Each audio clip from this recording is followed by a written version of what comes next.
Chapter 1. On a sweltering summer day, Lin Tian, a newcomer up master in the anime section of a small platform, found himself in a rather dismal state of mind. The cause of his discontent was the abysmal performance of his previous video. Logically, it is quite normal for newcomers to struggle with video engagement. However, Lin Tian felt a twinge of bitterness. This particular video was the culmination of extensive research, a bold ambition he believed would catapult him to fame and garner a multitude of followers. Alas, reality dealt him a harsh blow, dragging him back to the ground. Indeed, success in this world cannot merely be achieved through effort. But then again, without effort, success is utterly unattainable. Shaking his head, Lin Tian steeled himself and made his way to the kitchen. He opened a refrigerator, retrieved a can of cola, and poured it into a glass, adding 2 slices of lemon for good measure. In this scorching summer, being able to enjoy such a refreshing drink was indeed a delightful prospect. Having quickly rinsed the glass, Lin Tian returned to his computer. Dreams must pay their dues to reality first and foremost. I must ensure I do not starve. As he browsed through the small platform, Lin Tian noted that various compilation videos in the anime section were garnering significant views. After some contemplation, he resolved to create a series of compilation videos as his next endeavor. Let's commence with the anime I am most familiar with, Naruto.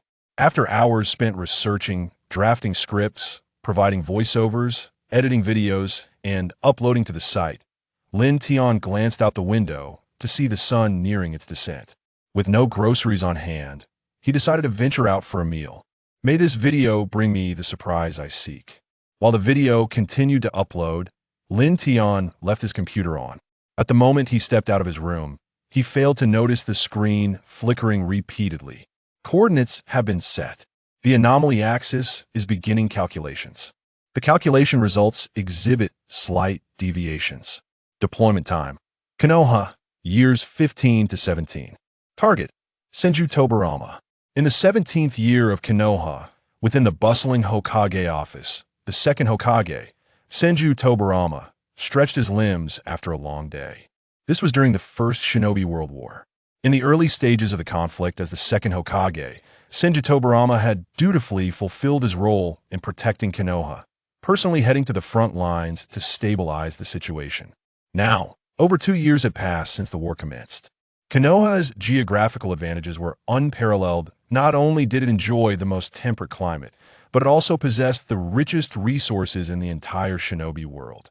Thus, the longer the conflict with Kumobikure dragged on, the more advantageous the circumstances became for Konoha. Considering the timeline, Kumobikure should be nearing its breaking point. Senju Tobarama held a firm confidence in the impending victory of the war. Even in the absence of his elder brother, the god of shinobi, Senju Hashirama, he believed that as long as he remained, Kumobikure would not dare to challenge them. The prolonged warfare had effectively exhausted Kumobikure. He was certain that soon, envoys would be dispatched from their end to negotiate. When that moment arrived, it would be Konoha's time to reap the rewards. With this thought, Senju Tobarama smiled with self-assurance and took a step forward. Yet, just as he moved 2 paces away from his desk, a rectangular light screen suddenly materialized before him, leaving Tobarama astonished. Whoosh! Before he could react, for Umbu Shinobi, tasked with his protection, appeared around him in the blink of an eye, their expressions grave as they focused intently on the mysterious light screen. There's no need for alarm. I do not believe any enemy could dare to act beneath my very eyes. Tobarama possessed this confidence.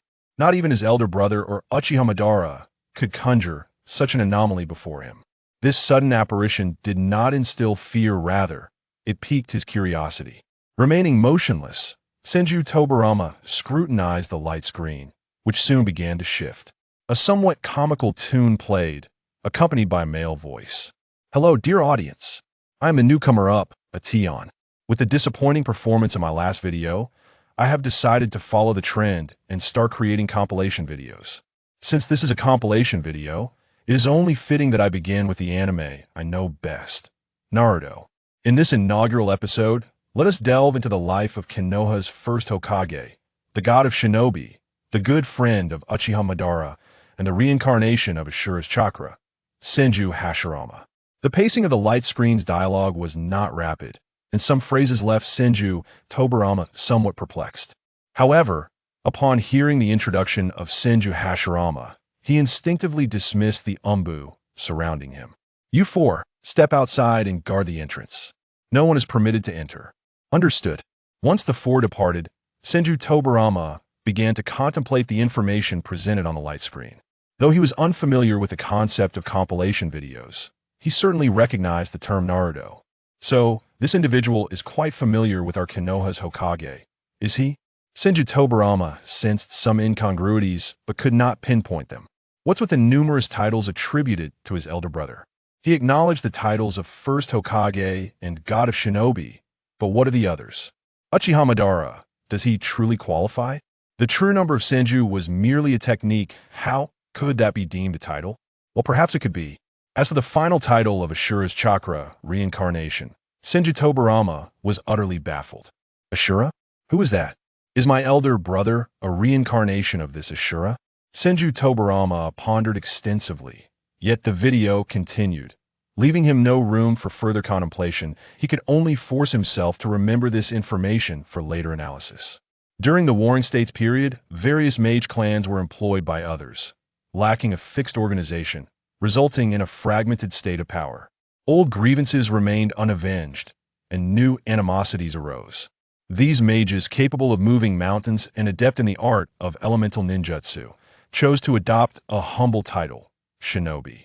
TSK, they could ascend to the heavens, yet they still cling to this notion of humility. Is this what being a shinobi entails? Senju Tobarama raised an eyebrow, feeling somewhat offended.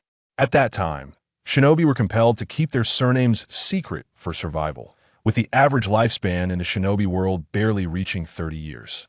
Dragging down the average were the young children clad in armor. In an era of conflict, clans like the Senju and Uchiha were regarded as adept on the battlefield, often hired by various factions. Under the harsh conditions of their environment, these exceptional children often sought relief by skipping stones along the riverbank. After all, those who were not exceptional had already met their demise. Thus, our remarkable child, Senju Hashirama, met Uchiha Madara through the shared pastime of stone skipping. Was my elder brother introduced to Madara under such circumstances? Senju Tobarama mused, realizing that this indeed seemed plausible. However, why did the words of the individual on the light screen leave him with an impression of irreverence? Uncertain, let's observe further. In the Hokage office, Senju Tobarama fetched a stool and sat before the light screen, unperturbed by any potential danger. I am eager to see how you will introduce my elder brother. Due to the principle of surname confidentiality among shinobi, Hashirama was unaware that the charming figure before him belonged to a rival clan. However, the astute boy Hashirama, deducing from Madara's stone-skipping technique, suspected that Madara was also a shinobi. While the two enjoyed their playful banter, a corpse from the Yai clan drifted down the river. This alarming sight heightened Hashirama's alertness. He warned Madara to flee swiftly. This area would soon become a battlefield. Yet, Hashirama's instinctive act of walking on water revealed his identity as a shinobi to Madara. During their initial parting, they learned each other's names, yet their surnames remained unknown. Watching the images of his elder brother and Madara meeting by the river in the light screen, Senju Tobarama nodded in agreement. This was indeed typical behavior for his elder brother. However, did the young Uchiha Madara also experience troubles that required him to skip stones for relief? The Uchiha Madara he knew was proud and domineering. He had no idea Madara's childhood was akin to this. If only Madara were still alive, I could have used this incident to tease him. Imagining Madara's frustrated expression, caught between his desire to defeat him, yet unable to do so, brought great amusement to Senju Tobarama. Upon returning home, Hashirama learned that his younger brother, Kawurama, had met a tragic fate. Overcome with emotion, he lashed out at their father, Butsuma, leading to a fierce confrontation. After receiving a sharp reprimand, Hashirama stubbornly persisted, continuing to argue. Seeing his son so defiant, Butsuma prepared to deliver a severe reprimand to Hashirama. Yes, the Buddha was preparing to unveil a grand scene of domestic violence. Senju Tobarama, who played the dual role of both brother and mother to Hashirama, stepped forward to offer him a way out. Before long, Hashirama's younger brother, Ban, also met his end amidst the brutal assault by the Uchiha clan. Overwhelmed by grief from the loss of two brothers, Hashirama found himself by the riverside once more. "What do you mean by saying I am both brother and mother? You truly have a way with words," he exclaimed. Indeed, given Hashirama's carefree disposition, had it not been for Tobarama's relentless protection, he might have perished at their father's hands during childhood. Simultaneously, he aspired to be a good older brother, yet Ban and Kane's untimely deaths thwarted that desire. The melancholic sentiments swiftly passed, and Tobarama resumed watching the video. Hashirama arrived at the riverside, where coincidentally Ban was also present. The two young men, both plagued by the weight of their brotherly burdens, delved into an understanding of each other's pain. Ban believed that to halt the incessant conflicts among the clans, they must engage in sincere and heartfelt dialogue. Hashirama and Ban, however, held little hope that their respective clans would embrace such a notion. Embracing the philosophy that the strength of youth must be supported by the resolve of young women, the two lads resolved to diligently enhance their abilities and seize the reins of power at the earliest opportunity. Yet, as they practiced, their rendezvous under the guise of skill refinement gradually turned into clandestine meetings, leading to an intimate camaraderie between them. Isn't it strange? Isn't Ban's ideal to unify the clans? The notion of sincere openness seems to echo that of an elder brother, Tobarama pondered, sensing something amiss. Was it truly so naive for Ban to entertain such thoughts in his youth? No wonder he and my elder brother became such close friends. Their ideas are equally juvenile. One day, Hashirama met with Ban again, and they ascended to the mountain peak. Upon reaching the summit, Hashirama expressed his desire to establish a village in the sight of all, dedicated to safeguarding the young and nurturing their training, missions, and rankings, thereby keeping them away from the ravages of war. In essence, this statement was Hashirama's way of conveying to Ban that what lay before them was the foundation of the empire he wished to build for him. Ban, upon hearing this, expressed his wholehearted agreement with his elder brother Hashirama. Thus, the two found common ground, basking in the tranquility of their shared aspirations. Had they not been bound by societal constraints, they might have indulged in daily clandestine meetings, whispering sweet nothings to each other. Alas, fate took a different turn, as their daily escapades raised suspicions in both their fathers. Tobarama felt a twitch at the corner of his mouth. He disregarded the playful banter that raised eyebrows on the screen, instead engrossed in the unfolding scenes. Clearly, these images stirred a longing for his elder brother within him. He had come to terms with the veracity of the events depicted in the video. The evidence lay in the segment where Buddha struck Hashirama. At that time, only the four of them were present, no one else. Thus, it was impossible for the incident to leak. Even if it had, the precision of the visuals on the screen was unfathomable. It was as if someone had been beside them, meticulously capturing every detail of that conflict with a brush. Back then, both he and Hashirama were still relatively weak. Perhaps they were oblivious to the presence of someone lurking nearby. However, their father, Buddha, was among the strongest at that time. If even he had failed to notice anyone in hiding, it was safe to conclude that there truly was no one concealed around them. Given this, the emergence of this screen and the visuals displayed upon it became quite intriguing. Now, it seems we have arrived at the moment of confrontation, Tobarama mused, fully aware of the circumstances.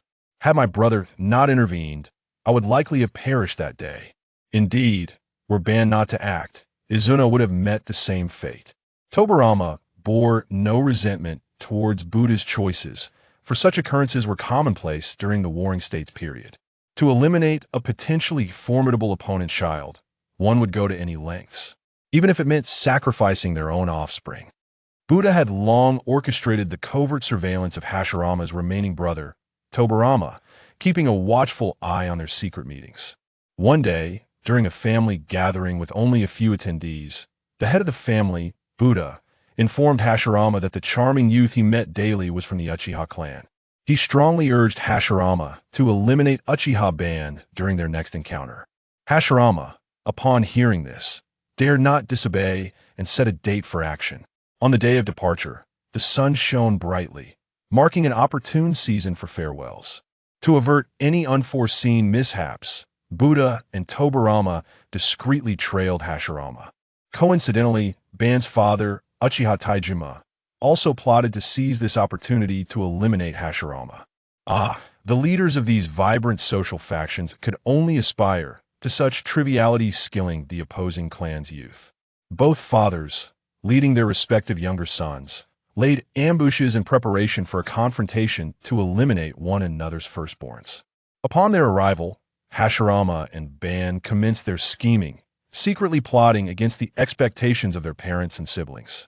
They exchanged stones inscribed with messages, signaling their retreat. Upon witnessing their children's actions, both sets of parents immediately sensed that something was amiss. They truly seem like a match made in heaven, despite it being their very first encounter.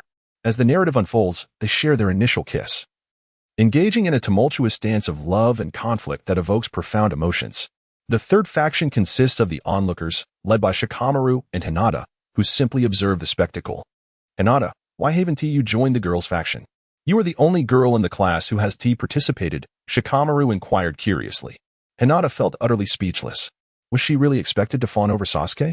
That was simply beyond her capabilities. Although it had been half a month since she transformed into a girl, she could not bring herself to swoon over a boy, especially not a mere child. Even if the Hokage himself were to perish, she would still be unable to comply. Meanwhile, the third Hokage was engrossed in administrative duties when he suddenly sensed a profound malice directed towards him. You little brats, I have no interest in you, Hinata calmly declared. As if you're not a little brat yourself, Shikamaru retorted but chose not to press further, as he was merely an observer of the unfolding spectacle. Before long, their teacher arrived. After counting the students and confirming their attendance, he expressed his satisfaction, saying, I am delighted to see that none of you are late. I am your instructor, Irika. For the next 6 years, we shall learn and grow together. He then encouraged everyone to introduce themselves, starting with the first student in the front row. I am Uchiha Sasuke. I despise sweets and hope to earn my father's approval. So handsome. Truly worthy of being Sasuke, cheered his admirers from below. I am Haruno Sakura. My favorite is Sasuke, Sakura shyly declared before rushing down. How infuriating. She had stolen the spotlight. The other girls in the class glared at Sakura with hostility. Shikamaru mused, girls are so peculiar, forming cliques yet harboring animosity towards one another. Sakura had set the precedent, and the self-introductions that followed quickly devolved into a declaration of love for Sasuke. At last, it was his turn. I am Uzumaki Naruto. I aspire to become Hokage, I love ramen, and I absolutely loathe Sasuke. Thus, the boys found their own version of self-introduction, resembling a rally against Sasuke. Irika observed the children's introductions, face-palming as he thought, what a dismal display of self-introductions. However, I have identified the troublemakers in the class, and they will require close monitoring. Indeed, everyone's self-introductions were quite unique. After getting to know one another, let us strive to coexist harmoniously. Irika chuckled wryly. The boys mused, clearly, that is impossible, especially with Sasuke as the common enemy. Irika sensed that his words fell on deaf ears, leaving him feeling quite helpless. All right, let's begin the lesson. The ninja school commenced with cultural studies, teaching reading and writing. Hinata had already mastered these skills and found no need to pay attention. As a result, she soon drifted into slumber. Irika noticed Hinata's transition from distraction to drowsiness, but chose not to wake her immediately. He felt it was acceptable to overlook her first misstep, considering it was also his first day teaching. Being overly stern with the students would not bode well. Shikamaru, pressured by his mother to study at home, had already grasped the material. He initially planned to endure for another 10 minutes before napping, but Hinata fell asleep first, and Irika did not intervene. Thus, he too succumbed to sleep. Seeing his two neighbors asleep, Choji did not wish to stand out alone, so he promptly lay down as well. Turning back after finishing his writing, Irika was shocked to find that the number of sleeping students had multiplied from 1 to 3. He unconsciously snapped the chalk in his grip. Inside, Irika cursed, is my lesson truly that dull? 3 students have already dozed off in just 20 minutes, while the rest are lost in thoughts of Sasuke. This is intolerable. I must set a firm precedent. Hinata, being a delicate girl, might possess a fragile heart. Choji, on the other hand, is portly and embodies the notion of being broad-minded and well-rounded. You there, Choji. Please read this character. Why is it always me who is unfortunate? They both fell asleep first. Teacher Irika, I am unsure how to read this. Irika was quite pleased with this response. If you do not know, then you must study diligently. This character is pronounced it, meaning big. Tomorrow, write this character 20 times for me. Understood. Shoji displayed indifference towards this seemingly trivial punishment. Yet he refrained from dozing off again. Next was Shikamaru. Please read this character. Shikamaru yawned and stood up, stating, the character for Minnie. And this one? The character for left. Excellent. However, you must pay attention in class from now on. Irika, somewhat disheartened, relinquished his queries. It was evident that Shikamaru had only registered the phrase in class while his mind had wandered elsewhere, and he appeared to be entirely unbothered by the proceedings. Having failed to rattle Shikamaru, Irika's authoritative presence seemed inadequate. His gaze then fell upon the slumbering Hinata, who was on the verge of drooling. It was intolerable. Even if she was a girl. Hinata. Irika called out, but she did not respond. Thus, he raised his voice. Hinata, please answer the question. Hinata, in a daze, murmured, if their essay problem, you can go to the hospital. A wave of laughter erupted from the entire class as they gazed at Irika-sensei's awkward expression. Particularly, Naruto stood up, clutching his stomach, and exclaimed to Irika-sensei, Teacher, I believe Hinata is right. If there's an issue, you should check it at the hospital. Shikamaru, observing Naruto's hearty laughter, remarked, Naruto, you're being a bit excessive. You're rubbing salt in Irika-sensei's wounds. Irika-sensei, unable to maintain control of the situation, had his face contorted in frustration by Naruto's antics. Naruto, Hinata, you two will stand outside as punishment for the duration of the class. Hinata rubbed her eyes and inquired, is school over already? That was so quick. I feel as though I haven't slept enough. Shikamaru replied, Hinata, you're in trouble now. Irika-sensei is going to be thoroughly upset. Irika's expression darkened as he sternly announced, you two will stand for 2 periods and stay after school to clean up. Whether or not he had to stand was of little consequence to Naruto, but upon hearing he would also have to clean, he grew indignant. This is unfair, Irika-sensei. Hinata might deserve it, but why should I, a diligent student who pays attention in class, be punished? Noticing Naruto's disgruntled expression, Irika challenged him, then tell me, how do you write the word before? Naruto, feeling defeated, replied, I think I'd rather just go stand and clean, sensei. With a dejected demeanor, he exited, still feeling unjustly treated. After some turmoil, Hinata regained her composure. Observing Irika-sensei's fierce countenance, she suddenly devised a plan. Faced with Irika's menacing gaze, she began to cry profusely. As Hinata wept, she lamented, it's all because I was so excited about coming to school that I couldn't sleep last night, and then I simply dozed off this morning. Irika-sensei, I apologize. I realize my mistake.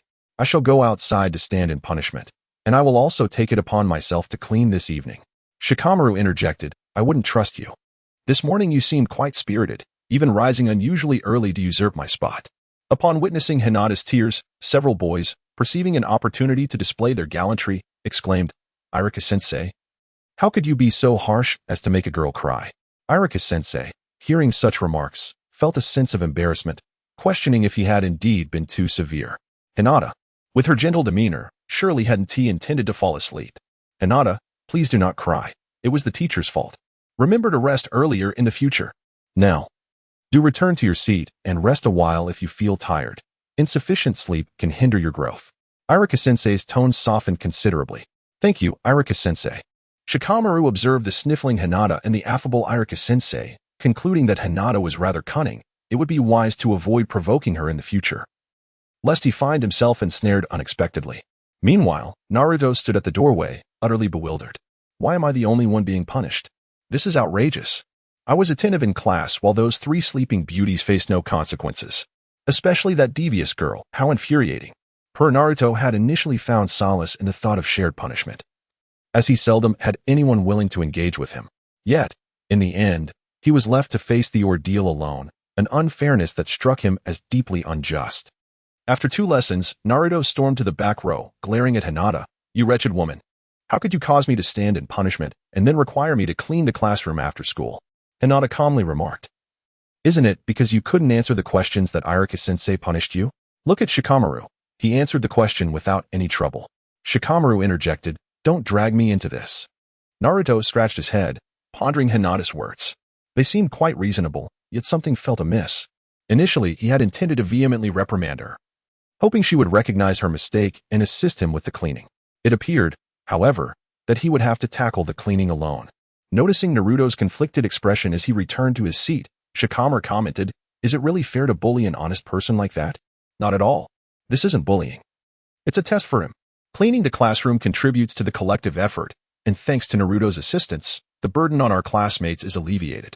Moreover, it serves as a form of exercise for him, a win-win situation," Hinata stated earnestly. Shikamaru replied, "You almost have me convinced.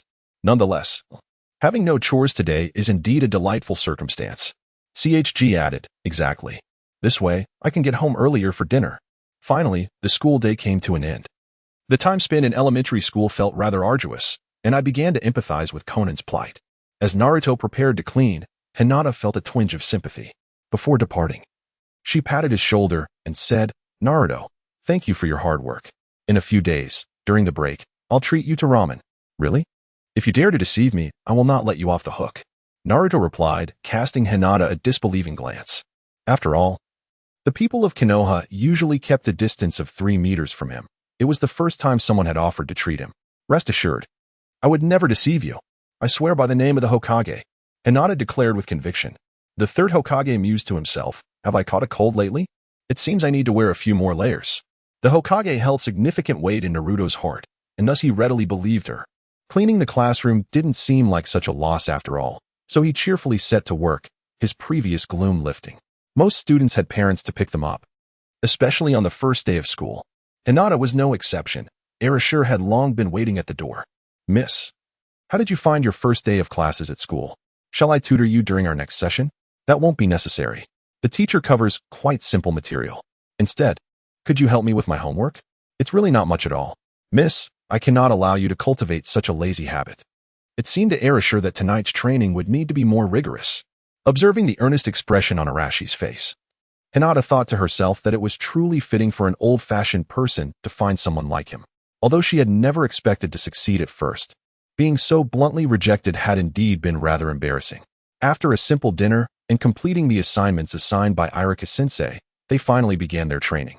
To be honest, Hinata felt quite excited, as she had never engaged in such activities before. "Please demonstrate our Hyuga family's gentle fist style first, Miss Hinata." Although she had just crossed over, the original Hinata had practiced it numerous times, forming muscle memory. Coupled with her own diligent study, she could perform a full set of gentle fist techniques quite smoothly. "Miss Hinata, I finally understand why the clan leader entrusted me with the task of supervising and guiding you. You must have studied the gentle fist for 6 months.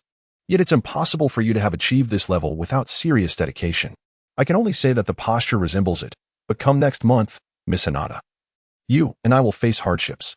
Erasure expressed his disappointment. "Rest assured, I will practice diligently. I will improve over the next month," Hinata declared earnestly. "Very well, Miss Hinata. Let us increase our training by 2 hours starting today." "Erasure, isn't that a bit too hasty? How about we take a few days to rest first?" Miss Hinata, face reality. What followed was Erasure explaining the intricate movements of the gentle fist to Hinata. He elaborated on the techniques, essentials, and nuances of each strike. Concerned that Hinata might not fully grasp the concepts, Erasure provided a detailed explanation, and over an hour had passed by the time he finished. "Miss Hinata, have you gained any insights? I feel I am almost there. Surely you haven't forgotten it all, have you?"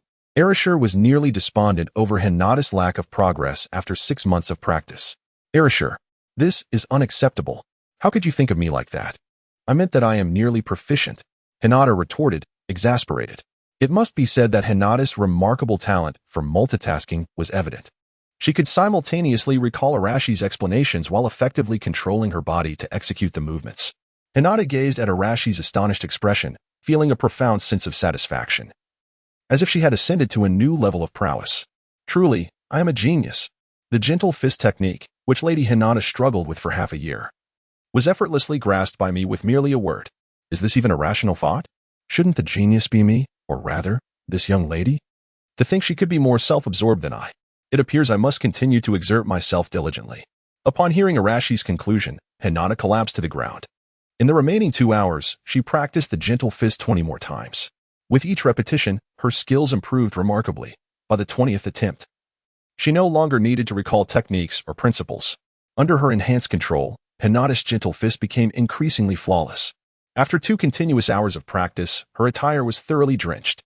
However, she relished this sensation of growing stronger, perhaps a remnant of her former male tenacity. At last, the training concluded, and Hinata felt as though her limbs could scarcely move. She had exerted herself to endure for 2 hours, and now, as the time elapsed, she felt utterly spent. Arashur recognized it was her turn to step in. Byakugan, activate. What are you planning, Arashur? Spying on me? You dare to activate Byakugan? Lady Hinata. You misunderstand. I intend to assist you with a massage. This is a secret technique passed down in the Hyuga clan. Utilizing Byakugan, I can target your specific acupoints, promoting circulation and alleviating fatigue, ensuring that you awaken the next day without soreness in your back or legs. Arashur proclaimed with pride. Do all members of the Hyuga clan possess this ability? Hinata inquired with curiosity. Impossible. Not everyone can master it. To learn this massage technique, one must first possess the ability to clearly discern the human body's acupoints. Just the initial hurdle has already confounded 90% of individuals. Hinata contemplated. For being the esteemed daughter of the Hyuga clan, she had not discerned the human chakra points during the Chunin exams. She was utterly astonished to learn that Niji could perceive these points with such clarity. That feels delightful, Arashur. Apply a bit more pressure. Of course, Lady Hinata. Ah, you never cease to amaze me. Having you, Arashur, is truly a blessing. Lady, I am about to exert myself. As Arashur synchronized her chakra with Hinata's, she began to invigorate Hinata's muscles and blood flow. Ah, I can't take it anymore. It's so warm. Arashur, be gentler. Sister, what are you and Aunt Arashur doing in there? Why are there such strange sounds? Hanabi, passing by, couldn't help but inquire upon hearing the peculiar noises. Oh no. I hope Hanabi doesn't misunderstand. Then again, she is quite young and likely doesn't comprehend. Hanabi, you should be resting. Hinata managed to utter a complete sentence with great difficulty. Although curious about her sister's activities, Hanabi indeed needed to rest. Inside the room, Hinata was already flushed with embarrassment. Once she confirmed that Hanabi had departed, she could finally release her misunderstood sounds without restraint. After half an hour, the massage concluded, leaving Hinata with a warm sensation enveloping her body. Although she no longer felt the immobility that followed intense training, her limbs had regained some energy, preventing her from collapsing to the ground. Lady Hinata, the bathwater is ready. Once you finish your bath, you may move about freely. Freely, you say? It's already past 10 at night. After bathing, it will be 11. Where can a charming young girl go to enjoy her freedom? You have a point, lady, so your movement is confined to the house. And do remember to speak with civility next time. By the way, I will also be managing Lady Hinata's allowance from now on. What? My allowance is under your management now? Indeed, that is correct. Hinata seemed to be caught in her own weakness, revealing her adorable smile as she declared. I will speak properly. If I perform well, my pocket money can certainly increase. Arashur added, I will strive to do my best. At that moment, Hinata's eyes were clouded by the allure of wealth, causing her to momentarily forget her dreams of being a carefree spirit. After training, a refreshing bath sounded delightful. However, upon seeing the peculiar liquid in the bathtub, an unsettling feeling washed over her. The tub appeared to be filled with numerous decayed leaves and twigs, and the ominous black liquid raised her suspicions. What on earth is this? Am I going to end up dirtier than before? Hinata frantically questioned, Arashur. Are you certain this is safe for bathing? Is it not the residue from money laundering? Or perhaps a poison? Did you fish this out from a sewer? Do not worry, Lady Hinata. It is perfectly safe. Moreover, this medicinal solution costs over 100,000 ryo per barrel. It is one of the treasured formulas passed down through the Hyuga family. If you persist for 5 to 6 years, the effects will be profoundly significant. Your explosive power, endurance, and even chakra capacity will see tremendous enhancement. This will provide you with a substantial advantage over your peers.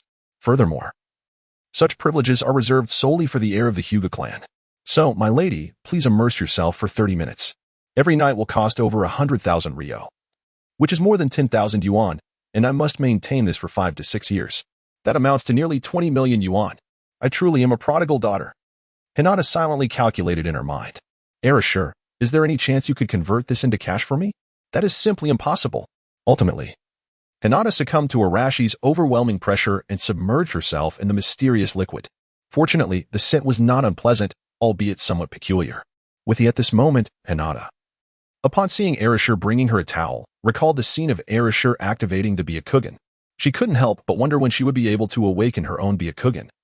and thus curiously inquired, "Erasure, how can one unlock the Byakugan?" Given Hinata's esteemed clan lineage, it seemed reasonable that after 3 years of diligent training, she could achieve the Byakugan. However, she pondered whether she should continue her rigorous practice, realizing that the journey to awakening the Byakugan might indeed be quite challenging. "Of course," Erasure replied. "But please, you must tell me how to awaken the Byakugan. Otherwise, I fear I won't be able to sleep tonight." Hinata contemplated, her curiosity about unlocking the Byakugan proving difficult to quell. "Very well. One must focus their chakra into both eyes, stimulating the pressure points to awaken the Byakugan. However, this requires a certain level of chakra mastery," Erasure explained.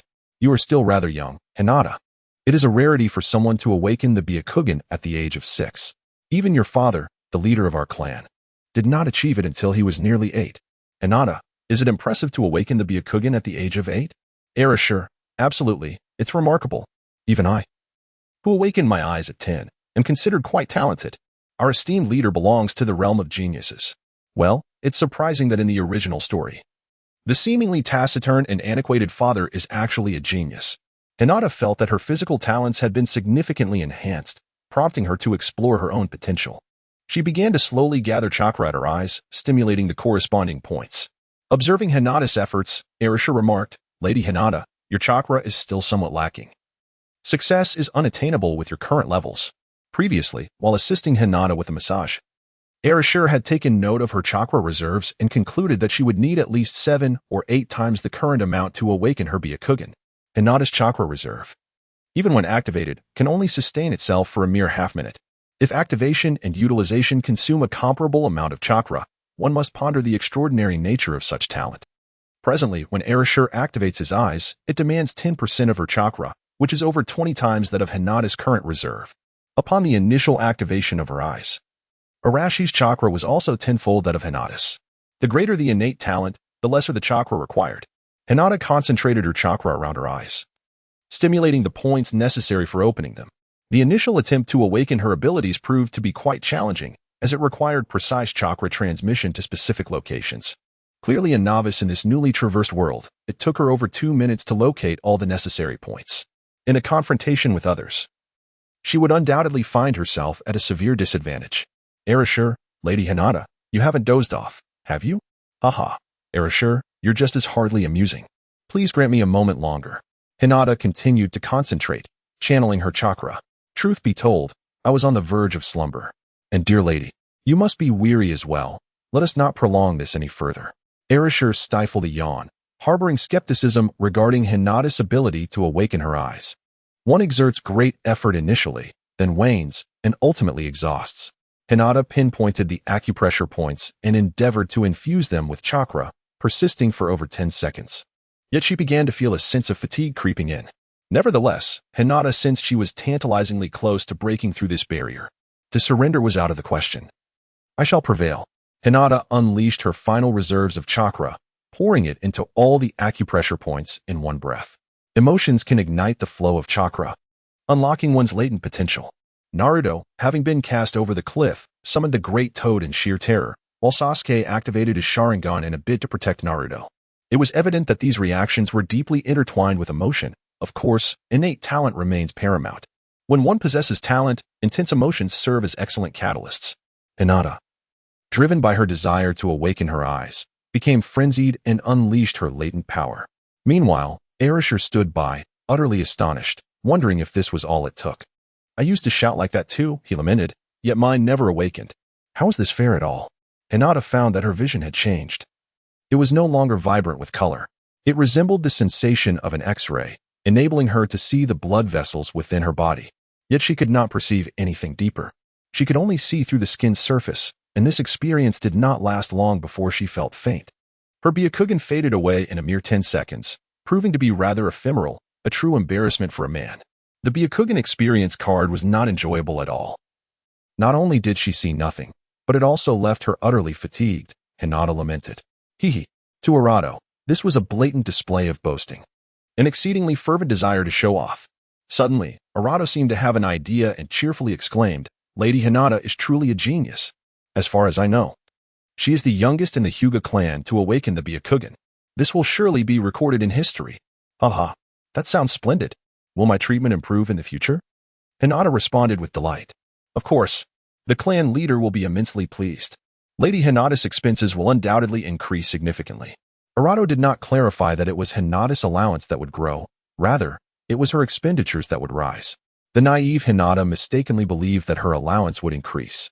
Thus, she continued to enjoy her bath, feeling as though life was suffused with sunlight, a serene comfort washing over her. As if the fatigue from her recently expended chakra had vanished.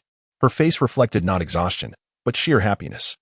Naruto exited the room and made his way to the Hyuga clan's conference room. The main branch of the Hyuga family held a weekly summary meeting to discuss clan affairs and methods of improvement. Naruto did not enter the meeting room but waited for the clan leader to finish before reporting privately. The meeting was nearing its conclusion when the clan leader, noticing Naruto seemed to have something to report, adjourned early. Naruto, do you have something to report to me? Clan leader, Lady Hinata has just awakened her Byakugan. Is that true? Are you certain? The clan leader was taken aback by this unexpected delight. How could a member of the Hyuga clan fail to recognize the Byakugan? Such a question seemed rather lacking in merit. I am certain. Lady Hinata has indeed awakened her Byakugan. She is undoubtedly the hope for our Hyuga clan's future. She is the most talented individual I have ever encountered or heard of. Naruto began to extol Hinata's talents, describing her mastery of gentle fist and the awakening of her Byakugan as if it were as simple as drinking water. The clan leader listened with rapt attention, nodding in satisfaction from time to time.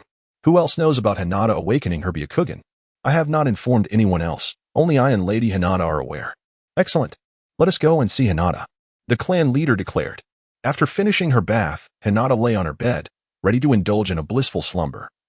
When she heard her father's voice, Hinata, are you resting? Resting? Not at all. The light is still on. Do you really believe your daughter is afraid of the dark and needs the light to sleep? I am not resting, father, Hinata replied obediently. Hinata was aware that this man might bestow upon her an increase in her allowance the following day, so she obediently opened the door. I heard from Erasure that you activated your Byakugan. How does it feel? She inquired. What sort of sensation is it? Only 10 seconds. Hinata was curious to ask him what it truly felt like to be a real man for those 10 seconds. It feels powerful. As if one can see through the skin, he chuckled. Ah, this is merely the beginning. As you grow stronger, you will be able to perceive anything you desire. Upon hearing Hinata praise the strength of the Byakugan, her father, the clan leader, felt an immense sense of joy and pride. Upon observing the delight on her father's typically stoic face, Hinata felt a surge of happiness. It became evident to her that she had struck a chord. The prospect of an increase in her allowance seemed promising. Is it truly possible? To perceive everything so clearly is indeed remarkable. Yes, at present. Your Byakugan only reveals a mere fraction of the potential possessed by our Hyuga clan. Do you aspire to grow stronger and ascend to the pinnacle of Konohagakure? One of the paramount responsibilities of educating children is to instill noble and lofty ideals. To claim otherwise would surely invite a reprimand. I do. Very well. Starting tomorrow. There will be no need for school as the Hyuga family has the most suitable instructors and resources tailored for you. Hinata was utterly bewildered by this decision. Is my beautiful school life truly coming to an end? No, I must vehemently oppose this. Father, I believe attending the Ninja Academy would be far more advantageous. After all, the Uchiha clans Shunshin no Jutsu and Itachi Uchiha himself have both graced the halls of the academy. Surely, it possesses its own unique merits. At this moment, the children of others seem most commendable. Her father pondered for a moment before conceding, very well, I was perhaps too hasty. When you feel that the lessons at the Ninja Academy are no longer of value to you, do let me know. Understood. Hinata thought it splendid that she could maintain her cherished school life. She had not anticipated that her father would be so agreeable. However, his subsequent remarks illuminated the reason for his accommodating nature. Hinata, do not disclose your Byakugan to others. It is prudent to remain discreet, especially since the village is not entirely peaceful. Particularly concerning the Uchiha clan, it is best if you keep your distance. Got it. Her father was confident that Hinata would comprehend his initial warning about not revealing her ocular abilities. Yet, he was unaware that she grasped the entirety of the situation. The tensions between the Uchiha clan and the village seemed to be escalating. Should a conflict arise, she, the Byakugan-wielding Hinata, would undoubtedly serve as a significant pawn against the Hyuga clan's formidable prowess. Maintaining a faade of ordinariness would considerably mitigate the risks. The treatment of a prodigious heiress differs vastly from that of a carefree slacker. The following morning, En route to the Ninja Academy, Hinata inquired, "Erasure, has my allowance increased?" Erasure smiled slightly and replied, "Of course, it has. You now receive several 100,000 Rio more each day. That much? I previously received only a few thousand Rio monthly. And now I am getting hundreds of thousands daily. This disparity is akin to heaven and hell." Hinata pinched herself, feeling a slight pain that confirmed she was not dreaming. The experience card for her Byakugan, combined with her clever responses from yesterday, yielded unexpectedly impressive results, leaving even her in disbelief. "The clan leader treats you well, doesn't he? You must strive diligently in your training from now on. Do not disappoint the clan leader's expectations," said Erasure, observing Hinata's excitement. "Of course, I will work hard. But, Erasure, could you lend me a few thousand Rio?" "Certainly. However, Lady Hinata, you must be mindful of your spending. Once it's gone, your allowance for this month will be depleted." "Ah, why is that? I thought I still had plenty of pocket money," Hinata exclaimed, feeling somewhat bewildered. How had her allowance transformed into a few thousand when it was supposed to be in the hundreds of thousands? "Lady Hinata, your allowance has indeed increased. But I've used it to purchase medicine. Money should be spent wisely," Erasure replied with conviction. "No. What kind of medicine did you buy that cost tens of thousands in a single day? I'm not ill. I refuse to take medicine. Just convert it back to cash," Hinata asserted firmly. "This is the clan leader's directive." Erasure had anticipated Hinata's protest, having already prepared his lines. "Wait. The medicine you are to take is not for healing but for enhancing your strength. These two types of medicine are called enhancement pills and body growth pills. They maximize chakra development and physical growth, surpassing the results of an entire day's training for you, Lady Hinata." Erasure transformed into a salesman, extolling the virtues of both pills. "Such power. It sounds extraordinary. Does that mean I can become stronger without training? Could this mean I won't need to train at night anymore? That would be splendid." Hinata was momentarily taken aback, completely forgetting about the matter of redemption. No, training is still essential. And it is quite possible that to fully harness the efficacy of the medicine, an increase in training volume is required. Adam mercilessly shattered Hinata's dream of avoiding training. Moreover, an increase in training volume. This is utterly excessive. It is akin to spending money to invite suffering. Hinata was deeply dissatisfied, yet as a child, she could only silently endure the pain that one of her age should not have to bear. Perhaps this is the sorrow of genius. At this moment, Hinata recalled how those wealthy second-generation individuals in television dramas often lament, "If only I were an ordinary person." Previously, she believed that such individuals were oblivious to the blessings they possessed. However, she has now come to understand that they are not merely ignorant of their fortune. Rather, they wish to live a carefree existence, evading the responsibilities that come with their family's future. By the way, is there any possibility for a discount on this medicine? Hinata thought that incurring lesser losses would be beneficial. A discount is out of the question. This is merely the cost price. This medicine is also an exclusive gem of the Hyuga clan. After all, as we place great emphasis on the enhancement of physical abilities and chakra capacity. Erasure began her lengthy discourse once more. Hinata, feeling a sense of melancholy, entered the classroom, her spirits dampened and her interest in Irika-sensei at the podium waning. Restlessness enveloped her, leaving her unable to find solace in slumber.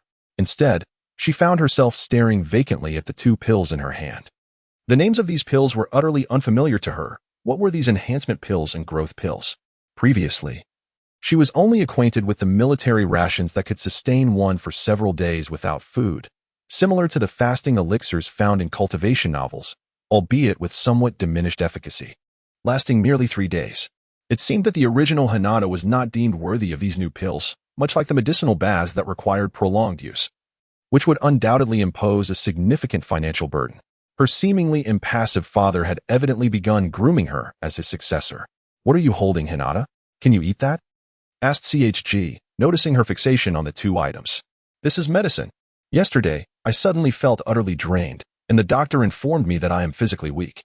I need to take these pills to maintain my daily activities and enhance my constitution. I must take them every day from now on. Moreover, this medicine is exceptionally expensive. Each pill costs several 100,000. Am I not pitiful? I feel as though my family is on the brink of bankruptcy." Hinata displayed a woeful expression, feeling at that moment that even Oscar would not be worthy of her. She was undoubtedly a world-class actress.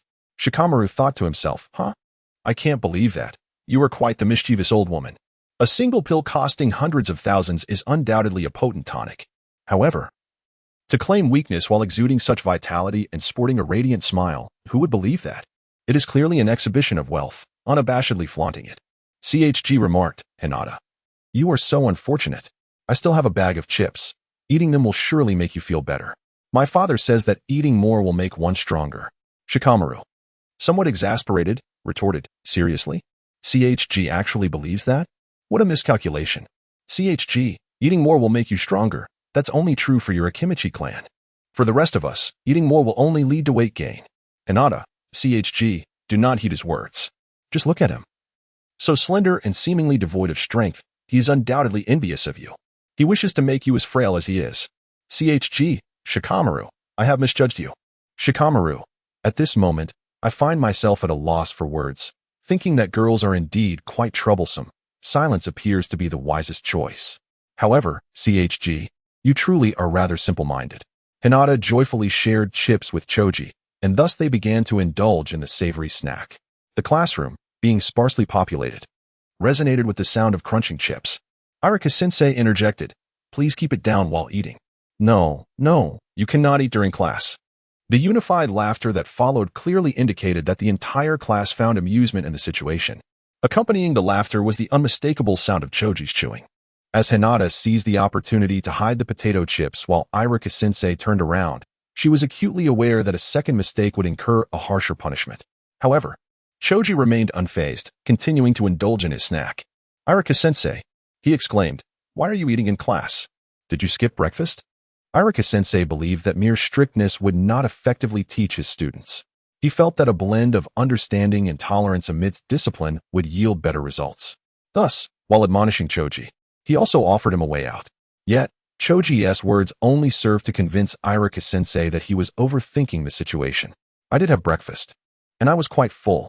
At home, it's impossible to go hungry. Going hungry is a disgrace to the Akimichi clan. Irika-sensei was taken aback. This is only the first lesson. If you're so full, how could you possibly be hungry? You don't understand, sensei. This is my training. Even when I'm full, I must push my limits to grow stronger. Enough. After class, I expect your parents to come to my office. The classroom was filled with laughter. Hinata mused that Irika-sensei would excel in a comedic skit. His expressions were spot on. Choji, you're amazing. But how will you explain this to your father? Clearly, my father will support my approach, as these are the teachings he imparted to me. Indeed, when Irika-sensei summoned Choji's father, he quickly regretted it. He had never anticipated that these ideas were his father's own teachings, leading him to reflect on the profound truth that parents are a child's greatest teachers. Upon hearing Choji's determination to challenge his limits by continuing to eat even when full, his father was deeply moved, nearly brought to tears by his son's growth. This touching father-son moment left Irika-sensei feeling overwhelmed. Ultimately, despite his best efforts, he was unable to achieve his goal. Though some progress was made, Choji learned to eat in class without being discovered. This was a suggestion from Choji's father, who emphasized that stealth was also an essential skill for a ninja. Should Irika-sensei catch him, the appropriate punishment would still apply. Irika-sensei felt exhausted and resolved not to involve parents in the future, sensing it would be futile. He needed to adhere to his own methods. Following numerous failed attempts, Choji eventually devised 7 key points for discreetly eating in class. First, the food must not have a strong odor. Second, consumption should be soundless. Third, packaging must be removed prior to class. Preparation is key. Fourth, eating should occur swiftly while the teacher is writing, to prevent unexpected interruptions. Fifth, seek cover while eating. If none is available, feign dropping something and crouch to retrieve it. Sixth, learn to observe the teacher's movements to conceal food before they turn around. Seventh, be aware of the supervising teacher's patrol times to avoid being caught by any teachers passing by the window. Thus, he rarely fell prey to Irika's watchful eyes. At last, Sunday provided a much-awaited day of freedom, and Hinata had not anticipated a weekend with such eagerness in quite some time. Back in university, with fewer classes and assignments, and a bold spirit, she enjoyed endless breaks. However, now her mornings were consumed with teaching elementary students to read, and her evenings dedicated to training until 10 o'clock, leaving no room for leisure. Initially, she planned to savor this rare moment of freedom alone, without the presence of her energetic friend or bothersome children. It seemed perfect. Yet, recalling her promise to Naruto for lunch at Ichiraku Ramen, she felt guilty about possibly standing him up. After all, she retained a modicum of conscience. When Hinata arrived at Ichiraka Ramen, Naruto had already ordered 2 bowls of their signature ramen. "Hinata, you're here," he exclaimed joyfully. "I've ordered the signature flavor of Ichiraku Ramen for you. I am certain you will crave more after tasting it." Hinata replied, "The signature flavor of Ichiraka Ramen? I too am looking forward to it." Hinata is indeed looking forward to the taste of Ichiraka Ramen. This establishment not only attracts Naruto, but also many elite jonin from the Hidden Leaf Village. "I shall begin," exclaimed Naruto, before immersing himself in the delicious ramen. Hinata observed Naruto's dining habits and understood why he had so many romantic encounters, yet remained perpetually single. Naruto was even more oblivious than the most straightforward of men. Hinata gazed thoughtfully at Naruto, reflecting on her previous mastery of various flotation techniques, only to find herself devoid of suitors and lamenting her 2 decades of solitude. Now, the situation had worsened, as she had directly transformed into a girl herself. "Alas, how unfortunate I am, burdened by the whims of fate," Hinata sighed. "Hinata, aren't you going to eat? It's quite delicious." "Naruto, you can swallow before you speak." With that, Hinata took her first bite of ramen, finding it delightfully chewy and satisfying, while it reminded her of the ramen from their school days. The broth and toppings were rather mediocre, lacking the quality of their previous culinary experiences. Nevertheless, savoring the nostalgic flavors, Hinata indulged heartily. At this moment, Hinata's potential as a voracious eater emerged, astonishingly surpassing Naruto in her speed of consumption. "Hinata, how can you eat faster than me? You've even finished the soup," Naruto exclaimed in disbelief as he had started his meal before her. "Boss, another bowl please. I want the spiciest one, and add an extra portion of meat." Hinata instructed the proprietor with enthusiasm. "Hinata, are you still going to eat?" Naruto asked, a hint of embarrassment in his voice. "I'm out of money. Isn't today my treat?" Hinata inquired, puzzled. Naruto scratched his head and replied, "Hinata, aren't you saving up to buy medicine? I've heard it's quite expensive, and your family can barely afford it. So I wanted to treat you to ramen today." Hinata was filled with frustration as she realized that although her pocket money amounted to only a few thousand, she could still afford to purchase several hundred servings of ramen. "Naruto, who did you hear that from?" she asked, somewhat exasperated. "It was Shikamaru," he replied. "He even organized a secret fundraiser for you. And you should receive the contributions tomorrow. Don't worry too much. If you ever find yourself unable to afford a meal, I shall treat you to instant noodles. My family has a vast collection of limited edition and rare instant noodles. Hinata, Naruto, Hinata, rest assured, everyone will lend you their support." "Hinata, how outrageous.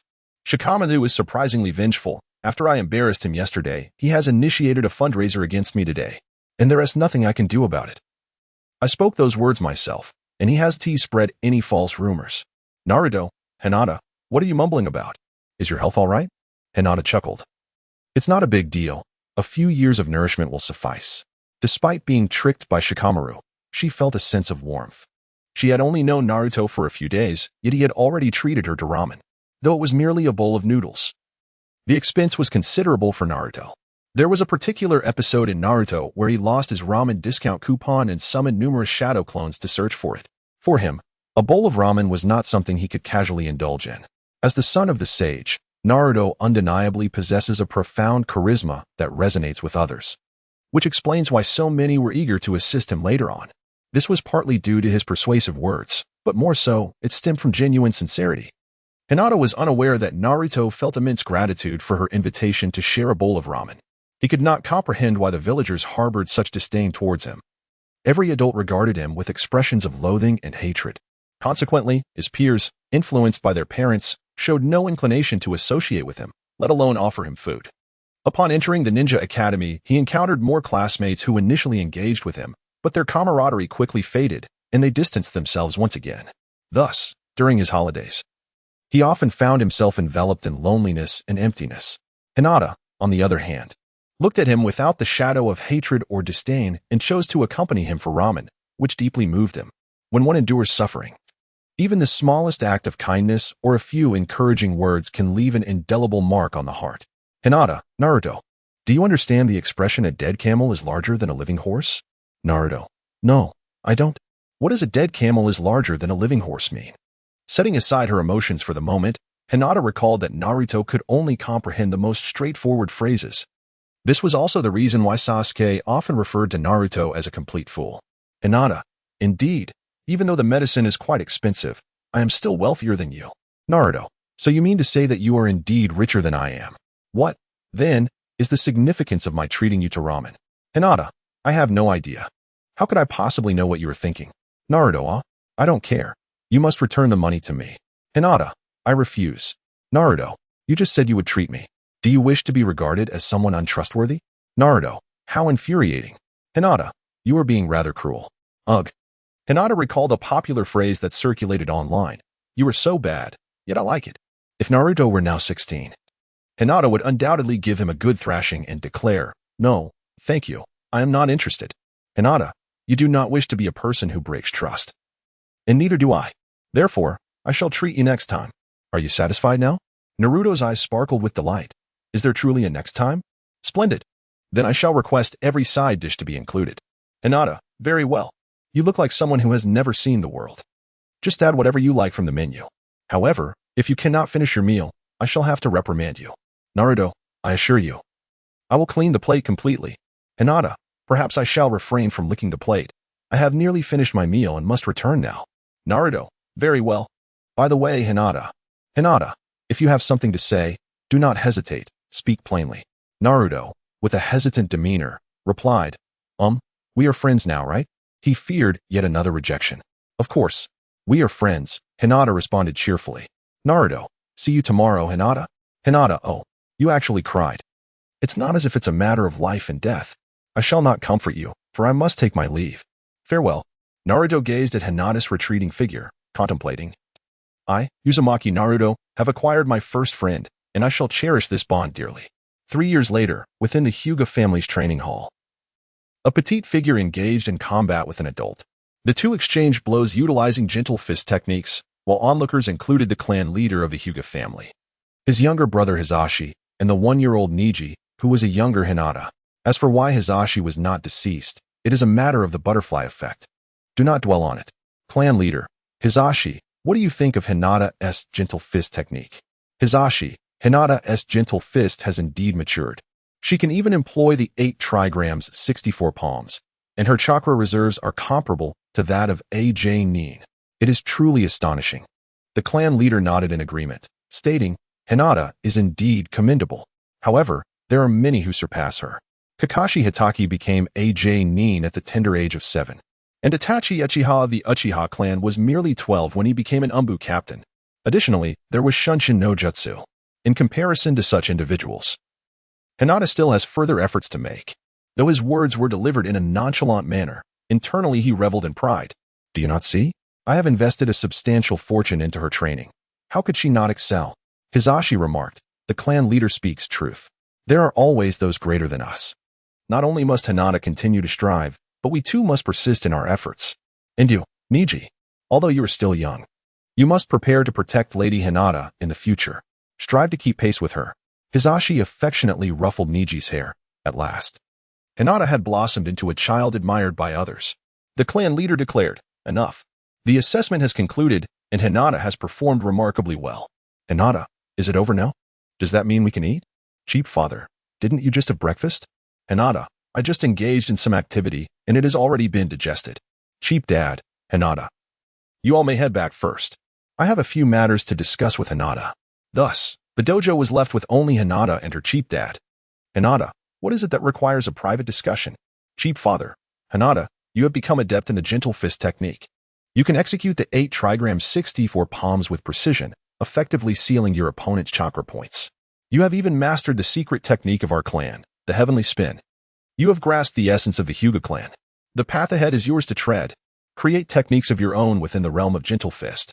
Every formidable warrior possesses their unique signature move. I hope you will too. Hinata, a self-created ultimate technique? I never imagined that there would come a day when I, Hinata, would strive to forge my own unique skill. Should I leap into the unknown to see if fortune favors me? No, perhaps I should prioritize my life. If I fall and there is no pool of water, it would be disastrous.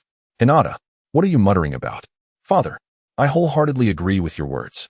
I too aspire to create my own signature technique. Well, you must work diligently. If you have any uncertainties, feel free to approach me. Likewise, if you have any ideas, share them with me so I can assist you in refining them. Understood, father. Hinata, you may return now and contemplate your future path. Father, I have one more request. Speak on. I wish to no longer attend ninja school. Indeed, given your current level, you could have graduated long ago. Tomorrow, I shall request your graduation from the school. However, I want to graduate normally. I prefer to take exams without attending classes. So, I kindly ask you to grant me a sick leave. Though I am uncertain of your reasoning, you have grown and developed your own thoughts, so let it be as you wish. During the 3 years, Hinata frequently requested sick leave. She was not indulging in leisure but rather training at home. Otherwise, her remarkable progress within such a short span would be unfathomable. The few hours she dedicated at night were insufficient. She diligently toiled throughout the day as well. The school had no objections. As long as the Hyuga clan leader had no reservations, they had no choice but to continue granting Hinata her leave. Hinata, weary from her training, often seeks solace at school, occasionally mingling with the younger children to maintain her youthful spirit, spending every day with her rather unremarkable father. She fears that she might eventually succumb to a monotonous demeanor, for as the saying goes, one who lingers with vermilion will become red, and one who lingers with ink will become black. Since last year, the school has introduced practical classes, having completed the theoretical aspects of reading and writing. It now places emphasis on real combat training. Physical skills are fundamental for a ninja, hence the focus on such training. Consequently, Hinata finds herself either in training or sparring with the younger students, an endeavor she finds utterly uninteresting.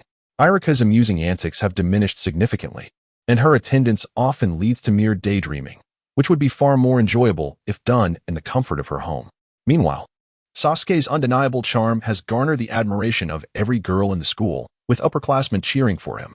The girls have even organized several symposiums to share their experiences and encounters with Sasuke, going so far as to petition the school for a wall to display their stories. Thus, Sasuke has become the object of envy among the male students, each eager to surpass him in practical lessons.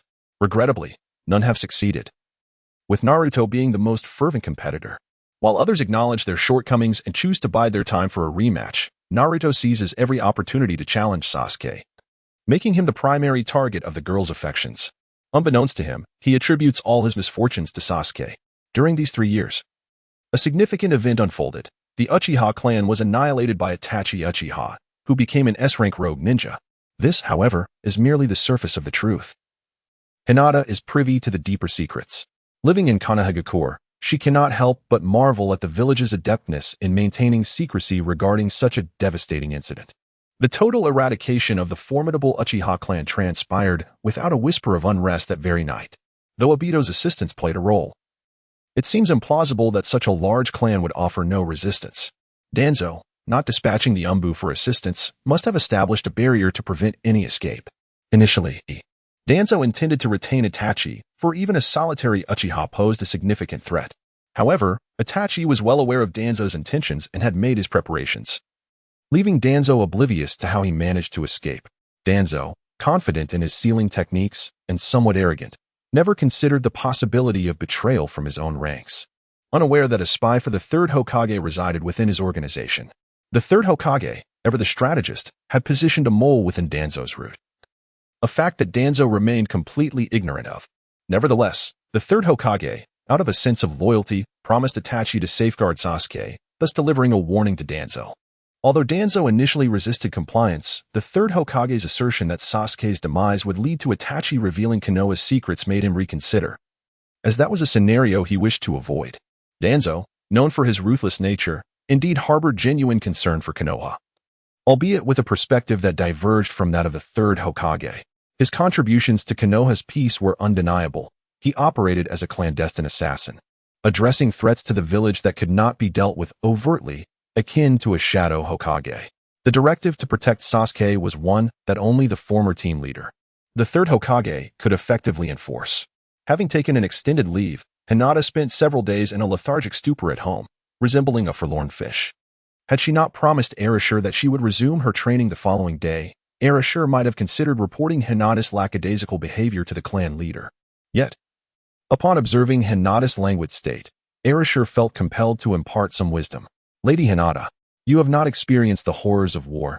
You cannot fathom the dread it brings. The next conflict could arise at any moment, and we must be prepared at all times. You cannot afford to be so carefree. You are the future of the Hyuga clan. Hinata sighed. Isn't it wonderful to enjoy life during times of peace? It has been 3 years since I've taken such a long break. Erasure replied, Lady Hinata, your manner of speaking resembles that of an old man. It must be that little rascal, Shikamaru, who has influenced you. It's best if you refrain from associating with him in the future. I understand that you have toiled for 3 years, yet perseverance in training is imperative. Erasure had encountered Shikamaru as well, a fellow who considers everything a nuisance. Nearly lounging beside Lady Hinata, Erasure held a disapproving view of him, lamenting the idleness of one so young. After all, neglecting effort in youth only leads to regret in old age. Despite his personal disdain, the lad might very well be the heir of the Nara clan, and the Hyuga family procured a significant portion of their medicinal herbs from them. Thus, he refrained from suggesting they be separated in class. Once again, Shikamaru found himself unwittingly caught in the crossfire. Hinata, Shikamaru truly resembles an old man. I am undoubtedly far more diligent than him. Tomorrow I shall devote myself to rigorous training. As the two conversed, they heard the voices of Sakura and Ino calling for her. Sakura and Ino frequently visited Hinata to play, so the people outside did not hinder their arrival. Hinata, what brings you both here? Shouldn't you be savoring your time off? Sakura, we heard that you took an extended sick leave. We were a bit concerned and decided to check in on you. You seem to be looking quite well. Ino, indeed. You used to take only 2 or 3 days off in a week, yet this time you have taken leave all the way until the final exams. Is everything all right? Hinata, it's nothing. Lying at home for several days has been quite comfortable. In a voice only she could hear, Erasure remarked, it's surprising that some people genuinely believe Lady Hinata was truly ill and has been resting for a week. Now, nearly everyone at school is convinced, especially with the Hyuga clan leader personally granting her sick leave. Coupled with Hinata often dozing off in class, everyone thinks she must be physically weak, requiring medication and ample rest. Yet, she remains determined to attend school, earning the admiration of her peers for her resilience. Irika-sensei also believes in her, occasionally kindly asking if she wishes to go home for a rest when he notices her uncomfortable sleeping posture. Shikamaru watched all of this with a sense of disbelief. Not only had he failed to regain his standing, but he had inadvertently assisted Hinata. Now, she could sleep in class and even take sick leave whenever she pleased. How fortunate she was. Moreover, with Hinata absent from class, the delightful snacks had also vanished. Shikamaru felt a tinge of regret, recalling the time he helped Hinata with her fundraising. He had hoped to witness her expressive reactions, yet what he saw was Hinata feigning deep gratitude, returning the money to everyone, and distributing a plethora of candies, assuring them that her life was going well and they needn't worry. Because of that incident, Hinata's status in her class rapidly ascended, moving away from the unnoticed trio in the back row. Sakura, Hinata, you are so fortunate. We have to practice martial arts every day at school now. Plus, we have to complete theoretical assignments and summarize our training experiences. It's utterly bothersome. Ino, exactly. And with the upcoming competition, as the strongest girl in class, Sasuke even glanced at me. It's such bliss. Sakura, Ino, who says you're the strongest girl in class? We clearly tied that day, and Sasuke must have been looking at me. Ino, what are you saying, wide forehead? Sasuke was definitely looking at me. Sakura, Ino pig. Don't spread rumors just because you're jealous. Ino, do you want to fight, wide forehead? Sakura, bring it on. I'm not afraid of you, Ino pig. Hinata, you two should take a moment to sip some tea and calm down. After all, your battles have always ended in a draw. Moreover, weren't you here today to see me? Let us not mention Sasuke and enjoy a peaceful weekend together, shall we? Humph. Sakura and Ino exchanged a knowing glance, their synchronized scoffs signifying that they would let this matter rest for now. Hinata, allow me to treat you all to some milk tea. How delightful it would be for everyone to engage in a serene conversation. Hinata, fearing that they would bicker endlessly, swiftly silenced them with food. Sakura exclaimed, this is wonderful. Hinata, your milk tea is absolutely delightful, and it's not available anywhere else. Ino-chan, indeed. Why don't you consider opening a milk tea shop, Hinata? You would surely make a fortune, and we would be your loyal customers. It doesn't seem fair to keep troubling you for your delicious milk tea. Hinata, recently, I have been contemplating a similar notion. My father has encouraged me to become independent, yet I lack a stable source of income. It is possible that I will soon embark on the journey of opening my own shop. Hinata was previously well off and had no intention of opening a shop or engaging in business.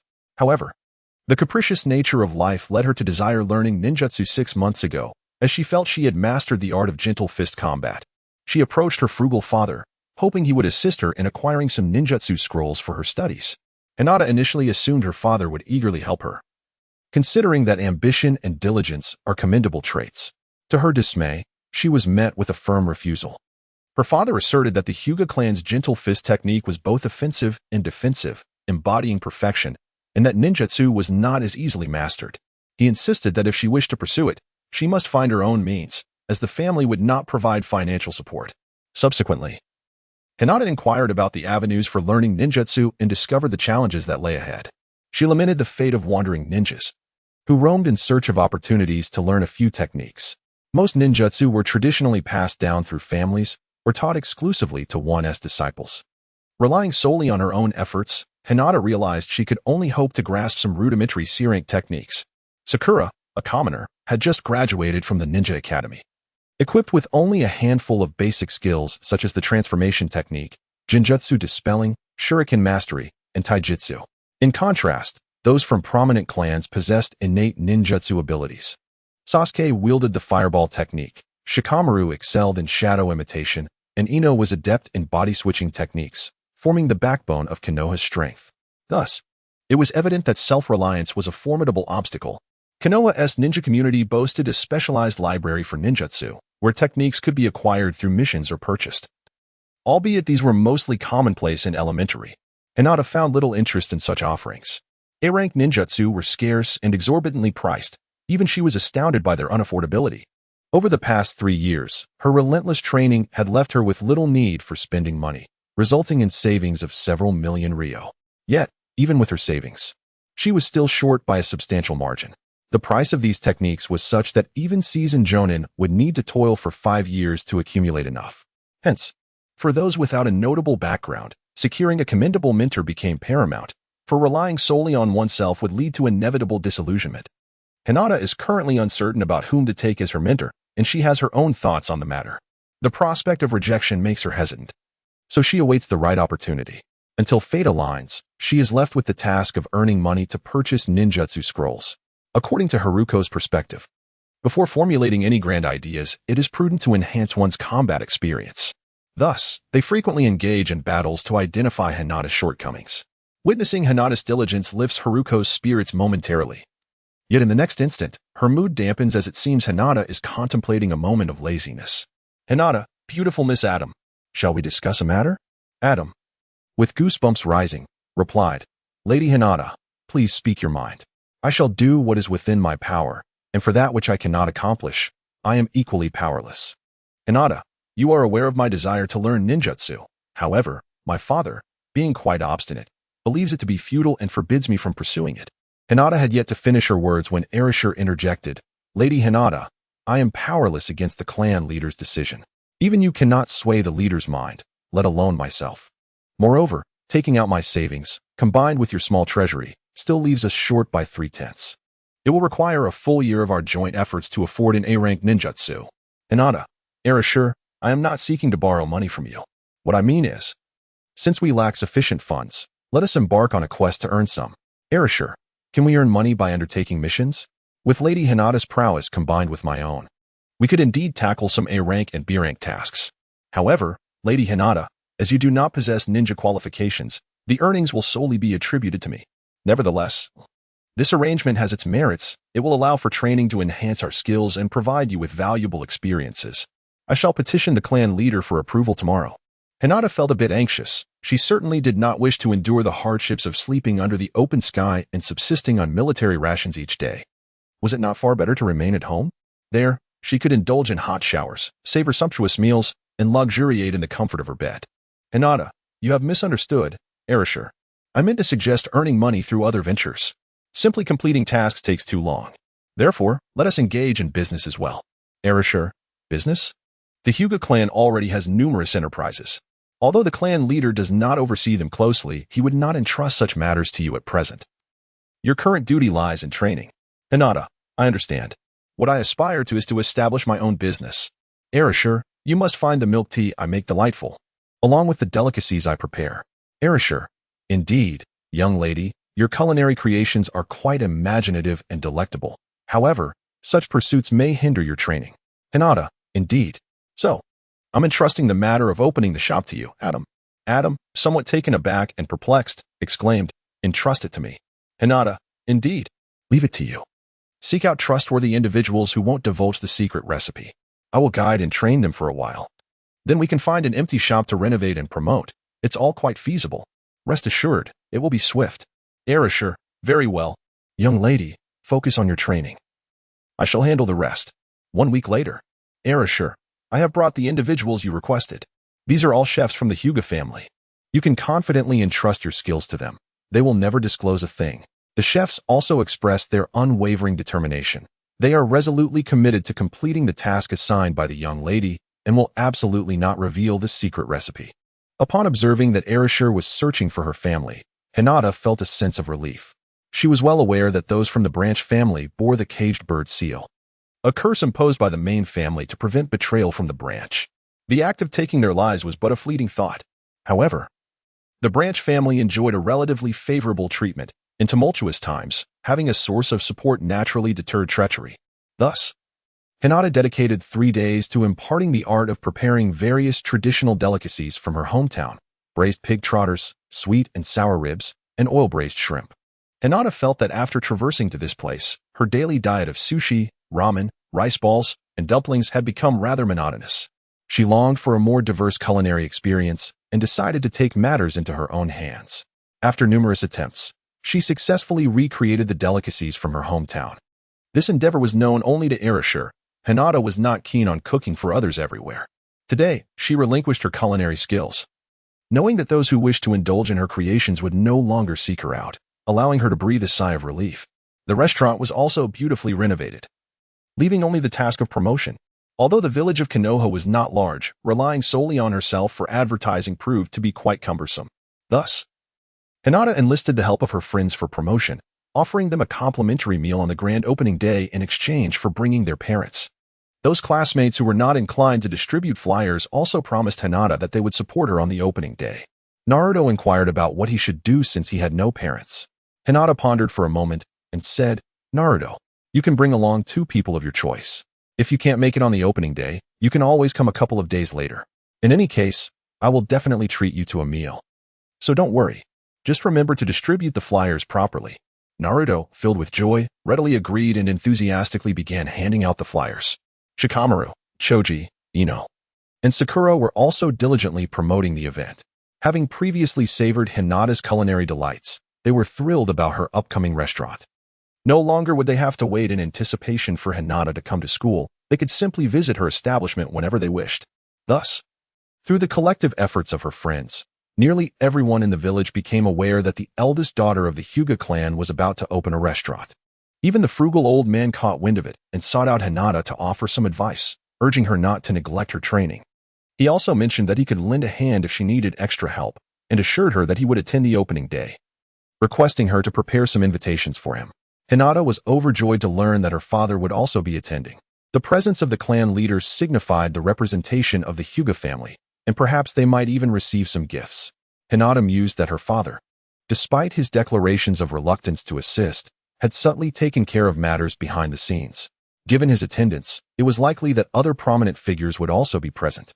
She could not allow her father to lose face after his considerable efforts. Thus, Hinata undertook a thorough examination of the premises, and to her astonishment, the reality exceeded her expectations. Initially, she had anticipated a modest space of around 200 square meters with 2 levels, but to her surprise, they had acquired a grand edifice exceeding 1,000 square meters and soaring 4 stories high. Unbeknownst to her, this structure was an abandoned warehouse belonging to the Hyuga clan. Erasure had orchestrated its demolition, commissioning an S-rank task at the cost of 100 million ryo, demanding completion within a week. Remarkably, this expense was borne by her father. The task had initially gone unclaimed, as it was deemed impossible for a mere handful of individuals to accomplish. Too many workers would only lead to losses. Consequently, it was promptly taken on by the Umbu of Konoha, who, constrained by budgetary limitations, also undertook the renovations for an additional 10 million ryo. Danzo, the leader of the Umbu, felt vindicated in his investment in cultivating the first cell ninja. Although there was only one, he had promptly reaped substantial financial rewards. The 4 pillars technique proved advantageous, and he resolved to pursue similar assignments for quick profits. Thus, Yamado emerged as the Umbu's most formidable construction operative. Danzo even contemplated the establishment of a dedicated umbu construction team to streamline the acquisition of such lucrative tasks. Hinata gazed upon the predominantly wooden structure and instantly discerned the identity of its creator.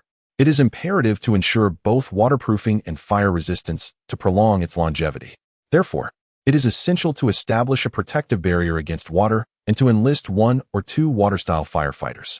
The high-rise buildings in Konoha are already scarce, rendering this edifice a captivating sight. Given the hotel's vastness, arrangements can be made with ease. Initially, Hinata harbored concerns about accommodating her father's guests, but such worries have now dissipated entirely. Erasure is truly remarkable. Erasure, I adore you. Hinata, Erasure, you are truly remarkable. How did you manage to acquire such a grand establishment? Erasure, it was beyond my own capabilities, so I conveyed this matter to the clan leader. The clan leader financed the issuance of an S-rank mission on your behalf. An S-rank mission is not something that can be easily initiated. The reward is merely one aspect. The other significant factor is its profound impact on the village hidden in the leaves in the Land of Fire. The esteemed clan leader personally petitioned the Hokage for approval to have it published. Hinata, so much has transpired. This restaurant is truly hard-earned. However, this indeed constitutes a significant event for the Land of Fire, profoundly affecting the Hidden Leaf Village. In 3 days, the name of our eatery will undoubtedly resonate across the 5 great nations. Erasure, Lady Hinata, you seem rather overconfident in yourself. Hinata, no? My confidence does not stem from myself. It is a confidence rooted in cuisine. Just kidding. This is a culinary heritage passed down through millennia in the vast expanse of China. If this fails, what else could possibly succeed? Eventually, my thoughts aligned with Hinata's vision. The Hinata Gourmet Restaurant not only became a requisite stop for travelers, but also emerged as the premier destination for hosting esteemed guests of Konoha. If you haven't visited the Hinata Gourmet Restaurant during your time in Konoha, it would be rather embarrassing to claim you have been to Konoha at all. The Hinata Gourmet Restaurant has generated substantial revenue for Konoha's tourism industry, especially on its opening day. Hinata instructed the chef to prepare an array of exquisite samples, elegantly displayed at the entrance of the shop. The enticing aroma captivated the onlookers, ensuring their visit was far from in vain. Hinata entrusted the opening speech to Erasure, who, without any intention of indulging in superfluous chatter, promptly commenced with the main theme, elaborating on the details of the opening festivities. Dear esteemed guests, today marks the grand opening of Hinata's Culinary Haven. To celebrate our inaugural day, we are pleased to offer a delightful 25% discount on all dishes. Moreover, for groups of 6 or more, the discount increases to 35%. Our delectable desserts are available for complimentary tasting, and beverages are offered at a 10% discount. Additionally, for every 10,000 Rio spent, patrons will receive a complimentary silver membership card, while a 100,000 Rio expenditure grants a gold membership card. And 1,000,000 Rio will bestow a diamond membership card. The silver membership ensures a persistent 10% discount. The gold offers an 15% discount. And the diamond provides a remarkable 30% discount. Do not let this opportunity pass you by. Step inside, for you have nothing to lose and much to gain. The crowd, upon hearing this eloquent promotion, was captivated. The enticing aroma wafting from the samples displayed at the entrance further piqued their curiosity, prompting many to eagerly enter and experience the offerings. When the advertisement was first revealed, Erasure himself was taken aback, pondering how Hinata had devised such a fluid and catchy phrase. After all, it was a slogan befitting a bustling marketplace in her hometown. Fortunately, the restaurant was spacious enough to accommodate the throngs of patrons. Within the first hour of opening, desserts sold like hotcakes, with milk tea and tofu pudding emerging as the most sought-after items, receiving rave reviews from the beautiful young clientele. Although the savory dishes were less in demand, the establishment was still filled to capacity, with others waiting in line for a table. Despite the enticing discounts of 35% and 30%, the prices were comparable to those outside, rendering them somewhat expensive. However, the exquisite presentation and flavors of each dish enticed customers to indulge in the experience. After all, this establishment was the largest restaurant in Konoha, renowned for being operated by the esteemed Hyuga clan, ensuring that it was unlikely to compromise their reputation. Indeed, those who dined expressed their satisfaction, with 30% opting for the silver membership card, 40% choosing the gold, and a mere 5% acquiring the diamond membership, primarily comprised of elite jonin and affluent merchants. The remaining 25% deemed the prices too steep, acknowledging the delightful quality of the food, but facing economic constraints that necessitated occasional indulgence without the need for a membership. Konoha, as a ninja village, is home to numerous capable ninjas who earn a living through missions, while they cannot afford to splurge on extravagant meals. A decent standard of living is achievable. After all, no one can undertake the perilous work of a ninja on an empty stomach, given the constant threat to life. Konoha is relatively prosperous compared to many smaller nations where hunger and poverty are rampant. Had Hinata opened her establishment in such areas, she would have likely faced severe financial losses. Observing the bustling business, Hinata felt a deep sense of satisfaction, contemplating that the time to invest in ninjutsu was drawing near. As evening approached, the guests invited by her father and Hinata began to arrive one after another. Hinata extended invitations to a few friends, however. Some of the guests her father invited overlapped with those of her companion's parents. This created a somewhat uncomfortable atmosphere, as the conversations between children and adults diverged significantly, highlighting the generational gap. Consequently, Hinata decided to alter her original plan and gifted 3 complimentary vouchers to each of her helpful friends. This evening, it would be a gathering solely among her peers. The head of the Hyuga clan had invited notable figures, including the leaders of the Nara, Akimichi, and Yamanaka clans, all esteemed families from the Hidden Leaf village. One must admit, it was quite an impressive assembly. As the attendees arrived, a few individuals nearly left Hinata in awe, including 2 advisors from the Hidden Leaf, characters that typically grace the scene only after hundreds of episodes. When Danzo received the invitation, he initially had no intention of attending. However, upon hearing the commendations regarding the exquisite flavors, and considering that he was personally responsible for the construction project, he decided that a brief visit would be worthwhile. The advisors shared a similar sentiment.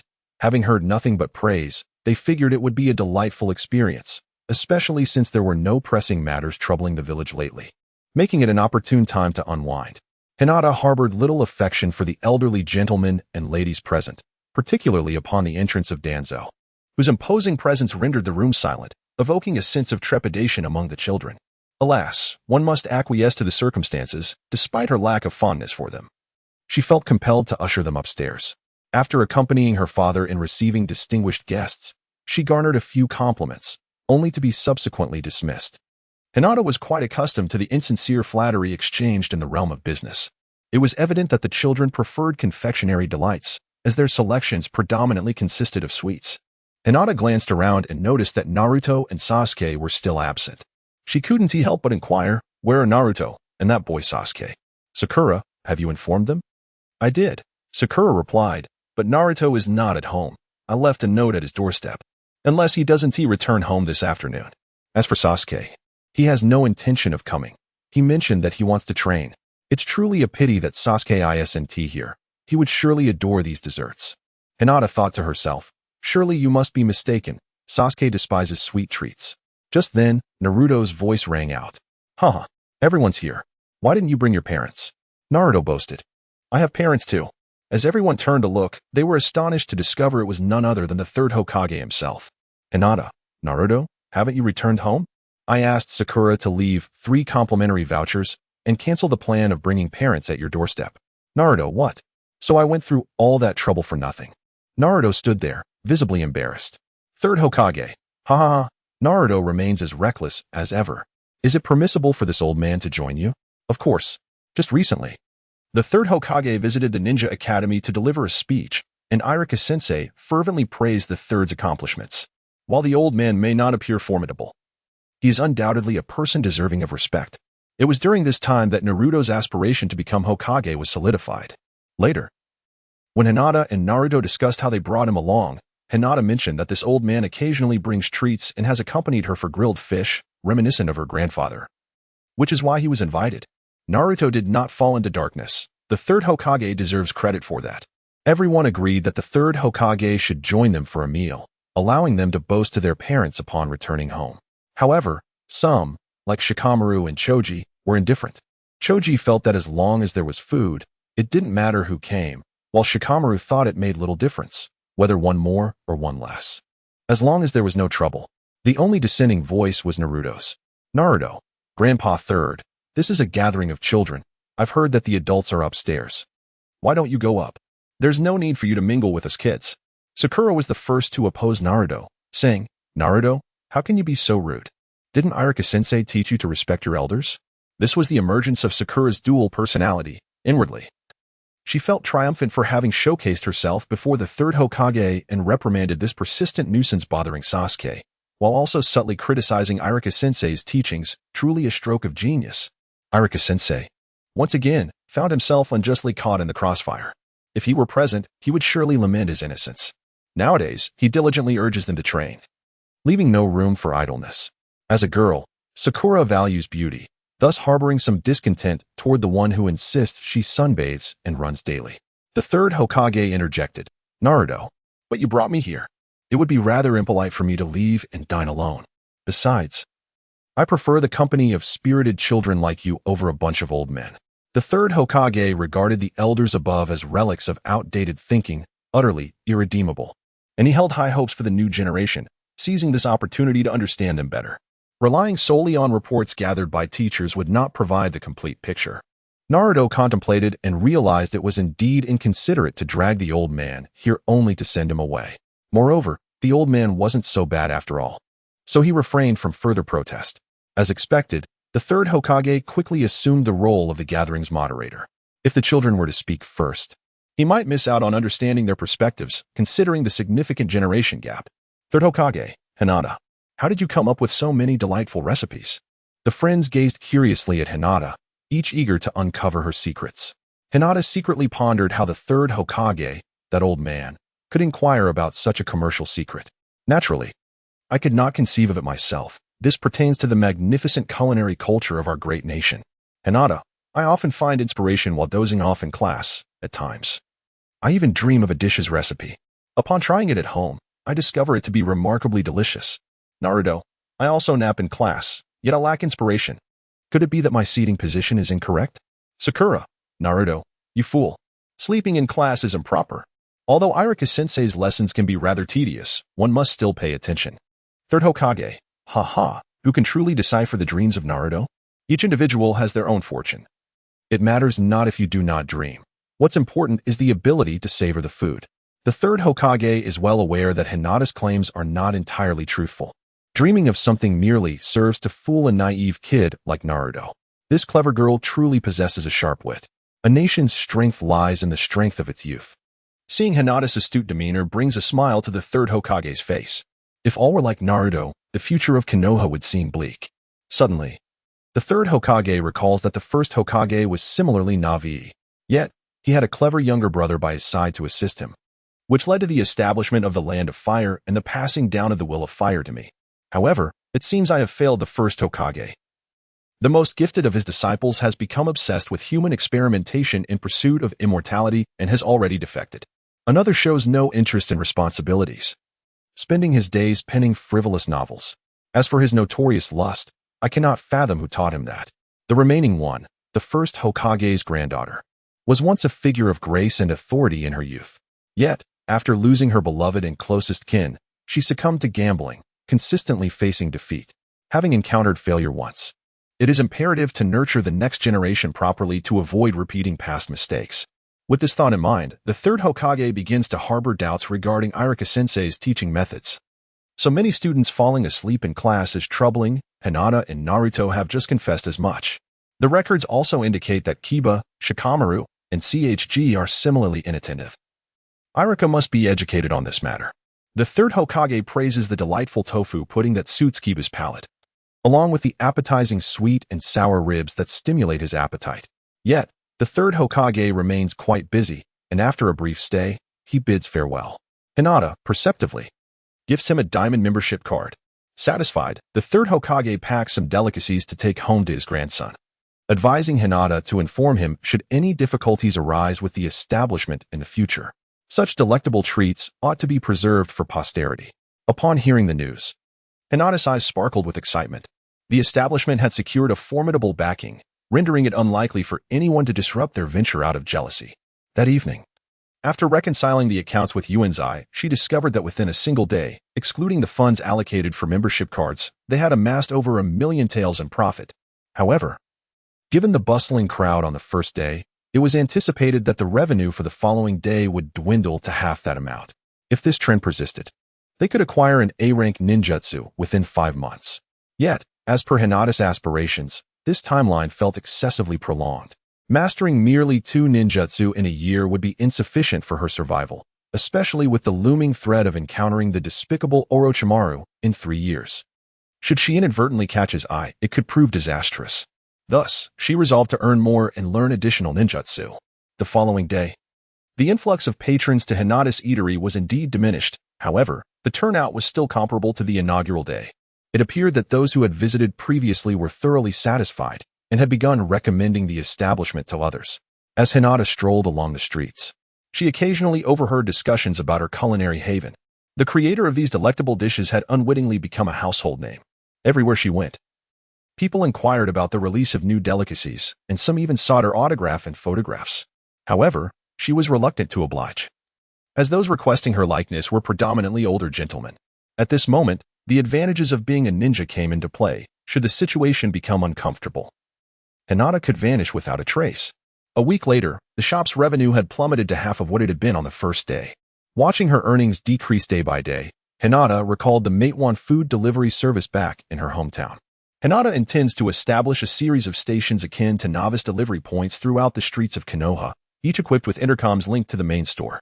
Those wishing to place orders may do so at these stations, with deliveries being handled by several lower-ranking ninjas, for whom she will cover the salaries. Consequently, Hinata approached the third Hokage to share her vision. The third Hokage expressed his satisfaction with this initiative, recognizing its potential to enhance the village's GDP. Recently graduated lower-ranking ninjas often find themselves with little to occupy their time, either seeking leisure or assisting with menial tasks. The setting of Naruto aligns closely with modernity, featuring elements such as cinemas and intercoms. Although the range of the intercoms cannot be excessively vast, the size of Konoha is manageable. Since the introduction of the takeaway service at Hinata's restaurant, sales have seen a further increase. However, human greed knows no bounds. Who would care about having more money? Hinata, claiming to be in seclusion for several days of rigorous training, was in fact secretly engaged in the study of Coca-Cola. In this region, beverages predominantly consist of fruit juices and milk, lacking the refreshing allure of carbonated drinks, which is a significant disappointment. After numerous attempts, Hinata finally discovered the perfect balance of flavors, resulting in a pleasantly sweet and smooth taste. This Coca-Cola formula is an exclusive creation, necessitating utmost confidentiality. She decided to entrust the matter to her rather inept father, as she wished to avoid the ensuing headaches. Upon his first sip of the beverage, he was immediately invigorated, realizing the immense value of the formula. Consequently, he convened a clan meeting, gathering the key figures within the family. After a collective discussion, it was agreed that they would oversee the production and distribution of the Coca-Cola, with the clan claiming 50% of the profits. Hinata had no objections. After all, they were family, and it was sufficient to receive 50% without any effort. A week later, Coca-Cola made its debut at Hinata's eatery, which was well received by those who had engaged in a day's labor, as they found it far more refreshing than alcohol. A few days later, bottled Coca-Cola also became available. It not only reached the outskirts of the Hidden Leaf village, but also spread throughout various locations in the Land of Fire. The Hyuga clan had numerous establishments in other regions of the Land of Fire as well. Without exception, every bottle of Coca-Cola flew off the shelves upon release, leading to a surge in pre-orders. Other nations had also heard of this Coca-Cola, with the Sand Country placing substantial orders. The daimyo of the Land of Fire even sought a discussion with the clan leader, urging him to ramp up production at all costs. The Hyuga clan, being a prominent family both in the Hidden Leaf and the Land of Fire, found themselves unable to monopolize the market. Although the Hidden Leaf was under the jurisdiction of the Land of Fire's daimyo, it also served as a bastion for the Land of Fire, and thus he dared not impose too heavily. Consequently, he allowed the Hyuga clan to profit more, while he collected additional import taxes from abroad.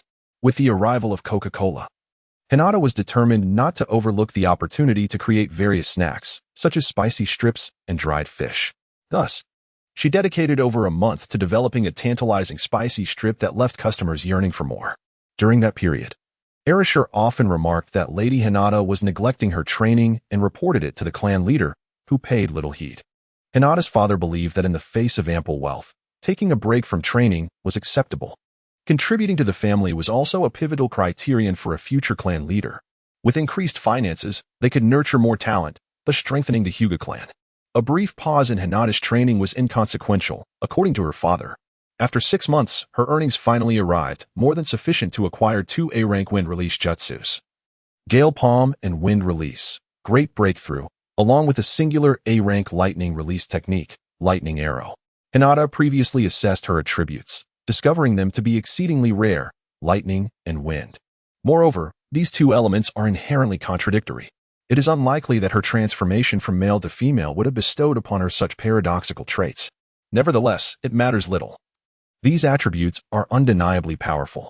In the Hidden Leaf Village, ninjas wielding lightning and wind techniques are particularly scarce, rendering her options limited to just these 3. For anything beyond that, one would need to seek more exceptional talents. Hinata obtained the ninjutsu she desired to master and was poised to enter a period of earnest seclusion for her training. Just then, she heard Arashur mention that Irika-sensei had come to announce the impending final examination. Hinata couldn't help but exclaim how swiftly a semester had passed with just a little effort. Time flies so quickly. Irika-sensei, it's been a while. Irika thought to himself, you acknowledge it's been a while, yet I haven't seen you at school for half a year. If I hadn't noticed your absence on the report card, I might have forgotten you didn't take the exam. Irika-sensei said, Hinata.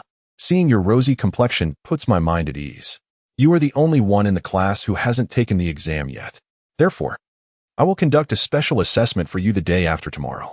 If you don't pass, you may be held back. So, please put in your utmost effort. The Hokage has been keeping a close watch on you these past 6 months, and I cannot afford to give you any leniency. Would you like me to accompany you for a trial run tomorrow and discuss some examination strategies? Hinata, I believe I should be just fine. Please rest assured, Irika-sensei. Arashur, unwilling to let Hinata squander another day, noted that she had already wasted 6 months. Consequently, Arashur bluntly stated, Irika-sensei, Lady Hinata's studies at home are no less effective than those at school. Simply leave her the exam materials. This was a choice made by others. And Irika-sensei had little recourse but to comply, leaving the exam contents behind as he departed. Hinata glanced at the examination content, which was indeed entirely focused on taijutsu. The tasks included a 5-kilometer jungle cross-country run, 10-meter shuriken throwing, and sparring with her teacher using shadow clones. These challenges did not seem overly difficult. So Hinata continued her research on ninjutsu. Hinata has finally grasped the essence of relentless dedication. She never imagined she would experience such fervent diligence. It suddenly brings to mind the words from the crazy English mantra, to achieve success, one must first embrace madness. Without a touch of insanity, success remains elusive. Hinata had spent an entire day and night in her endeavors, at last managing to refine both wind and lightning chakra.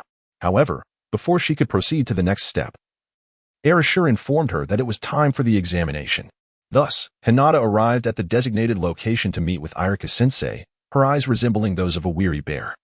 Devoid of spirit, and her visage reflecting utter fatigue. Observing her disheveled appearance, the deeply sunken eyes, and her incessant yawning every minute, Irika-sensei pondered whether he ought to postpone the examination, fearing the potential complications that might arise later. With a gentle demeanor, Irika-sensei inquired, Hinata, you seem to be in quite a poor state. Is it an old ailment resurfacing? Would you like to request a postponement of the exam? Hinata, it's nothing. I've simply been training for the past few days and feel a bit drowsy.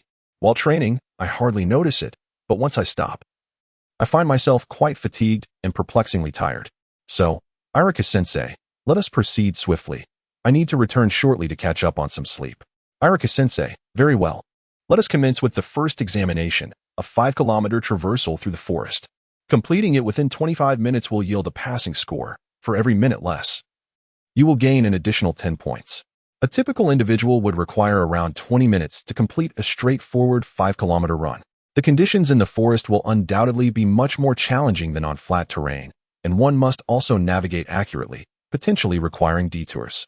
Thus, 25 minutes will prove quite formidable for those just embarking on their journey as ninjas. Hinata, are you prepared? You seem to be in less than optimal condition. I shall run behind you to assist should you require any help or if you need to withdraw from the examination unexpectedly.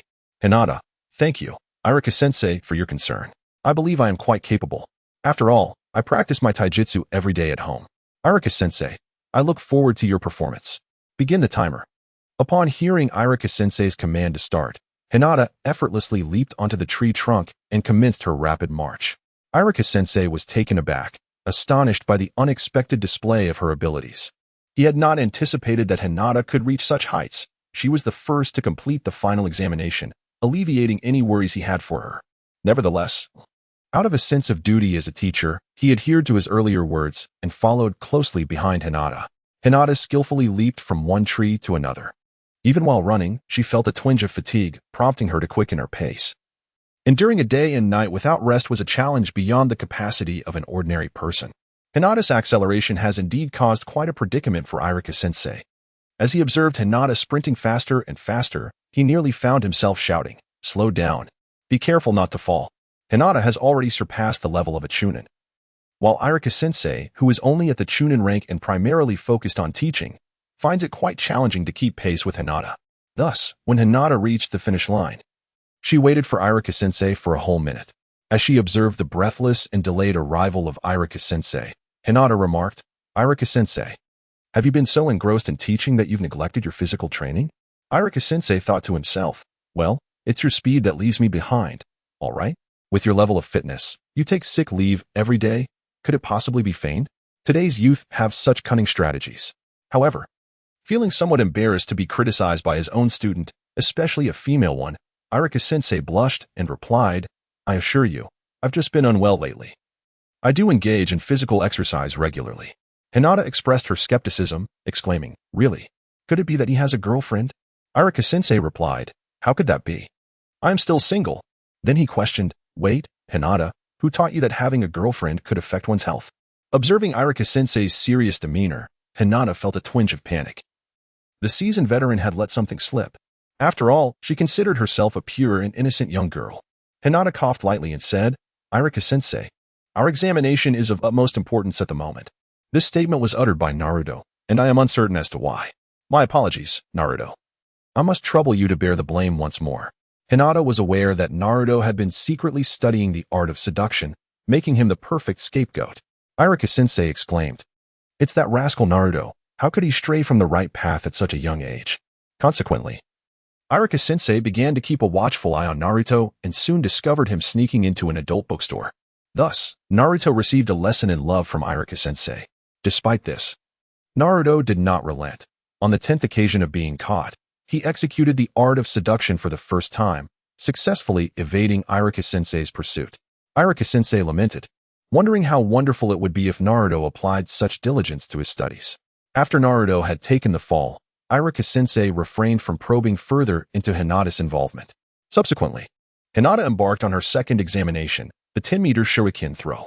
Her previous performance of traversing 5 kilometers through the forest was undoubtedly a perfect score, making her the sole recipient of full marks in her entire grade. The second place was Sasuke, who attained only 90 points, while the majority of others scored in the 60s or 70s. Hinata harbors a certain disdain for the shuriken technique, as within the world of Naruto, those struck by shuriken are often mere fodder. Thus, she possesses little enthusiasm for mastering this skill. Being able to hit the target suffices. Due to her training in gentle fist, Hinata exhibits commendable control over her bodily muscles. Despite her limited practice, she successfully struck the target with all 20 shuriken, most landing within the 7th and 8th rings, yielding a score of 75. This score can be deemed rather mediocre, with only Naruto failing to meet the standard in the class. Irika-sensei nearly found himself categorized as fodder by Hinata during the assessment. When Naruto threw his shuriken, Irika-sensei stood quite far from the target yet still came perilously close to being hit. Consequently, the classmates suggested that Irika-sensei position himself behind the target. Indeed, Naruto flawlessly missed the target. The final task involved a battle against Irika-sensei's shadow clone. Achieving a 5-minute endurance would earn full marks, with a deduction of 10 points for every 20 seconds less. Irika-sensei inquired, "Hinata, after 2 evaluations, do you not wish to take a brief respite?" He remained curious about Hinata's capabilities, especially since she had outpaced him in the initial round, leading him to desire her optimal performance to gauge her true strength. "Hinata, there is no need for a break. Let us begin," Irika-sensei. "Very well, shadow clone technique. Hinata, take action." Hinata, 8 trigrams air palm. As the two stood 5 meters apart, Irika-sensei's shadow clone vanished with a soft puff. "Irika-sensei, what is this?" "Hinata, you can also perform long-range attacks." "Indeed. This is the 8 trigrams air palm from my Hyuga clan. I can only strike up to 20 or 30 meters, and the power is modest, akin to a close-range palm strike." My father, however, can inflict fractures from 100 meters away. Irika-sensei thought to himself, why are you telling me this? You don't intend to break my bones, do you? Feeling somewhat embarrassed after being defeated in mere 2 seconds, he awkwardly scratched his head. Thus, Irika-sensei hastily changed the subject. Hinata, I didn't realize you had become so formidable, even mastering the ninja body technique. The so-called ninja body technique is a fusion of physical and ninjutsu, with the 8 gates and gentle fist being quintessential examples. Irika-sensei reassured himself. It's not that I'm too weak, it's just that Hinata is remarkably strong. Hinata, after several years of practice, I have made some progress, yet there remains much to learn. Irika-sensei expressed curiosity. Hinata, you are now eligible to directly participate in the graduation exam, aren't you? Why not give it a try? Hinata, I am still young and frail. Irika-sensei, can you truly bear to let someone so small experience the darkness and bloodshed of the ninja world? Irika-sensei, indeed, it is difficult to bear. Hinata, indeed. Irika-sensei is a compassionate and loving teacher. Hinata lavished praise upon Irika-sensei, for as the saying goes, flattery without cause is either deceitful or opportunistic. Irika-sensei humbly replied, oh, not at all. I merely strive to fulfill my responsibilities. Hinata, please keep my exam results confidential. Irika-sensei, I still wish to enjoy a delightful childhood. Irika-sensei, somewhat troubled, replied, I can refrain from discussing it with others, but I must still report the exam results to Lord Third Hokage. Hinata, it's all right. The esteemed Hokage would never impose upon me. Hinata understands that although there are undercurrents of turmoil, outwardly, peace prevails. Therefore, there is no pressing need to hasten her graduation or to reinforce the ranks.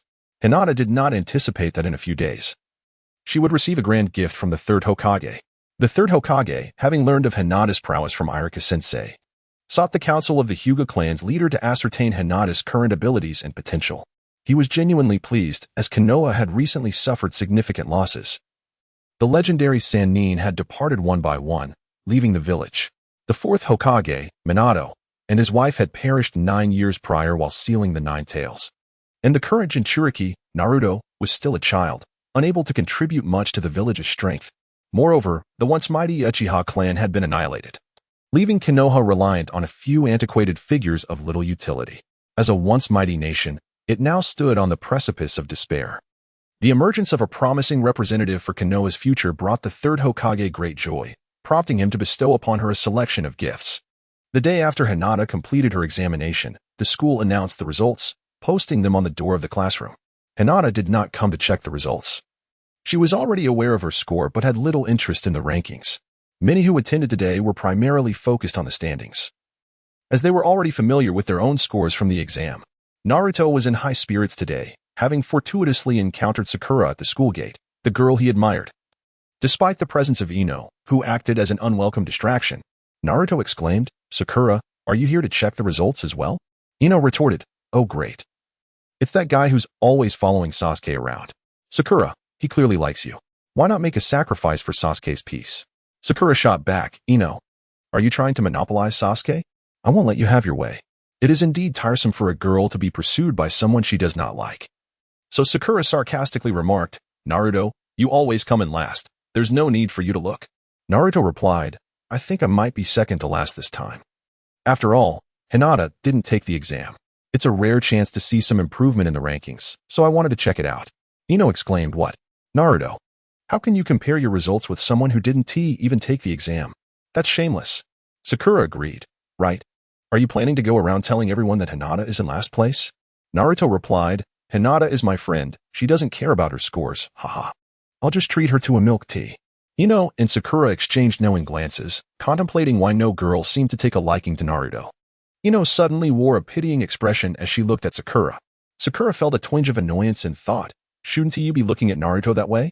Then, it dawned on her the implications of Ino's thoughts. If Naruto never attracted any girls, he would be a constant presence in their study sessions. Feeling disheartened, Sakura walked into the school, expressing her desire to say no more. Ino sympathetically patted her shoulder and accompanied her inside, leaving Naruto bewildered in the wind. Unaware of the silent communication between Ino and Sakura, Naruto found their sudden melancholy puzzling. Did they feel disheartened by their own poor performance? Or was it the news of his improvement that dampened their spirits? Perhaps he should refrain from boasting about being second to last in the future. The trio finally reached the classroom door, and Naruto eagerly glanced at the second-to-last position, only to discover it was still Choji. He swallowed hard and looked at the last position, only to find it was indeed himself, leading him to exclaim, "Ah, how am I still in last place? Did Hinata not partake in the rankings?" After checking her ranking, Sakura searched for Sasuke's name and was astonished to find that he was second, while the top position belonged to Hinata. She gasped and covered her mouth to stifle a scream. As Naruto remained puzzled, Ino pointed to the first place. Naruto exclaimed, "Hinata is actually first. She even surpassed Sasuke, ha ha ha." With this revelation, Naruto's earlier gloom vanished. Being in last place was a familiar occurrence for him.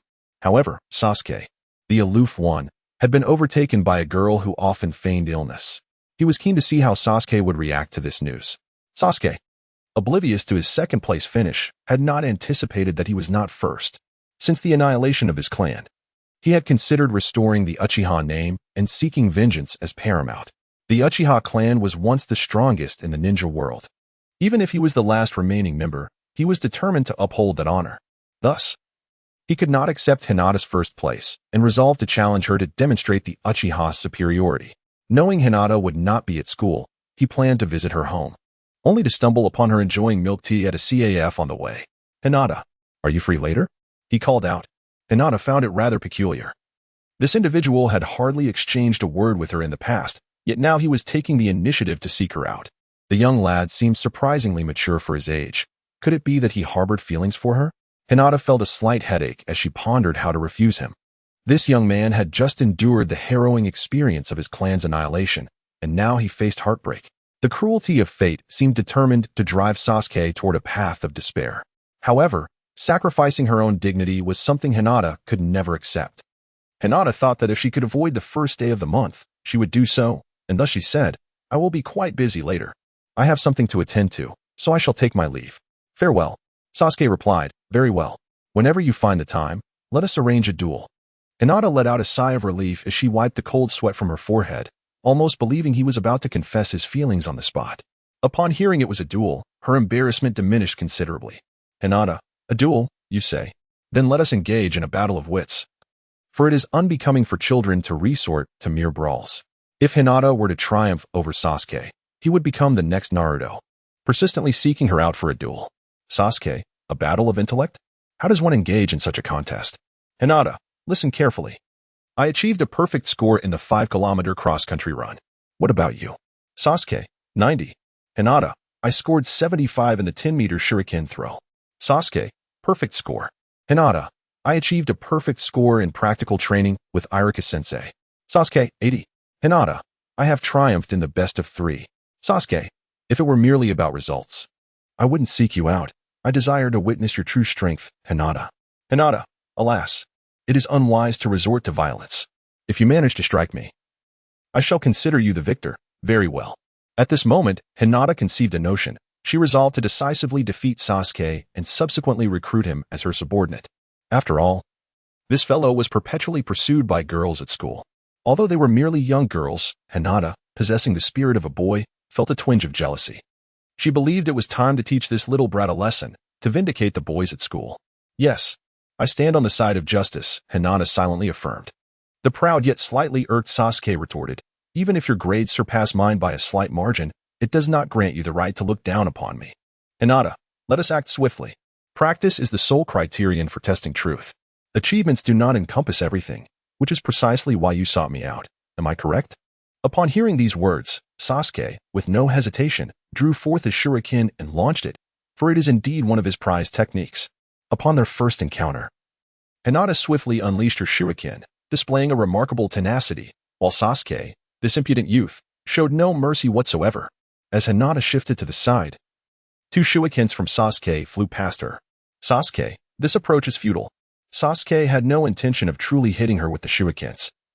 They served merely as a distraction to close the distance between them. As a member of the Uchiha clan, even without activating his Sharingan, his dynamic vision and reflexes were exceptionally sharp. Thus, he held great confidence in close combat, believing there was no one in the class who could best him in a physical confrontation. However, the events that unfolded next humbled him significantly. Despite Sasuke's advantages to Hinata, who had diligently trained her taijutsu for 3 years, his movements appeared to unfold in slow motion, allowing her to evade them effortlessly. When Sasuke realized that his strikes had not even grazed the hem of Hinata's clothing, a wave of disquiet washed over him, filling him with confusion. He thought to himself, "It can't be this disparate. I've worked so hard." Yet, the reality was that the gap between them could not be bridged merely by a surge of his masculine aura. Sasuke's subsequent attacks lacked coherence, mirroring the turmoil in his mind. Observing his erratic flailing, Hinata sighed. This stubborn little boy was indeed the most troublesome. Showing him pity would only lead to ingratitude. Thus, despite her reluctance to strike the child, Hinata decided to take action. "Sasuke, I acknowledge your efforts, but you may need to rest for a few days afterward. Brace yourself for the 8 trigram 64 palms." Hinata activated her Byakugan, though she refrained from employing the full technique of the 64 palms. Instead, she merely struck a few pressure points, inducing paralysis and pain, rendering him incapable of continuing the fight. Had she unleashed her complete power, Sasuke would have undoubtedly found himself in the emergency room, and Hinata might have faced the ire of her female classmates. Despite receiving acknowledgement from her opponent, the defeated Sasuke felt a pang of sadness. Clenching his fists, he pounded the ground and exclaimed, "Damn it. The gap is astonishingly vast. What have I been doing for the past year?" He yearned to continue battling, yet he found himself unable to rise. Hinata observed his hands, roughened and peeling from striking the ground, yet he seemed oblivious to the pain, which led her to ponder how emotional suffering often eclipses physical agony. At such a tender age, he was burdened with an overwhelming weight of experiences. It was truly heartbreaking. Now, Sasuke was also her old classmate, and leaving him alone in this state felt unjust. Thus, she resolved to carry him on her back. Sasuke, taken aback by this sudden gesture, hurriedly inquired, "Hinata, what are you doing?" "Hinata, I shall escort you home. What else could it be? Rest assured, I have no interest in your physical form. Sasuke, put me down. I can walk on my own." "Hinata, do not overexert yourself. Are you not aware that it was I who took action? At the very least, you will need to rest for a night before you can walk." Thus, Hinata hoisted Sasuke onto her back and made her way towards the Uchiha clan's territory. This marked her inaugural visit, as the two clans had previously maintained a rather indifferent relationship, primarily engaging in a rivalry centered around their ocular techniques, with little genuine interaction beyond that. Since the tragic incident that led to the annihilation of his clan, this was the first time Sasuke had been carried by another, and he could not help but recall the moments when his brother had once carried him. However, the warmth that blossomed within him quickly dissipated at the thought that it was his most beloved brother who had brought about the Uchiha clan's demise. "Sasuke, Hinata, you are not truly unwell, are you? You exhibit such strength. Did you feign illness previously to train outside?" "Hinata, one could say that. However, it is not entirely accurate. Sasuke, Hinata, could you enlighten me on how to become stronger? I have a mission that I must fulfill." Hinata, carrying Sasuke on her back, found herself inexplicably affected by his emotions, exclaiming, "Alas! To grow stronger, one must not only invest sweat, but also money." Hinata is well aware of Sasuke's thoughts. At such a tender age, he is consumed by thoughts of vengeance. With a visage marked by melancholy, she refrains from sharing her concerns, fearing it may lead to his demise. Sasuke exclaims, "Spend money?" Hinata, "Indeed. Investing money can enhance your strength."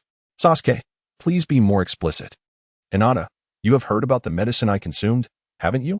It cost a staggering 1 million ryo per pill, a remarkable tonic. My family is nearly impoverished due to my indulgence. How could it not be extraordinary? Thus, it is said that to grow stronger, one must invest financially." Sasuke, "What kind of medicine is that? I desire it as well. As for money, I possess quite a substantial amount." Hinata nearly forgot that this individual is the sole heir of the Uchiha clan, a privileged scion who possesses the entirety of the family's wealth. "Hinata, this matter is beyond my authority. I shall return to seek approval. This medicine is a secret remedy of the Hyuga clan, highly beneficial for enhancing chakra and physical constitution, and I cannot make a decision on my own." Sasuke, "Our Uchiha clan possesses a secret elixir that enhances visual acuity. It is not only advantageous for the Uchiha, even ordinary individuals can benefit from it, improving their eyesight significantly." Hinata, "You did not deceive me." Sasuke, "Of course not. Is it permissible for you to possess secret medicines? Our Uchiha clan's Sharingan, particularly after awakening the Manjiki Sharingan, experiences a decline in vision due to excessive use. To alleviate this condition, a special antidote has been formulated." Hinata, "May I give it a try?" Sasuke, "Certainly. However, You must not disclose this to anyone. Hinata, certainly. If it proves beneficial, I shall discreetly provide you with my medicine. I have been consuming it for 3 years, and its efficacy on me has diminished considerably. Sasuke, excellent. You may only take 3 pills each month. The supply will suffice for half a year. Thus, Hinata stealthily accompanied Sasuke to the forbidden grounds of the Uchiha clan, where she sought out the medicine he had mentioned. The potion was well concealed, hidden not only within the forbidden area, but also behind a secret door and sealed within a box. Hinata recognized that Sasuke was not entirely untrustworthy, at the very least. He harbored no intention of causing her harm. In that moment, she consumed a pill without hesitation. Truly, it was a secret medicine of the Uchiha clan. As soon as Hinata swallowed it, she experienced a delightful sensation in her eyes, as if a mysterious force were nurturing them. This enigmatic power seemed to enhance her ocular abilities, and she sensed a surge of chakra emanating from her eyes. Eagerly, she activated her Byakugan and was astonished to discover that her range of vision had increased by approximately 10 meters. While the chakra consumption required to maintain the Byakugan had also diminished. With each enhancement, there was a corresponding increase in strength. Even a slight extension in range could prove decisive in a confrontation, and this was merely the effect of the first pill. One could only wonder what the results of consuming such remedies over a year or so would yield. Hinata was quite pleased with the secret elixir from the Uchiha clan, thus solidifying her agreement with Sasuke. However, the supplies Sasuke had on hand would only last for 6 months, necessitating the preparation of funds for future materials. Sasuke intended to engage in trade with Hinata for 3 years, but the remaining cash he possessed would prove insufficient for the next 2.5 years. Hinata urged Sasuke to sell land, as the Uchiha clan had once been the most formidable rulers in the ninja world, possessing ample real estate. Sasuke felt that selling land would be disgraceful and would betray his clan. Aware of Hinata's business acumen, he implored her to devise a solution. As his partner, Hinata, determined to prevent the negotiations from collapsing, took it upon herself to find a way. Hinata learned that the Uchiha clan possessed 2 vast estates, which now lay in desolation. Consequently, she requested Sasuke to grant her a 30-year lease, which would serve to cover 2.5 years of medical expenses. Hinata gazed upon the vast expanse of these 2 endless fields and was struck by a novel idea, one that would benefit the shinobi world. Such expansive land would be a pity to leave uncultivated. Moreover, it could not be used for ordinary farming. Thus, Hinata resolved to cultivate a superior strain of hybrid rice. With an ample supply of food, the frequency of conflict would surely diminish. After all, who would risk their life in desperation if not driven to the brink? Hinata has acquired 2 expansive pastures, one she intends to transform into an experimental field for researching hybrid rice, although she possesses a fundamental understanding of the principles involved. The journey to actualize this endeavor will require considerable time. The other pasture will be dedicated to the development of livestock farming, specifically rearing chickens and ducks.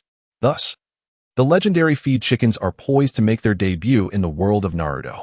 By raising chickens and ducks, she will also produce organic fertilizer, contributing to the experimental field. Hinata harbors lingering concerns regarding feed chickens, as her previous experiences at school with such poultry left much to be desired in terms of flavor. Consequently, she took the initiative to research online what these chickens are fed, feeling somewhat guilty about the quality of their meat. In light of this, Hinata's restaurant will unveil a new menu featuring delectable offerings such as Coca-Cola chicken wings, hamburgers with fries, fried chicken wings, fried drumsticks, and spicy fried chicken. Just the sight of the images will leave one salivating profusely, prompting eager inquiries about their release. Understanding the disparity between himself and Hinata, Sasuke refrains from pestering her like Naruto does, seeking duels day in and day out. Instead, as a collaborative partner, he has proposed a unique service to Hinata. Upon hearing the news, Hinata was almost tempted to tie Sasuke to a tree and give him a good thrashing, as he had learned at such a young age about the notion of special services. However, she later discovered that Sasuke's reference to special services merely pertained to engaging in combat with him once a month, allowing him to gauge his progress. Hinata felt no concern. An occasional beating each month would not drive him to the brink of madness. Recently, she had discovered that her unique talent for gaining strength through slumber seemed to have intensified. Despite her cessation of medication, her chakra continued to flourish, proving no less potent than when she was under treatment. Yet, she did not dwell on such thoughts. After all, it was a positive development, and acceptance was all that mattered. After wrapping up various chaotic tasks, Hinata was about to retreat into seclusion to delve into her ninjutsu studies when her father informed her that the Hokage wished to summon her. Hinata was uncertain about the purpose of the third Hokage's summons. However, having heard from her father that it was a positive matter, she felt no sense of pressure. Thus, she arrived at the Hokage's office at the appointed time. Hinata, greetings, Grandfather Third. Hokage, how polite of you, Hinata. Unlike that rascal Naruto, who incessantly refers to me as the lecherous old man. Ever since Naruto perfected his seductive techniques, he has been flaunting them everywhere, even demonstrating them before the third Hokage, who was left with a nosebleed. Thus, he has been aptly dubbed the lecherous old man. Hinata, Naruto can be somewhat foolish. However, his exuberance is rather delightful. Hokage, Hinata. Many people have distanced themselves from Naruto. Your elders must have hinted at this as well, right? Why do you still wish to befriend him? Naruto is the Nine-Tails Jinchuriki, a significant deterrent for the village. One should carefully observe and inquire about those who actively approach him. Hinata, I have grown up. I possess my own discernment. Each individual harbors their own perspectives, and they have their reasons for disliking Naruto. Yet, through my observations, despite his foolishness, Naruto proves to be quite dependable as a friend. The third Hokage affectionately ruffled Hinata's hair and smiled, saying, You are so young yet already proclaiming your maturity. How swiftly time passes. Hinata, a 20-year-old soul, was playfully ruffled on the head and remarked with a hint of exasperation, Grandfather Third, you've tousled my hair, and I'm already starting to grow taller. The Hokage chuckled, Hinata has matured. Over the past 2 years, you have brought considerable income to the village, enriching our lives with joy. Everyone adores you, this extraordinary young lady. The reason for your invitation today is to reward you. Hinata, what could Grandfather Third be rewarding me with? Surely it cannot be merely 2 lollipops. Third Hokage, haha. Do you think I am such a miserly old man? I have heard that you opened a food stall with the intention of learning ninjutsu. Hinata, indeed. However, I have already procured the wind and lightning attribute ninjutsu from the library, and am preparing to enter a period of intense training for several years. Third Hokage, haha. What valuable treasures could possibly be found in the library? They are merely the old relics cobbled together by those ancient fellows to manage their inventory, expensive and devoid of true merit. Hinata's eyes sparkled with excitement. The old man seemed to be offering her something truly exceptional. Eagerly, she inquired, Grandfather Third Hokage, do you mean to say that you have something wonderful for me? The third Hokage replied with a confident grin, Of course. I intend to bestow upon you 3 S-rank jutsu, along with several A-rank techniques. If you can master these jutsu within the next decade, the position of Hokage may very well be within your reach. Upon hearing this, Hinata couldn't help but gasp in astonishment. 3 S-rank ninjutsu and several A-rank techniques. This was indeed a monumental opportunity. The acquisition of S-rank ninjutsu is pivotal in becoming a formidable leader. Countless individuals have found their progress halted at the rank of Jonin due to the lack of pathways to learn such advanced techniques. Hinata had not anticipated that the third Hokage would suddenly deliver such thrilling news. His words today seemed to suggest an intention to cultivate her as his successor. It appeared that this elderly gentleman was preparing this young girl for a future of servitude under his guidance. Hinata contemplated the advantages of taking what was offered without hesitation, leaving the future to unfold as it may. Observing the astonished expression on Hinata's face, the third Hokage felt a sense of satisfaction. He began to recount the ninjutsu he had bestowed.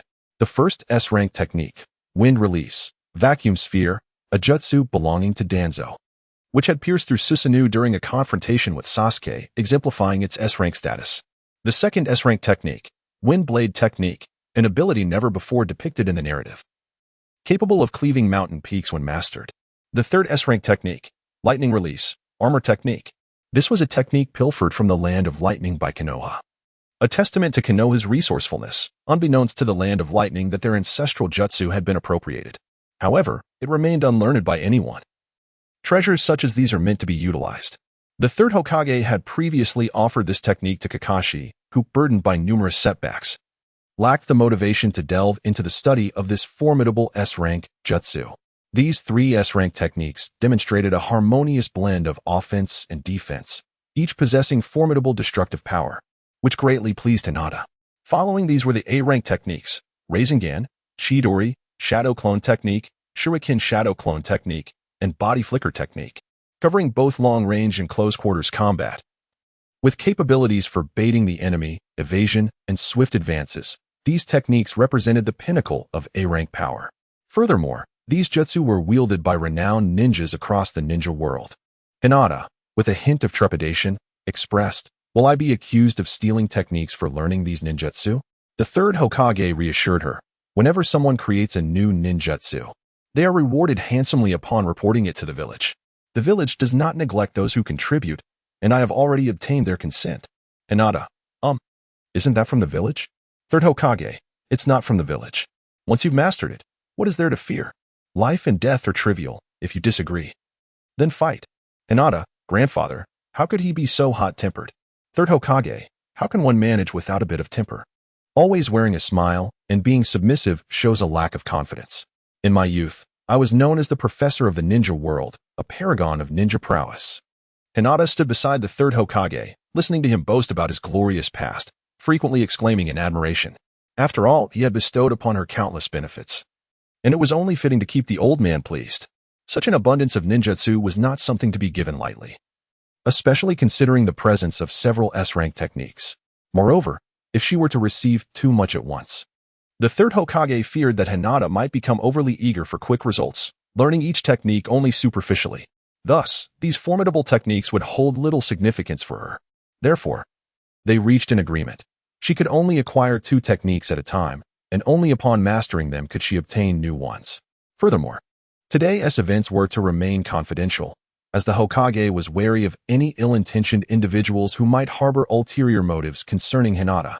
Hinata understands that maintaining a low profile is essential for discreet development, and she is also aware of the ulterior motives of certain individuals. This individual with ulterior motives undoubtedly refers to Danzo, who has long coveted the position of Hokage. The third Hokage is aging, and the whereabouts of the legendary 3 shinobi remain unknown, leaving only a few younger candidates like Guy and Kakashi.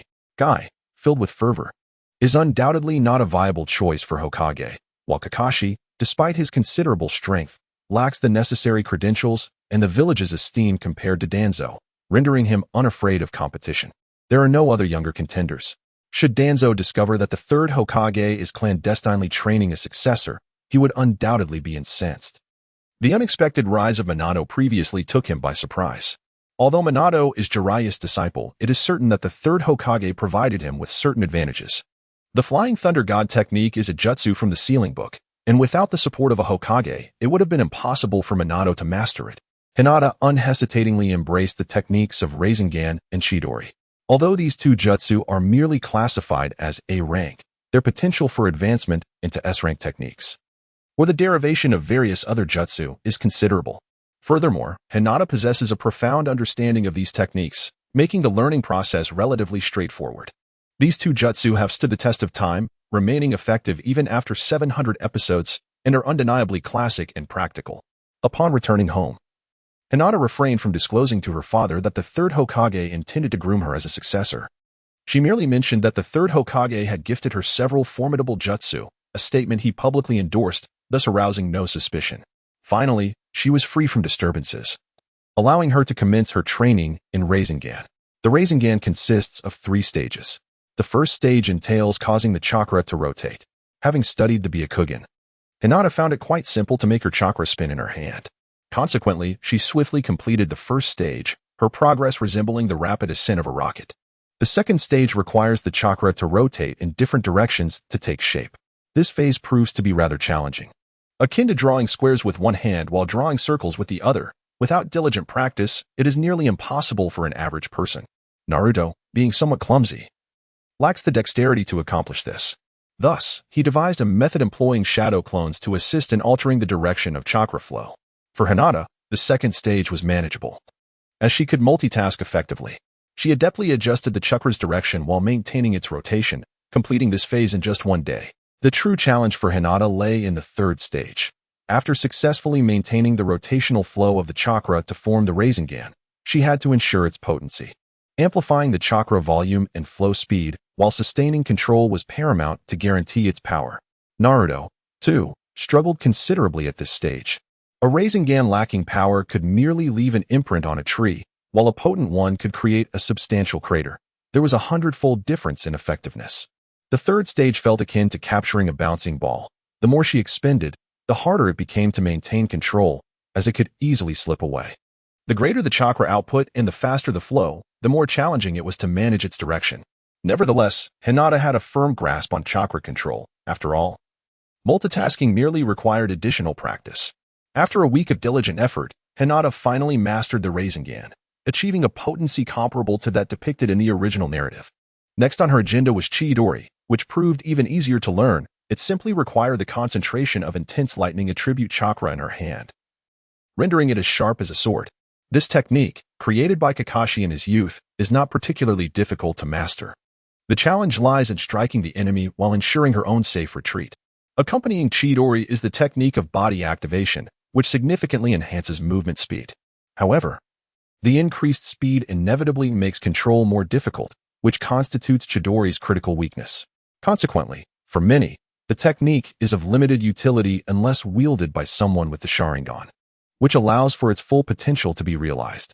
Hinata's initial choice serves as preparation for mastering the lightning release armor, a technique that can be seamlessly integrated with it. The third Raikage famously wielded the lightning release armor alongside his signature technique, charging through foes with reckless abandon, earning the reputation of the mightiest spear and shield, irrespective of the presence of the Sharingan. Thus, Hinata's current focus is on enhancing her physical vitality. This vitality involves channeling an appropriate amount of chakra to invigorate her cells. The stronger her physical condition, the swifter her cellular activation will be. During the Chunin exams, Sasuke also employed weighted training to augment his physical prowess, achieving a remarkable acceleration post-cellular activation. From the moment she recognized her affinity for lightning release, Hinata understood that this day would eventually arrive, prompting her to begin her weighted training long ago. Not only has she secured weights on her legs, but she has also affixed them to her body and arms. Simply weighting her legs would be impractical, given their size. After all, she is still a young woman who wishes to maintain her appearance and avoid any undesirable transformations. Hinata's attire is adorned with a unique metallic sand, possessing a density 20 times that of iron. Thus, without the necessity of excessive amounts, it already weighs approximately 10 pounds. Coupled with the arm guards and the weights on her legs, the total adds up to 30 pounds. Although this total is not as extravagant as the weights bound to Lee's legs, where each iron piece is inscribed with a weight of 10 pounds, culminating in an astonishing 50 pounds per leg, indicative of his relentless spirit. Kakashi could only gaze in disbelief, and the onlookers were equally astonished. Sasuke, having trained for a month in the Chidori, found himself outmatched by Hinata, who mastered it in just a week. Hinata could not help but exclaim in admiration that possessing such talent is indeed a comfort. Hinata was not in a rush to seek new ninjutsu from the third Hokage, for she had yet to master the techniques she had previously acquired. Having invested her resources, she deemed it unwise to let them go to waste. After 2 months of diligent practice, she successfully learned Wind Release, Great Breakthrough, Gale Palm, and Lightning Arrow technique. As the name suggests, Wind Release, Great Breakthrough unleashes a powerful gust of wind. While its impact on single targets is modest, its area of effect capability merely serves to push back opponents. Gale Palm, on the other hand, compresses wind chakra within her hand, delivering devastating damage at close range, easily launching adversaries several meters away. However, its effective range is limited to just over a meter. Beyond 3 meters, it merely produces a gentle breeze. A hit within a meter can incapacitate an opponent for a year and a half if lightly struck, or result in total paralysis if struck with full force. The final technique, Lightning Arrow, involves condensing lightning chakra into a 1-meter-long arrow before launching it. Hinata found this technique to be less practical, akin to Chidori, due to its lengthy preparation time, approximately 30 seconds for each arrow. Without teammates providing cover, one would be vulnerable while charging the attack. Nevertheless, it boasted a swift activation speed and an effective range of 30 meters, with effects including paralysis, penetration, and burning upon impact, showcasing considerable power.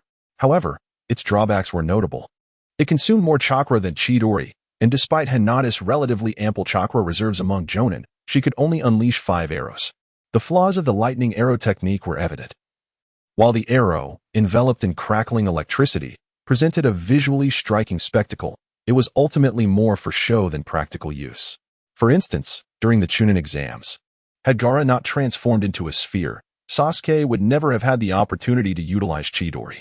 Similarly, Kakashi was unable to execute Chidori against Zabuza without first employing several ninja hounds to restrict Zabuza's movements. Later, Both Kakashi and Sasuke refined Chidori, significantly enhancing its practicality. However, at present, Hinata had no intention of improving these techniques, as she still had numerous other jutsu to master. Recognizing that a towering edifice must be built upon a solid foundation, she resolved to focus on her fundamentals to ease her learning journey. Thus, once she completed her current ninjutsu, Hinata sought out the third Hokage to acquire 2 new techniques. Hinata, grandfather third Hokage, you seem to be in good spirits lately. The third Hokage, noticing the eager expression on her face, suspected that she must have come seeking his assistance for some matter. Third Hokage, Hinata, it has been over 2 months since you last visited this old man. I was beginning to think you had forgotten about me. Have you encountered a perplexing issue?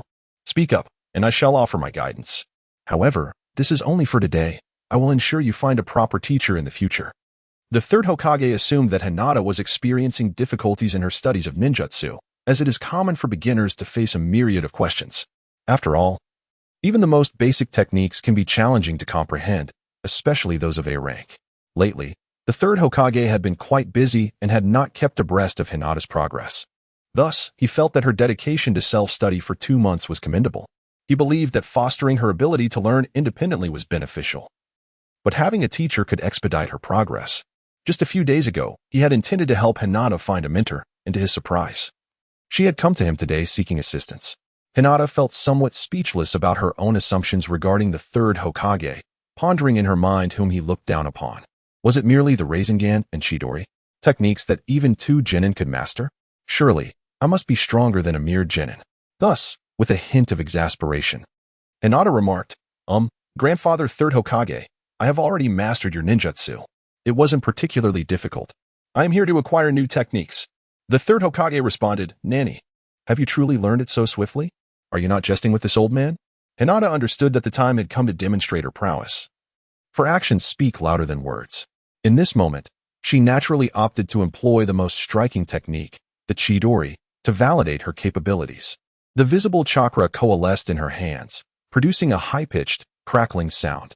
The ordinary Chidori's call resonated so intensely that it captured the attention of the Umbu, who swiftly returned to the Hokage's chamber, weapons drawn, ready to protect their leader. Had it not been for the third Hokage's subtle gesture for them to withdraw, they might have taken action against Hinata, determined to shield their leader from any potential danger. Witnessing the familiar flashes of lightning and hearing the piercing cry of the Chidori, the third Hokage recognized with certainty that Hinata had indeed mastered the technique. Hinata, how do you fare, third Hokage? Do you still wish to witness the Rasengan? Third Hokage, ha ha ha.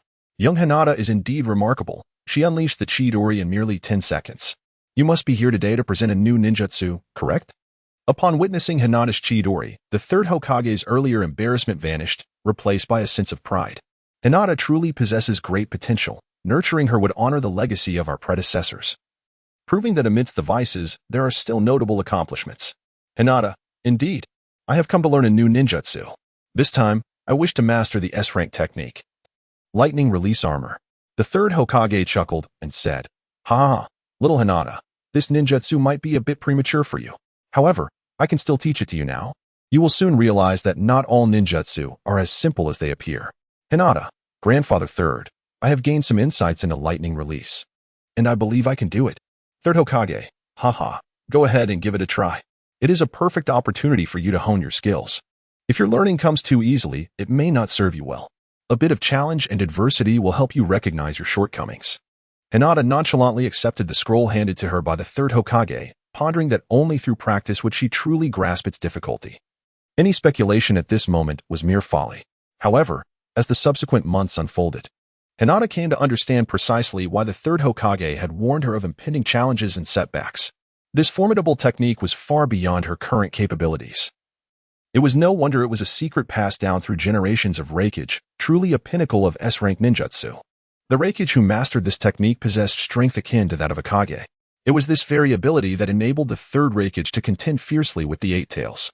Through her training, Hinata began to comprehend the temperament of past Raikage, often characterized by their fiery dispositions. The technical aspects of this jutsu were few yet brutally straightforward. The first step required activating her entire body. During her attempts to learn the lightning release, Hinata had only partially activated the cells in her legs and arms.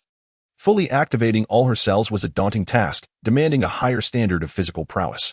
Currently, Hinata's physique was insufficient to achieve full activation, as her cellular strength was lacking. The second step involved channeling a potent surge of lightning chakra through specific meridians and chakra points, creating a continuous cycle. This step was manageable, as Hinata had studied the necessary points while learning gentle fist techniques and could adeptly control the flow of chakra.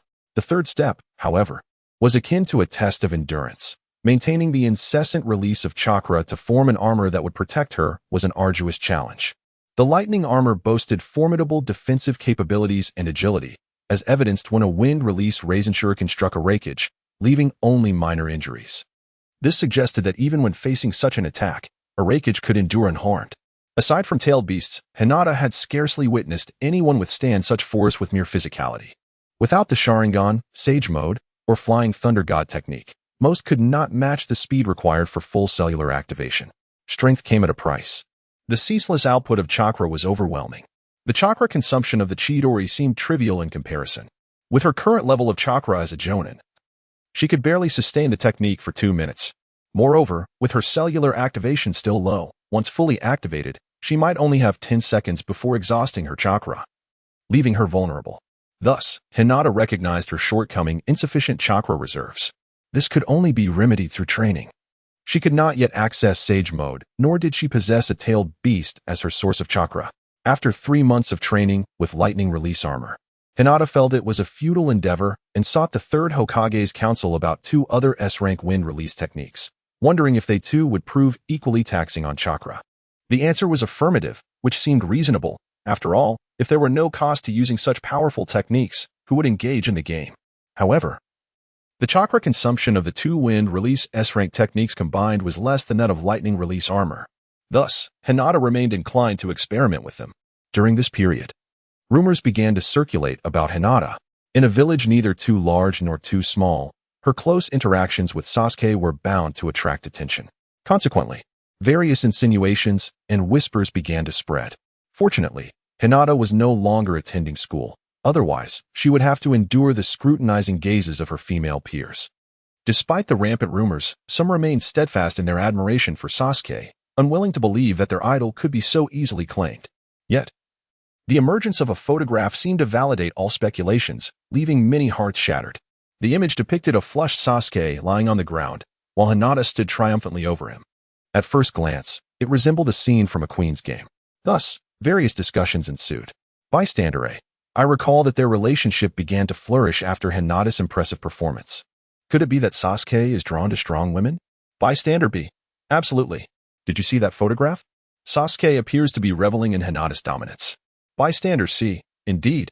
Moreover, the background of the photo seems to be within Uchiha territory.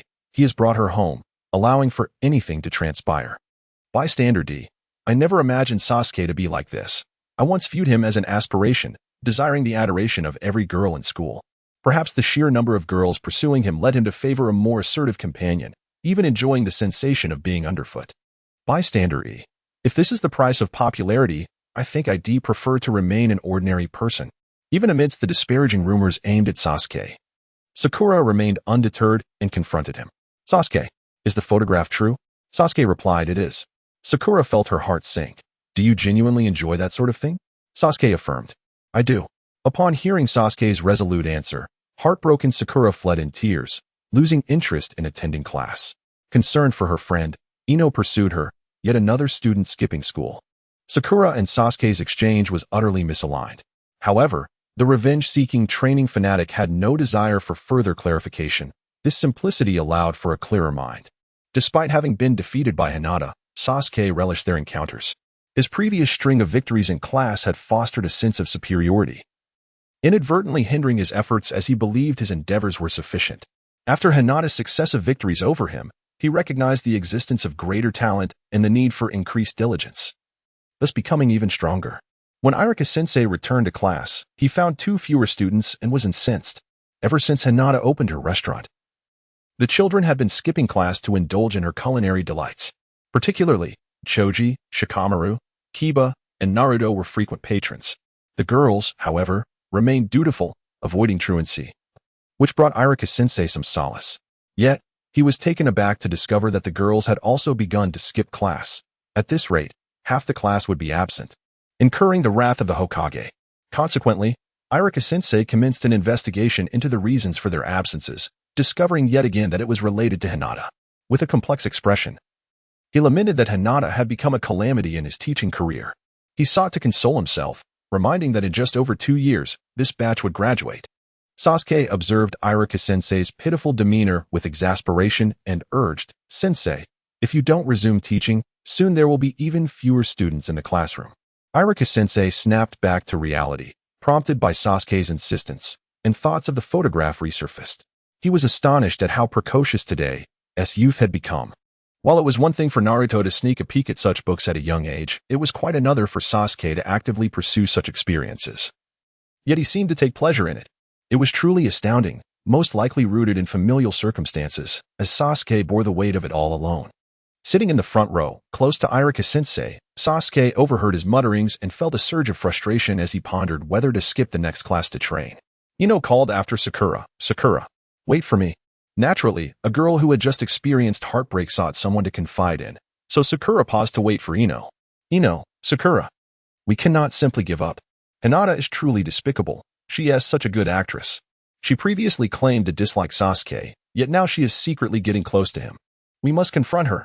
Thus, Sakura and Ino approached Hinata's home, fueled by the intent to confront the perceived interloper. Hinata gazed at the two individuals, brimming with confidence, and sensed that no good news was at hand. "You two appear to be in high spirits. Surely, you are not here merely to invite me to dinner, are you?" Ino replied, "Hinata, I never imagined you to be such a person. You claim to dislike Sasuke, yet you clandestinely rendezvous with him. We considered you an ally and, in our naivety, lowered our guard, confiding in you about Sasuke."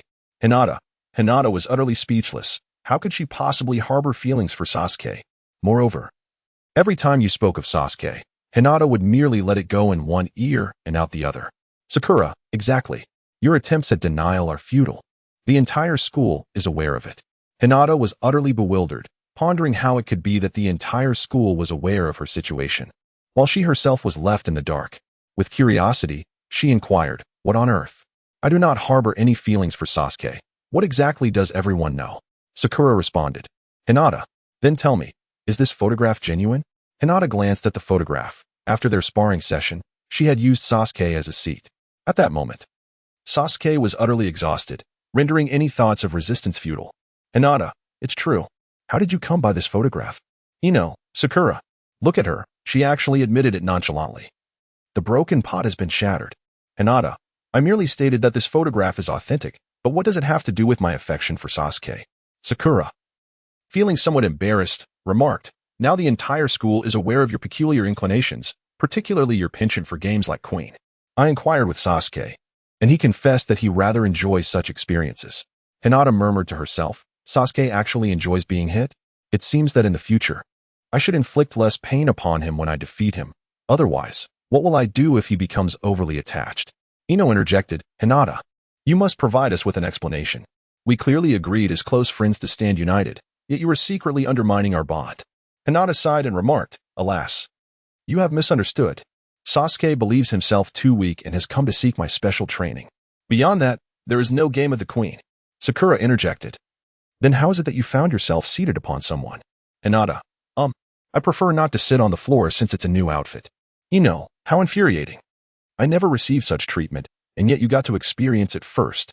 "Sakura, from now on, you must include us in your training." Hinata observed the unwavering dedication of the two individuals and felt compelled to impart her wisdom as a love guru. Their efforts were misguided, as they remained oblivious to what Sasuke truly needed. It was only after Sakura had witnessed Sasuke's departure to Orochimaru that she became aware of the turmoil within his family. Unfortunately, Sakura realized this too late, resulting in her inability to penetrate Sasuke's heart at that juncture. The only moment of connection occurred when he was touched by her plea as he stealthily left. In the 21st century, individuals like Sakura, who possess an unwavering love for another, have become a rarity. Thus, Hinata felt it imperative to lend a hand. Thus commenced Hinata's earnest endeavor to guide her peers in matters of the heart, donning the mantle of a love sage. Despite her self-proclaimed status as a romantic expert, having spent 2 decades single on Earth, her prospects of finding companionship here appeared bleak. The excessive secretion of magnetic hormones rendered her indifferent to the opposite sex. However, the prospect of embracing a male partner remained utterly inconceivable. Hinata was, after all, a perennial singleton. And so, the scene unfolded where a legendary single individual offered counsel to her fellow singles. Sakura, Ino, do you know why Sasuke frequently seeks my company? Sakura replied. Because you are beautiful. Ino chimed in. Because you are affluent and come from a prestigious family. Hinata, I did not request your compliments. The reason Sasuke often seeks me out is due to my considerable prowess. Sakura, what? Does Sasuke genuinely feel that way? Hinata, may I inquire? Can you not exhibit a tad more purity? Sasuke bears the honor of the Uchiha clan. He is in pursuit of strength and power. Thus, he frequently seeks me out for training. If you wish to draw closer to Sasuke, feel free to join us in our practice. Hinata does not practice her ninjutsu within the confines of her home, as the prospect of damaging something and having to repurchase it seems an unnecessary waste of resources. It is prudent to save whenever possible. Frugality is indeed a cherished virtue of our Chinese heritage. The Uchiha clan has dwindled in numbers, prompting Hinata to frequently visit Sasuke for her training, especially since she is required to deliver medicine to him daily. Sakura, is that true? How splendid. This means I can spend more time with Sasuke. Yet, deep within her heart, Sakura secretly rejoiced. Wonderful. Now Hinata cannot be alone with Sasuke. My chances just improved. Ino, will Sasuke be upset by our unexpected arrival? Ino harbored doubts, suspecting that Hinata might be scheming to make Sasuke dislike them. Were Hinata aware of Ino's thoughts, she would surely exclaim in disbelief, this is not a palace intrigue. There is no need for such scheming and rivalry. Hinata, rest assured, Sasuke is currently in need of training partners. You two can take him on together. Ino and Sakura's eyes sparkled with excitement. Since the training at school is typically segregated by gender, they seldom had the chance to engage closely with Sasuke, but today that opportunity has finally arrived. Ino and Sakura, Hinata, we adore you. On his way home from school, Sasuke encountered the two unexpected visitors and inquired, Hinata, what are they doing here? Hinata calmly sipped her milk tea and remarked, they are the sparring partners I arranged for you. Don't you need practice partners? Sasuke replied, having Naruto and me spar is sufficient. He challenges me to fight 8 times a day. Ino and Sakura gritted their teeth and warned, if the sparring goes awry, Naruto, you are finished. As Naruto was enjoying his bowl of ramen, he felt a chill run down his neck. Pondering where this death threat originated from, it was utterly bone-chilling. After expressing their frustrations towards Naruto, Ino and Sakura turned to Hinata with hopeful expressions, seeking her assistance. Hinata harbored suspicions regarding the relationship between Naruto and Sasuke, particularly questioning why Sasuke would so readily discard a girl who had seemingly captured his interest. Years later, upon understanding Hinata's thoughts, Sasuke reflected, this is clearly a mutual understanding. Both of us are orphans striving for strength. At this moment, Hinata demonstrated the quintessential stubbornness often associated with young women. I don't care. You don't need a sparring partner. But I do. Ino, Sakura, stay here with me. Sasuke replied nonchalantly. Do as you wish. Your happiness is what matters. Ino and Sakura chimed in. Long live Hinata. The news of Sakura and Ino's involvement gradually spread throughout the class. Under the watchful eyes of Sakura and Ino, Naruto found himself reluctantly joining the fray. The trio of truants, Shikamaru, Choji, and Kiba, also caught wind of these developments. Observing their peers' diligent efforts, they pondered their own despondency and whether they could still partake in shared activities, ultimately deciding to join in as well. As the Uchiha household grew increasingly lively, Sasuke felt a warmth enveloping him, occasionally allowing a smile to grace his features. As Hinata noticed that most of her friends had gathered, she decided to treat them with an array of fried chicken, cola, and roasted pig trotters to replenish their spirits. Consequently, after their training sessions, the allure of delectable food heightened her companion's enthusiasm to visit. The culinary delights were complimentary, courtesy of Hinata. This indulgence led some to neglect their classes, resulting in a dwindling number of students in Irika's classroom. After thorough investigation, Irika discovered that this situation was linked to the ailing Hinata. His blood pressure surged in response. Hinata, you feigned illness to take a sick leave, and yet you have influenced other children to join you in your absence. Complaining would be futile. Both the Hyuga clan and Lord Hokage dote on Hinata. Alas, I, as a teacher, find myself with less than half my students in attendance. Hinata observed Irika-sensei in the corner, utterly despondent. She approached him with a pig's trotter in hand and said, Irika-sensei, do not lose heart.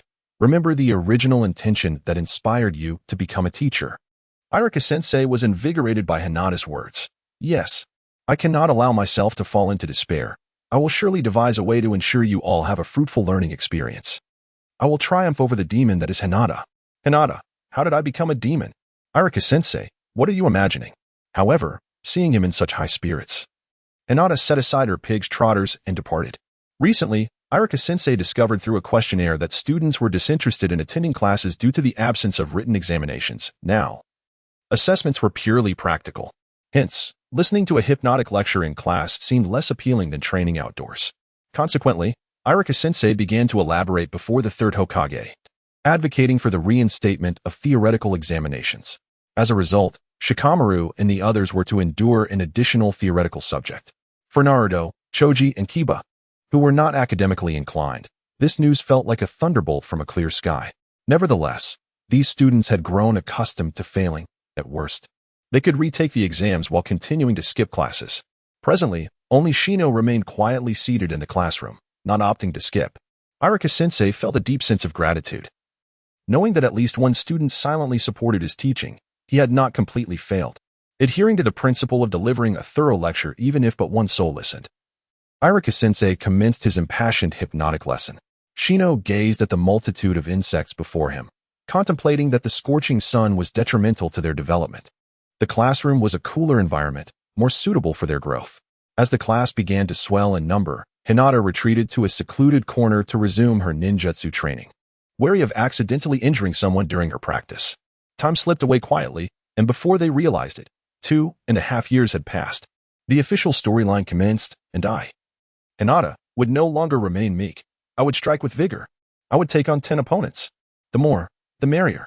In the woods behind the Uchiha clan, 8 individuals wore serious expressions, encircling one another as if deliberating a significant matter. Shikamaru, do we have confidence in defeating Hinata? Everyone, to be honest? Absolutely not. Shikamaru, Hinata stated that landing even a single hit on her tomorrow would be considered victory. Naruto, darn it.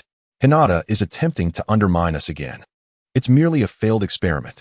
We should open up with Sasuke. Choji, exactly. Shikamaru, you should give up. We've failed 99 times already. Shikamaru, Choji, why are you so lacking in ambition? Choji, Hinata is simply a freak. She is utterly unbeatable. Your shadow imitation technique couldn't even catch her. Choji recalled how Hinata had effortlessly caught his meat tank and remarked that he wasn't eating enough, urging him to strive harder. It was the first time he had been told by a peer that he needed to eat more. Thus began Choji's epic culinary rivalry with Hinata, in which he had already lost 49 times. Consequently, he held no hope of defeating her. Yes. Shikamaru, just give up. Tomorrow, surrender gracefully. Hinata's speed is too swift for our ninjutsu to lock onto. Shino, right, my insects cannot keep up with her pace. However, it seemed that no one heard Shino's words, as his presence was nearly non-existent. With Shino in attendance, it was evident that Irika-sensei's classroom was now deserted. Irika-sensei sat in the empty classroom, comforting himself with the thought that they had only 1 week until graduation. These 6 years had been the most challenging of his teaching career. Sakura mused that whether she could defeat Hinata was irrelevant. What mattered was the opportunity to converse with Sasuke and practice their strategies together. Shikamaru placed his final hope on the strongest, Sasuke. Sasuke, what are your thoughts? Sasuke, engaging with Hinata is akin to being thoroughly outclassed. We exist on entirely different levels, rendering no room for progress. I also agree that we should surrender and prepare for the graduation exams. Shikamaru, darn it. That guy is going to mock me again. The group sighed and said, well, since the War Council has decided to surrender, let us each return home to our mothers. Having convened a meeting in vain, Shikamaru thought that Hinata, over the past 2 years, has invented numerous techniques and even developed a plethora of ninjutsu. It is utterly unfair that the heavens have bestowed such gifts upon her. Hinata does not feel any particular concern. Having watched the Naruto series for over a decade, she has long since formed her own perspectives on ninjutsu. Her guiding philosophy is already well established, with only practical application remaining. In fact, the practice of most ninjutsu tends to be quite straightforward. In the past 2 years, Hinata has diligently studied and developed numerous ninjutsu techniques, while also inventing and improving various combat tools and means of transportation to facilitate the delivery of goods. She ingeniously created bicycles and gliding wings. The introduction of the bicycle was met with widespread acclaim from the public, as it proved to be far more economical than horses and oxen. With the advent of bicycles, the pace of life for the villagers quickened, contributing to a slight boost in the economy of the Land of Fire. The emergence of gliding wings further enhanced the village's reconnaissance capabilities and surprise attack potential. Consequently, the third Hokage refrained from overly criticizing Hinata for her diversion into the realm of recreational inventions such as skateboards and rollerblades. It was the innovative improvement of explosive tags that truly silenced the third Hokage, leading him to regard Hinata as a remarkable inventor, one who could potentially surpass the second Hokage. One day, Hinata, feeling rather bored, pondered the fact that Conan possessed billions of explosive tags. It seemed implausible that she had acquired them all through purchase, as a substantial acquisition of such items would undoubtedly attract attention. Moreover, given that Conan wielded the ability to manipulate paper, Hinata concluded that she must have produced them herself. Hinata indulged in a fleeting fantasy of wielding 600 billion explosive tags, reveling in the sense of grandeur it bestowed upon her. Consequently, she embarked on a journey to master the intricate process of crafting explosive tags. Utilizing specially designed paper, she inscribed sealing formulas, embedding black powder and fire release techniques within the explosive tags. When the time came for their deployment, she would merely unseal them to unleash a devastating explosion. Hinata observed that the substance was, in fact, gunpowder intended for fireworks. She found this gunpowder rather antiquated, which explained why the explosive talisman, despite its staggering power, failed to create even a crater on Earth. Thus, Hinata recalled the chemical equation for producing that particular type of gunpowder and entrusted her hired subordinates with the task of conducting experiments under her guidance. They successfully synthesized the desired gunpowder with remarkable ease. Subsequently, Hinata proceeded to electrolyze water, meticulously separating and compressing the oxygen and hydrogen generated through the process. The basic sealing techniques were not particularly challenging to master, so she incorporated these elements all at once, even adding some iron fragments. The oxygen and iron were intended to enhance the explosion's effects. With ample oxygen, the flames would blaze fiercely, while the shrapnel from the iron would scatter widely. Just imagine the scene.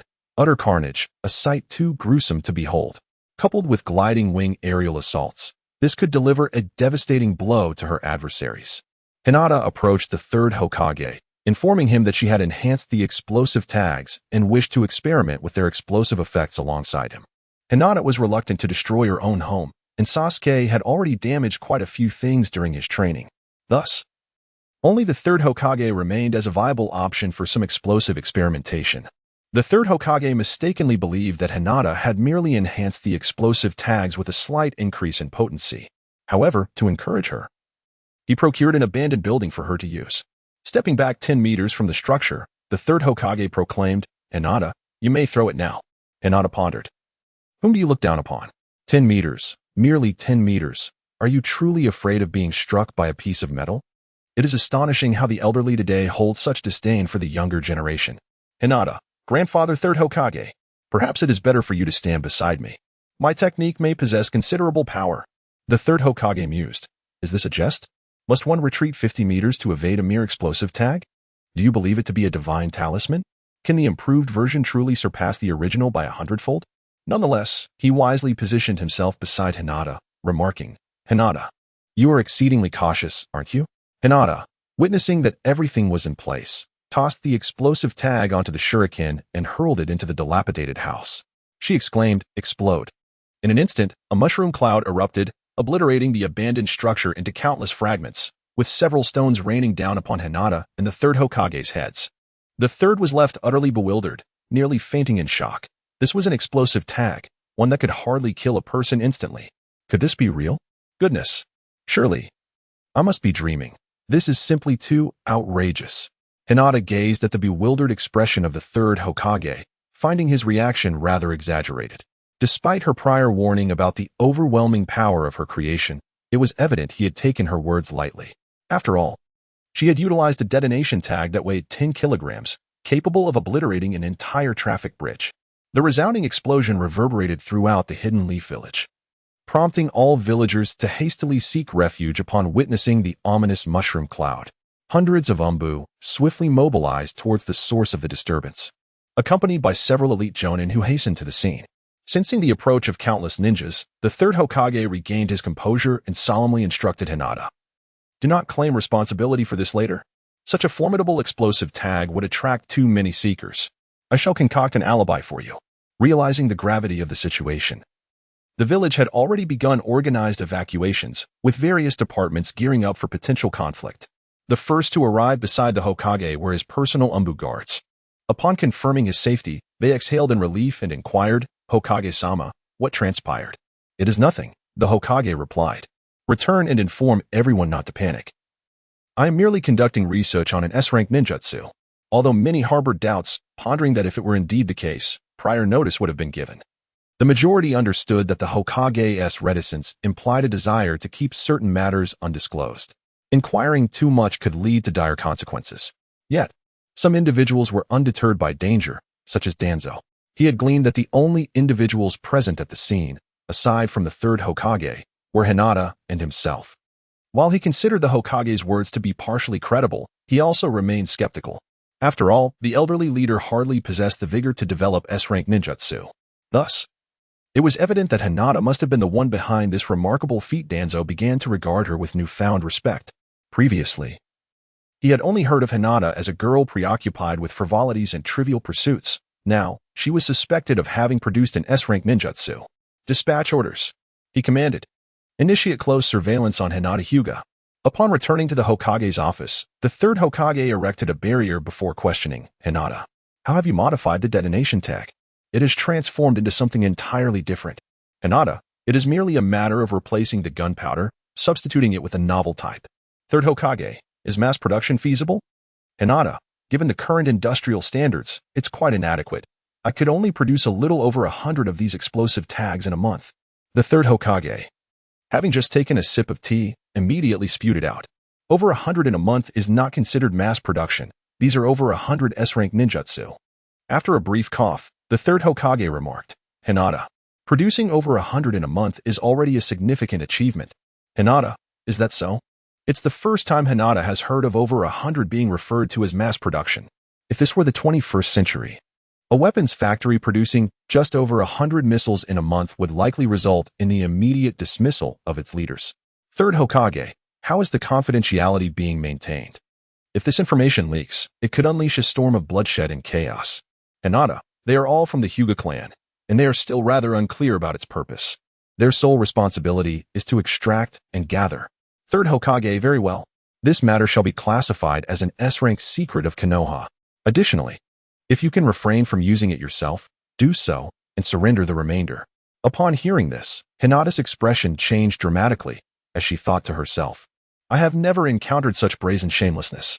Observing Hinata's displeasure, the third Hokage remarked, "The price is to grant you access to the Scroll of Sealing, and I will also provide you with 3 of them.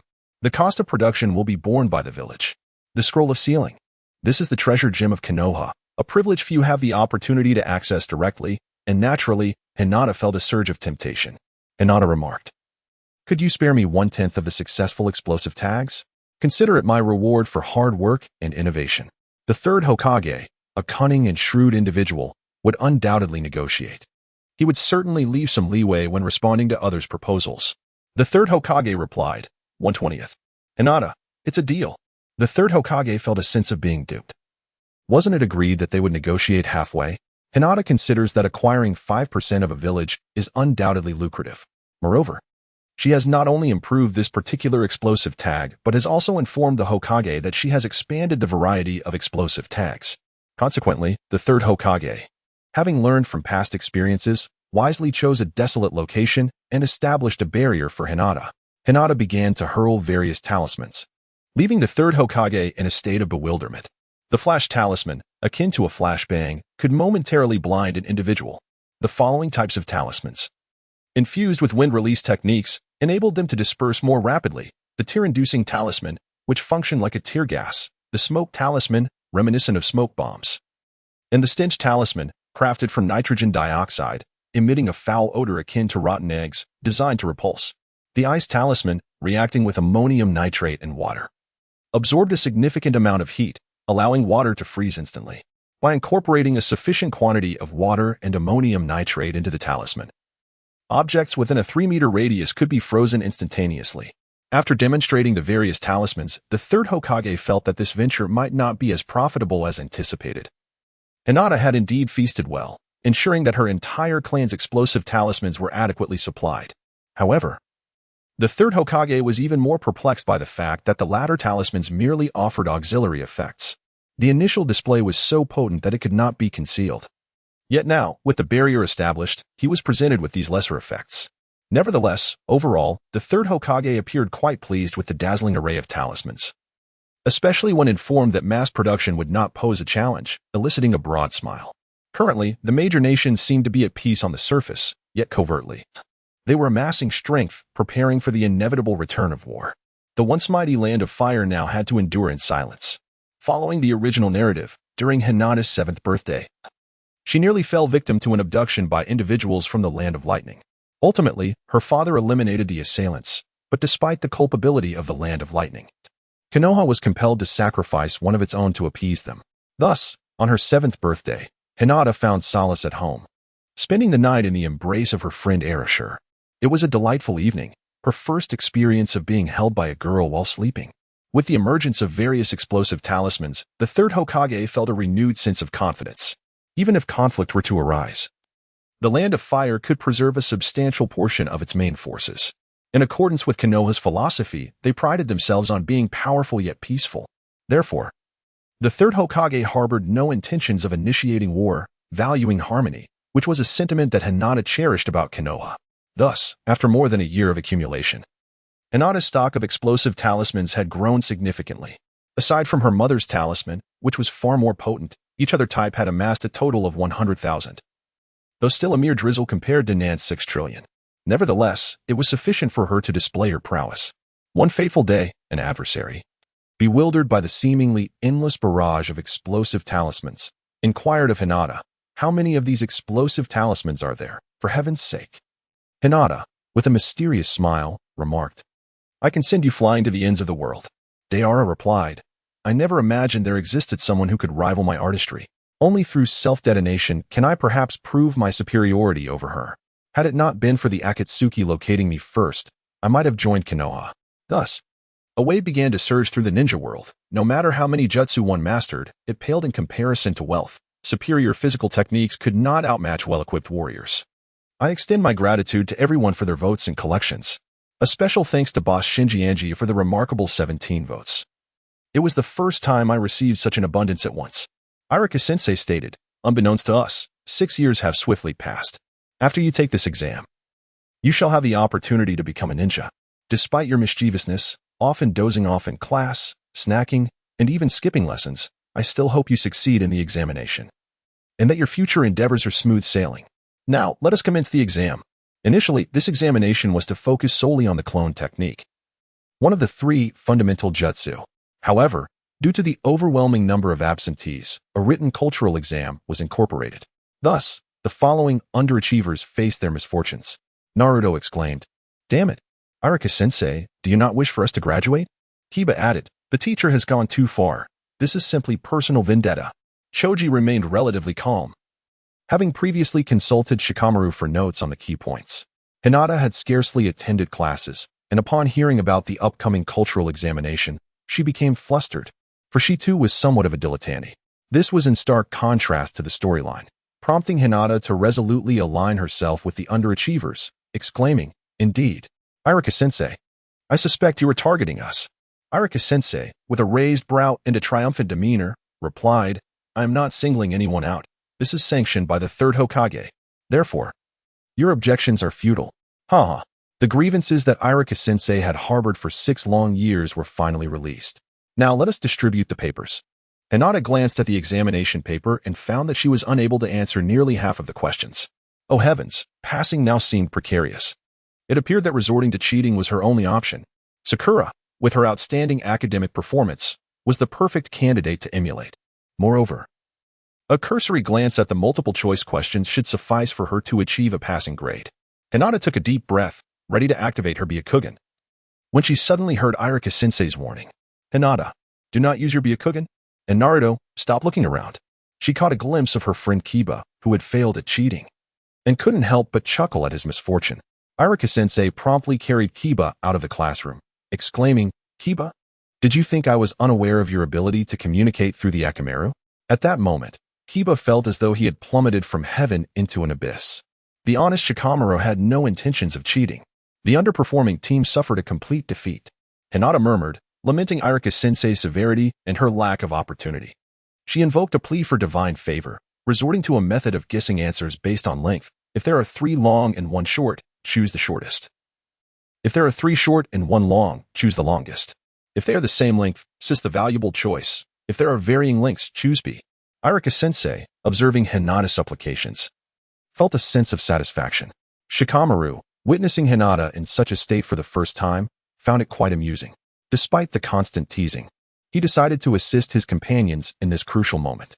Thus, Shikamaru surreptitiously employed his shadow imitation technique. Controlled by the technique, Hinata was puzzled by Shikamaru's intentions. Although she possessed sufficient chakra to forcefully break free, she refrained from doing so to avoid creating a disturbance. She decided to observe his actions quietly, prepared to reprimand him after the exam, provided he didn't engage in anything too egregious. Hinata was taken aback to discover that Shikamaru had manipulated her to complete the exam paper. In no time, the fill-in-the-blank and multiple-choice questions were finished, and Hinata cast an admiring glance at him. Shikamaru responded with a subtle, knowing look.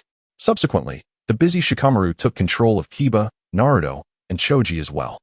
Once the examination concluded, Shikamaru sighed in relief, having successfully navigated the chaos. A few academically challenged students also breathed a sigh of relief, grateful not to have been caught. Irika-sensei, unaware of any cheating, collected the papers with satisfaction, eager to see if anyone would require a retake. He announced, "All right, this afternoon, we will conduct the shadow clone technique test." Having completed the written examination, the remaining tasks posed no challenge to the students. Thus, Hinata invited her companions to indulge in a delightful feast at a local eatery. In the afternoon, Irika-sensei observed the students, each resembling a well-fed pregnant woman with their protruding bellies. With a mysterious smile, he declared, "To test your adaptability, I have added an additional challenge. You will undertake a 100-kilometer round trip through the forest to be completed within a day by 5 o'clock tomorrow afternoon. The shadow clone test will commence afterward." Sakura exclaimed, "Irika-sensei, even after graduation, you still seek to torment us girls. Completing 100 kilometers in a day, with little to no rest, is nearly impossible." Irika-sensei replied sternly, "Such is the life of a ninja. No matter how arduous the task, it must be accomplished. Those who wish to withdraw may do so. However, when pursued, you will find the journey even more arduous." The shadow clone test was swiftly completed by everyone, including Naruto, whose execution was rather lackluster. The shadow clone technique requires a stable release of chakra to maintain the illusion, a task Naruto found challenging due to the interference of the Nine Tails. However, the shadow clone technique was different. Possessing ample chakra permitted its use, and Naruto, brimming with chakra, mastered it effortlessly. For Hinata, the 100 kilometers was a trivial endeavor. While others ran, she soared through the air, arriving at the destination to the astonishment of her teacher. It was still early, and Irika-sensei had intended to return for a nap, believing no one would arrive before noon the following day. To his surprise, Hinata arrived by 7 o'clock, having taken merely 2 hours. Hinata originally could have arrived in just an hour, but she stopped midway to catch a large white rabbit and spent several minutes roasting it. When Irika-sensei examined the tag that Hinata obtained at the finish line, he confirmed that it was indeed genuine and not merely a piece of wood she had picked up along the way.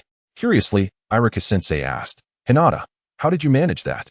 Have you perhaps mastered space-time ninjutsu?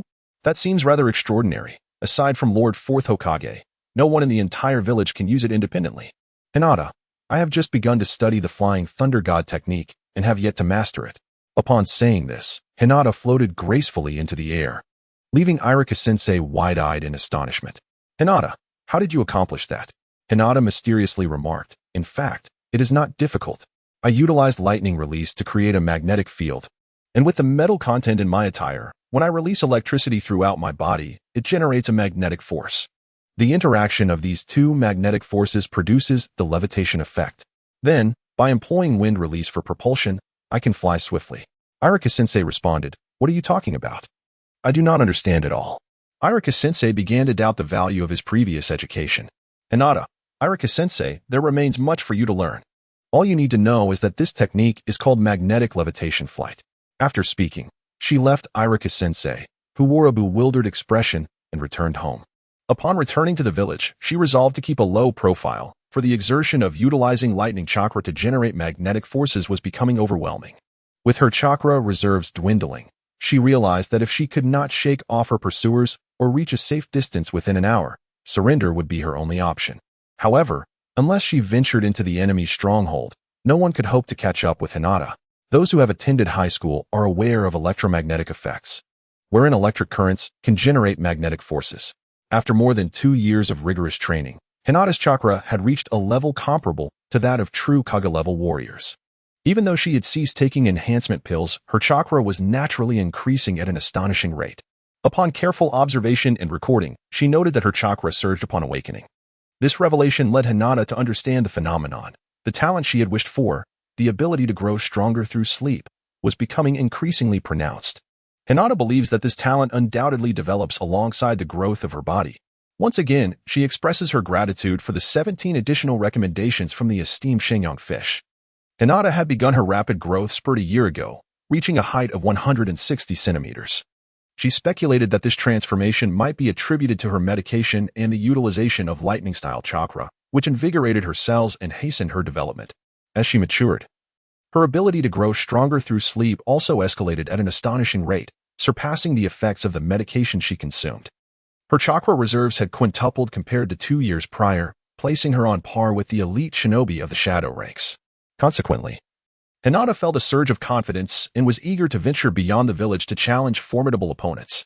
From her understanding, the strongest members of Akatsuki were currently biding their time, amassing power, which instilled in her a sense of fearlessness, for shadow-level warriors were not a common sight. Hinata and Sasuke share the same height, making them stand out conspicuously among their peers. Sasuke, the tallest, has reached a stature of 160 centimeters due to having taken certain supplements, while the others remain at a modest 1.5 or 1.4 meters. Yet to experience their growth spurts. The height of these two has left Sakura feeling quite uneasy. In her eyes, Hinata appears to be the most suitable match for Sasuke, whereas she feels akin to Sasuke's younger sister. Were it not for Hinata's frequent displays of strength against Sasuke to assert her innocence, Sakura would have long harbored suspicions that the two were romantically involved. The following day, Hinata did not go to check the final test results. Despite the fatigue, 100 kilometers posed no issue for everyone. Although she was not present herself, Hinata still sent someone to deliver care packages. After a long day of hard work, there is nothing quite as refreshing as enjoying an ice-cold cola. Hinata diligently went to the office of the third Hokage as usual to study the Book of Seals. That evening, after the third Hokage had finished his day's work and returned home for dinner, Hinata found herself alone in the room. Hinata found it rather peculiar. In the past, whenever the third Hokage departed, he would always ensure that Hinata remained behind. After all, as a cherished treasure of the village, she ought not to stray far from his watchful gaze. Moreover, the third Hokage's departure today was notably early. Hinata found the situation rather peculiar. It was evidently abnormal. Suddenly, a possibility dawned upon her. Could Naruto be planning to steal the Book of Seals? Shikamaru had completed Naruto's exam, and he had passed the shadow clone test. Even if he managed to traverse 100 kilometers back and forth, it would be futile to acquire the Book of Seals, wouldn't it? Hinata expressed her inability to comprehend the situation and decided to wait and see if Naruto would eventually arrive. Fortunately, she had the Book of Seals to peruse, which alleviated her boredom. Turning off the lights in the office, Hinata made her way to the corridor and took a seat. After more than an hour of waiting, the surroundings had fallen into a profound silence. Unbeknownst to anyone, Naruto stealthily infiltrated the Hokage building, and everything proceeded smoothly. He eagerly ascended the stairs, only to discover Hinata sitting in the corridor with a large scroll in her possession. At that moment, Naruto completely forgot about his original intention to steal and greeted Hinata with enthusiasm, saying, "Hinata, what are you doing here?" Hinata was astonished to see that Naruto had indeed arrived. She could not fathom how he could still be so easily deceived. Was it truly the will of the heavens to capture the traitor, Mizuki? Given Mizuki's contempt for the divine, could it be that he curses the heavens in secret every day? "Hinata, I am studying. What brings you here? Shouldn't you be resting at home after the test?" At that moment, Naruto, recalling his purpose, responded somewhat bashfully, "I came to retrieve something from Grandpa Hokage. He shouldn't be inside, right?" As soon as Naruto finished speaking, he attempted to dash into the office, but was promptly halted by Hinata's firm grip. "Hinata, Naruto, you have come to retrieve this item, haven't you? Naruto, with a look of astonishment, replied, Hinata, were you also assigned by teacher Mizuki to steal the answers for the makeup exam? How could the teacher not inform me that Hinata had also failed? With your assistance, our chances of success have significantly increased. Hinata, wait. I am not here to steal answers, nor did teacher Mizuki send me. This book contains no information regarding the retake answers. It is filled entirely with ninjutsu techniques. Naruto, teacher Mizuki, so kind-hearted, turns out to be deceiving us? Hinata, what did Irika-sensei convey to you? Naruto, Irika-sensei mentioned that Mizuki-sensei intentionally made things difficult for us. We were not supposed to take the theoretical exam, but he insisted on it. Mizuki-sensei, who graded the papers, told me that I had not passed, despite my earnest efforts. He suggested that if I could discover the question bank and provide him with the scope, I might have a chance to pass the retake. Hinata, aware of the third Hokage's voyeuristic tendencies, softly remarked, you actually believe this? Shikamaru assisted you with it, so why fear failure? Naruto retorted, that guy Shikamaru always barely scrapes a passing score of 60. Not a point more, not a point less. Sometimes, I even score higher than he does. I can't possibly trust him. Hinata, can you not discern that Shikamaru is a concealed master? Maintaining the same score for 6 years is not something an ordinary person can achieve. If he desires, he can attain any score he wishes. Naruto, is that so? I had no idea that Shikamaru was hiding such depths. I completely overlooked it. Hinata, you are being foolish. Where do you think you can meet with teacher Mizuki so easily? We should teach him a lesson. Naruto, Hinata, isn't it a bit inappropriate to strike a teacher? Although teacher Mizuki deceived us, Hinata thought to herself, in the original story, you rendered people incapacitated, and now you dare to tell me that hitting a teacher is wrong? Hinata, Shinobi Mizuki is no longer our teacher. This book is the treasured legacy of our Hidden Leaf Village. Mizuki must be attempting to deceive you into stealing it, with the intention of betraying our village. Therefore, Naruto, do not show any mercy. As long as he can breathe, that is sufficient.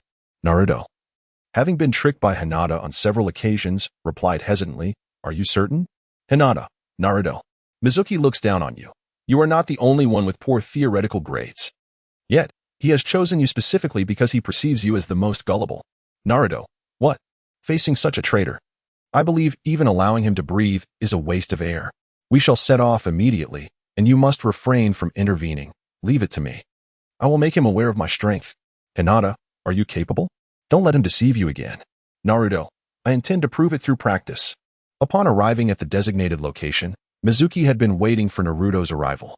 Noticing that Naruto had brought Hinata along, he remained unfazed, thinking to himself that what could a constantly absent sickly individual paired with a laggard possibly achieve?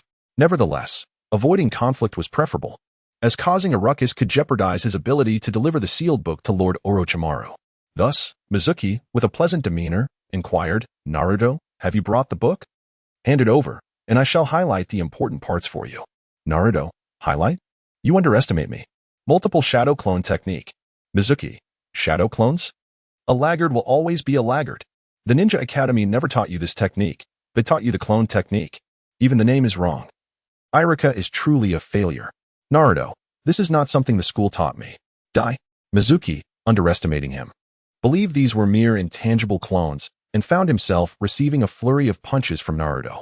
Injured, Mizuki sensed the precariousness of the situation and decided against a direct confrontation, opting instead for psychological warfare. As he fled, he shouted, Naruto, do you know why the villagers despise you so much? It's because you are a monster.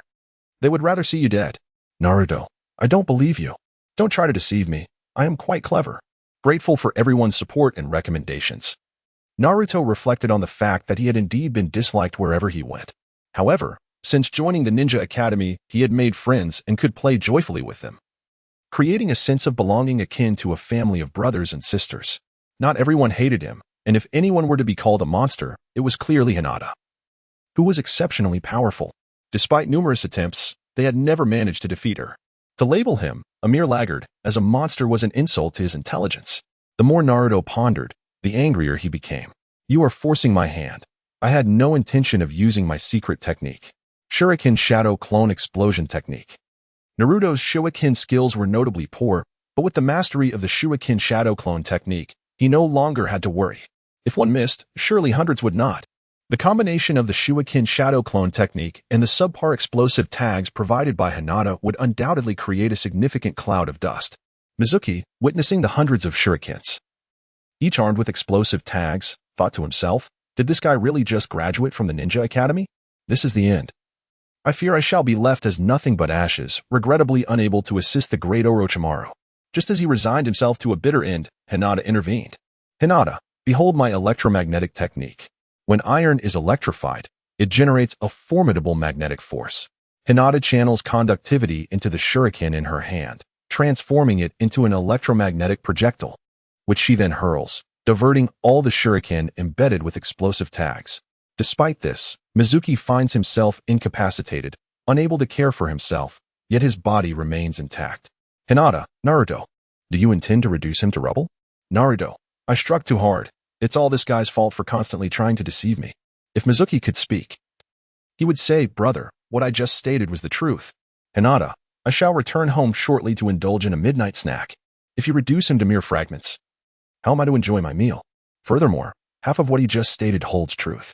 If Shimizu were still conscious, he would undoubtedly express, haha, I truly appreciate your desire for a late-night feast. Naruto, which of his statements are indeed truthful? Did he truly refrain from deceiving me this time? Hinata, you have grown significantly. You should have come to understand certain things by now. There are reasons behind the disdain and hatred that others harbor towards you. Naruto, trembling slightly, responded, am I truly a monster? Hinata, you are not a monster. However, within you is sealed a creature that wreaked havoc upon Konoha 12 years ago, resulting in countless casualties. This is why everyone harbors such animosity towards you. They perceive you as the Nine-Tails and despise you. Naruto, unable to fathom this revelation, exclaimed, Hinata, you must be joking, right? Such a jest is truly terrifying. Hinata earnestly declared, Naruto, I speak the truth, though it represents only a portion of people's opinions. My perspective is that you are the hero of our Konoha. The fourth Hokage chose you as the vessel to seal away the calamity of the Nine-Tails, which allowed for the peace we enjoy in Konoha today. Naruto responded, is that truly the case? Hinata, do you genuinely regard me as Konoha's hero, rather than a monster? Hinata, of course it is true. Don't you know what's real and what's not? We are friends, after all. Naruto, Hinata, do you think that if Shikamaru and the others find out, they would regard me as a monster? That feeling of being despised and isolated is truly unbearable. Why do you think the fourth Hokage chose me? Hinata, the fourth Hokage wishes for you to become a hero of the Hidden Leaf. Naruto, however, I have no desire for that. I merely wish for everyone to acknowledge me and not harbor any disdain towards me. Hinata, Naruto, I regarded you as the hero of Konoha. What are you trying to do? Slap me in the face. The Naruto I know is full of positivity and optimism. Have you been possessed by a monster? Behold my 8 trigram 64 palms. Naruto, Hinata, stop. I too believe being a hero is quite admirable. Indeed. Hinata is not suited for verbal sparring. Taking direct action proves far more effective. Hinata, from now on, I shall diligently oversee your progress until you emerge as a hero acknowledged by all. Naruto, I will strive earnestly to gain everyone's recognition and become Hokage, so rest assured. Hinata, this is the Naruto I know. What would you like to eat tonight? It's on me. Naruto, that's wonderful. But what about that guy? Do we not need to worry about him? Hinata, the commotion caused by your explosive tag will surely attract the attention of the Umbu. We must depart swiftly, otherwise we will be delayed yet again. Naruto, yes. I am craving the newly released delectable duck neck from your shop. It is utterly addictive. However, it is rather exorbitant. Priced 10-fold higher than usual. Hinata, could you possibly lower the price? Hinata, when you become Hokage, I will give you a lifetime free pass. How grand is that? Naruto instantly felt invigorated and exclaimed, that's a promise then. Hinata, by the way, when you encounter that creature, please inform me, for I have words to share with it. Hinata speculated that Naruto's seal should be beginning to loosen. Naruto, what is there to discuss with that monster? Hinata, that creature can bring you misfortune, but it can also bring you benefits. In any case, just let me know when you see him. Naruto, although I don't quite understand, I will inform you. The third Hokage, a voyeur at heart, witnessed everything through the crystal ball. He believed that Hinata had performed admirably, winning Naruto's loyalty, which would greatly facilitate her future role as Hokage while managing the Jinchuriki. Alternatively, it would be even better if she could directly emulate Minato and Kushina by forming a pair with him. Hinata was blissfully unaware that the third Hokage was already seeking a suitable match for her. Had she known, she would undoubtedly have cried out in disbelief, exclaiming the moral decay of it all. After all, she was merely 12 years old, and yet someone was attempting to find her a partner. The third Hokage, having closed the crystal ball, sighed and murmured, Orochimaru, Orochimaru. I never imagined that after all this time, someone would still follow in your footsteps. This reflection brought to mind the past, when Orochimaru was an exemplary student, demonstrating concern for his juniors and compassion for his comrades. At that time, he was the third's most cherished pupil, yet the transformation into a paranoid and deranged scientist, indifferent to human life, had been unforeseen. Not only did he delve into forbidden techniques, but he also conducted experiments on living beings in his quest for immortality. The responsibility for not instilling a proper moral compass in his student weighed heavily on the third's conscience. Each time he contemplated this, the third felt the weight of age pressing down upon him. Nonetheless, one must reap what one sows. Orochimaru had recently begun to stir, and his admirers were starting to heed his call. The third resolved that if Orochimaru dared to threaten Konoha, the previous conflict between master and disciple must reach a conclusion. Even if he could not steer him back to the right path, he would do everything in his power to prevent Orochimaru from endangering the village. The younger generation of Konoha was maturing, and he himself was aging. It seemed time to seek an opportunity to pass on his position. However, he had no intention of handing it over to Danzo, as he deemed the old relics less capable than himself. The following day, Hinata was quite concerned about the class divisions, hoping for a butterfly effect. She certainly did not wish to be grouped with the two individuals who were more interested in their pets than anything else. There was a high likelihood they would spend their time conversing with their animals. In the original narrative, Hinata was depicted as shy and somewhat reclusive, making her lack of communication with others inconsequential. Thus they got along well. However, Hinata was no longer reclusive. Spending too much time with them might lead her back to that state. Therefore, she resolved that if she were indeed placed in their group, she would join the Umbu. Many classmates shared her concern about the class divisions, arriving early in anticipation. To everyone's surprise, Naruto sat next to Sasuke without instigating any arguments. How peculiar. Could it be that the prospect of group assignments had rendered them sentimental about their dwindling opportunities to meet? Just then, Sakura and Ino arrived, both out of breath. Hinata instantly deduced that the two were racing to see who could reach the classroom first, as the one who arrived early would have the privilege of sitting beside Sasuke. After a brief quarrel over who had arrived first, they were startled to find Naruto already next to Sasuke, which was convenient for them. With determination, they approached Naruto and declared, "Naruto, move aside. We want to sit with Sasuke." The other girls, witnessing Ino and Sakura's demand for Naruto to vacate his seat, felt indignant. If Naruto was moving, they were not about to let the opportunity slip to them. Consequently, they too declared their desire to sit beside Sasuke. Naruto, feeling a sense of injustice, thought to himself, what is so special about Sasuke? I am destined to become Konoha's hero. Why do all the girls favor Sasuke? In frustration, he leaped onto the table, locking eyes with Sasuke, and a spark seemed to ignite between them. The numerous girls exclaimed, Naruto, stop clinging to Sasuke. Hinata witnessed this classic moment, realizing that these two were about to exchange their first kiss. However, she noticed that there was no one in front of Naruto at that moment. Determined not to let this iconic scene slip away, Hinata swiftly ran to position herself before Naruto and gave him a gentle shove. Thus, this memorable moment came to fruition, leaving Hinata quite satisfied. Meanwhile, the entire class erupted in chaos, especially the girls, who thought, Hinata, what are you doing? Sasuke's first kiss has just been lost. Naruto exclaimed, this is revolting. I feel like I'm going to die. Hinata, what are you doing? Sasuke retorted, I should be the one feeling nauseous. I almost lost my dinner last night. He hastily picked up a cup of water to rinse his mouth, staring at Hinata in bewilderment, hoping she would provide an explanation. Hinata, I observe the profound affection you two share, yet you refrain from sealing it with a kiss. I am aware of the deep love that binds you, but it seems courage eludes you in taking that pivotal step. Thus, I have decided to lend a helping hand. I am merely acting out of benevolence. Sasuke and Naruto, you speak of profound affection? That is merely a blazing spirit of combat. Consequently, a multitude of girls, along with Naruto and Sasuke, began to chase Hinata around the classroom. As Hinata sprinted, she remarked, just kidding. Everyone was so sleepy before, but now you all seem so energized. At that moment, Iruka-sensei entered the classroom and instructed, please return to your seats. We will address matters shortly. Hinata would undoubtedly dash away in a flash. and perhaps he could catch her within the classroom. Yet being the homeroom teacher for 6 years, he felt compelled to show some consideration. Irika-sensei announced, "Congratulations to all for passing the exam. Although the content was slightly more challenging than before, the pass rate remains a remarkable 100%, which attests to the efficacy of my teaching methods." However, a chorus of discontent emerged from the students below, collectively thinking, "This is the result of our own hard work." Irika-sensei continued, "I shall not elaborate further. From now on, you will form groups of 3, accompanied by a leading jonin to undertake missions together.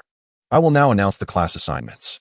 As the teacher spoke, the students pondered whom they would prefer to partner with, each fervently wishing for good fortune. 7th class, Hinata Hyuga, Sasuke Uchiha, Naruto Uzumaki. Sasuke had been assigned elsewhere. Instantly, the female students lost all desire to continue listening. Naruto exclaimed, "Damn it. Why is it Sasuke? If only it were Hinata and Sakura." Irika-sensei retorted, "Naruto, your grades are the lowest, which is why you were paired with the academically strong Sasuke and Hinata." The girls thought to themselves, "Had I known, I would have performed poorly as well." Hinata felt a wave of joy, relieved that she no longer had to join the pet duo. The inseparable trio of boar, deer, and butterfly had been altered, and it was the background-less Sakura who was replaced. "Do not fret, Sakura. I, Hinata, shall never covet your Sasuke." This outcome of the group division was rather anticipated. As a direct descendant nurtured by the third Hokage, Hinata naturally required 2 formidable allies to fortify her aspirations of becoming Hokage in the future. The potential of the Nine-Tails Jinchuriki is beyond question, and the prowess of the Uchiha clan is equally indisputable.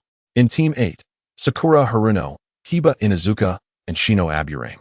Sakura lamented, "Why these 2?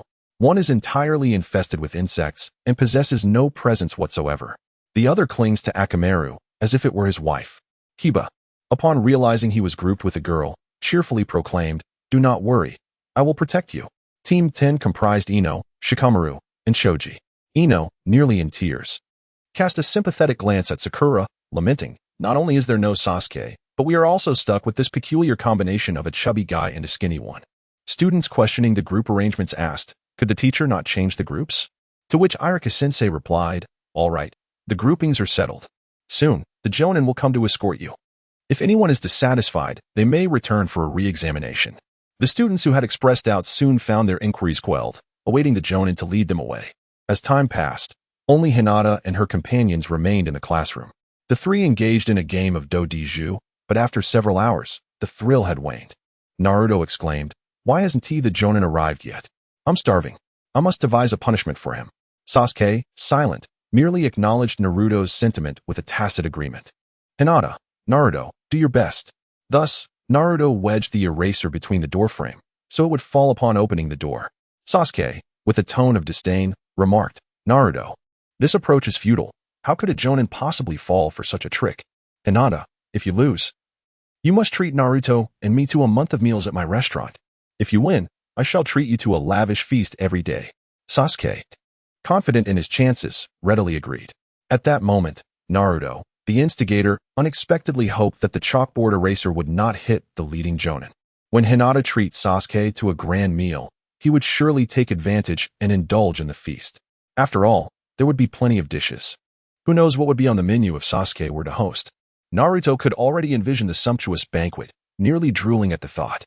He felt certain he could evade the chalkboard eraser, thus, the lavish meal awaited him.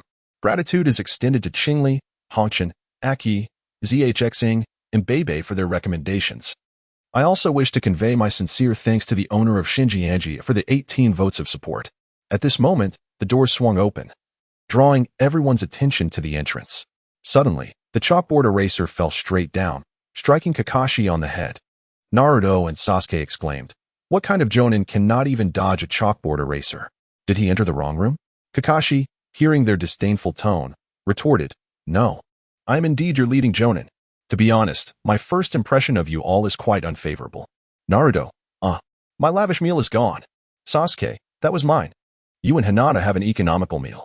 Naruto, "Thankfully, there is still an economical option." Kakashi, feeling overlooked, sighed, "You lot, follow me to the rooftop. We need to discuss the upcoming matters." Kakashi-sensei began, "Let us start with self-introductions. Naruto, shouldn't you, as our teacher, take the lead?" Kakashi-sensei replied, "Very well. My name is Hitaki Kakashi. I prefer not to disclose my interests nor my aspirations, and I certainly will not reveal what I detest. Now, next person. The corners of Hinata's and her companion's mouths twitched slightly as they exchanged names, finding the self-introduction rather perfunctory. The ever-enthusiastic Naruto eagerly proclaimed, "Me first. I am Naruto Uzumaki. My greatest affection lies with Sakura and the delectable dishes from Hinata's restaurant. My aspiration is to become Hokage, and my utmost disdain is reserved for Sasuke." After finishing, Naruto couldn't resist casting a disdainful glance at Sasuke. Hinata observed that the seemingly aloof Sasuke was not inclined to speak first, so she took the initiative. "I am Hinata Hyuga. My greatest joy lies in counting money until my hands cramp. My aspiration is to traverse the vast world freely, for it is so immense that I yearn to explore it. What I loathe most are failed experiments." Sasuke replied, "I am Sasuke Uchiha. I have no particular favorites. My ambition is to eliminate a certain man, and my least favorite thing is sweets." Naruto trembled all over, thinking to himself, "Surely, he cannot be referring to me." Kakashi-sensei interjected, "I have come to know you somewhat. Tomorrow morning at 5 o'clock, bring a set of ninja tools to the training field for gathering." Understood. The following day at 5 o'clock, Naruto and Sasuke had already arrived at the training ground. Hinata was well aware that Kakashi-sensei would be tardy until noon. Thus she had no intention of arriving at 5. Naruto, relishing the moment, exclaimed, "Ha!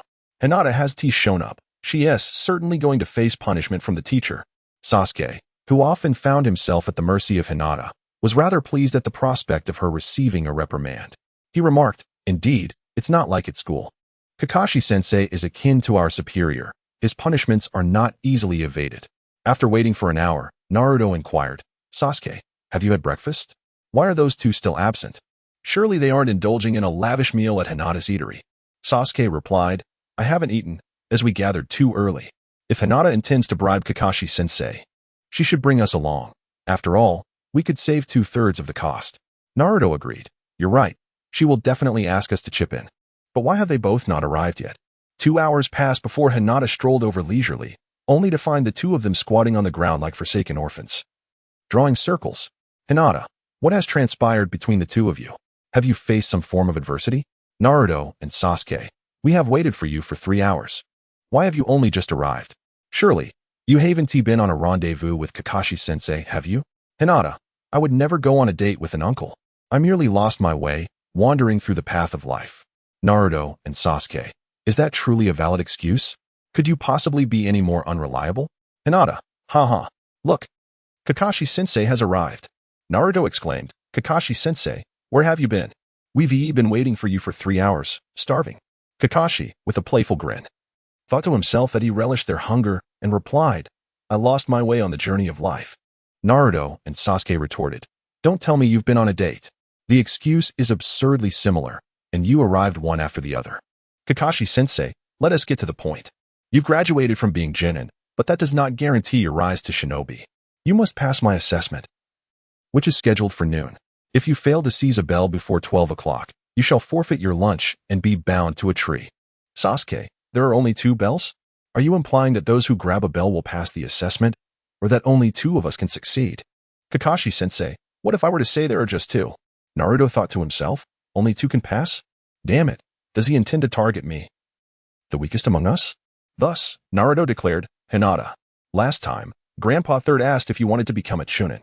Perhaps you agreed, right? This Kakashi-sensei can't even dodge a chalk eraser. He is utterly unreliable. You should lead me and Sasuke as a team." "Kakashi, is there such a possibility? This is a first for me. Are kids these days truly this troublesome? In the past, I was the one rejecting others. Now, finally, someone finds me inadequate." Kakashi coughed and said, "You dare claim I am unreliable? I must prove myself. Otherwise, your arrogance may lead you to peril. As long as you seize 1 bell, all 3 of you will pass the assessment." Naruto, ha ha ha. "Let us see just how formidable we are." Sasuke, "This is my first encounter with a Jounin." Hinata, "Hold back for now. Let us take the lead." Naruto, "Sasuke, you hold back too. Let me handle this." Sasuke, "Very well. Test his strength. I shall observe from the sidelines to gather any advantageous information." Hinata expressed her indifference. Kakashi-sensei rubbed his forehead, pondering, have the current genin become so arrogant immediately after graduation, daring to challenge one another? "Nevertheless," he added, "feel free to come if you wish." Thus, Hinata stepped aside, retrieving her delectable duck necks in anticipation of the spectacle. Naruto exclaimed, "That wretched Hinata. I haven't even had breakfast, and now you present such an enticing dish, making it impossible for me to perform at my best. Hinata, fear not, for you stand no chance against Kakashi-sensei. Thus, it matters not whether you perform well or not." Naruto, darn it. Kakashi-sensei, I am ready. Commence the exercise. Disregarding Hinata's words, Naruto summoned all his strength from the outset. Multiple shadow clone jutsu. It is worth noting that the set of ninja tools mentioned by Kakashi-sensei does not include explosive tags. Therefore, explosive tags are not counted among them. Hinata's reckless charge towards Naruto without any combat strategy left her utterly speechless. Goodness, Naruto, do you truly believe that everyone is like Mizuki? Kakashi remarked, an entity-based shadow clone. Impressive. However, you cannot possibly think that you can defeat me in under 2 minutes. Naruto retorted, stop the chatter. You must engage before you can ascertain the outcome. Kakashi countered, one of the fundamentals of ninjutsu, body technique. The disparity in taijutsu skills between Naruto and Kakashi was staggering, as Kakashi effortlessly dispatched Naruto's shadow clones in mere moments. Naruto, witnessing his clones being dismissed so casually, realized that this individual was on an entirely different level compared to Mizuki. Engaging in close combat would undoubtedly lead to his utter defeat, prompting him to retreat without hesitation. Kakashi sighed in relief. There's still hope. I feared you would charge in recklessly. Naruto replied, do you truly think me that foolish? The Naruto of old would have rushed in, but he has suffered numerous defeats at Hinata's hands. Hinata had previously advised him to engage in a war of attrition against opponents he could not overpower. If he could not exhaust his adversary, fleeing would be his only option, for they were not on the same tier. Kakashi scoffed, it seems we are both merely boastful individuals. You spoke with such bravado about facing me alone, yet now you waver. Naruto exclaimed, damn it, I'll show you soon enough. Shadow clone jutsu. This time, Naruto summoned only 8 shadow clones. Kakashi quipped, if dozens of shadow clones couldn't challenge me, do you think 8 will bring humor to this encounter? Instead of charging in as before, Naruto's clones spread out to encircle Kakashi. Kakashi did not obstruct Naruto's maneuver. He simply observed to see what Naruto intended. Naruto declared, now, let us see how you evade this. Shuriken Shadow Clone Jutsu. The 8 shadow clones unleashed a flurry of shurikens, filling the air with projectiles that seemed impossible to evade. The rain of shurikens struck the encircled Kakashi, obliterating Naruto's 8 shadow clones in the process. Sasuke and Hinata, as bystanders, quickly distanced themselves, wishing to avoid being struck by the flying shurikens. Kakashi noted with appreciation that Naruto had even managed to employ the 3rd Hokage's Shuriken Shadow Clone technique. Despite the boy's reckless approach, Naruto wondered, could this guy possibly perish so easily? He contemplated rushing over to see if he could assist Kakashi. But suddenly a cloud of smoke erupted from the area where the struck Kakashi had stood, revealing it to be a mere shadow clone. The real Kakashi had taken advantage of Naruto's momentary lapse in concentration to position himself behind Naruto. Kakashi admonished, you squandered an immense amount of chakra, only to eliminate a single shadow clone. Do you not consider the repercussions of your actions during battle? Am I the sort of person who lacks chakra? Naruto protested. I had no way of knowing it was a shadow clone. I didn't even see you form the hand signs. Kakashi responded. You must learn to conceal your trump cards and techniques. Forming hand signs openly is akin to announcing your intentions to your opponent. Moreover, a ninja must never turn their back on the enemy. You were careless, Naruto. Witness my Konoha's secret body technique, the 1,000 years of pain, Sasuke remarked. Kakashi-sensei formed the tiger seal, a fire release ninjutsu. And that name, 1,000 years of pain, sounds quite formidable. Hinata, aren't you going to intervene? What if Naruto ends up incapacitated? Hinata, clears throat the 1,000 years of death is not a technique of fire release. Even Kakashi-sensei has stated that it is a secret taijutsu of Konohagakure. This is a martial art. Naruto could not possibly evade it. Kakashi-sensei ambushed him from behind, and as a result, Naruto fell victim to the attack, his backside seemingly exploding in a shower of petals. The 1,000 years of death, as anyone who has watched Naruto knows, is not a technique that an ordinary person can withstand. After being struck by this technique, Naruto's face turned an ominous shade of purple, and the searing pain from his rear end compelled him to leap into the river before him. Sasuke, upon witnessing that the 1,000 years of death was indeed this, pondered if this teacher might also be as much of a fool as Naruto. Goodness, if he fails, wouldn't it be for the best? Spending too much time with a fool is bound to be infectious. Hinata had previously watched this technique on television, laughing until her stomach hurt, nearly gasping for air. Now, witnessing Naruto's contorted face, she managed to suppress her laughter. The clash between Naruto and Kakashi ended in a complete defeat for Naruto. Kakashi glanced at Sasuke, who understood that it was his turn to step up. Sasuke had gleaned little useful information from Kakashi's battle with Naruto, as Naruto, the fool, had been dispatched far too swiftly. The only insight he could gather was that this opponent was not one to be underestimated. He would have to boldly confront him in hopes of discovering a flaw. The enemy was formidable, prompting him to activate the Tsutomu Sharingan from the onset. Over the past 2 years, Sasuke's Shuriken technique had improved remarkably, allowing him to execute maneuvers similar to those of Itachi in his youth, skillfully manipulating shurikens to hit any angle. Thus, Sasuke began to showcase his shuriken skills right away. The shurikens collided, altering their trajectories, yet all ultimately directed toward Kakashi. The technique of Naruto's shuriken shadow clones had been learned from Sasuke, while Sasuke had fewer shurikens. Their precision was markedly higher. Kakashi, observing the flashy shurikens, remained unfazed. It was improbable that such projectiles could strike a seasoned shinobi like him. With a swift motion, he evaded them effortlessly. Sasuke declared, "It is not over yet." Fire release, Phoenix fire technique. He unleashed several fist-sized fireballs toward Kakashi. Although this ninjutsu lacked significant power, its speed was impressive, and Kakashi, preoccupied with dodging the shurikens, could not evade them entirely. Kakashi remarked, "Not a bad combination." Next, allow me to demonstrate a ninjutsu technique, water release, water formation wall. He countered with water, blocking the flames. However, unexpectedly, the fireballs concealed shurikens within them. The shurikens pierced through the water formation wall, launching themselves at Kakashi. Naturally, Kakashi was not easily dispatched. He produced a kunai and deflected several shurikens. Sasuke asserted, "This was all anticipated. The previous shuriken technique and the Phoenix fire technique were merely to buy me time to gather chakra." Lightning crackled around Sasuke as he formed a lightning arrow in his hands. This was the lightning arrow technique that Hinata had learned 3 years prior, conveniently passed on to Sasuke, who possessed a lightning affinity. The lightning arrow was swift, powerful, and struck Kakashi in an instant. Sasuke internally celebrated, "I did it." However, his joy was short-lived as Kakashi emerged from below, declaring, "Earth release, underground projection technique." Sasuke was dragged underground, leaving only his head exposed, completely immobilized. The lightning arrow had struck Kakashi's shadow clone, rendering Sasuke's strategy futile. Sasuke contemplated. "You used a shadow clone while hiding behind the water formation wall and then employed earth release to conceal yourself underground." Kakashi, gazing at Sasuke's exposed head, replied, "You are correct, but like Naruto, you have yet to learn an important lesson. When you cannot see the enemy, you must consider their actions, not just your own. Both of you are still inexperienced. Despite possessing some strength, you failed to utilize it effectively before being defeated by me. There is much for you to learn. As a ninja, before understanding the enemy's strength, one must learn to keep their trump cards hidden, allowing for unexpected maneuvers." Gratitude was expressed to Huang Huifan, Ryu. August 1st, Qingli, Luowu, Gue, and Yin Xiao for their recommendations. Special thanks to Shang Yongyu for the 18 recommendations.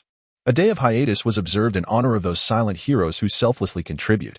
Naruto and Sasuke had both suffered dismal defeats at the hands of Kakashi, leaving only Hinata. Should they falter again, the three would have to return to the Ninja Academy for remedial training. As Naruto emerged from the water and saw only Sasuke's head above the surface, he mocked, "Ha! I never expected Sasuke to fall so quickly." Sasuke retorted, "Get me out of here. Now it's Hinata's turn." Naruto inquired, "Do you think Hinata can defeat Kakashi-sensei?" Sasuke replied, "Kakashi-sensei is incredibly formidable. I was defeated before I could demonstrate my true capabilities, so I fear Hinata may also falter without fully showing her potential. Our combat experiences are not on the same level." Naruto laughed, "You all are useless. I gave it my all." Sasuke responded, "That merely indicates your weakness." Naruto exclaimed, "What?" Sasuke, "Just stay there and wallow." Hinata, "Kakashi-sensei, do you believe that I could seize the bell in an instant?" Kakashi-sensei, "Why is it that each one of you seems to be more arrogant than the last? This simply cannot stand. I must lodge a complaint with Lord Hokage regarding the educational philosophies at the Ninja Academy. It would be one thing if Naruto were the only one acting foolishly, but now even the sharp-eyed girls are behaving in such a manner. Naruto, darn it, Kakashi-sensei, who are you calling foolish?" "Kakashi." "Naruto, You managed to climb out of the river quite swiftly. I had assumed you would linger there a bit longer. My apologies. That was not something I should have mentioned in your presence. Naruto, darn it. When I finally manage to defeat you, I shall employ this very technique to conquer you. Kakashi-sensei, then give it your all. I eagerly await the day when that happens. Hinata, Kakashi-sensei, pay attention. I am about to unleash my ultimate technique. Sasuke, Naruto. Have you ever witnessed Hinata's ultimate move? Naruto, after a moment of contemplation, realized that every time he was thoroughly beaten by Hinata. She had never mentioned using her ultimate technique. Naruto, I have never seen it. Is Kakashi-sensei truly that formidable? That Hinata would resort to her ultimate technique right from the start? Sasuke, moreover, Hinata claims that the outcome can be determined in an instant. I must observe her ultimate technique closely. Sharingan. Hinata, Kakashi-sensei, if you do not activate your Sharingan, you will miss your chance. Kakashi, could you please hurry? It's almost noon, and I need to have my lunch. Hinata, very well, as you wish. Hinata's entire body began to emanate visible sparks of electricity, and the currents coursing through her produced a crackling sound. Kakashi, well-versed in lightning techniques, sensed an ominous shift. The amount of chakra she possessed was far beyond what a child should wield, evidently surpassing his own by several folds. He recalled hearing from the third Hokage about Hinata's prodigious talent, one that could even eclipse his own and that of the once-renowned Uchiha Itachi from Konoha. There was no doubt that her chakra overwhelmed that of her peers. Kakashi realized he had squandered too much time over the years. At that moment, Kakashi, bracing himself, remarked, "It seems we finally have someone speaking the truth." Hinata smiled softly and remarked, "After such a lengthy period of training, today marks my first application of it on someone. Instant Thunder Flash. Instant Thunder Flash. This is one of Hinata's signature techniques. A fusion of lightning release armor and body flicker technique. While learning the lightning release armor, she felt that the chakra consumption was excessively high.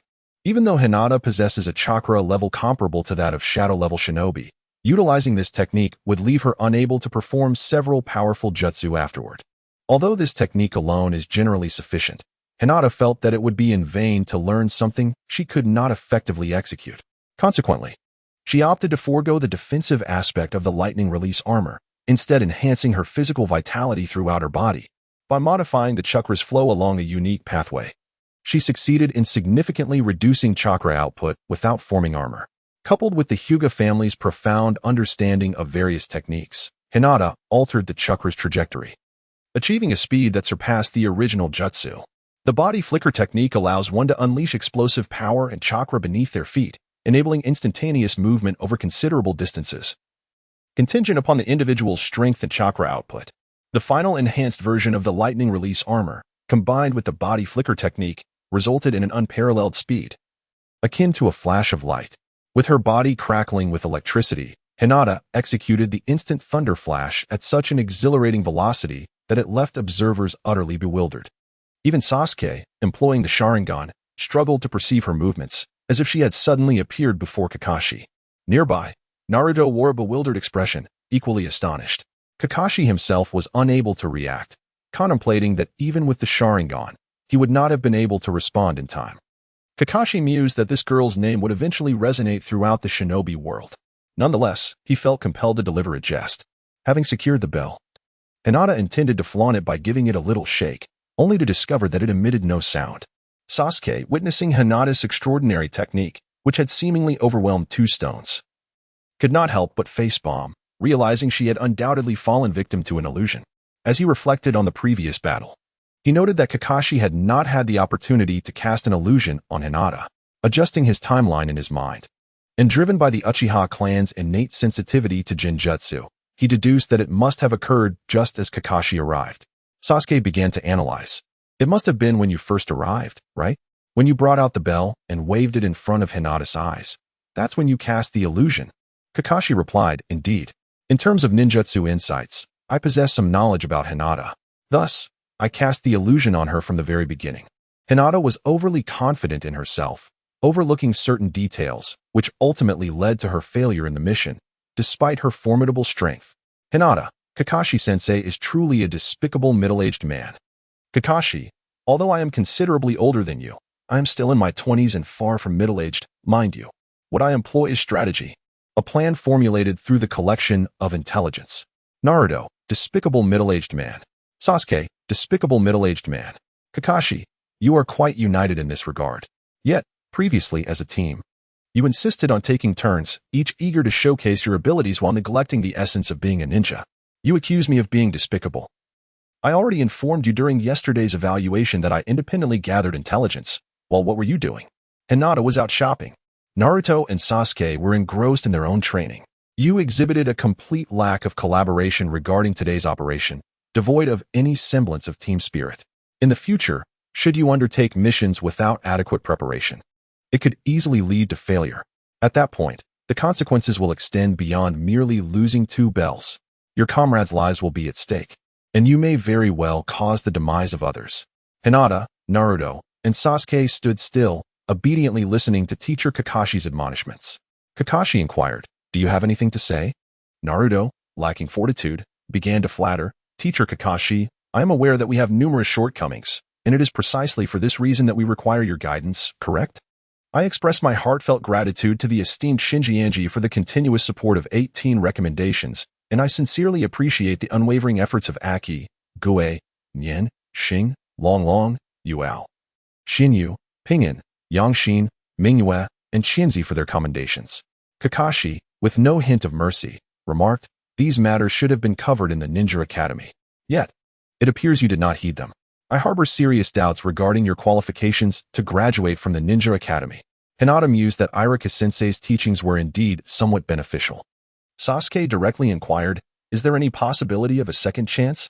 Kakashi thought to himself, "What nonsense. A second chance is out of the question. Even my Sharingan would be of no use.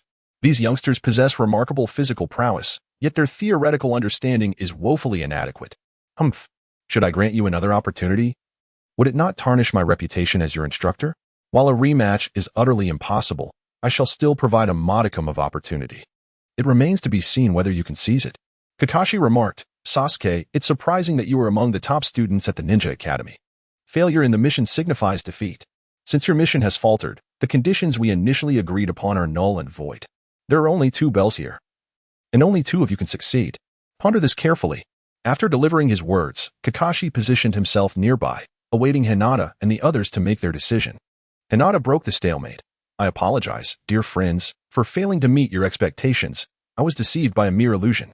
Otherwise, we could have all progressed together. How about you 2 become ninjas first? I can always return another time." Naruto replied, "This is not your fault. It was I who suggested that you hold back initially. Had we all advanced together, we would not be in this predicament. You and Sasuke are far more formidable than I. You 2 are the rightful candidates to become ninjas first." Sasuke added, "Even if I do not attain ninja status this time, I will swiftly catch up to you. You should proceed and become ninjas, especially you, Naruto." Naruto retorted, "Sasuke, that last remark of yours was unnecessary. Hinata, since we do not wish to part ways, let us return together and embark on a new beginning." Naruto and Sasuke agreed. Thus, the 3 approached Kakashi and expressed, "Kakashi-sensei, we have reflected deeply and acknowledge our shortcomings. Therefore, we have decided to undergo a complete transformation together." "Kakashi, is that so? Congratulations, you have passed." Naruto, with a puzzled expression, inquired why. "Did I hear that correctly?" Kakashi-sensei replied, "You have indeed failed in your mission, and you are, without a doubt, failures. However, you ultimately did not abandon your comrades. I believe that a ninja who does not value their companions is even less than refuse. Therefore, when you chose to confront challenges together, you slightly aligned with my expectations. This time, I shall reluctantly grant you a passing mark." Naruto joyfully exclaimed, "That's wonderful." Sasuke merely smirked, feigning indifference. Hinata exuded an air of confidence. Having long anticipated that Kakashi-sensei's examination would revolve around the principles of unity and perseverance, never abandoning nor giving up. Thus, when the mission faltered, Hinata remained entirely unfazed. Yet, she was taken aback to discover that she had succumbed to a mere genjutsu. Kakashi's ability to maintain equilibrium in combat, coupled with his remarkable acumen and meticulous nature, was undeniable. Kakashi remarked, however, "Do not rejoice too early. The fate of a ninja is steeped in curses. This generation has not endured the ravages of war and remains oblivious to the brutal realities of a ninja's life. Even mundane missions can pose a mortal threat, particularly those classified as B rank or higher, which often involve direct confrontations with other ninjas. As your teacher, I naturally desire your survival and will nurture you diligently. You must also place your trust in me." Meanwhile, Naruto, lost in the euphoria of passing the assessment, was oblivious to Kakashi's words, grinning foolishly to himself. Drawing from his personal aspirations, Naruto envisioned himself ascending to the pinnacle of a ninja's life, step by step, ultimately becoming Hokage and marrying a beautiful heiress. It was a thought that brought him such joy that he couldn't help but chuckle aloud. Kakashi's expression darkened in dismay. Was it impossible to maintain decorum? Here he was, delivering an impassioned speech, only to find Naruto lost in laughter. This would not do. He felt compelled to impose some form of punishment. Otherwise, his authority as a teacher would be compromised, leading to a tragic fate akin to Irika's, where every class would find itself devoid of students. Kakashi declared, "Although you have passed this time, the mission ultimately failed. If I do not administer some form of punishment, you will not retain this lesson in your hearts. Therefore, let us impose a penalty on Naruto, who was the first to challenge the odds." Hinata gently tapped Naruto on the head, and he finally regained his senses. "Hinata, why did you hit me?" Hinata gazed at Naruto with an expression of utter despair and remarked, "Kakashi-sensei has declared a punishment for you. It is because you were the first to challenge him to a duel." Naruto inquired, "What sort of punishment?" Kakashi replied, "Initially, the one who fails to obtain a bell would be suspended from a tree and deprived of lunch. However, we shall employ this as your punishment, Naruto." "Sasuke, Hinata, proceed." Sasuke assured, "Rest assured, Kakashi-sensei, I shall bind him tightly."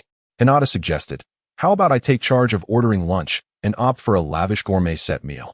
Kakashi, a loyal patron of Hinata's culinary establishment, was well aware that the extravagant set included delicacies such as roasted duck, barbecued chicken, braised pig trotters, sweet and sour spare ribs, and red braised fish. Given the opulence of the dishes, the price was correspondingly high. Such a feast was typically reserved for hosting distinguished guests. Kakashi felt a twinge of anxiety at the prospect of these mischievous youngsters expecting him to foot the bill, citing it as a reward for their recent assessment. Still grappling with the emotional scars left by the departure of his comrades, he found it challenging to fully engage with his duties, and as a result, his finances were rather limited for an elite jonin. Hesitantly, Kakashi inquired, "Isn't this a bit excessive?" "Hinata, Kakashi-sensei, you have worked hard today, and the successful completion of the assessment is indeed a cause for celebration. Therefore, I would like to treat everyone to a delightful meal." Kakashi, upon hearing of the generous offer, relaxed and remarked, "You truly are a thoughtful young lady. Today is indeed a day for joy and festivity." From his perch in the tree, Naruto exclaimed, "I am not happy at all. Why is it always me who gets hurt? I've only had the luxury set once. On Hinata's birthday last year. I long to have it again. I could manage the leftovers too." Sasuke reassured Naruto, "Don't worry, Naruto. I will strive alongside you to ensure we finish everything." Ultimately, when the delivery arrived, Kakashi gently lowered Naruto from his position. After all, he was the son of his esteemed teacher. Touched by Kakashi's gesture, Naruto vowed to heed his teacher's words more diligently in the future. Later that evening, Hinata invited her other friends for dinner. After all, they would soon embark on missions where life and death could hang in the balance, such as the perilous nature of a ninja's profession. As they finished their meal, Sasuke inquired of Hinata, "Hinata, why is your chakra so abundant? When you unleashed your ultimate technique today, I sensed your chakra was dozens of times greater than mine. You aren't selling me counterfeit pills, are you?" "Hinata, this is a matter of personal talent. Just look at Naruto. Despite not consuming any chakra-enhancing medicine, he possesses more chakra than you. Youngster, do put in your best effort. Besides, I have been taking it for 3 years longer than you." Sasuke, unable to sleep that night, pondered how it could be that despite both of them using the same medication, the disparity was so vast. Today, Hinata was to undertake her first mission as a ninja. Yet she felt no anticipation whatsoever. The so-called D-rank missions merely entailed attending to trivial matters within the village. A typical D-rank task might yield only a few thousand ryo, barely enough to cover a day's worth of meals. Indeed, Kakashi-sensei assigned them their inaugural task, assisting Granny Wong in weeding her fields. Tasks such as these, intended for the elderly who struggle with physical labor, are funded by the village, reflecting Konoha's commendable welfare system for its senior citizens. Naturally, Kakashi had no intention of engaging in such a D-rank mission. He promptly retrieved his beloved book, Ika Paradise, and settled beneath a tree to indulge in its pages. The sun blazed overhead, and Hinata, wishing to avoid toil, persuaded Naruto, "Naruto, now is the perfect moment for training." Naruto, intrigued, inquired, "What makes you say that?" Hinata remarked. If you utilize the shadow clone technique for weeding, it would be akin to training. This is similar to how, when Sasuke cannot train, you would have trained 10 to 20 times more than him. Eventually, you will surpass him. Naruto, with a look of enlightenment, exclaimed, Hinata, you are truly brilliant. Using shadow clones for weeding will allow me to achieve my training goals. In this way, I can even exceed Sasuke. With newfound determination, Naruto enthusiastically employed the shadow clone technique. Kakashi glanced over, bemused by Naruto's fervent enthusiasm for what seemed to be a simple task. He thought, I hope he doesn't end up uprooting the straw as well. Thus, Kakashi cautioned, Naruto, make sure you don't pull out the straw. Naruto retorted, how dare you underestimate me, Kakashi-sensei? I know what weeds look like. Sasuke interjected, you're a complete idiot. Get to work. Naruto replied, I will work diligently. No need for your prodding. With Naruto's shadow clones, the weeding was completed in just 30 minutes. However, Naruto collapsed from exhaustion. The reason the shadow clone technique is considered forbidden is due to the fatigue that returns to the original body. For instance, Naruto had created 50 clones for the task. Each clone worked for half an hour, meaning Naruto effectively performed 25 hours of weeding himself. While an ordinary person might face the risk of collapse, only someone like Naruto, who possesses a tailed beast, could endure such fatigue. During her training, Hinata once attempted to practice using the shadow clone technique, creating 3 clones to aid her. However, upon completing the session, she felt overwhelmingly nauseous, akin to the discomfort one experiences after a long-distance run. Had she summoned more clones, it is likely she would have succumbed on the spot. Consequently, after a week of engaging in such mundane tasks, Naruto's enthusiasm waned. Without the assistance of multiple shadow clones, Hinata found herself unable to shirk her responsibilities. Thus, she resolved to put an end to her days of undertaking these D-rank missions. The following day arrived. Hinata and her companions arrived at the mission hall to accept their assignment. The individuals announcing the task were none other than the third Hokage and Iruka-sensei. The mission assigned to Team 7 was to assist the noblewoman, Madame Flora, in locating her runaway spouse. As Hinata was about to voice her dissent, Naruto, with impatience, interjected, Grandpa Hokage, can't we have some tasks that actually evoke a sense of urgency? If there are no S-rank missions, A rank or B rank would suffice. Beside him, Iruka-sensei was tempted to retort, I never taught you that. There are no such students. However, he refrained, a hint of irritation in his voice as he responded, Naruto, you are merely fresh graduates. You must commence with lower-level tasks step by step. The third Hokage interjected, Naruto, Iruka is correct, as Genin. You can only undertake C-rank and D-rank missions. High-difficulty tasks await you once you advance to the rank of Chunin or Jounin. Naruto, eager for action, exclaimed, let us cut to the chase. Can I receive a C-rank mission right now? Iruka-sensei admonished, Naruto, how can you speak to the Hokage like that? You must show some respect. Naruto merely shrugged, dismissing the concern as trivial. With the third Hokage present, Iruka felt it inappropriate to scold further, especially since the Hokage himself had not expressed any discontent. The third Hokage remarked, youth is truly wonderful, brimming with vitality. Very well, I shall assign you a C-rank mission this time, which entails protecting an individual. Upon hearing this, Naruto excitedly inquired, who are we protecting? A noble, or perhaps a princess? Kakashi replied, if it were just me, protecting a princess would be no problem. However, with you all accompanying me, I fear the princess may not place her trust in me. Hinata, Sasuke, Naruto, damn it. Kakashi-sensei actually said we are a bunch of useless teammates. The third Hokage cleared his throat to assert his presence and said, let us return to discussing the mission. Conveniently, this individual is still in the hall and has not departed. I will summon him now. One of the side doors of the mission hall swung open, revealing a drunken old man clad in oversized shorts. The old man surveyed those who were to protect him and remarked, so, you are the ninjas assigned to safeguard me? Why are there so many youngsters? Especially that shortest one, he looks rather foolish. Is he a ninja as well? Naruto chuckled with malicious glee, scanning for the shortest among them. While Hinata and Sasuke instinctively positioned themselves beside Naruto, he quickly discerned that he was half a head shorter than them and exploded in outrage. I'll kill you. You're the one who looks foolish. Kakashi swiftly lifted Naruto with one hand, stating, Naruto, weren't you eagerly anticipating a high-ranking mission? How could you contemplate killing our charge? A mission failure would tarnish a ninja's reputation. Upon hearing Kakashi's words, Naruto finally calmed down. The old man continued. This fellow seems quite strategic and rational. With you here, I feel much more at ease. Kakashi, with his mask and silver hair, was mistakenly perceived by the inebriated old man as being of similar age. Hinata laughed. The despicable middle-aged man has transformed into a despicable elderly man.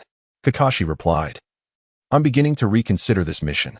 Sasuke interjected, Am I teaming up with a bunch of clowns? Let us hurry and depart. The more missions we undertake, the faster we can advance.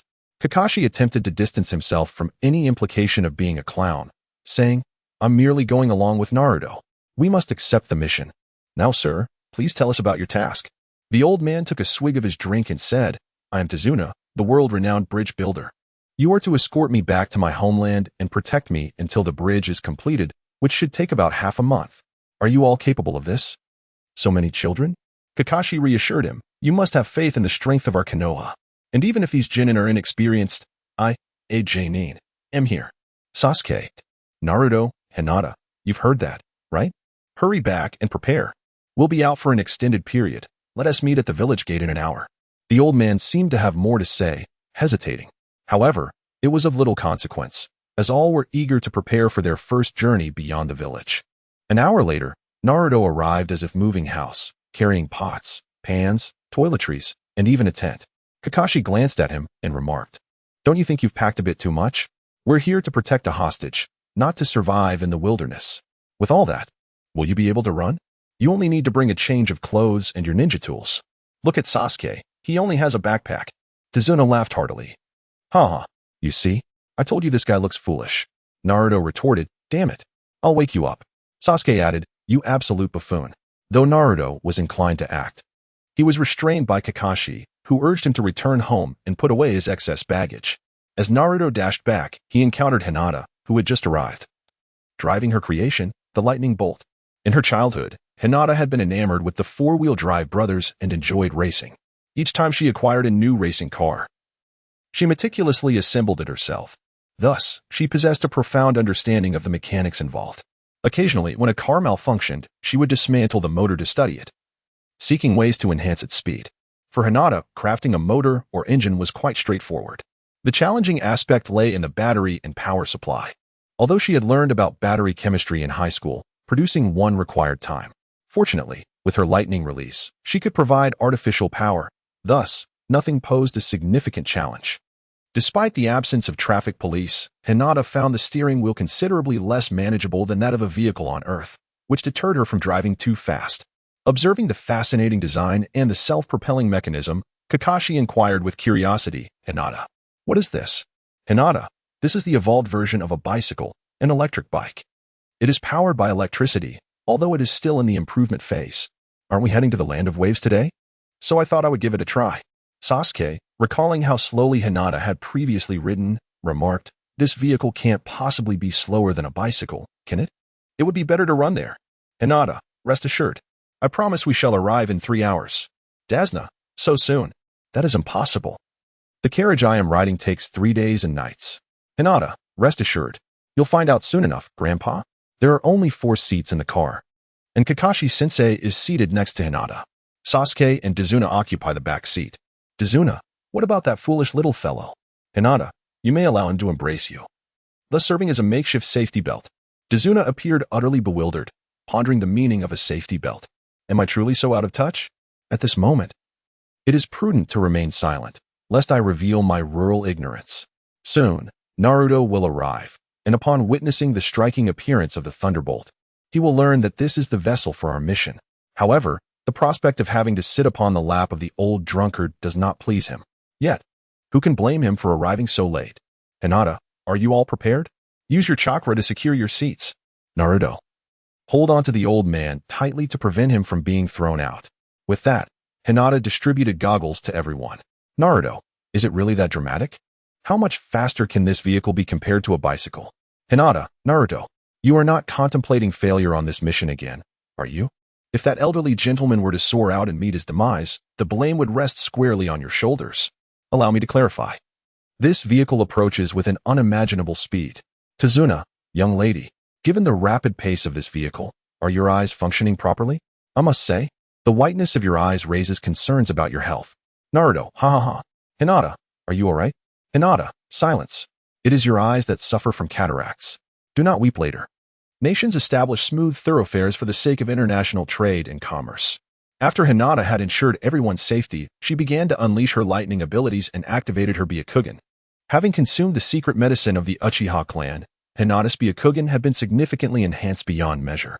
While an average person would find vision at over 100 meters impressive, Hinata could now perceive up to 500 meters. Furthermore, the Byakugan provides a full 360-degree field of vision, eliminating concerns about high speeds and blind spots. As Hinata generated electricity, the motor responded with a resounding roar, evoking a sensation akin to racing. Reality did not disappoint. The Raijin surged forth like an arrow released from its bow, due to the absence of a properly fitted windshield. The car's extreme speed of 200 kilometers per hour made conversations nearly impossible, with the wind howling through. This sudden rush even jolted the inebriated elder awake. Struggling to speak through the gusts, he managed to exclaim, "Little sister, are you driving too fast?" Naruto chimed in, "Yeah."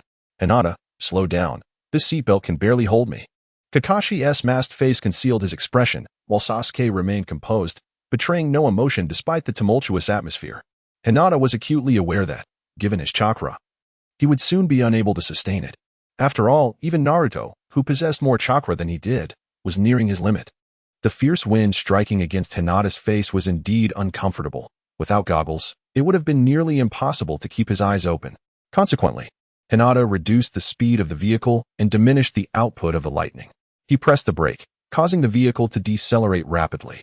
Naruto, acting as a makeshift seatbelt, stood upright, clutching onto Tazuna. The sudden drop in speed caught Naruto off guard, and in a moment of inattention, he inadvertently pressed his lips against Tazuna's. The overwhelming scent of alcohol nearly making him retch. Sasuke, observing the scene with keen clarity, couldn't help but laugh and quipped, "Naruto, are you interested in boys? Why do you keep kissing men?" Tazuna, with tears in his eyes, lamented, "Is this easy for me? I'm 60 years old. And now I must endure an unwanted kiss. My dignity is ruined." Naruto retorted, "Shut up. You have terrible breath. Didn't you see I almost vomited?" This is all Hinata's fault for suddenly slowing down. "Hinata, what about me? It was only when you said you couldn't hold on any longer that I decided to stop." "Naruto, I don't care. You must compensate my fragile heart. Last time, it was also because of you and Sasuke." "Hinata, so, you are upset because it was not Sasuke who kissed you? Then let Sasuke hold you later. I guarantee it will create an opportunity for you." "Sasuke, that is an impossible task." Naruto gritted his teeth and said, "Hinata, you are doomed. If you do not make amends, I will stay at your house every day, enjoying free food and drinks." "Hinata, what sort of recompense do you seek? How about arranging a movie outing with Sakura?" "Naruto, is it truly possible to invite Sakura? If so, I shall forgive you." "Tazuna, you little rascal, you have tarnished my reputation, and I have yet to forgive you. How am I to face others from now on?" "Naruto, ba? Who cares about you? Just ensure you stay alive and finish the bridge." "Tazuna, that fellow known as Kakashi, won't you manage your students? This is an unfair treatment." "Kakashi, I must confess, I find it difficult to comprehend male camaraderie or twilight romance. Thus, I beg your pardon for my inability to intervene." Kakashi, being well-versed in the ways of affection, effortlessly steers the conversation with his seasoned charm. "Hinata, a lecherous middle-aged man." "Kakashi, Hinata, you've changed. You're not as understanding as before." As she glanced at the noisy group, Hinata thought to herself, exasperatedly remarking, all right. From now on, I'll drive a bit slower. There's no need for the human seatbelt. Naruto, you can squeeze in with Sasuke." Thus, Hinata and her companions resumed their journey, this time at a moderate speed of just over 40 kilometers per hour, and everyone felt quite comfortable. Not far along the road, two ninjas were engaged in a discussion. "Ninja A, intelligence indicates that old man Tazuna has headed to Konoha to request a C-rank mission and is expected to pass through here by afternoon." "Ninja B, should we set some traps?" "Ninja A C-rank mission will surely involve only lower-ranked ninjas. There's no need for traps. Just laying an ambush will suffice." The two disguised themselves as puddles, lying in wait on the ground. "Ninja B, do you think we might have set our ambush too early?" "Ninja A, as a ninja, how can you lack such patience? No wonder you're a wandering ninja." "Ninja B, you speak as if you're any different." "Ninja A, enough talk. It seems something is approaching." The arrival was none other than Hinata's vehicle, the lightning bolt. From a distance, Hinata spotted the two individuals. Their disguises were, of course, no match for her Byakugan. Upon observing these two, Hinata immediately recognized them as no good. Under the bright sun, they shamelessly disguised themselves as mere puddles, provoking her ire. Unperturbed, Hinata resolved to maintain her speed, even contemplating rolling right over them. The two wandering ninjas, utterly oblivious to the approaching threat, quickly discerned that being trampled would not bode well for them, and thus leapt away in haste. Naruto exclaimed, "What? How did those puddles turn into people?" Sasuke retorted, "You absolute fool." Kakashi added, "Naruto, perhaps it's time you return to the Ninja Academy for further studies." Tazuna interjected, "See, I told you this shorty doesn't resemble a ninja at all. Even I know that on a clear day, there shouldn't be two puddles lying about. It's clearly a trap." Ninja A gasped, "What do you mean? Are you calling us fools?" Ninja B replied, "It seems that's precisely what they imply. Look at that old man. He must be the target." Ninja A remarked, "It does appear so. But can we handle those four ninjas?" Ninja B boldly declared, "Leave that old man to you. I'll take care of the three brats." Kakashi, visibly irked, questioned, "How did you divide the roles so swiftly? However, this old man isn't keen on your allocation." Kakashi was growing increasingly frustrated, as he was often referred to as an old man despite being in his 20s, an utter annoyance. In a swift and decisive manner, Kakashi incapacitated the two wandering ninjas, leaving them bruised and bound by the roadside. Naruto lamented, "Kakashi-sensei, you never give me a chance to shine. I haven't had a proper opportunity to prove myself since becoming a ninja." Kakashi shot a piercing gaze at Tazuna and stated, "This is not the time for such discussions. Are you not going to explain yourself? A C-rank mission should only involve minor bandits or bullies, yet we are confronted with ninjas. You must have concealed the true nature of this task. We cannot predict if stronger ninjas will follow. This situation has escalated to A or B rank. This is no trivial matter of merely repairing a bridge." Tazuna stammered, "I apologize. I did indeed withhold the truth. Our country is plagued by a villain named Kato, whose oppressive regime has left many starving, with countless lives lost to hunger. If we can repair that bridge, the villagers will be able to engage and trade with others. And Kato will no longer have the power to monopolize our commerce. Naturally, he will not permit us to complete the bridge and has consistently sent thugs to thwart our efforts. My son was killed for standing against them. The villagers have resigned themselves to their fate, prepared to live under oppression and in despair." Kakashi replied, "However, by concealing vital information, you endanger my team. If I, AJ Nin, were not leading, the genin could easily fall victim to stronger ninjas. Is that what you wish to see happen?" Tazuna, filled with sorrow, responded, "I'm sorry. I have spent all my savings, and with the donations from the village, we could only afford a C-rank mission.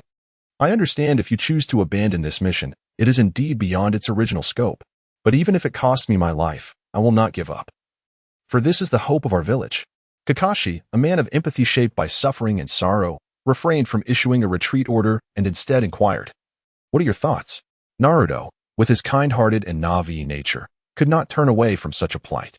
To his surprise, this seemingly unkempt old man possessed a steadfast belief and the courage to sacrifice his life for his village. Consequently, Naruto found himself harboring a newfound respect for him. And he passionately argued, "I never imagined such evil existed. Kakashi-sensei, we cannot stand idly by. Although this old man may be bothersome, we cannot allow him to perish without a fight." Tazuna, moved by Naruto's words, was brought to tears, his gaze towards Naruto now filled with gratitude and warmth. This man, whom he had once deemed unworthy, spoke with such profound conviction.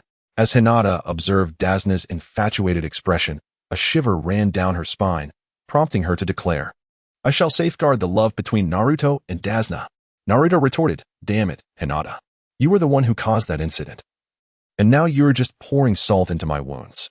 Sasuke interjected, "Encountering stronger ninjas is indeed advantageous for us. We must hone our skills. During our last battle with Kakashi, I barely managed to execute a few techniques before he toyed with me effortlessly. Moreover, I was taken aback by Hinata's extraordinary move, which left me somewhat disgruntled. I must ensure that this matter is widely disseminated, for it would absolve me of any implications regarding my relationship with Naruto. It is he alone who engages in such associations, while I am merely the victim. Ever since that fateful kiss with Naruto, I have inexplicably heard whispers that I am drawn to men. This tarnishes the reputation of the Uchiha clan." Dazna lamented, "I never anticipated that after deceiving you, you would still come to my aid. Words escape me. If it becomes too perilous, you must abandon me and flee. You all possess bright futures ahead. And my demise as an old man holds little consequence." Kakashi interjected, "Enough with the theatrics. Let us interrogate these two rascals." The battered rogue ninja, tears streaming down his face, exclaimed, "Do not think you can defy Lord Kato. They have ninjas of unimaginable prowess and hundreds of wandering warriors at their disposal. You little brats and this old man stand no chance against them. Release us at once, and flee while you still have a chance." Hinata, how could these two be so foolish as to reveal such sensitive information? Sasuke, indeed. This is the first time I have encountered someone even more foolish than Naruto. Naruto, Sasuke, what do you mean by that? The wandering ninja felt he had inadvertently let something slip and blushed, exclaiming, "You shall restore my dignity as a ninja. I shall meet my end with valor." Hinata had long since devised measures to prevent them from taking their own lives. Hinata infused a surge of chakra into their throats, rendering the poison utterly impossible to swallow. With a swift motion, she struck each of them on the back, causing the toxins to be expelled. The wandering ninja exclaimed, "What more do you desire from us? We are of no further use. Will you not spare us?" Hinata, "Of course. You are valuable. The surplus value should still be utilized. Isn't it quite arduous for Uncle Dazuna to repair the bridge all by himself? Let these two individuals remain here to assist us." Kakashi, Hinata, what do you intend to do? Hinata, "Of course. We shall place a curse seal upon these two individuals to ensure the Hyuga clan's control over our enemies. This seal is named Thousand Cuts and Heart Devouring. Its effects are quite evident. When you disobey, you shall endure the sensation of 1,000 cuts upon your flesh and the torment of myriad ants gnawing at your heart. Furthermore, in such a state, you will be rendered incapable of action, unable even to take your own life. Would you care to experience this?" Naruto gulped. Realizing how terrifying Hinata could be, he vowed never to provoke her wrath again. Kakashi, bemused, observed that this young girl had begun her fabrications once more. He had never heard of such a thing within the Hyuga clan, only tales of caged birds. Yet, to his surprise, these two simple-minded wandering ninjas had actually believed her. The noble demeanor of the two wandering ninjas evaporated, transforming them into sycophants in an instant. Wandering ninja, who would dare oppose our elder sister? Is this not akin to a birthday celebrant hanging in despair? Wandering ninja B, indeed. We shall work diligently and heed her words with utmost seriousness. Hinata, I am not your elder sister. I do not engage in factions. Quickly introduce yourselves and speak of Kato. Ninja, I am known as Tianzong. A wandering ninja. After 5 years of wandering, I finally arrived in the land of waves, where Kato provided us with substantial profits, leading us to settle here. Ninja B, I am Lumu, with a situation akin to Tianzang's. The most formidable ninja within Kato is the rogue ninja from the land of waters Kirigakure. Known as the demon of the bloody mist, Momochi Zabuza. He has a subordinate named Haku, an ice shield ninja possessing a bloodline limit. The others are of little consequence. Kakashi, to think that the demon of the bloody mist is involved. He is a notorious villain, infamous for slaughtering all his peers during the Chunin exams. His ruthless nature is well known, and I cannot believe that Dazuna would attract the attention of such a person. This mission is undoubtedly of A rank. He is one of the 7 ninja swordsmen, on par with my own abilities. But do not worry, I am confident I will not be outmatched. Naruto. Upon hearing the description of Zabuza, felt a chill run down his spine, to think there exists such a terrifying individual, who has annihilated all his contemporaries. How does Kakashi-sensei know so many details? Sasuke, you absolute fool. As a ninja, should you not be concerned about intelligence from other nations? Zabuza is indeed a notorious rogue within the ninja world. Hinata, indeed. The 7 ninja swordsmen of the mist are the elite of the land of water. One can only imagine their prowess. The only one whose strength remains unclear is that ninja named Haku. The Ice Shield bloodline limit. Naruto, with such formidable foes. Should we not summon reinforcements? Kakashi, without a clear understanding of Haku's abilities, I lack confidence in facing them alone. I must protect the hostages as well as you all. If they are of equal rank as ninjas, the situation could turn dire. Tens remarked, Haku is a subordinate of Zabuza, who obeys him without question. They should not be of the same caliber as ninjas. However, their strength is indeed superior to ours. Sasuke, we do not require your protection. With your combined strength, I could defeat 20 of you. It is only natural that I am stronger than you. Hinata, though they may be inexperienced and foolish, they will still serve us in the future, so refrain from mocking them. Rin, feeling quite aggrieved, thought to herself, Sister, must you be so harsh? But what can be done? I dare not voice it.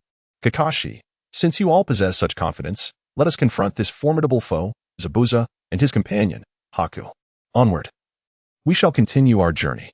Hinata gazed at the celestial wood of the sky burial and said, You too, proceed with your run. We shall follow closely behind. The two individuals looked at Hinata with eager expressions, indicating their desire to experience her lightning release technique as well. Hinata pondered what to observe, reasoning that they were bound to return by running anyway, so it was best not to hinder them. Thus, she cast them a look that brooked no argument. The majority of the populace in the land of waves was preoccupied with their daily sustenance, struggling to make ends meet while also paying protection fees to Kaido, which rendered life nearly unbearable. In stark contrast, within Kaido's lavish parlor, revelry reigned. He and his subordinates indulged in copious feasts and merriment, epitomizing the phrase the rich feast upon the poor. Even Kaido, a figure of considerable power, could not help but express respect for the ninja before him. Kaido, Mr. Zabuza. It appears that Tenzin and Ryu's mission has failed. Dazuna and the Leaf Ninjas have returned to the Land of Waves. This directly impacts my entire business. So I would like to request your personal intervention to deal with Dazuna. I shall offer you a share of 30% of my business going forward. Although Zabuza held a disdainful view of men like Kaido, he recognized that this was indeed a suitable place for concealment, with favorable living conditions. And he could refuse any tasks he did not wish to undertake. As long as he occasionally took action, wealth would flow effortlessly into his hands. Thus, he concealed his contempt and, taking a sip of his drink, replied, I want half. I will also assist you in resolving any troubles that arise. What do you say? Upon finishing his statement, Zabuza regarded Kaido with a gaze imbued with ulterior motives. Kaido understood that before him stood the infamous rogue ninja, and it was his own folly to invite a wolf into his den. Without proper compensation, Zabuza could very well turn against him. Kaido, what you say, Mr. Zabuza, is most agreeable. If you desire 50%, then it shall be so. I entrust you with this matter, Mr. Zabuza. Zabuza did not display any overt joy, seeming rather indifferent to the arrangement. He remarked, Do not think this money is not worth the expenditure. If Tenzin and Ryu have failed, it indicates that their adversaries possess at least Chunin-level skills, possibly even a Jounin-led ninja squad. Kaido, eager to flatter Zabuza, responded, Even if there is a Jounin leading them, I am certain they will not be your match. I have complete confidence in you, Mr. Zabuza. Zabuza, feeling justified in accepting this praise, insisted, Nonetheless, I require pertinent information. Kaido, send someone to inquire about the ninjas involved. Understood, Mr. Zabuza. I shall dispatch someone immediately. We should have news within a day. Kaido affirmed before departing. As he left, he muttered curses against Zabuza, lamenting that he needed to send someone to investigate when he could simply dispatch his enemies directly. He considered Zabuza a cowardly and insatiable pest, hoping for a mutual destruction of his foes so he could subsequently eliminate them all and use their corpses to explain to the Leaf. Little did Kaido know that someone had overheard his every word. This individual was none other than Haku, who had been lurking in the shadows. Haku relayed the information to Zabuza, who scoffed and said, I was already aware of his discontent towards me. However, it matters not. Once we execute this job, we will have ample wealth and no longer need to serve others. If he dares to act against me then, I will show him what true cruelty entails. Haku, investigate the identity of the ninjas from the Leaf and ascertain whether Kaido is being forthright. If he is deceitful, then his entire enterprise shall become ours. Understood, Mr. Zabuza. Haku replied. The following day, on Hinata's end, finding herself with idle time, Kakashi decided to impart a few techniques to Sasuke and Naruto. As for Hinata, he suggested she practice her already considerable ninjutsu skills on her own.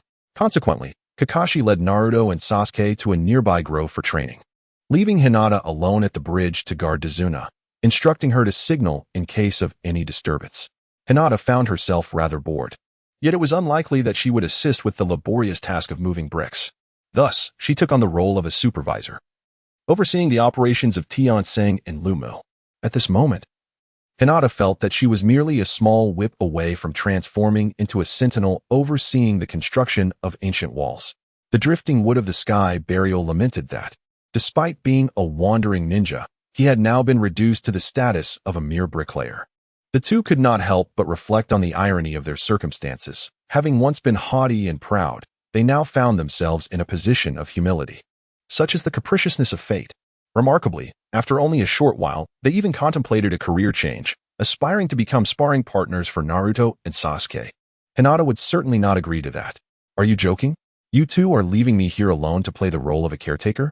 Hinata intended to delegate the tasks of fishing, cooking, and preparing meals to them. With everyone off training, who would catch the fish and hunt? The Dizuna family was impoverished, with only vegetables and salted fish remaining. How could one expect proper nourishment during such a crucial period of growth? On Kakashi's side, Naruto exclaimed with delight, "This is fantastic. We can learn new jutsu. What do you plan to teach us, Kakashi-sensei?" Kakashi replied, "This is a ninjutsu without hand signs. It is an A-rank technique, developed by my teacher, the 4th Hokage, over 3 years. The name of this technique is the Rasengan." Naruto responded, "Rasengan? What a lame name. It doesn't sound impressive at all." Kakashi admonished, "Naruto, you should show some respect for the 4th Hokage. The name is quite evocative and fits the technique remarkably well. How impressive it is, I shall demonstrate." Within less than a second, a Rasengan appeared in Kakashi's hand. Nearby stood a boulder, roughly his height, which was effortlessly pierced by the Rasengan. "Wow, that is incredible!" Naruto exclaimed. "I must learn this technique. If I master such a powerful jutsu, Sakura will surely fall for me." Sasuke, witnessing the immense power of the Rasengan, was equally intrigued and remarked, "Rasengan? It's quite vivid and lively, like a spinning warp." Kakashi stated, "Indeed, this technique is formidable and both of you can learn it. However, future upgrades of this jutsu will require your own research." As the 4th Hokage passed away prematurely, leaving only a few developed techniques behind. Impatient, Naruto dismissed the concerns and said, "We'll deal with that later. Kakashi-sensei, teach us now." Sasuke, however, was more composed and inquired, "What do you mean by upgrades?" Kakashi explained, "The Rasengan is merely the basic form. It lacks elemental change. Incorporating an elemental change will significantly enhance its power. I have attempted to add an elemental change myself, but I have never succeeded." Naruto boldly declared, "Kakashi-sensei, if you can't do it, then it's up to me to upgrade this technique." Sasuke chimed in, "Kakashi-sensei, do you possess a jutsu that successfully incorporates elemental change?" Kakashi confirmed, "Indeed, I have. It is a technique I developed myself called Chidori. I have successfully integrated elemental change into it." Sasuke expressed his desire, "Kakashi-sensei, I want to learn Chidori." He believed that learning a technique with greater potential was more advantageous, especially since neither the 4th Hokage nor Kakashi had succeeded with the upgraded Rasengan. Seeking vengeance, he needed a swift path to power and was not inclined to invest time in research. Naruto asserted, "I won't back down like Sasuke. I will succeed in upgrading this jutsu." Kakashi interjected, "All right, enough boasting. Focus on mastering the most basic version first. Otherwise, all your talk is meaningless." Meanwhile, Tenzo and Yamabuki were exceedingly diligent and proactive, making Hinata, the overseer, feel quite bored. Ultimately, she decided to practice her shuriken techniques, a skill she had never regarded highly, finding it an opportune moment to hone her abilities for fishing. After crouching for over half an hour, she managed to strike 3 large fish. Just as Hinata was about to call it a day and asked Tenzo and Yamabuki to start cooking, a figure appeared within her Byakugan's range, a ninja. Though masked, the disguise was of little concern to Hinata. She instantly recognized the individual as Haku, the kind-hearted soul who had once shielded Kakashi from the Chidori. It seemed that Kato had already begun sending people to gather intelligence on them, Hinata thought. Hinata had always believed that Shiro was female, but according to the original creator, Kishimoto Masashi, Shiro is male. Today, Hinata is determined to verify for herself whether Shiro is indeed a male or female. Hinata finds it utterly toxic to imagine if Haku were a male. Not only did he disguise himself in women's clothing to gather information and even kissed Naruto, but he also shared an intimate moment with Zabuza. Could it be that Haku has an inclination towards same-sex relationships? And does he harbor a penchant for cross-dressing? Hinata hesitated for a moment, feeling that directly using her Byakugan to gaze at others might not be entirely appropriate. Hence, she swiftly employed the body flicker technique to appear right before White. "Hinata, I have a question that has troubled me for over a decade." "Niji, what is the question?" "Hinata, are you male or female?" I initially thought she was going to ask something along the lines of "Who are you?" but was taken aback by such an unexpected question. You appear to be no older than 13 or 14. Have you been troubled by this question of my gender since the moment you were born? Please, do not jest. Hinata, do not dwell on the minutiae. I am earnest regarding this matter, and it would be prudent for you to respond thoughtfully. Does the distinction between genders truly hold such significance? In this era, we embrace gender equality. Hinata, of course it matters. If you were a man, I would give you a beating. If you are a woman, I shall treat you to grilled fish later. Upon seeing Hinata, who could not only swiftly detect her presence, but also appeared before her in an instant. She realized that the girl standing before her, of similar stature, possessed remarkable strength. It was entirely possible that she was not her match at all. Thus, feeling perplexed about her intentions, she inquired, "I am a woman. What do you want?" Hinata let out a sigh of relief. The Hokage's sexual orientation remains perfectly normal. Indeed, Bai is not a homosexual. Kishimoto Masashi is merely a manga artist who does not truly understand the essence of a Hokage. I extend my heartfelt gratitude to the esteemed Shinji Anji for their daily support. Additionally, I wish to thank Manji, Shang Yun, Loli Saigao, Qianli Yiding, Chu Qing, Goody, Shueshi, and all the old friends for their daily votes. I also express my appreciation to the newcomers, Yada Yin, Bei Yuling, Niobe, Feng Su, Tian Shi, Jing Mingyan, Han Wenzi, and Liao Chieronyu, among others. Hinata smiled upon hearing a satisfactory response, exclaiming, "I didn't think much of it. I simply wish to treat you to grilled fish. Come with me. Rest assured. I have no intention of taking any action against you. I primarily wish to discuss a few matters. However, if you prefer not to join me, you may attempt to leave if you wish." Hinata possesses a remarkable sense of self-confidence. If she cannot even contend with Shiro, there would be little hope for her future. Perhaps it would be best to lead a languid existence in Konoha. This time, Shiro indeed miscalculated, never anticipating that her presence would be detected from 100 meters away. Should the situation escalate to confrontation, the likelihood of her defeat would be substantial. Although speed is Shiro's greatest asset, she finds herself outmatched. Thus, she has no intention of engaging in battle. Shiro, a confrontation should only ensue when negotiations have failed. How did you perceive my presence? Hinata, I belong to the Hyuga clan. Unfortunately, I was just using my Byakugan. Sakura, the Hyuga clan.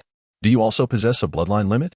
You seem quite pleased to have such a privilege, while I, on the other hand, have lost all my loved ones due to the very existence of a bloodline limit.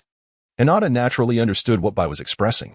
Bai's father regarded the power of this bloodline limit as a curse, which led him to perceive the mother and daughter, who possessed such abilities, as monsters, resulting in a series of tragic events. Bai continued, "My apologies. I momentarily became reflective. However, I trust you are aware that I am your adversary. What exactly do you wish to discuss with me? Hinata, could you please speak properly?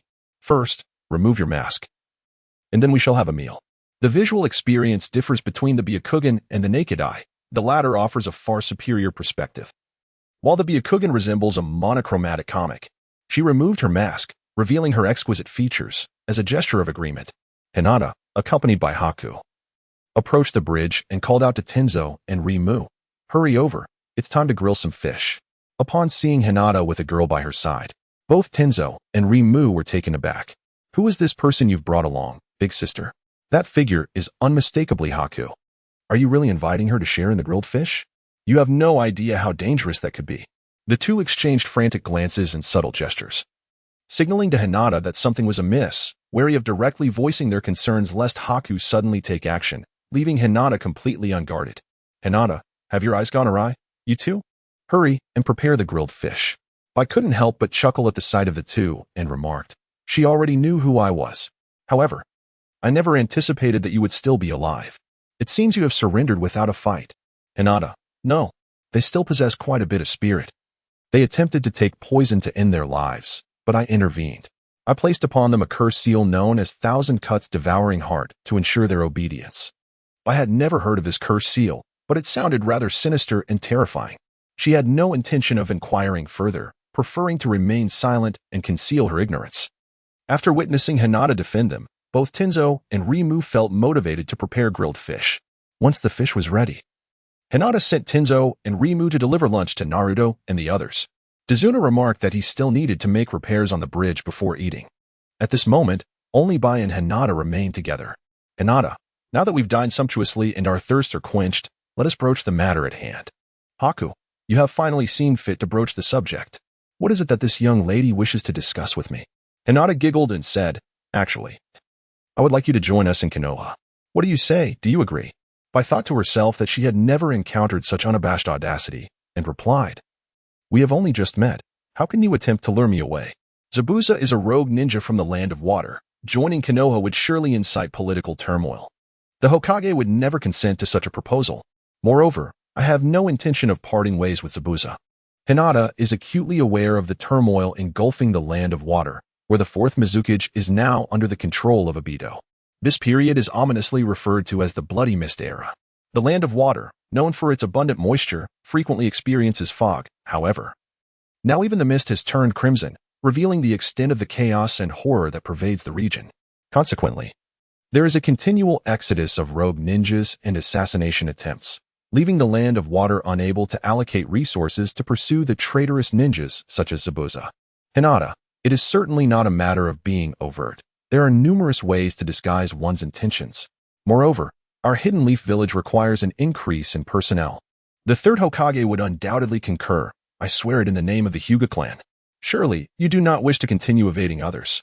As Hinata seeks to invent various items to be distributed across the nation, the tumultuous times are rife with bandits and thieves, necessitating the presence of numerous ninjas for protection. The addition of formidable ninjas is, of course, a boon. I pondered for a moment and replied, naturally, I desire to join the Hidden Leaf and have a stable place. However, I believe Zabuza would never consent to joining the village.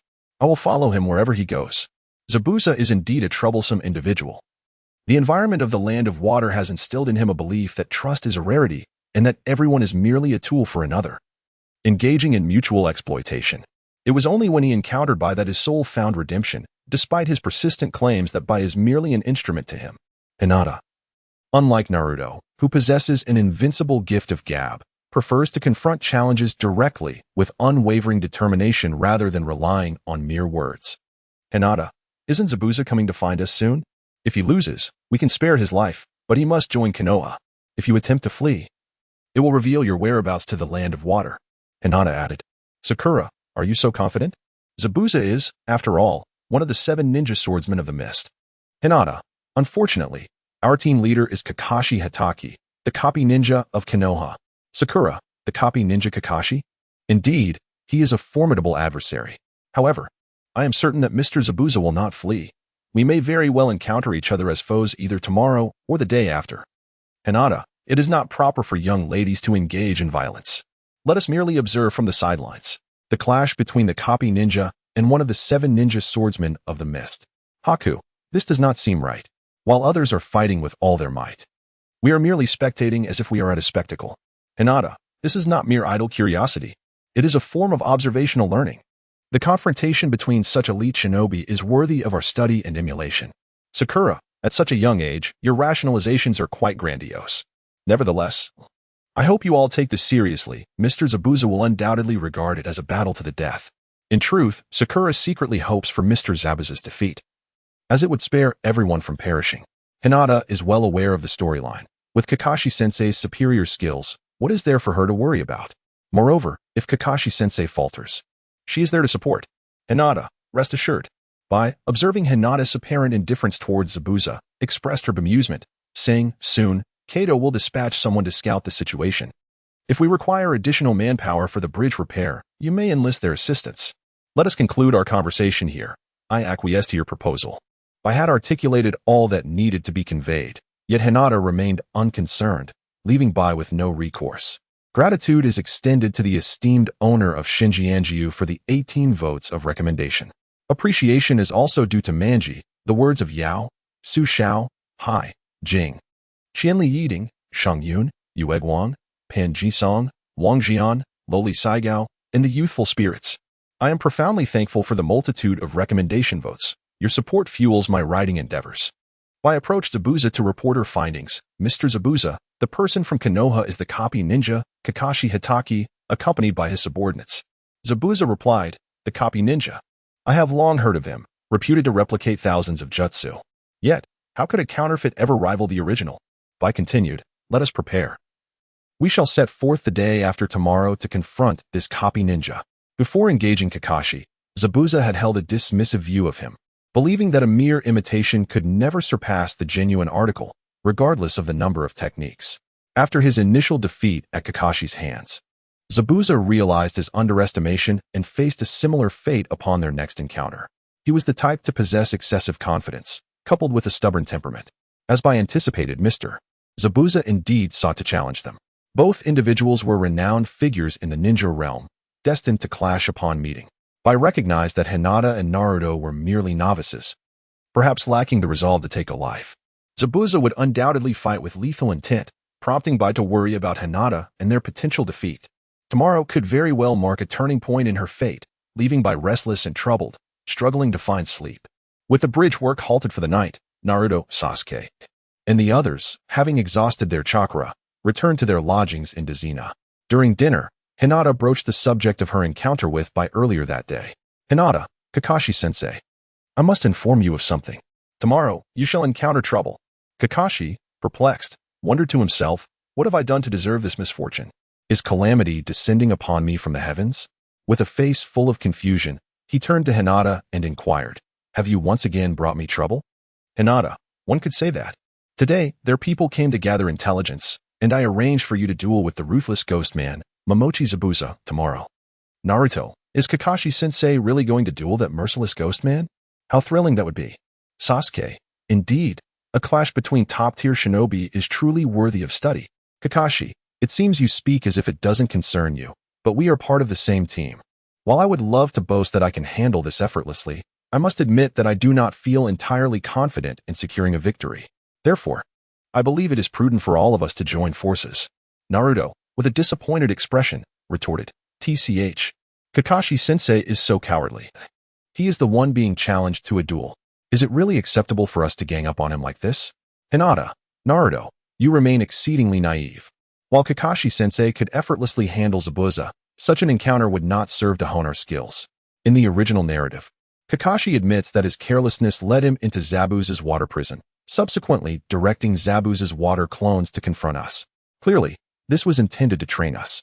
Kakashi possesses a myriad of jutsu. It is implausible that he would be unaware of the water prison technique's capacity for confinement. When engaged with Itachi, Kakashi demonstrated an acute ability to perceive both Itachi's jutsu and his offensive intentions.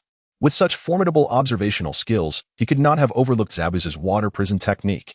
Feeling exposed, Kakashi ceased to feign ignorance, cleared his throat, and proclaimed, now, you three shall engage. I will provide support. It is the perfect opportunity for me to assess your progress since your initial evaluation. Should you lack the courage, I am more than capable of facing him alone. Naruto, Kakashi-sensei, you should simply observe our prowess from the sidelines. We shall exert ourselves diligently this time. Naruto, easily provoked, thought, as if anyone would dare back down. Kakashi, then I suggest you deliberate a battle strategy tonight. With proper coordination, you may indeed defeat him. The following day, on the Cross-Sea Bridge, Hinata and her companions were prepared for their journey. Naruto, where is that demon? I was so exhilarated last night that I hardly slept. If he does not arrive soon, I shall doze off. Sasuke, you absolute imbecile. Naruto, damn it, Sasuke. Don't think I am unaware that you also struggled to sleep last night. Sasuke, that is merely because you were fidgeting about. Due to the limited sleeping arrangements at Tezuna's house, Naruto and Sasuke found themselves sharing a single mat. Hinata, it seems that you all are not quite accustomed to sleeping together for the first time. No worries. After a few more days, you will be inseparable. Sasuke, Hinata, please refrain from making misleading remarks. Naruto and Tezuna are the true pair. Naruto, you should squeeze in with Tezuna. Naruto, Sasuke, you. Before Naruto could finish his sentence, they heard Kakashi-sensei shout, get down. A massive kitchen knife, over a meter in length, hurtled towards Hinata and the others. If they did not dodge, it could very well cleave them in two. Sasuke reacted swiftly, pushing Naruto down, causing him to unexpectedly taste the dirt. Hinata did not prostrate herself. Instead, to the astonishment of onlookers, she intercepted the spinning Kubikirib CH with her bare hand.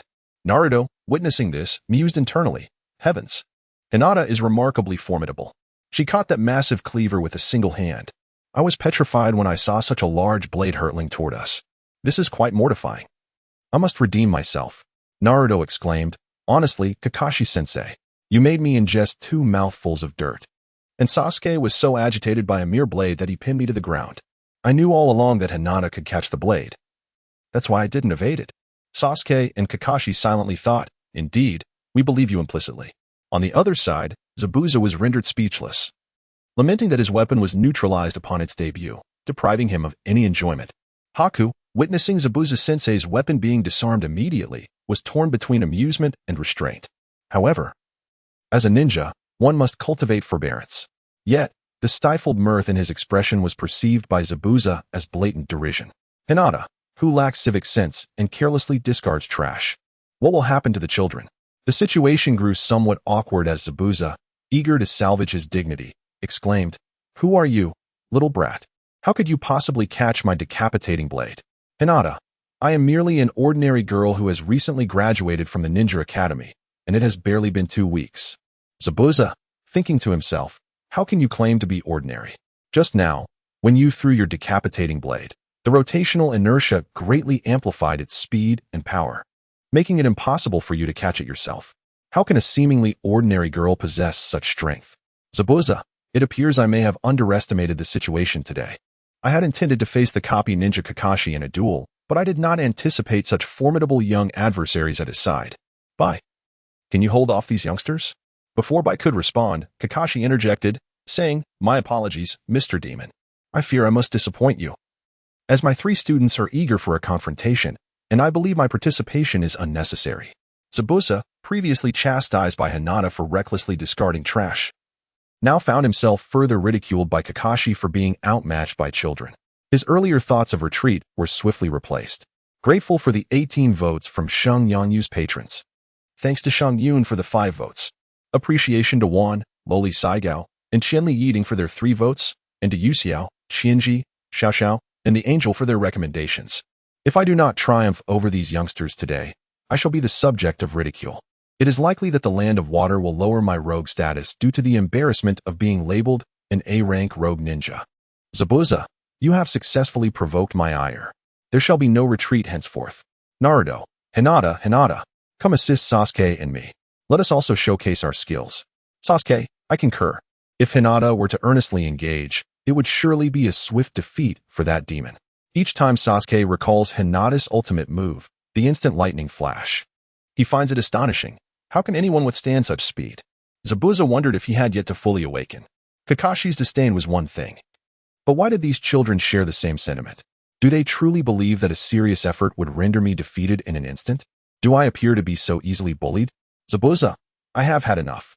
Bai, keep a watchful eye on Kakashi and ensure he does not intervene. Hinata, Kakashi-sensei, just keep that girl under control. Kakashi, uncertain of Hinata's intentions, found himself unable to harm a child.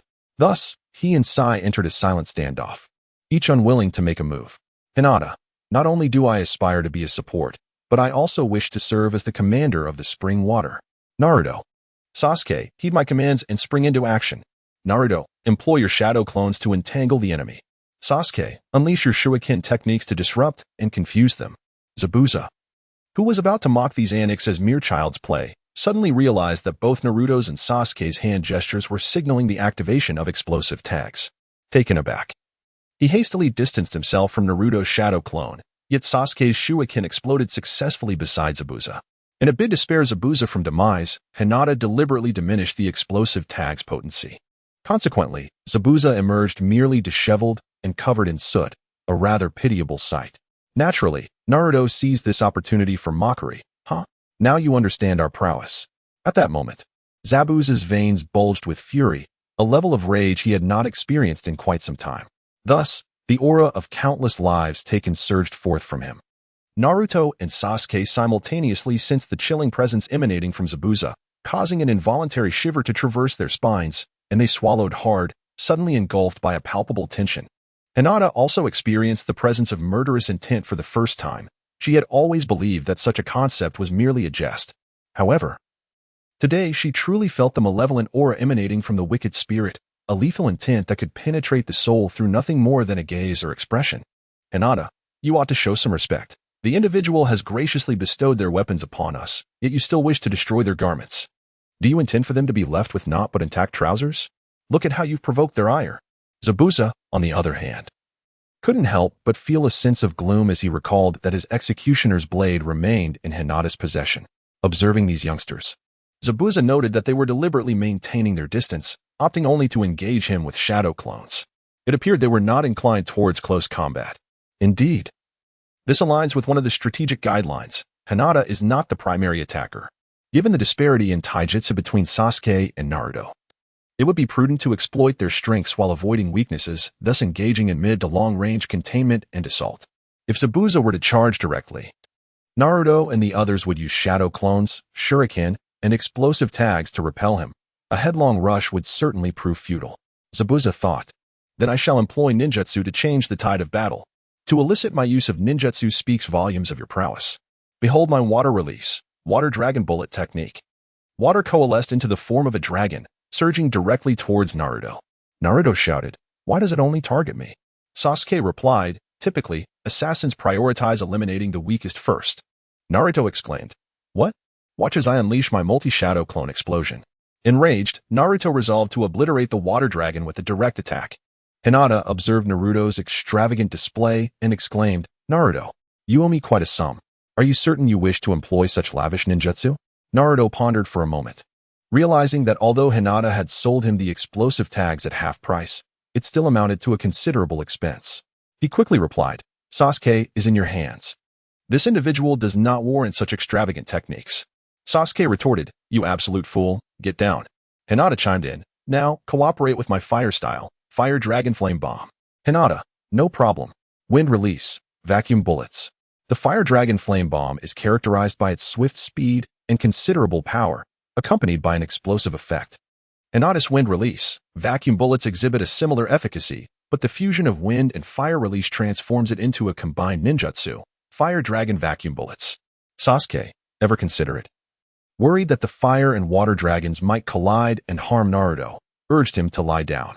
Once the combined ninjutsu was unleashed, Zabuza's water dragon bullet was pierced through like mere parchment, heading straight for him. Zabuza, seasoned and experienced, did not falter as the fire dragon vacuum bullets approached.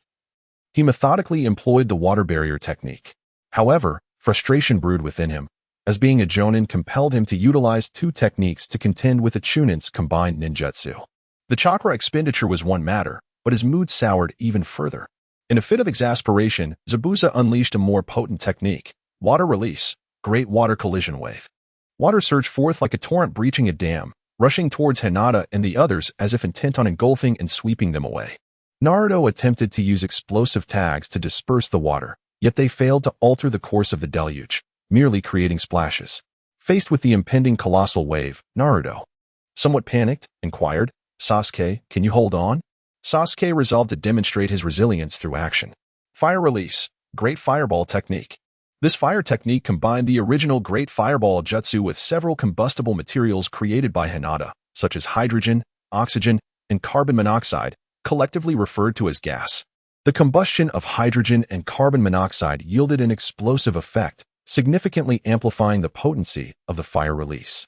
Nevertheless, this technique could only sustain itself for 3 seconds against the mighty torrent, as Sasuke embodied the legendary 3-second real man. Thus, both could only cast pleading gazes towards the supportive Hinata. Hinata thought to herself, "The time for equipping has arrived. All the arduous training I have undergone was for this very moment." Hinata utilized the body flicker technique to appear before Naruto and Sasuke, exclaiming, "Behold, my foolish admirers. For this is an S-rank wind release, wind blade, sever the seas." As the technique was unleashed, the great water dragon technique from Zabuza retreated in sheer terror, parting ways like a frightened mouse, thus clearing a path for Hinata and her companions. The spectacle was awe-inspiring, reminiscent of the ocean being irrevocably cleaved, leaving a long scar upon the steel bridge, measuring an impressive 100 meters. Fortunately, the bridge was not aligned horizontally, otherwise, it would have collapsed entirely. Dasna, witnessing the chaos, cried out with tears streaming down his face, "Sister, could you please take it easy? Our goal is to repair the bridge, not to demolish it." Dasna's heart was bleeding. This singular display would require at least an additional 4 months of labor. Kakashi mused to himself, grateful that their previous mission had merely involved stealing bells. Otherwise, they might have been split in two. He vowed never to test Hinata again, absolutely never. As the sever the seas technique sliced through the air beside Zabuza, he momentarily envisioned his own demise. Cold sweat dripped from his brow, and his steps felt unsteady. Zabuza pondered, is this truly permissible? Can a little girl wield such power? Perhaps she is actually in her 20s, merely feigning youth. Surely, that must be the case. Otherwise, this is sheer cheating. After reflecting on this, Zabuza felt somewhat reassured. Though it was evident that this seemingly errant strike was deliberately aimed to avoid a resolution. Are you toying with me, intentionally missing the mark? Or do you harbor ulterior motives? This is unforgivable. Although Zabuza expressed outrage, internally, he was already devising an escape plan. When his life was at stake, maintaining appearances became a trivial concern. Hinata, who is toying with you? Who harbors ulterior motives towards you? You must not speak carelessly. I have no interest in men. Hinata, upon witnessing Zabuza's pitiful expression of being emotionally toyed with, was immediately filled with goosebumps. After all, he had once been a man and was momentarily unable to accept such an arrangement. Hearing Hinata's words, Zabuza was at a loss, his cheeks flushing crimson, as he seemed uninterested in men, which explained his immediate inquiry about the gender of the other. Zabuza exclaimed, I have no desire to engage in this verbal sparring with you. What is it that you truly wish to accomplish? Hinata, surrender. Join us in Konoha and enjoy the privileges of a captive. Surely, you do not wish to have traversed this journey in vain. Zabuza, still obstinate, retorted, I concede defeat. However, you have yet to capture me, so I am not your prisoner. Haku is merely a tool to me. Her feelings are of no concern. Naruto, upon hearing someone regard a comrade as a mere instrument, was incensed and exclaimed, How can you treat a comrade with such disdain? A ninja who does not value their companions is lower than trash, as Kakashi-sensei has stated. Hinata, please enlighten him, so he may grasp the significance of companionship. Hinata, with a tone of disbelief, remarked, So, companions are merely meant to elevate you, are they? You actually regard me as a mere tool. Naruto replied, Do not dwell on such trifles. First, we must educate him. Zabuza retorted, You naive children, have you ever lived in an environment where trust is a scarce commodity? In such places, the most reliable companion is oneself. Friends can be cast aside at any moment. What is the finest tool I have ever encountered? She will do as I command. It is indeed a pity to discard such an exceptional asset. Who would have thought I would encounter such an oddity today? Hinata, you're the oddity. Your entire family is peculiar. I possess fair skin and beauty with exquisite features. Just take a look at yourself, hidden behind the mask. You must be too ashamed of your appearance to show your face. Is Hinata taking this opportunity to insult me? Kakashi thought, utterly speechless, I too wear a mask. And it is evident that she is intentionally directing her words at me. Hinata, Kakashi-sensei, how could you think that way? Are you truly putting yourself in that situation? Kakashi pondered, I have endured. If it weren't for the fact that I cannot defeat you, I would train with you every day. No, I must endure. The more I think about it, the more frustrated I become. Perhaps I should find Naruto and Sasuke to practice with instead. Unbeknownst to Naruto and Sasuke, they have suddenly found themselves in Kakashi-sensei's thoughts. Zabuza, whether something is ugly or not is not for you to decide. Hinata, oh, those present who find him unattractive, please raise your hands. As a result, only Zabuza and Haku raised theirs. Hinata, look, 80% of those present find you unattractive. You are truly ugly. Zabuza felt as though he might be driven to exasperation by her words and realized he could no longer engage her in conversation. Zabuza, our words do not align. So I shan't waste another breath. Miss Technique. Zabuza employed his usual stealthy ninjutsu, and in an instant, the bridge was shrouded in swirling mist, significantly reducing visibility. However, this time, he intended to use it as a means of escape. With this technique activated, Hinata's Byakugan could no longer discern Zabuza's location. The Byakugan's penetrating vision lost its efficacy, as even light entering the mist would scatter, making it impossible to focus. This tactic was a well-known method employed by the Mist Village to obscure the enemy's sight, a village accustomed to daily fog. To engage in combat would necessitate a contest of reflexes and perception. Zabuza, hold them off, even at the cost of your life, if necessary. As my tool, it is your duty to fulfill your role. Without displaying sorrow, responded with a hint of joy, Very well, Mr. Zabuza. At last, I can be of some use to you. He then prepared to confront Hinata and her companions, despite her being far from a match for him. He would do his utmost to delay them, even if just for a second. Kakashi and the others observed this unfortunate soul, abandoned by his comrades. Yet they did not immediately take action. Hinata certainly does not wish to allow Zabuza to escape, for if he does, the agreement will remain unfulfilled. It is Zabuza's own decision to flee, not a result of Hinata and her companions letting him go. Given White's tenacity, it is entirely possible that one day he may leave behind a letter and embark on an impromptu journey to seek out Zabuza and rekindle their past connection. However, faced with the mist concealment technique, Hinata is indeed unable to locate Zabuza's position. She must first devise a method to dispel this mist. Wind release, great breakthrough. Hinata's technique summoned wind that proved utterly ineffective, The scope of the mist concealment technique was far too expansive for such a trivial gust to remedy. Naruto, witnessing the futility of Hinata's endeavor, chuckled heartily, exclaiming, "Haha. Hinata, even you have your moments of inadequacy. This wind is akin to raindrops falling into a pond, merely creating a few insignificant ripples. Hinata, wow. Naruto, I can't believe you can use metaphors. It's astonishing. Naruto, who are you looking down on? Although my academic performance is poor and I always rank last in exams, one should not underestimate a person after 3 days of separation. I can improve, you know." Hinata clapped her hands for Naruto and exclaimed, "Wonderful. However, I was merely testing the waters. I have yet to commit fully. Naruto, you should hold on to Grandpa Tazuna. You both must brace yourselves for what is to come." Tazuna suddenly felt an ominous premonition and hurriedly interjected, "Didn't they say not to pursue a desperate foe? If he has fled, let him be. We shall not pursue him any longer. Hinata, no? The saying do not pursue a retreating enemy stems from the inability to catch up or lack of advantage. If we cannot seize the opportunity now, my heart shall remain unsettled." Subsequently, the ominous premonition of Tazuna began to materialize. With that, Hinata commenced her hand seals to perform a jutsu. This technique is known as the Eye of the Storm. Those present could distinctly feel a substantial flow of air converging around Hinata's hands, even manifesting into a powerful wind capable of disheveling one's hairstyle. Hinata continuously compressed the gathered airflow until it formed a sphere with a diameter of 1 meter. Kakashi was astonished. The sheer volume of gas that could be condensed into such a small space was a testament to the strength of chakra required. Although this amalgamation was merely airflow and not chakra, one could only imagine the ferocity contained within. Thus, Kakashi silently began to gather chakra beneath his feet, seeking a position with handrails for support.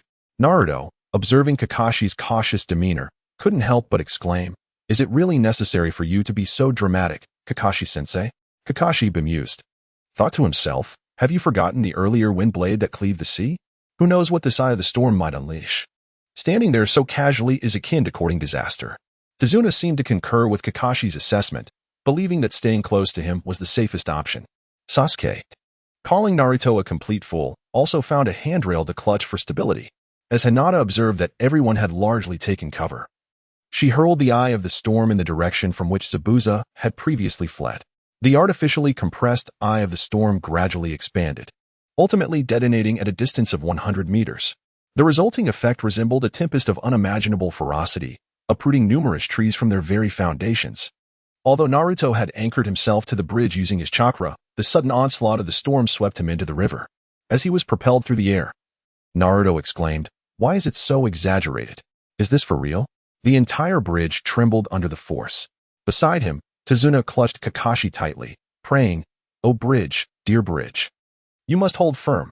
Kakashi, sensing something amiss, remarked to Tazuna, "The bridge can withstand it, and holding on to me is also acceptable. However, could you refrain from using me as a support?" Tazuna replied, my apologies. I just have some ship repair tools in my pocket." Kakashi sighed in relief, saying, "That's a relief. I almost considered tossing you off the bridge." Beneath the fierce winds, the mist was swiftly cleared away. Hinata also witnessed Zabuza being swept away by the fierce winds, crashing into several trees along the way. Now, he lay on the ground, seemingly devoid of any means to escape, with only a breath left as he assessed his injuries. The others followed Hinata to the place where Zabuza had fallen. Haku said, "Mr. Zabuza, I am deeply sorry for being unable to prevent them." Hinata, "You will uphold your promise, won't you?" Hinata, "Of course. I am not a ruthless killer."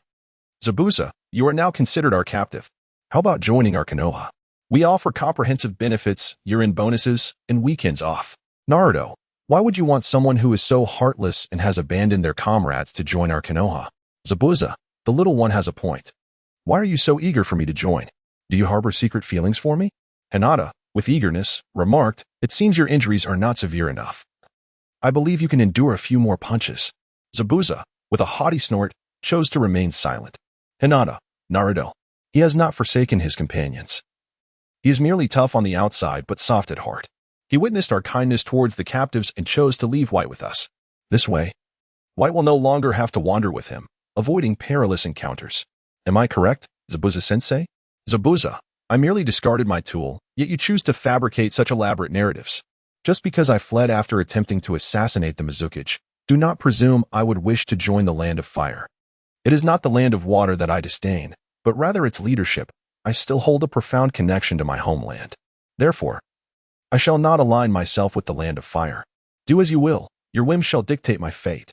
Hinata gazed at him, observing his fearless demeanor, and remarked, "I never expected you to be a patriot. That is indeed commendable. However, your collusion with Kato reveals your true nature." Tazuna interjected, "Indeed, this fellow is no good.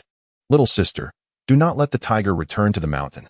Upon hearing the term little sister, Hinata felt a pang of discomfort, which reminded her of her tumultuous fate. Angrily, she exclaimed, "Silence! You, who are utterly inept at everything, yet excel at being an old fool in your sordid pursuits." Tazuna, bewildered by Hinata's ire, could only respond with a sense of grievance, saying, "I am not engaged in such pursuits."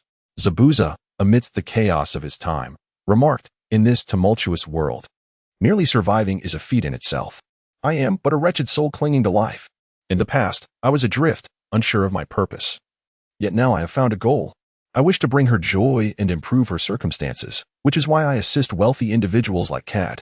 Hearing Zabuza's heartfelt confession, I could not help but be moved to tears.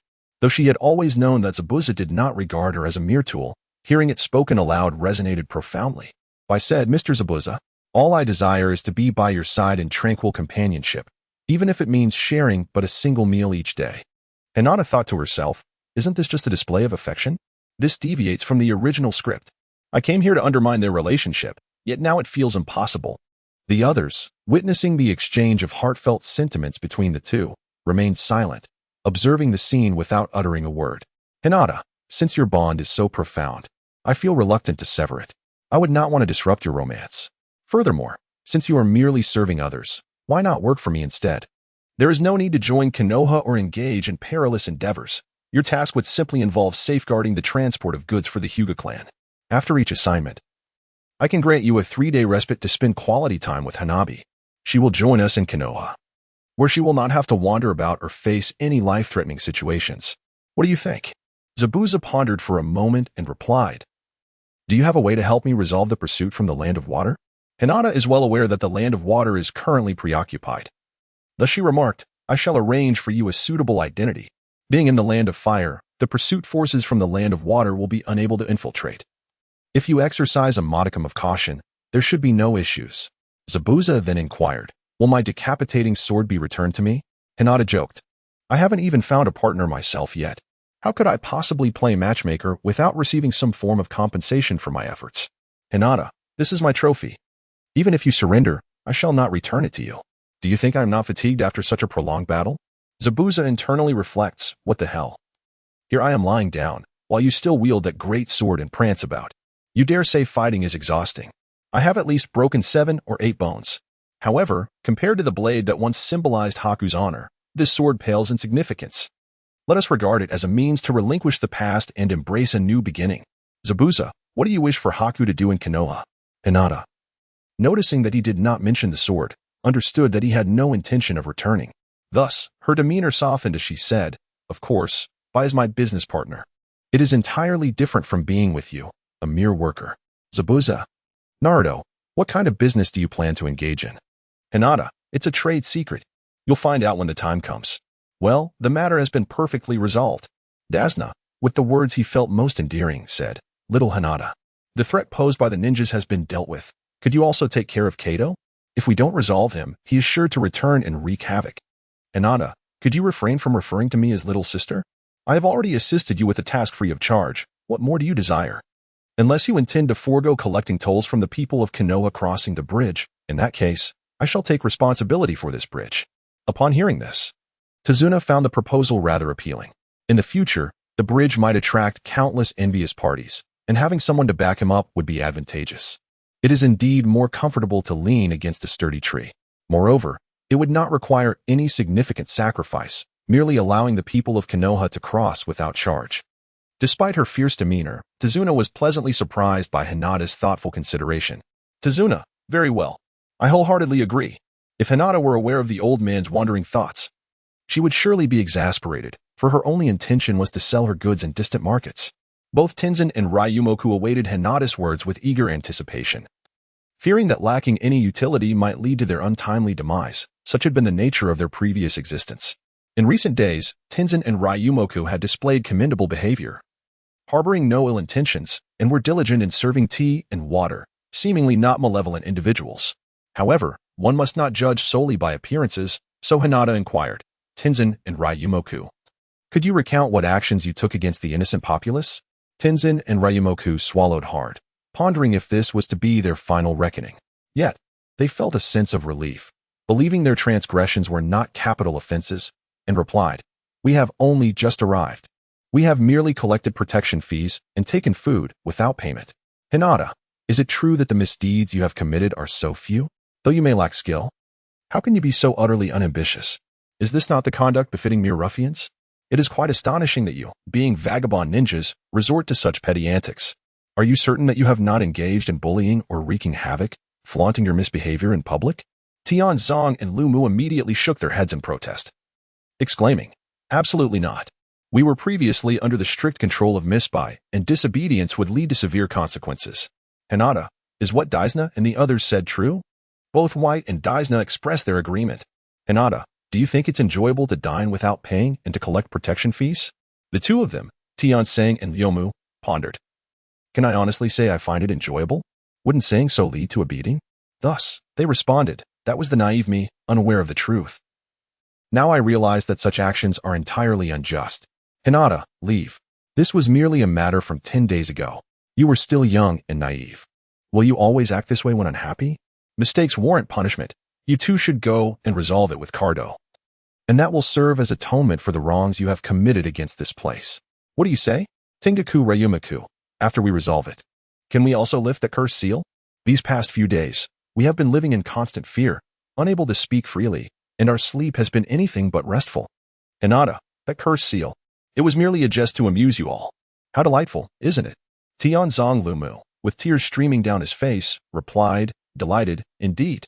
Yet, Tianzong Lumu felt a profound sense of humiliation. It seemed his intelligence had once again been trampled upon. To believe it without even attempting it was a folly he had never before encountered. Clearly, he was still too timid and unable to contend even with a child. Henceforth, he resolved to remain a good person, obediently adhering to the path of righteousness. Hinata gazed at them, tears streaming down their faces, and wondered if they were truly that elated. Had she perhaps gone too far? Hinata, you two shall no longer wander aimlessly, once you resolve the matter with Kato. The villagers will regard you as heroes. You may remain here to safeguard this grand bridge, and part of the remuneration will be bestowed upon you by Dazuna. It can be considered a fulfillment of your penchant for collecting protection fees. However, collecting fees is not our preference. Who would seek to earn money through such trivial pursuits? Yet, the thought of having a home and no longer being a drifter brings me great joy. Upon the bridge's completion, Dazuna renamed it the Naruto Bridge. Although Hinata was the primary force in resolving the issue, Naruto's unwavering support profoundly moved him. Thus, everything concluded happily. Upon returning to the village, it became common knowledge that Team 7 had undertaken a task of A-rank difficulty, which quickly became a topic of conversation among the villagers. Especially notable was the incident where Naruto kissed Dazuna, leading to the bridge's new name. The villagers no longer regarded Naruto with disdain. Instead, their gazes were tinged with something peculiar. Sakura, too, softened her demeanor towards Naruto, believing that his professed affection for her was merely a fade, concealing his true feelings for men. She perceived them both as wanderers in search of unattainable love, pitiful souls in their own right. Nevertheless, caution was warranted. Sakura particularly advised Hinata to prevent Naruto from getting too close to Sasuke, lest he lead him astray. Ultimately, the bridge became a storied landmark in Konoha, affectionately dubbed the Bridge of Love. Crossing it, one finds that age and gender become inconsequential in the face of love. Nothing can hinder the pursuit of true affection. After arriving in Konoha, Haku took up the craft of renovation. His bloodline limit allowed him to create unique ice blocks, impervious even to fire release, and exuding a chilling aura. Consequently, Haku became a sought-after figure in Konoha. During the summer months, embedding these ice blocks into walls ensured restful nights free from oppressive heat, significantly elevating the standard of living. Hinata first had by create ice crystal walls in her restaurant, allowing patrons to dine without breaking a sweat. This innovation received widespread acclaim from customers, proving both aesthetically pleasing and highly functional. Hinata's culinary establishment is renowned throughout the Land of Fire, where it has garnered countless orders through advertising. However, Due to the limited nature of Bai's chakra, she is unable to fulfill a significant number of orders in a single day. Consequently, she decided to host an auction for a month's worth of installation services.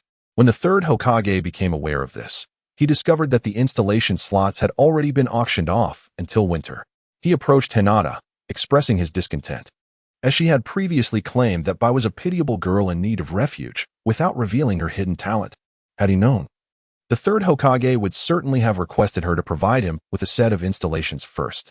Hinata understood that the third Hokage was subtly hinting for her to facilitate a backdoor entry for him.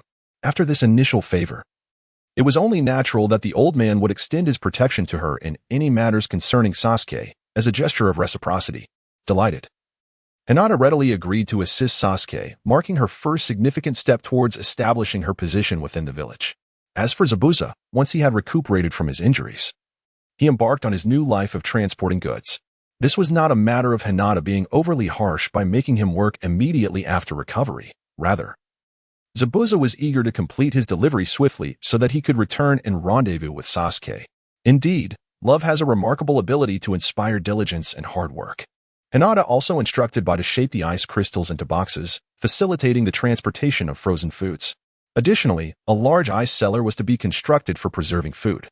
This way, the poultry and other provisions from Hinata's farm could be adequately raised and resolved without reliance on customer demands. Of course, Hinata would ensure that Bai was compensated for her diligent efforts. It seems that Bai could very well become the second wealthiest lady in Konoha. Hinata heard that Zabuza's beheading sword, regardless of the extent of its damage, could regenerate its broken parts simply by absorbing a drop of blood. Hinata found it astonishing that mere trace amounts of iron in the blood could yield several hundred or even thousands of times more iron, seemingly conjured from nothingness. Therefore, she meticulously dissected the beheading sword in hopes of uncovering the source of its miraculous properties. The scientist Hinata was once more in action. Ultimately, she discovered a peculiar white crystalline object at the hilt of the sword. This mysterious entity filled Hinata with trepidation. She dared not touch it directly. The thought of it inadvertently embedding itself within her body, draining her blood and causing her to sprout steel all over, was utterly terrifying. Hinata cautiously placed the crystalline stone into a glass petri dish with a pair of tweezers. As it was impossible to use her own blood, she procured a chicken instead, allowing its blood to drip onto the stone. To her astonishment, the crystal began to stir, seemingly delighted as it absorbed the chicken's blood. Within mere minutes, the blood was entirely consumed, and the crystal transformed into a vibrant red hue. However, the emergence of iron was yet to be seen. The waiting period felt interminable. Consequently, Hinata entrusted the arduous task to Erashur. After more than an hour, Erashur beckoned her over, revealing that the crystal had indeed produced iron. Yet, the yield was disappointingly scant, merely 3 kilograms in an hour. Should it be sold as scrap metal, it would scarcely cover the expense of the chicken, rendering it an unequivocal loss. Hinata pondered the notion that since this crystal was a living entity, it might possess the ability to reproduce. However, seeking out another crystal for pairing seemed impractical. Hence, she could only hope it would propagate through division. Thus, she decided to nourish it thoroughly and cast it into a blood pool, hoping it would consume abundantly and perhaps yield a few offspring. Of course, Hinata could not vigilantly monitor its reproduction, fearing that its shyness might prevent it from procreating, resulting in a significant loss. The following day, Naruto approached her. Nearly trembling with fright, he stealthily sought Hinata to confide in her. With lingering trepidation, he recounted, "Hinata, last night, I dreamt I was traversing through a sewer when I encountered a terrifying monster. Despite my desperate attempts to flee, it devoured me. I can't help but wonder if this is the creature you mentioned, sealed within me. Could you assist me in banishing it? It is truly too horrifying." Hinata mused that the Nine Tails was hardly as terrifying as it was made out to be. It merely sought to intimidate. The creature revealed only its eyes and claws, deliberately shrouding the rest of its form in darkness, clearly wishing to conceal its true appearance. The full visage of the Nine Tails was not frightening at all. It was simply a colossal fox with 9 tails. Alas, this particular Nine Tails was male. However, even if it were female, there should be no cause for any peculiar thoughts. Hinata is aware that the chakra of the Nine Tails has begun to seep out of its seal, as the 8 trigram seal comes into effect. The 4th Hokage not only employed the 4 symbol seal but also added an 8 trigram seal to allow the chakra of the Nine Tails to gradually flow out. This was done with the intention of enabling Naruto to slowly acclimate to the chakra of the Nine Tails, ultimately allowing him to gain complete control over it. The fourth Hokage truly demonstrated profound care and foresight in his actions. Hinata, if you bring him out, you will perish. Are you certain you wish to proceed? Moreover, extracting him could spell doom for Konoha. Konoha has maintained control for approximately 70 to 80 years since the first Hokage. It is inconceivable not to harbor resentment towards it. However, his greatest disdain is likely directed towards Uchiha Madara, who has dismissed him since the era of the Sage of Six Paths. Uchiha Madara treated him as mere livestock, not even as a pet, enduring a period devoid of dignity. Upon hearing Hinata's words, Naruto regarded her with skepticism, exclaiming, "Is it truly that exaggerated? Surely, you are not trying to deceive me." Hinata coughed lightly and stated solemnly, "Although I may have misled you in the past, what I say this time is the truth."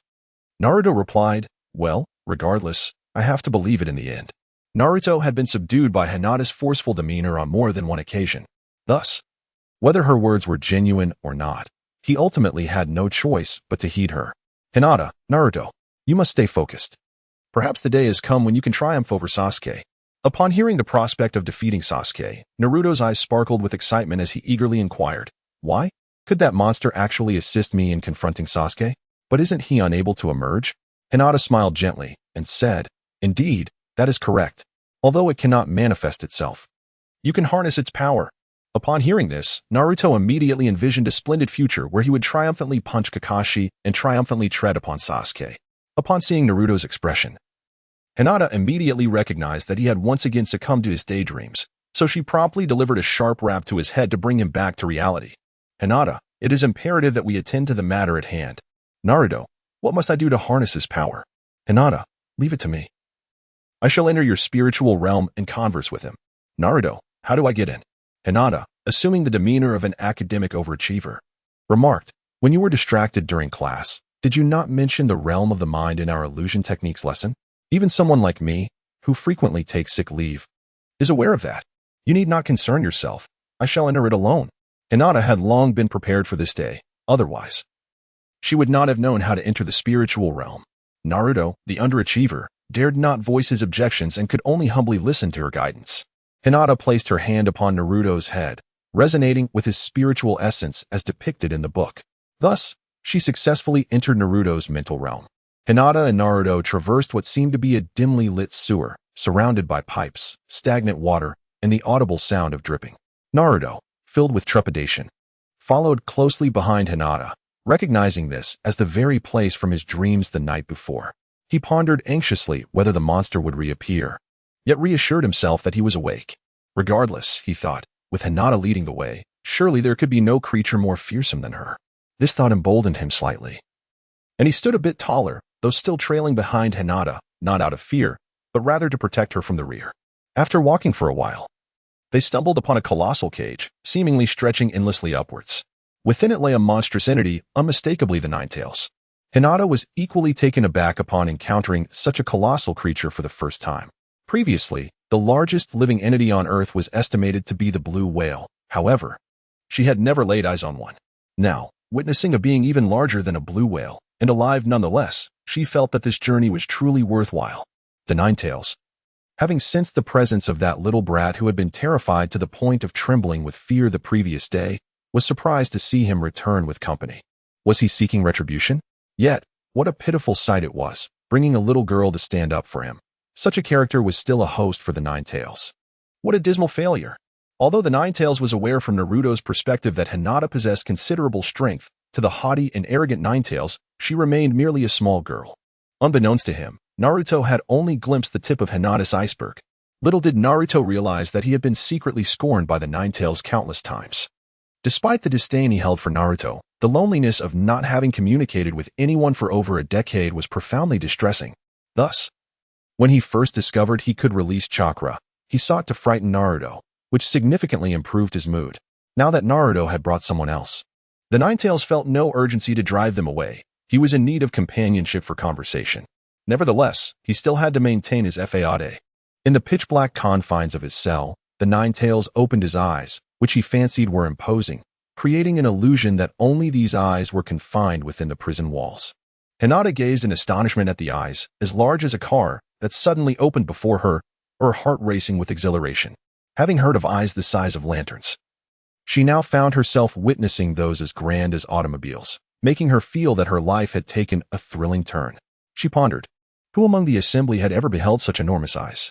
Naruto, upon encountering these colossal orbs, felt a surge of panic. However, the sight of Hinata, seemingly brimming with confidence, helped him regain his composure. Unlike before, he was not overwhelmed by the Nine-Tails' presence, nor did he flee in terror. The Nine-Tails, observing the self-satisfied girl, mused whether there had been some misunderstanding. Shouldn't it be his imposing gaze that sent them scurrying in fright, followed by his triumphant interrogation? How had the tables turned, rendering this girl so triumphantly exuberant? Yet, in his typical aloof manner, he sought to assert his superiority, adopting a condescending tone as he proclaimed, "You two little brats dare to come here, unafraid that I might devour you whole?" Hinata, upon hearing the Nine-Tails attempt to intimidate her, couldn't help but chuckle and declared, "We are not afraid. Come at us." Naruto responded, "Hinata, don't you think that's a bit too arrogant? What if it truly manifests?" "Hinata, Naruto, are you foolish? If he could emerge, would he still be conversing with you? He would have acted long ago." Naruto pondered this and, realizing Hinata was indeed correct, grew somewhat arrogant. Defiantly addressing the Nine-Tails, "I stand here. If you possess the ability, then come forth." The Nine-Tails, having been exposed, felt no embarrassment. Instead, it extended its colossal head beyond the confines of its prison. Upon witnessing such an immense visage looming over him, Naruto was rendered speechless, exclaiming, "Ah, Hinata, help! Did you not say this creature could not escape? We must flee." The Nine-Tails was pleased with Naruto's reaction, yet found Hinata's calm demeanor perplexing. Normally, one would be terrified, especially when faced with a creature they believed could not emerge. Could it be that this young girl was devoid of fear? Thus, the Nine-Tails approached Hinata, locking eyes with her, as if searching for a hint of trepidation. However, it found none of the response it desired. "Nine-Tails, to think there exists a child unafraid of me. Quite intriguing, indeed. I commend your bravery. I shall spare you." Naruto, standing nearby, visibly exhaled in relief and gave Hinata a thumbs up. "Hinata, Naruto, you foolish idiot. This doesn't count as him truly emerging. He cannot possibly lay a hand on us. If you don't believe me, then why not give it a try?" Hinata understands that the condition for the Nine-Tails to transcend this seal is the absence of malevolent thoughts.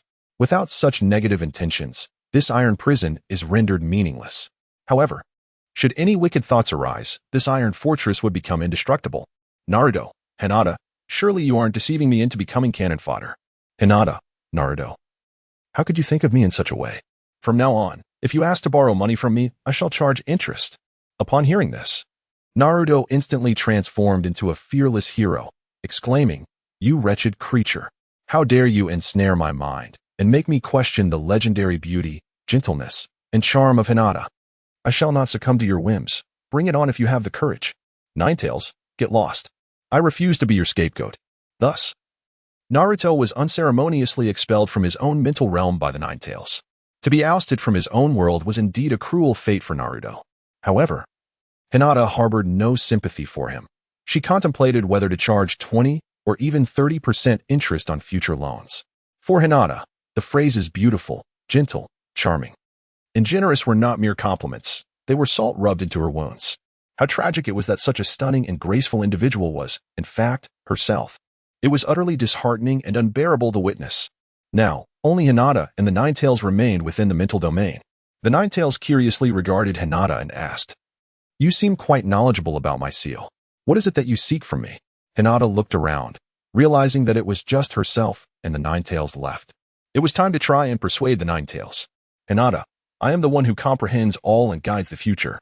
"Nine-Tails, surely, you jest. I have lived for millennia. Yet I would never claim to possess omniscience. What can a mere 12-year-old child possibly know?" "Hinata, at your age, one should refrain from judging others by their appearance. You were undoubtedly adorable in your youth." "Nine-Tails, what? My piercing eyes, my razor-sharp claws, my commanding visage, my imposing stature, and my noble yet enigmatic Nine-Tails, none of these can be associated with cuteness. Have you ever witnessed my youthful form?" Hinata found it quite amusing to see the Nine-Tails unwilling to acknowledge its adorable appearance in childhood. "Hinata, enough of your self-praise. You have grown up yet somehow have become less attractive, and you remain so arrogant. I am well aware of everything.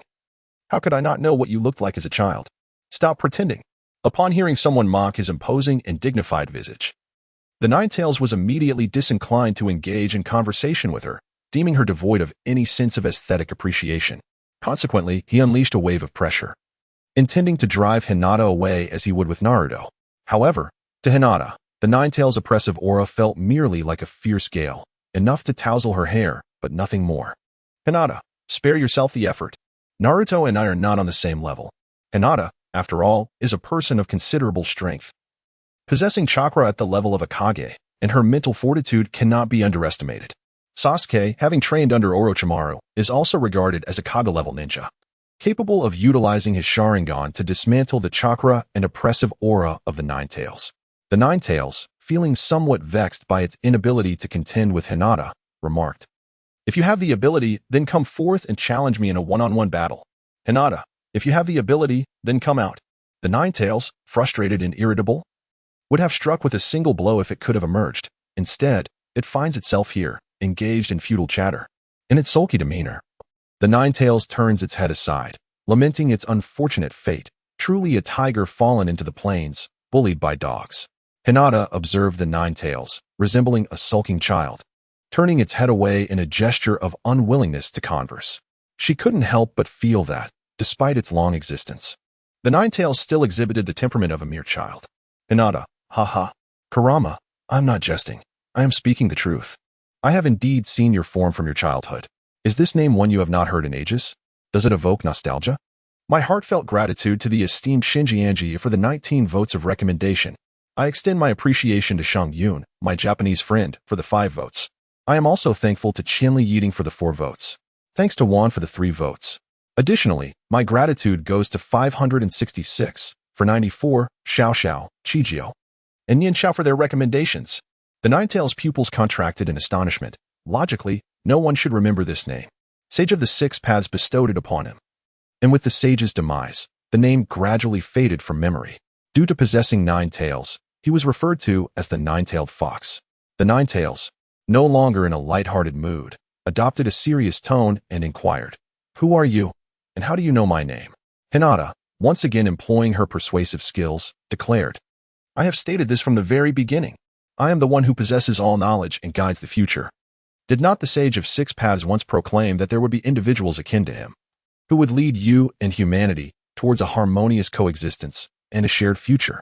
Indeed, that individual is none other than myself. The Ninetales, displaying an expression of utter astonishment, replied, "How is it that you are aware of the Sage of Six Paths' words before his demise? Could it be that a tailed beast has been sent to deceive me? Otherwise, how could you possibly possess such knowledge? If I discover who it is, I shall ensure they are rendered incapable of self-sufficiency." Hinata, Kurama, you are aware. You have seen from Naruto that I have no opportunity to communicate with other tailed beasts. Don't the tailed beasts possess a spiritual realm of their own, accessible only to them and those who resonate with them? You could inquire among them to see if any recognize me. Ninetales, you know of this as well? Could it be that you are the reincarnation of the Sage of Six Paths? But how did you manage to be reborn as a female? Hinata thought to herself, why on earth have I become a woman? Oh, heavens and earth.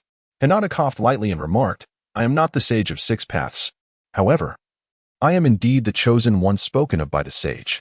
Upon hearing that Hinata was not the reincarnation of the sage, the Ninetales, while digging its nose, retorted, "If you are not the reincarnation of the Sage of Six Paths, why should I believe you?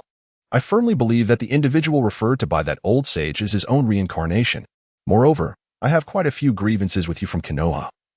Who knows if this is some scheme of yours?"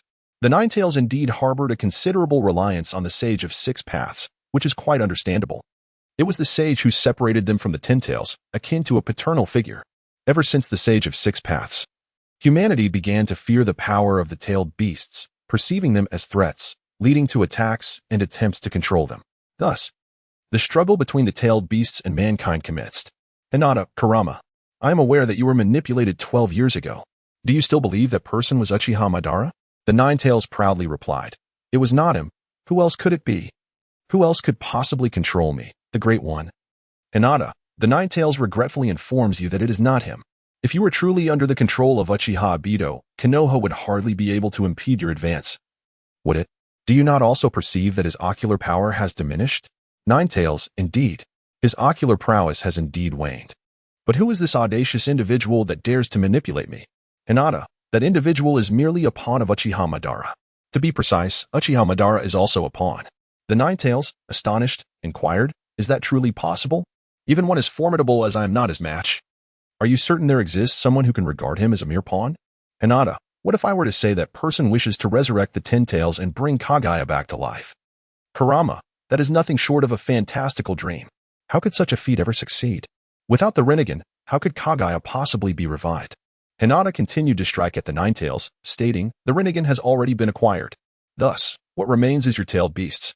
Before his demise, Uchiha Madara awakened the Rinnegan. "If you do not devise a plan, you will inevitably be annihilated and once again transformed into the Ten Tails." The Ninetales replied, "They possess the Rinnegan. How can we possibly contend against that? How can we fight?" The Ninetales felt that the Rinnegan was an insurmountable advantage against them, leaving even his once proud demeanor devoid of confidence. Hinata coughed lightly. "Before you stands a direct descendant of the Sage of Six Paths brother. Moreover, Naruto is the reincarnation of Ashura, and Sasuke embodies Indra. There is still hope for the future. So, how about joining us as comrades and fighting side by side?" Kurama replied, "How can I trust that you won't betray me once we cross the river?" Hinata clenched her fist and declared, "If you come and confront me, won't you understand my thoughts? The power to connect our hearts, bestowed upon you by the Sage of Six Paths."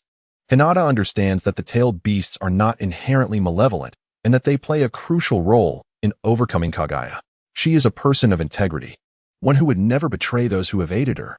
"Ninetales, I never imagined you would grasp this. Truly, you are a person of profound understanding." Thus, they exchanged a fist bump, as if their inner worlds had intertwined. Hinata could sense the grievances of the Ninetales, feel his hatred, and recognize his yearning for freedom. In turn, the Ninetales perceived Hinata's heart. She was not truly a person who knows all, but she genuinely wished to assist him. Consequently, the Ninetales resonated with the latter part of her self-introduction, guiding those who would come in the future. "Hinata, Kurama, from now on, we shall be considered comrades and allies, and we must support one another. Kai-bai, I will certainly do my utmost to assist you, but you youngsters are still far too weak. You cannot even defeat Madara without the Rinnegan, let alone triumph over those who possess it. Hinata, we shall strive earnestly. This is also our matter. Kurama, that brat Naruto resembles Ashura quite a bit in his youth, utterly inept at everything. I hope he can ultimately rise to prominence like Ashura. Hinata, Kurama, you need not offer Naruto any assistance at this moment. He must undergo his own trials and develop. It suffices to aid him when he is truly in dire straits. However, should I wish to borrow your power, please do not hold back. Grant me as much as you can." The Ninetales disdainfully replied, "Understood. Hinata, if you ever feel bored, feel free to chat with me. Rest assured, in no more than 4 years, you shall be free. Also, do not disclose today's matters to the other tailed beasts. Let them endure some hardship. This way, I want to have to persuade each of them individually. Ninetales, I concur. I too wish to witness their suffering. Hinata, could you bestow upon me your strength? I am referring to the ability to wield flames. Ninetales, it seems there is nothing I can conceal any longer. How on earth do you possess such knowledge?" Hinata pondered. "Do you believe that I can foresee the script?" Hinata chuckled and remarked, "I am the one who knows all." The Ninetales retorted, "Oh, come on. I shall bestow my power upon you. Make sure to carry it forward with pride, and do not bring shame upon me." Thus, Hinata received the fire attribute power from the Ninetales, and she sensed that her body underwent certain transformations. Though she could not quite articulate the sensation, she was aware that she had grown stronger. Hinata emerged from Naruto's spiritual realm, while Naruto remained there, gazing intently at the unmoving Hinata. As Hinata regained her senses, she noticed a man drawing perilously close. Instinctively, she delivered a sharp kick to Naruto, sending him crashing against the wall. Struggling to rise from the ground, Naruto lamented, "Hinata, why did you suddenly kick me? I don't believe I've wronged you." "Hinata, I apologize. It was merely a reflex, after all. Who placed themselves so close to me? Before I could even comprehend the situation, you had already dashed away." Naruto thought to himself, "Why does it seem like all the blame rests on me? Never mind, if I continue this argument, my injuries may worsen." "Naruto, Hinata, why am I the only one being cast out?" "Hinata, it is because you are relatively weak. Once you become as formidable as I am, you will no longer be cast aside." "Naruto, by the way, Hinata, is that monster willing to assist me in overpowering Sasuke?" "Hinata, he said he would only assist you when you were on the brink of death. On ordinary days, he might lend a hand against Sasuke if he is in a better mood." Naruto, upon hearing this, felt somewhat reassured. Being a ninja is such a perilous profession.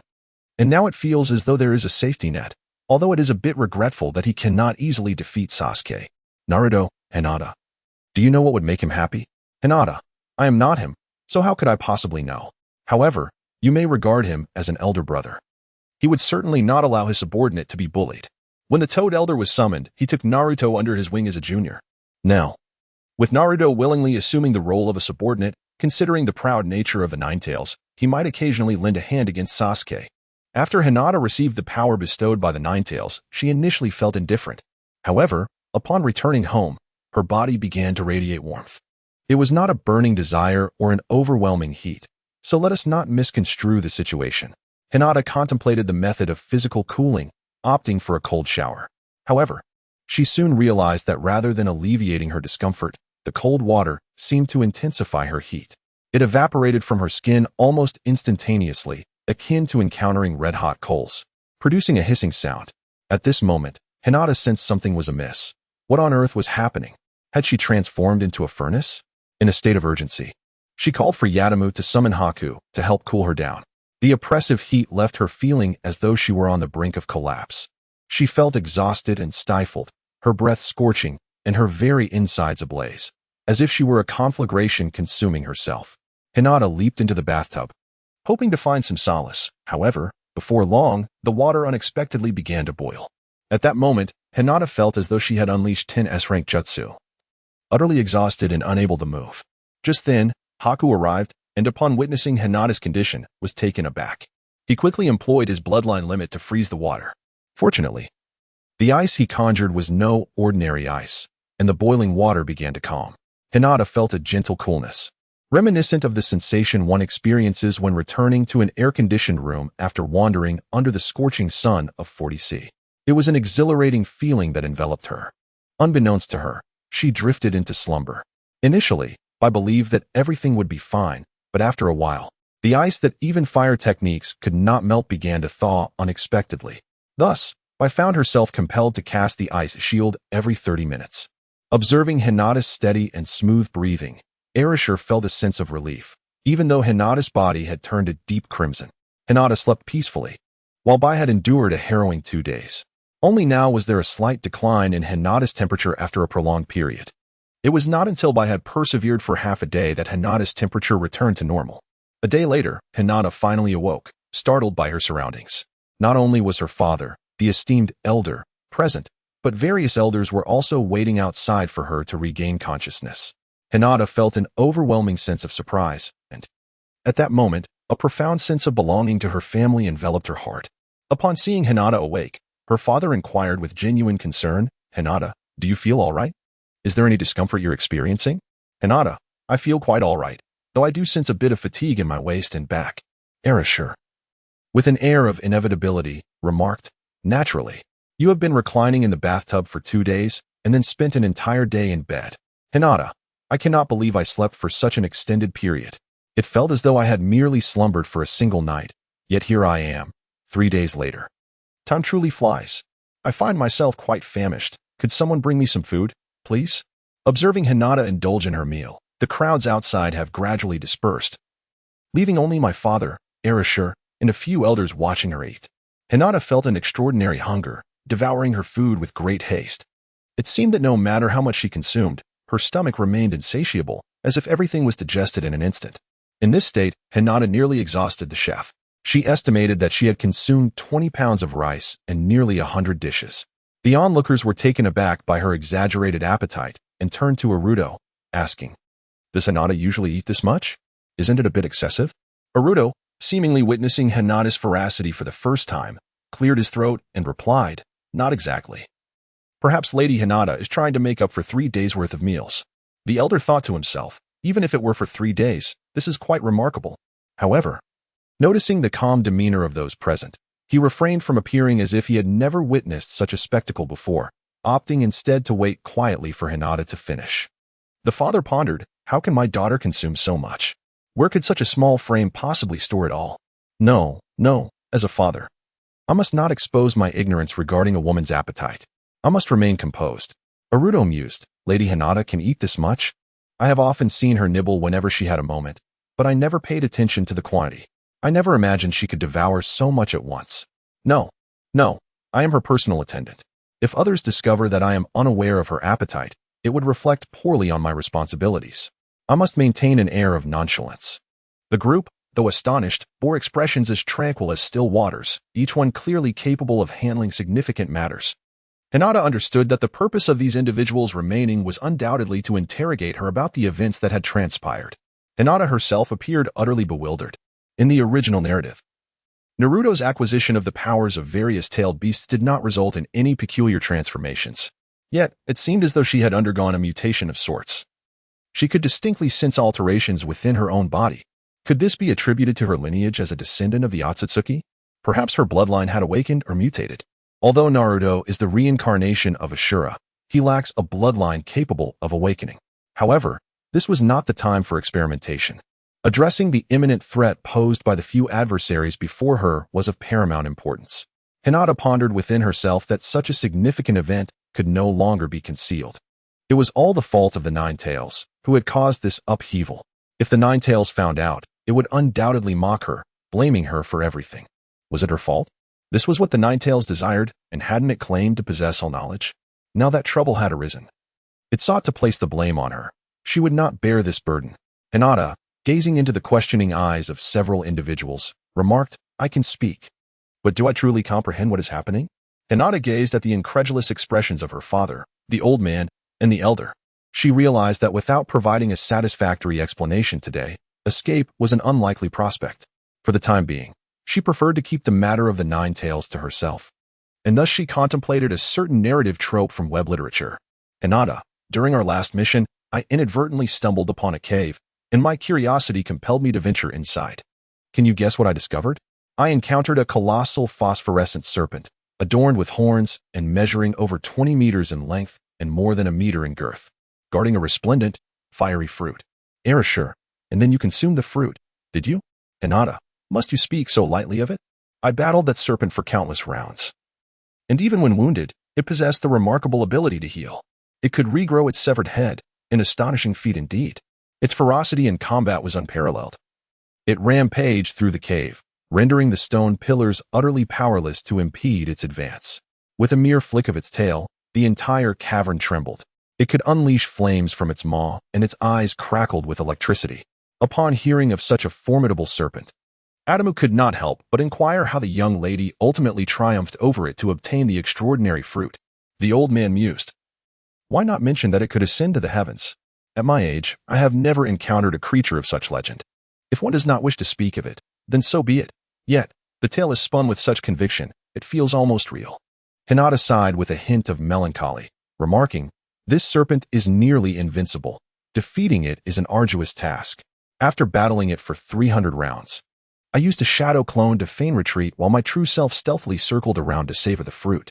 Consequently, the phosphorus serpent went into a frenzy, spewing flames and unleashing lightning, a veritable cataclysm. Ultimately, it obliterated the cavern and soared westward." Her father, feeling both bemused and incredulous, mused that such feats could indeed propel one to the heavens. The boast seemed almost inflated. Clearing his throat awkwardly, he said, "Hinata, you have matured and developed your own thoughts, which is commendable. Since there is no harm done this time, let us put it behind us. However, you must prioritize your safety. You do not represent merely yourself, but are the future leader of the Hyuga clan." Erasure chimed in, "Indeed. Lady Hinata, refrain from consuming random items or challenging fearsome creatures like the phosphorus serpent." Hinata's father was left speechless, pondering how Erasure could actually believe that. The elder added, "Yes. The safety of the young lady is paramount. The pure lineage of the Hyuga clan rests upon your shoulders. It would be unfortunate if your health were compromised by consuming strange substances." Internally, Hinata's father lamented, "How could even you be convinced? Alas, whatever you all choose to believe is beyond my control." As everyone departed, Hinata ventured alone to her family's sacred training ground, eager to explore her newly acquired abilities. Hinata calmed her mind and became aware of the fiery power within her. She endeavored to draw forth this force, and soon her body began to emanate warmth once more. However, unlike before, there was no searing pain or oppressive heat. Instead, she simply felt a gentle heat enveloping her. A faint scent of burnt fabric reached her nostrils, and an ominous premonition surged through her. prompting her to hastily open her eyes. Indeed, her garments had been scorched, leaving her exposed in broad daylight. At that moment, countless crows flew overhead, each cawing insults at her foolishness. Fortunately, the crimson flames that erupted from within encased her entire form, the fire rising and swirling as if bestowing upon her a vibrant scarlet battle attire. Hinata's hair was also tousled by the swirling flames, giving her the appearance of a fierce goddess of fire. At this moment, Hinata felt as though a mere flick of her wrist could ignite a conflagration of unprecedented scale.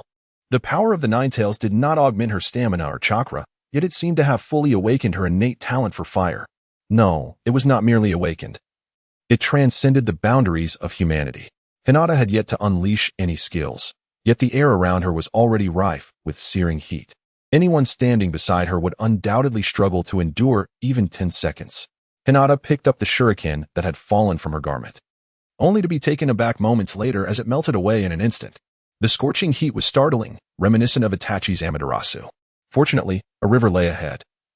Hinata stepped in, hoping the flames engulfing her would be extinguished. To her dismay, the inferno showed no signs of abating. Instead, the water merely evaporated around her, enveloping the area in a haze of steam within mere seconds. Consequently, Hinata decided to remove her fiery aura and began to swim in the water. It was not that she was reckless. This secluded spot was her private training ground, a place where no one, save for Erishur, would venture. Thus, she intended to swim, anticipating that Erishur would eventually arrive and discover her without attire. However, as fate would have it, her plans were soon disrupted. While swimming, she unexpectedly heard Naruto's voice. What was happening? How had he found his way here? Hinata certainly had no intention of offering Naruto any favors.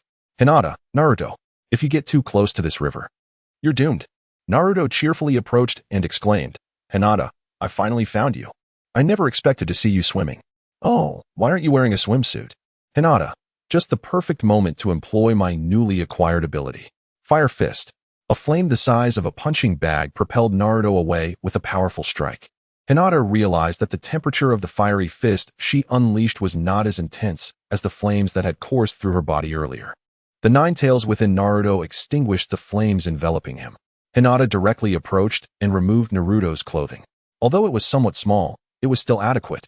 The nine tails had previously connected with Hinata in the realm of the mind, and at a closer distance, it could still engage in mental communication with her.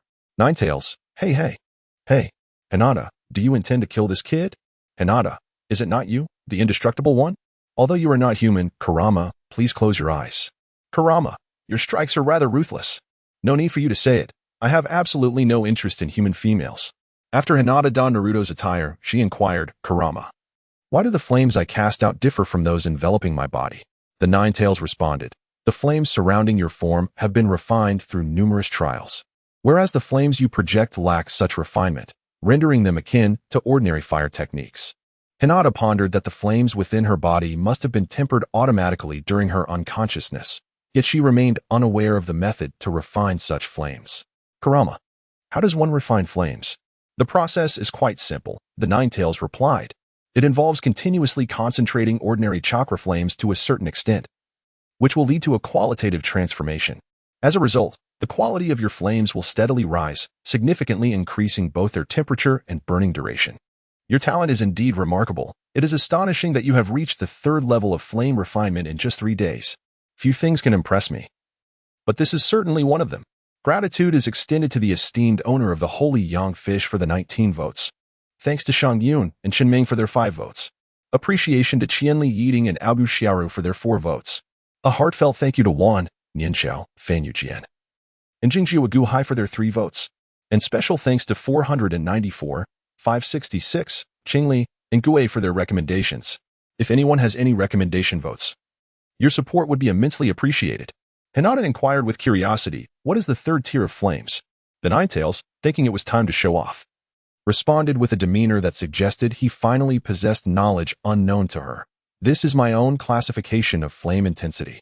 It is divided into ordinary third tier and advanced third tier. The ordinary third tier consists of first tier flames, which are the most basic fire techniques around 700 C. Second tier flames, a conglomeration of numerous low-level chakra flames, approximately 1200 C. And the third tier flames, which represent the pinnacle of ordinary flame refinement, around 2300 C. It is akin to burning a furnace of coal. Adding more fuel can elevate the temperature, yet there remains an ultimate limit. The flames of the advanced third tier require the use of sage techniques to achieve successful refinement. Therefore, you have now reached the zenith of ordinary flame refinement. Upon hearing that it was you who named it, Hinata understood why she had been unaware.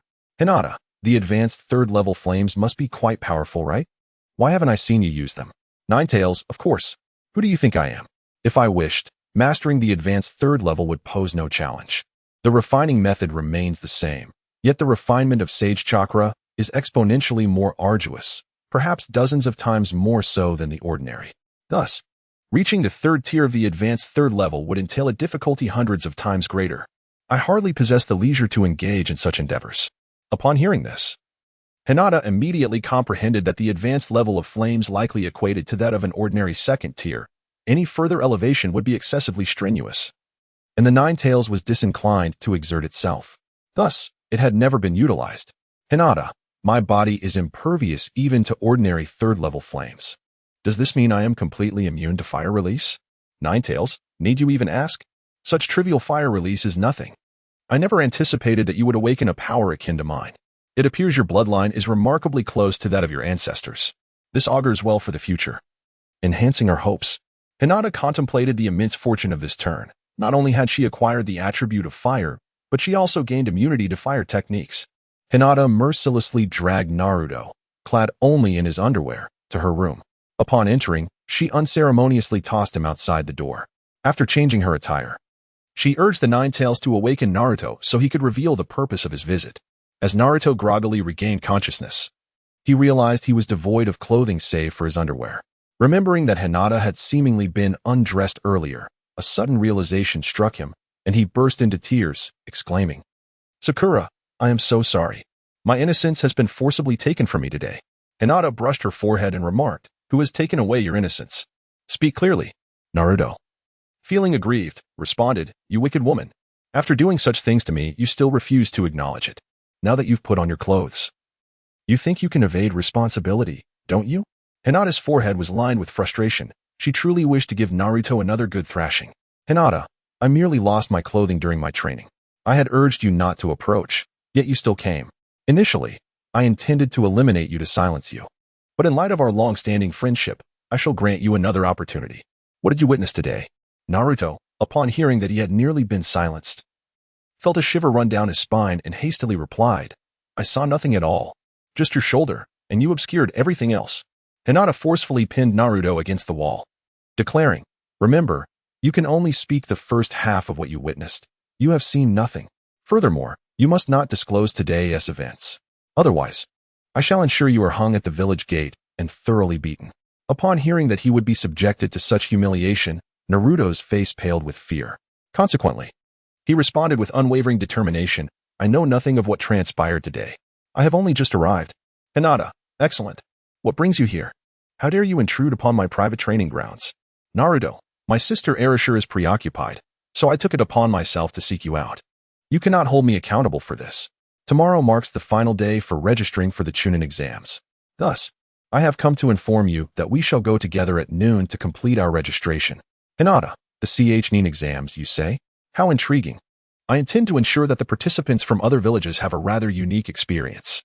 This time, only two major countries, the Land of Wind and the Land of Fire, are taking part in the CH9 exams. Alongside them are several smaller ninja villages and a number of wandering ninjas.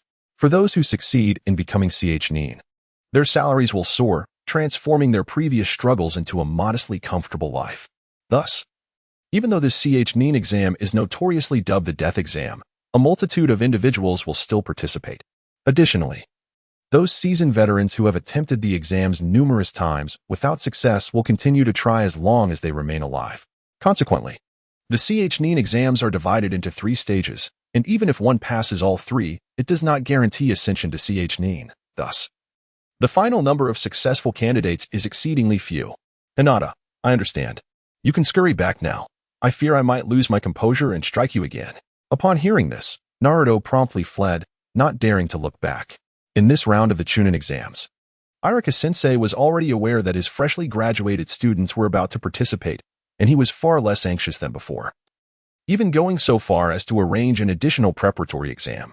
Irika-sensei had employed every technique, ninjutsu, genjutsu, and taijutsu, to catch the students who skipped classes, but alas, those little rascals proved to be exceedingly cunning, and he rarely managed to catch any truants. Thus, he held a considerable degree of trust in their ability to escape. The following day, Hinata carried a large gourd on her back, filled with iron sand weighing approximately 100 pounds, a considerable burden. As for the reason behind her carrying this gourd, it was merely to tease little Gaara, although she was uncertain if she would encounter him during registration. The location was in classroom 301 of the school, and thus, she walked along the path to school. Fate, it seemed, had orchestrated this encounter for her. Konohamaru was playfully engaged in a game with Naruto when he collided with Karui and his companions, who were also on their way to register. Karui, having been jolted by Konohamaru, angrily seized him and exclaimed, "I detest little brats. They act so full of themselves despite their size." This remark was clearly a veiled insult aimed at Gaara. Naruto interjected, "Put Konohamaru down. He just apologized to you."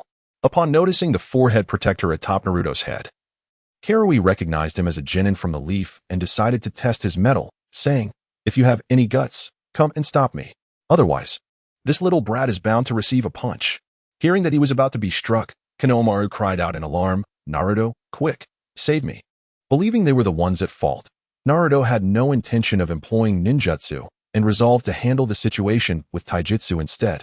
Karui scoffed at the approaching Naruto, remarking, "It seems the Leafs genin lack prowess. They can't even muster this level of observational skill." With a flick of his fingers, Karui utilized chakra strings to trip Naruto. Hinata observed with clarity as Kanjiro laid out his chakra threads during the provocation, while the impulsive Naruto remained oblivious to the setup. After his fall, Naruto wore a bewildered expression, pondering how he had stumbled and what jutsu his opponent had employed. Kanjiro taunted, "It seems you were destined to take this punch, kid." As Kanjiro prepared to strike Konohamaru, Naruto found himself unable to intervene in time, while Konohamaru braced himself for the impending blow. The third Hokage, having looked after Hinata on numerous occasions, felt compelled to step in and save his grandson from a severe beating. Hinata employed the body flicker technique to grasp Kanjiro's hand, imploring, "Grant me this favor. Let us consider this matter settled." Kanjiro, taken aback at the sight of someone carrying a gourd seizing his hand, exclaimed, "Gaara." However, a sense of incongruity soon enveloped him as he scrutinized the other's visage, ultimately revealing a beautiful young woman. Nevertheless, his ire remained unabated, for he harbored a deep-seated disdain for those who bore gourds, irrespective of their gender. Thus, in a fit of anger, he retorted, "Why do these insignificant creatures keep appearing? On what grounds should I grant you any favor?" Upon hearing someone audaciously refer to her as a mere trifling fish, Hinata felt a surge of indignation. Since her arrival in the world of Naruto, no one had ever dared to utter such words. How could one be so bold as to set such a precedent? It would be a disservice to her own journey of transmigration to let this affront go unpunished.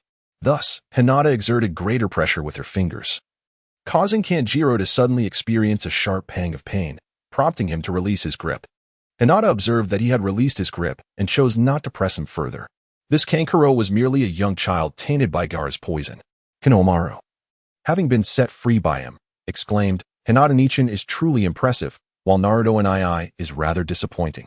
Naruto, brushing off his garments, retorted, "Konohamaru, how can you say such a thing? I may lack merit, but I have certainly endured my share of hardships."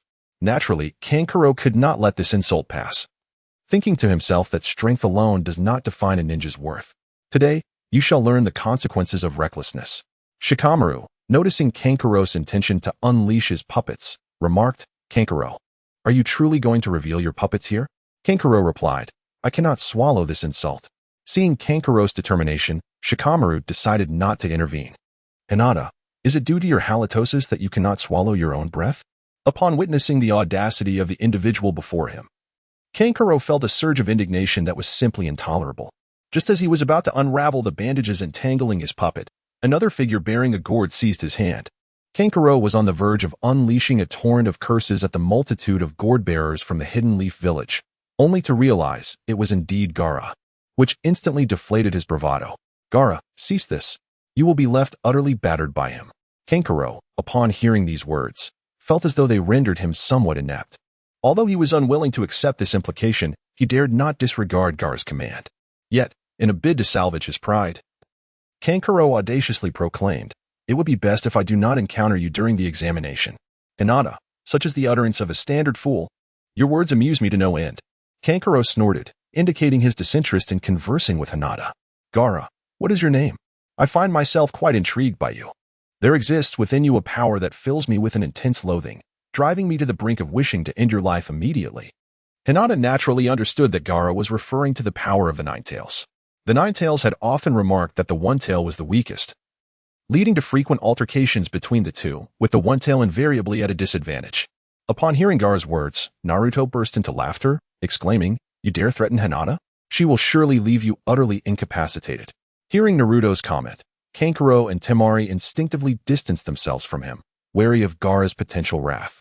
However, Gaara paid Naruto no heed, seemingly oblivious to his words, as he continued to fixate on Hinata, awaiting her introduction.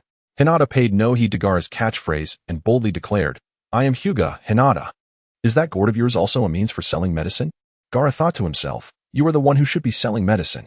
Your entire family must be in that trade." Thus, he chose to disregard her latter statement and replied, "I am Gaara of the Sand. I hope to encounter you in the exam." With that, he turned away in an air of arrogance and departed. Temari interjected, "Hyuga Hinata. Is she the one who invented cola and fried chicken? I never imagined you were of the same age as us. Your creations are quite delectable. Therefore, I do not wish for your premature demise, so it would be wise to keep your distance from Gaara. He is a monster." The last sentence Temari uttered in a hushed tone. Hinata was pleasantly surprised to discover that this handsome foreign beauty was also a fan of her beloved cola fried chicken. Realizing that she had gained recognition throughout the entire ninja world, it seemed she might be the first to achieve fame for her culinary skills in the realm of ninjas. The title of the foremost culinary master in the ninja world appeared to be quite appealing.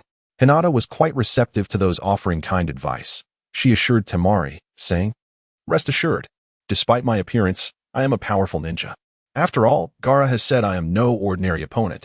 Temari chose not to respond further. Having expressed all that needed to be said, Kankuro, still sulking, inquired politely of Gaara, "Gaara, is there really such a vast difference between me and her?" Gaara disdainfully replied, "Her speed far surpasses that of my sand. Do you truly believe your puppets would be of any use against her?"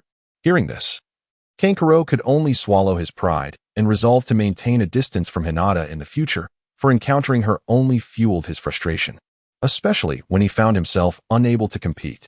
At the school gate, Sasuke had long been waiting for Naruto and the others. Upon seeing the tardy duo, he remarked, "You two are late. Don't adopt such a bad habit from Kakashi-sensei." Meanwhile, at home, Kakashi, engrossed in Ika paradise, sneezed and wondered aloud, "Who is thinking of me?" Naruto, bursting into laughter, exclaimed, "Sasuke, you missed it." A lower-ranked ninja actually threatened to kill Hinata and insisted she should avoid encountering him during the exam. Sasuke responded incredulously, "How bizarre. That person must have suffered greatly at Hinata's hands." "Hinata, do I truly appear to be such a violent individual? After all, they are guests. Refraining from reprimanding them in the examination hall might avert potential complications." Sasuke, "Very well then. How about we teach them a lesson during the exam?" Hinata pondered, "Sasuke. Oh Sasuke, you have caught Orochimaru's attention, yet you still seek to reprimand others." However, Hinata was undaunted by Orochimaru. After all, she had acquired new abilities that were perfectly suited for a one-on-one confrontation with him, a chance to test her own strength. Little did Orochimaru know that he had unwittingly become Hinata's benchmark for assessment. "Hinata, you are all so petty. A person as magnanimous as I would never seek to create trouble for him." Naruto silently exclaimed, "What magnanimity are you talking about? Just yesterday, I caught a glimpse of a shoulder, and upon waking, I found not only my innocence nearly lost, but also my life in peril." Once everyone had gathered, we all proceeded to the registration point, only to discover a crowd thwarted at the entrance by two individuals who refused to let anyone pass. Those two brash individuals declared, "What a bunch of little brats we have here. The Chunin exam is not a mere child's play. Those who aspire to become Chunin should already possess the qualifications to lead a small team. With your abilities, the only outcome will be the annihilation of your comrades. Best return home and spare yourselves the trouble." Of course, no one was inclined to be dissuaded by their words. Yet no one wished to be the first to confront them either. After all, there was ample time left for registration. However, one individual could no longer contain himself. A peculiar figure with notably thick eyebrows, clad in a tight green outfit, stepped forward and said, "Please allow us to pass. It is a waste of everyone's time otherwise. Teacher Guy is waiting for us to have lunch." Upon seeing Lee attempt to take the initiative, the two felt compelled to teach him a lesson. Gratitude is extended to the esteemed owner of Shinjianjiu for the 18 recommendation votes. Appreciation is also due to teacher Oyo for the 6 recommendation votes. Thanks to Shang Yun and my Japanese friends for the 5 recommendation votes. Heartfelt thanks to my teammate, Jianli Yiding, for the 4 recommendation votes. Acknowledgement to Wan 2R. By Tian for yearning for the night, Li Yuanba, Yao's words, for 94, 566, and Nian Xiao, Qingli for their recommendation votes. Hinata was aware that the individuals blocking the door were examiners from Konoha, deliberately preventing some of the weaker participants from entering, thereby sparing them from a futile demise. This could be seen as Konoha's well-intentioned strategy. Meanwhile, Lee feigned injury, projecting an image of weakness to deceive his adversaries into underestimating them. They were all rather cunning individuals. However, Hinata had no time to linger on their machinations, as she needed to return for lunch. Ever since her physical enhancements, she had noticed a significant increase in her appetite once more. Hinata pushed aside the spectators blocking the entrance and approached the 2 individuals standing at the door, saying, "You may obstruct them, but we must ascend first. This is room 201, not 301, correct, Sasuke?" The 2 individuals employed an illusionary technique, misleading everyone into believing that room 201 was actually room 301. They also established a barrier, and Hinata feared that if she forcibly broke through, the 3rd Hokage would demand compensation from her, a prospect she was unwilling to entertain.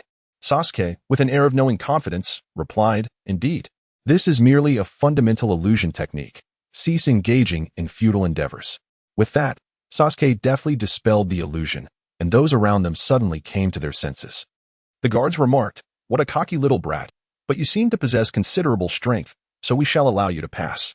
Lee, witnessing Hinata's effortless persuasion of the guards to lower the barrier, couldn't help but admire her short hair, which accentuated her striking beauty and gave her an air of elegance. He found himself utterly smitten. Confident and radiant, Hinata indeed looked enchanting. Lee hurriedly approached her and inquired, "Ah, beautiful lady, may I ask your name?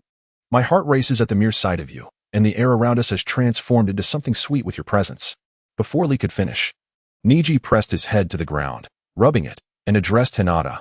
"I apologize, Lady Hinata. My teammate has been somewhat rude." Tintin chimed in, "Lee, honestly, how could you not recognize Hinata? Yet, you constantly praise the cola she invented. Perhaps you've been dazed by training with Guy-sensei." Hinata thought to herself, astonished that Lee, who appeared quite earnest, could be so audaciously flirtatious. It was her first experience with such a sentimental confession from a boy. Had it not been for Niji, Hinata would have undoubtedly given him a good thrashing. Naruto exclaimed, "Ha ha ha. I can't believe someone actually likes Hinata. It's utterly unbelievable." Niji, ever the protective brother, sprang into action. "Hey, you over there, the laggard. You ought to refrain from making such remarks. Lady Hinata is both beautiful and formidable, and there are countless admirers who adore her. Unlike you, who fawns over Sakura while secretly harboring feelings for Sasuke."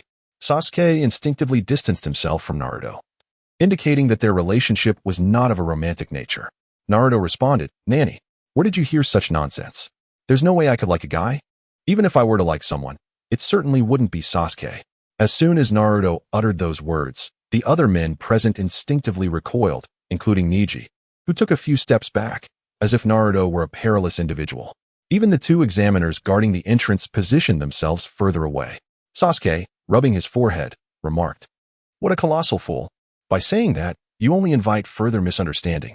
Meanwhile, Lee, still pinned down by Niji, managed to struggle and exclaimed, "So you are Hinata Hyuga, the prodigious talent of the Hyuga clan, even more remarkable than Niji. Truly, you are as beautiful as an angel." With that, he winked at Hinata, his striking beauty on full display. Upon encountering the sudden and flirtatious gaze, Hinata not only felt her appetite wane, but also experienced goosebumps. Thus, with clarity and decisiveness, she declared, "You are not my type." To which Lee responded, "How cold, how unfeeling. Yet, I find it delightful." Upon hearing those words, Hinata hastily quickened her pace to flee the scene. This time, Lee refrained from challenging Sasuke, as Hinata's presence vastly overshadowed Sasuke's, and moreover, She was the girl he admired. Thus, Lee opted not to initiate a contest. The following day, Hinata treated Naruto and Sasuke to a delightful breakfast before heading to the examination hall. Upon entering, she was surprised to find that there were already 200 to 300 people present. It seemed that Hinata and her companions were the last to arrive. Sakura and Ino, upon spotting Sasuke, promptly pushed aside Naruto to inquire about his well-being. Naruto, feeling somewhat disgruntled, grumbled to himself about how it was always like this, declaring that this time he would certainly perform splendidly to leave them in awe. Hinata also hurried over to greet Shikamaru and the others, and thus the previously tranquil examination hall began to buzz with noise. At that moment, a young man with glasses and hair akin to Kakashi's approached and said, "Hey, newcomers over there, could you please keep it down? Have you not noticed the situation around you? Everyone is anxiously awaiting the start of the exam, and your ruckus could easily lead to conflict." The group glanced around and indeed found many individuals casting unfriendly glances in their direction. Naruto observed that most of the onlookers were around 15 to 20 years old, all staring at them with idle curiosity. Seizing what he perceived as a golden opportunity to make a name for himself, Naruto declared loudly, "I am Uzumaki Naruto, and I will not be defeated by any of you. Remember that."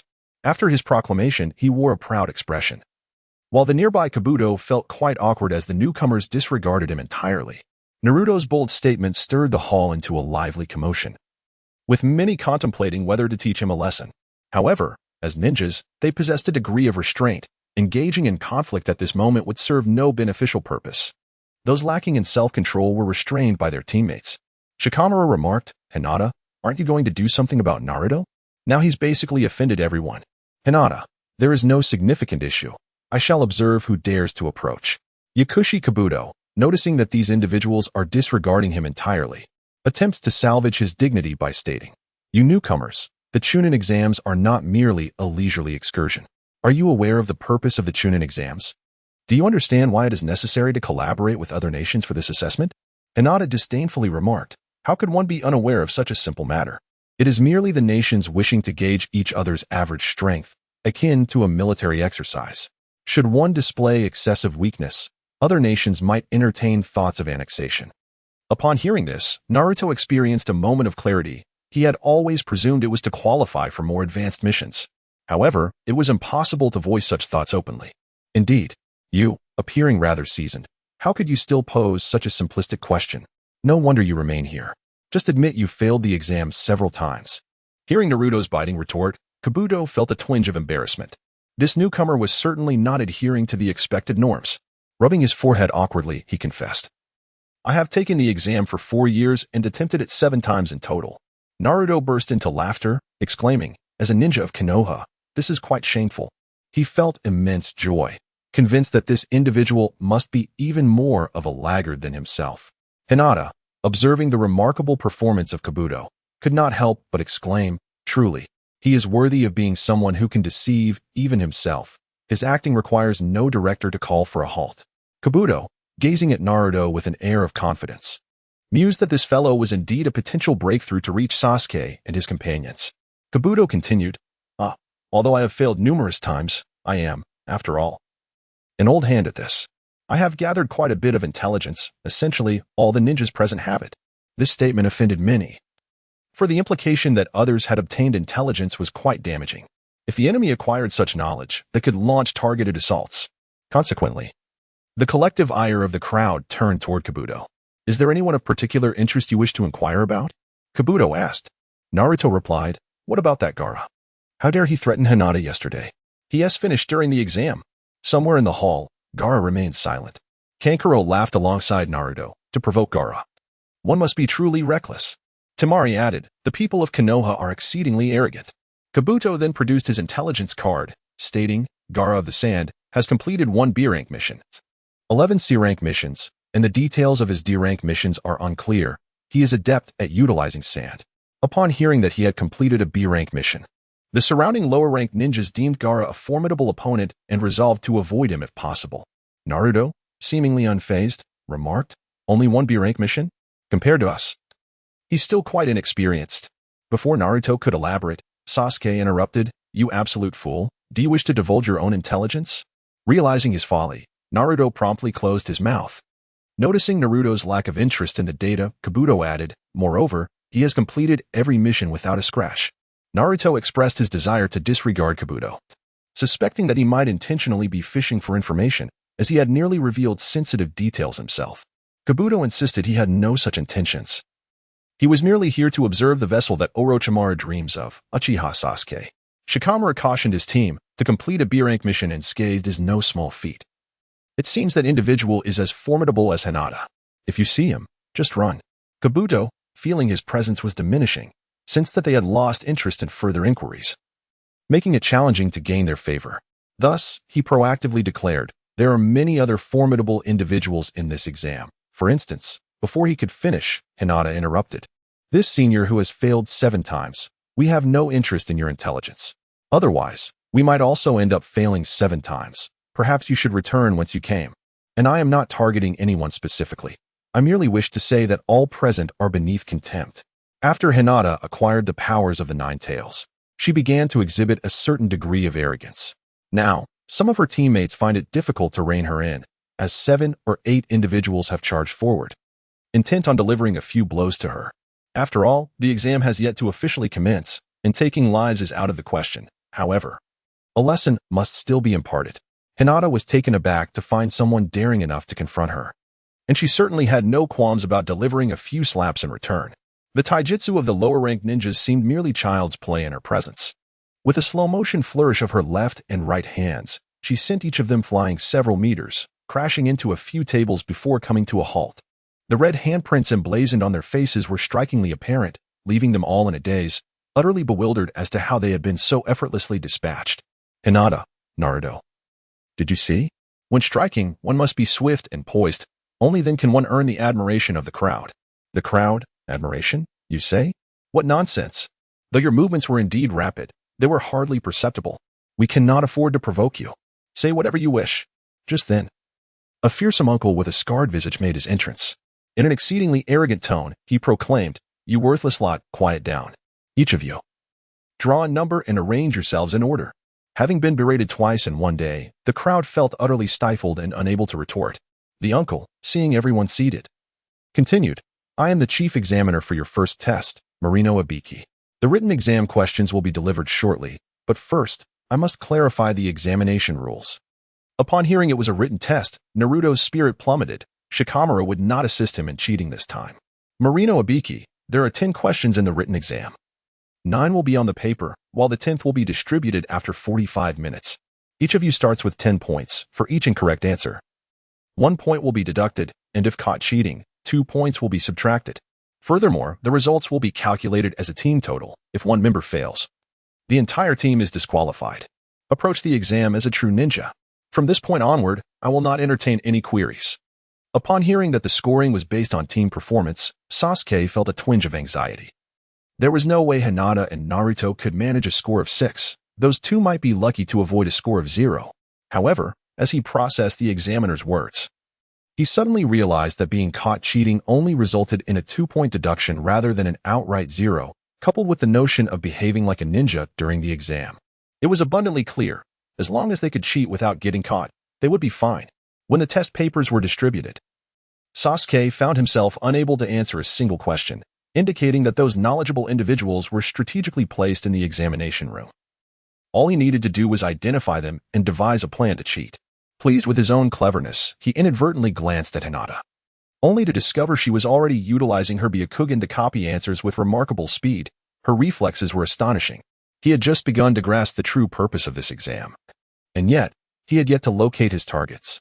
Just as despair began to set in, he caught sight of Naruto, who was anxiously scratching his head in deep contemplation. And his spirits lifted somewhat. Naruto, in a state of panic, mentally shouted, "Is this for real? A written test? I couldn't write to save my life in school. And now they expect me to remember anything after graduation. Why is Hinata the only one near me who is equally unprepared?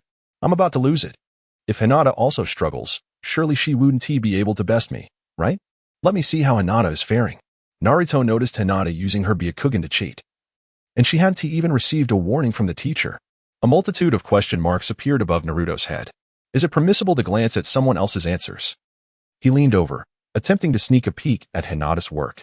Marino Abiki, number 38, the short blonde, loses 2 points. Naruto nearly erupted in expletives. Why was Hinata not penalized for her cheating? This spells disaster. Hinata must have points now. While I'm left with none, she will surely eliminate me. I can only gamble on the final question. Hinata observed Naruto, who was drenched in sweat, nearly allowing his perspiration to fall upon the examination paper. And she felt a profound sense of exasperation. She thought to herself how exaggerated Naruto's anxiety was, as if he were facing a life-threatening situation during the test. Were Naruto aware of Hinata's thoughts, he would undoubtedly feel wronged, remarking that it was not merely fear of being eliminated that concerned him, but rather the thought of her and Sasuke joining forces to eliminate him. Was this not a matter of life and death? How could he possibly remain composed in such circumstances? Gratitude is extended to the esteemed owner of Shinjianjiu for the 18 votes of recommendation. Thanks to Shang Yun and my Japanese friends for their 5 votes. I also appreciate Shinli Yiding, my teammates, for their 4 votes. Thank you to Juan for the 3 votes. And heartfelt thanks to 494 for 62, Youth, Qingli, and Li Yuanba for their recommendations. Hinata, having mastered the Byakugan, resolved to assist Naruto in his endeavor to cheat. Observing Naruto's pitiful state, one that seemed almost lifeless, she felt a pang of sympathy for her teammate. Hinata brought the gourd today not to play a prank on Gaara, but rather to assist this pitiable child. Hinata manipulated the iron sand using the magnetic force generated by lightning, directly arranging the answers for Naruto. Naruto glanced up at the proctor, who appeared disinterested and felt relieved to copy down the answers. Senju Ibiki announced, "Time's up. I will now reveal the 10th question. This question also comes with rules. If you answer it incorrectly, you will forever be barred from becoming a chunin and will lose your eligibility for future exams." Upon hearing this, the crowd erupted into chaos, more raucous than a bustling marketplace. Senju Ibiki continued, "Your shouting is futile. I am the examiner this year, and I hold the authority to decide everything. Those who do not wish to tackle the final question may withdraw, but if one person withdraws, the entire team must follow suit. Think carefully. This is a matter that will affect your entire lives. An incorrect answer means you will never become a chunin."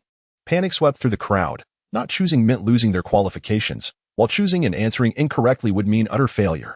Many opted to retreat, valuing survival over ambition, while others hesitated. Yet, a few remained calm, like Hinata. Naruto, on the other hand, was engulfed in anxiety over the daunting choice. If he chose wrong, he would be doomed to remain a genin forever. If it were a practical exam on ninjutsu or other skills, he might feel more confident. But a written test was a different story. Senju Ibiki announced, "You have 5 minutes to deliberate." Observing Sasuke and Hinata's composed expressions, Naruto felt a strong desire to keep up with his newfound friends. With a resolute bang on the table to fortify his courage, he declared, "I will not back down. Even if I remain a genin for life, I will strive to become Hokage." His proclamation calmed the crowd, alleviating their previous anxiety. What did it matter if they remained genin forever? The key was to grow stronger. The title of chunin was merely a label. Consequently, those who previously found Naruto bothersome began to regard him with newfound respect. Senju Ibiki declared, "It seems you all have decided against withdrawing. I must say, I am rather disappointed. There are still 78 of you remaining. Congratulations, you have passed the assessment." The crowd was bewildered, asking, "Didn't you say there was still a 10th question?" Senju Ibiki replied, "The 10th question was the choice you just faced. It tested your resolve." Just as he finished speaking, a window shattered as a short-haired woman clad in a fishnet outfit burst in. This was not an enemy attack. It was the proctor for the 2nd exam, Anko. Anko not only broke the window but also brought along a banner for the 2nd exam, which she pinned to the wall with her shuriken. She announced loudly, "Now is not the time for merriment. The 2nd exam is about to commence, so follow me. I am your proctor for this round, Anko." The peculiar entrance left the remaining candidates thinking that she must be quite eccentric. Anko looked at the remaining participants and remarked, "Ibiki, how did you manage to have so many people left? No matter, you will at least need to eliminate half, perhaps even more." The prospect of facing a 2nd exam that could eliminate more than half of them created a palpable tension in the air. Anko led them to a location surrounded by iron fencing, plastered with no entry signs, where towering trees loomed ominously. Naruto sensed that this place was anything but welcoming. "Welcome to the Forest of Death," Anko declared.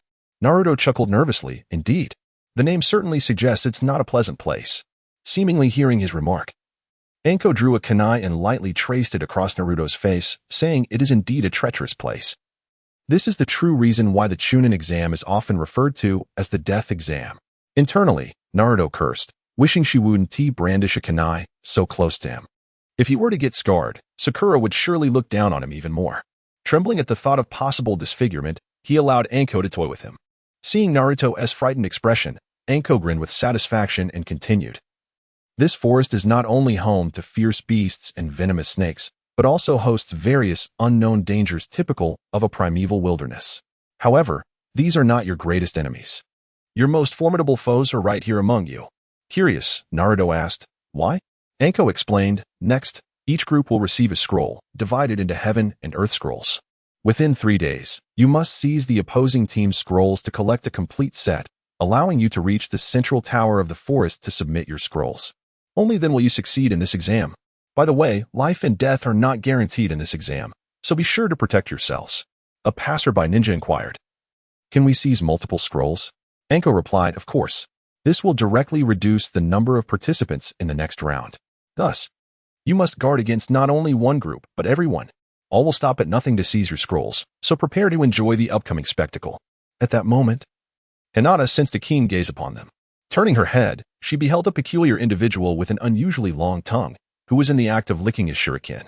Hinata realized that such a lewd act in public could only be attributed to that repugnant creature, Orochimaru.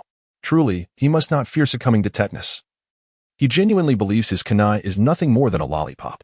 Hinata suddenly recalled that the kunai lacked any distinct flavor, pondering whether this fellow might actually be savoring the blood upon it. What a perverse individual. Consequently, she lost interest in observing him any further and turned to Sasuke, exclaiming, Sasuke, look over there at that fellow with the long tongue. Upon hearing Hinata's words, Sasuke glanced in that direction, only to find nothing remarkable about the individual aside from his repulsiveness. He inquired, what's the matter? Is that guy particularly strong? Hinata disdainfully remarked, Sasuke, your ability to gather intelligence is woefully inadequate. Did you not notice the fervent gaze directed at you? Akin to that of a man beholding a beautiful woman in the nude, that individual undoubtedly harbors questionable inclinations. You must be cautious. Do not allow yourself to be ensnared by him. Sasuke, exasperated, thought to himself, is this truly what you have observed? Your mindset is rather unhealthy. He shifted his position, retreating behind Hinata to steal another glance at Orochimaru, only to find that the latter was smiling at him. Sasuke's heart sank. This is disastrous.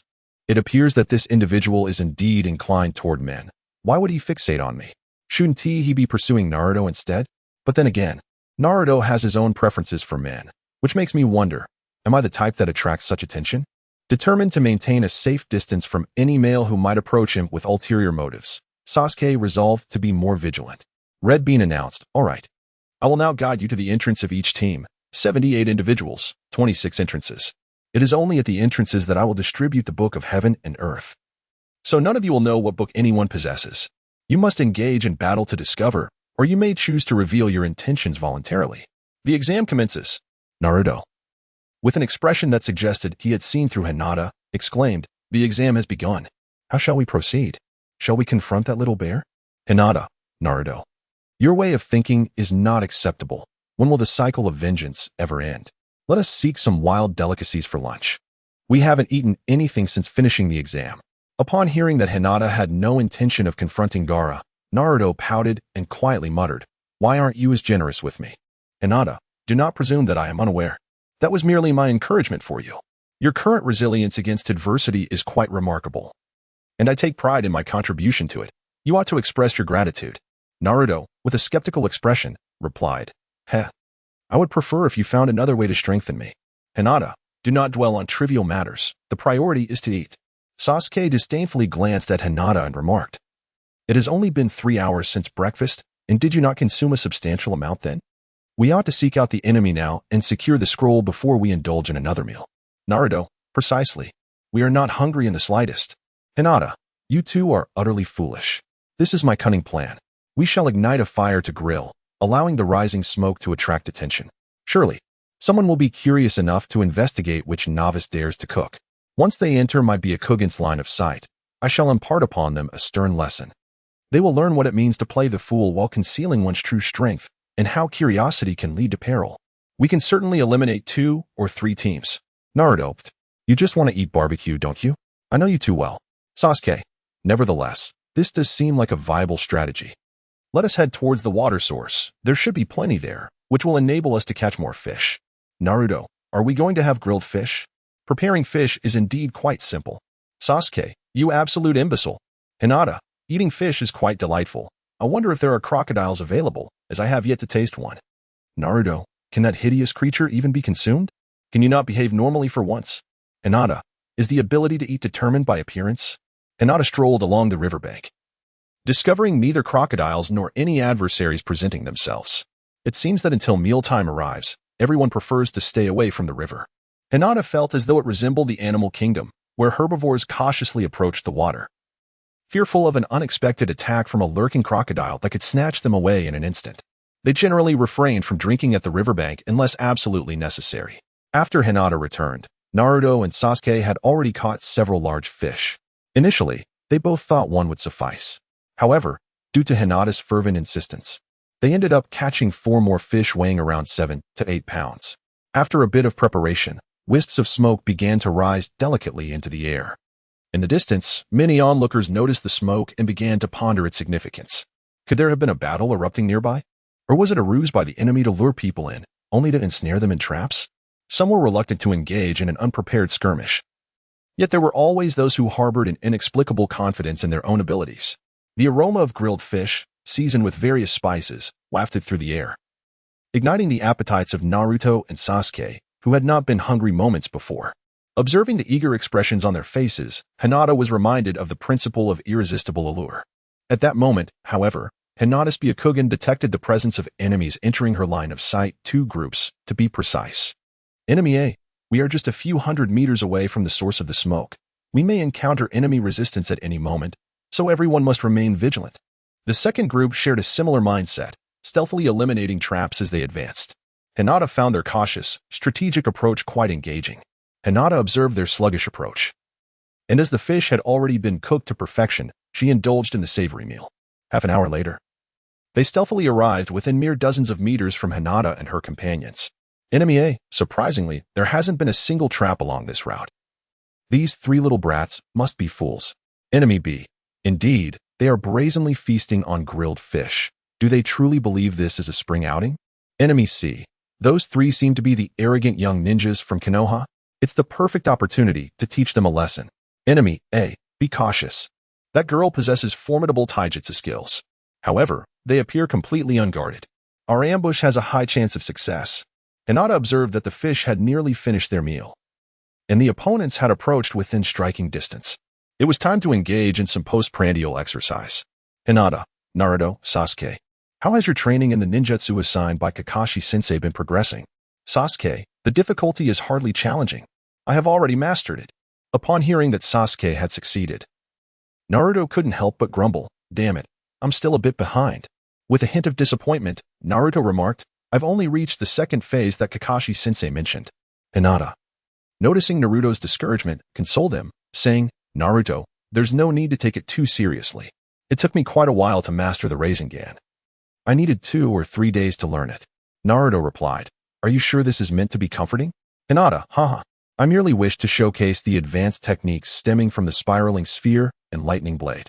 You have already witnessed the basic versions, so today I shall broaden your horizons. Upon hearing that it was an upgraded technique, Naruto clapped enthusiastically in delight. Sasuke, ever astute, remarked, it seems we have an approaching enemy. I entrust this to you. I am also quite curious about how you have developed these techniques further. Hinata, pay close attention. First, behold the initial Rasengan. Hinata swiftly formed a Rasengan with one hand. Naruto scrutinized the spiraling orb in Hinata's grasp and remarked, isn't this just an ordinary Rasengan? What makes it special? Meanwhile, the enemies in the distance murmured, what is that guy doing? It seems like a jutsu, but could he have been discovered? No way. I approached so stealthily. Could it be some sort of post-meal performance? These kids must be out of their minds. Hinata gazed at Naruto, delighting in his look of confusion. This was precisely the expression she had desired. The time to show off had arrived. Hinata, Naruto, behold, my Rasengan can be thrown. Upon finishing her statement, Hinata hurled the Rasengan with Naruto gazing in astonishment. The Rasengan effortlessly exploded a colossal tree, 2 meters in diameter, sending the enemies behind it flying. The 3 adversaries were rendered powerless, lying on the ground and groaning. Observing this formidable display, Naruto inquired, Hinata, how is it possible for you to throw your Rasengan? And it seems even more powerful than usual. Hinata. The principle behind the technique is quite straightforward. By enveloping the Rasengan with an additional layer of chakra, it can be cast without detonating upon release. As for the enhancement of its power, it is equally simple. By infusing it with some wind nature chakra, the resultant force becomes significantly more pronounced. However, further augmentation would prove to be exceedingly challenging. Sasuke, when you say exceedingly challenging, do you mean you have already succeeded, but it is rather difficult to master? Hinata proudly declared, of course. Nothing can pose a challenge to me. However, that technique is not yet at my disposal. Employing it against these newcomers would be utterly inhumane. Hinata was well aware of the nature of the wind release, spiraling shuriken technique. It was a lethal ninjutsu capable of reducing a person to mere pulp. She would not engage unless absolutely necessary. Furthermore, she was not in a position to expend her chakra on the shuriken, as she was soon to face off against the formidable Orochimaru. If she were to unleash the spiraling shuriken, she would deplete half of her chakra, leaving her vulnerable should she be unable to contend with him afterward. Meanwhile, another group of adversaries witnessed Hinata effortlessly eliminate 3 of their members with a single, hand-seal-less technique.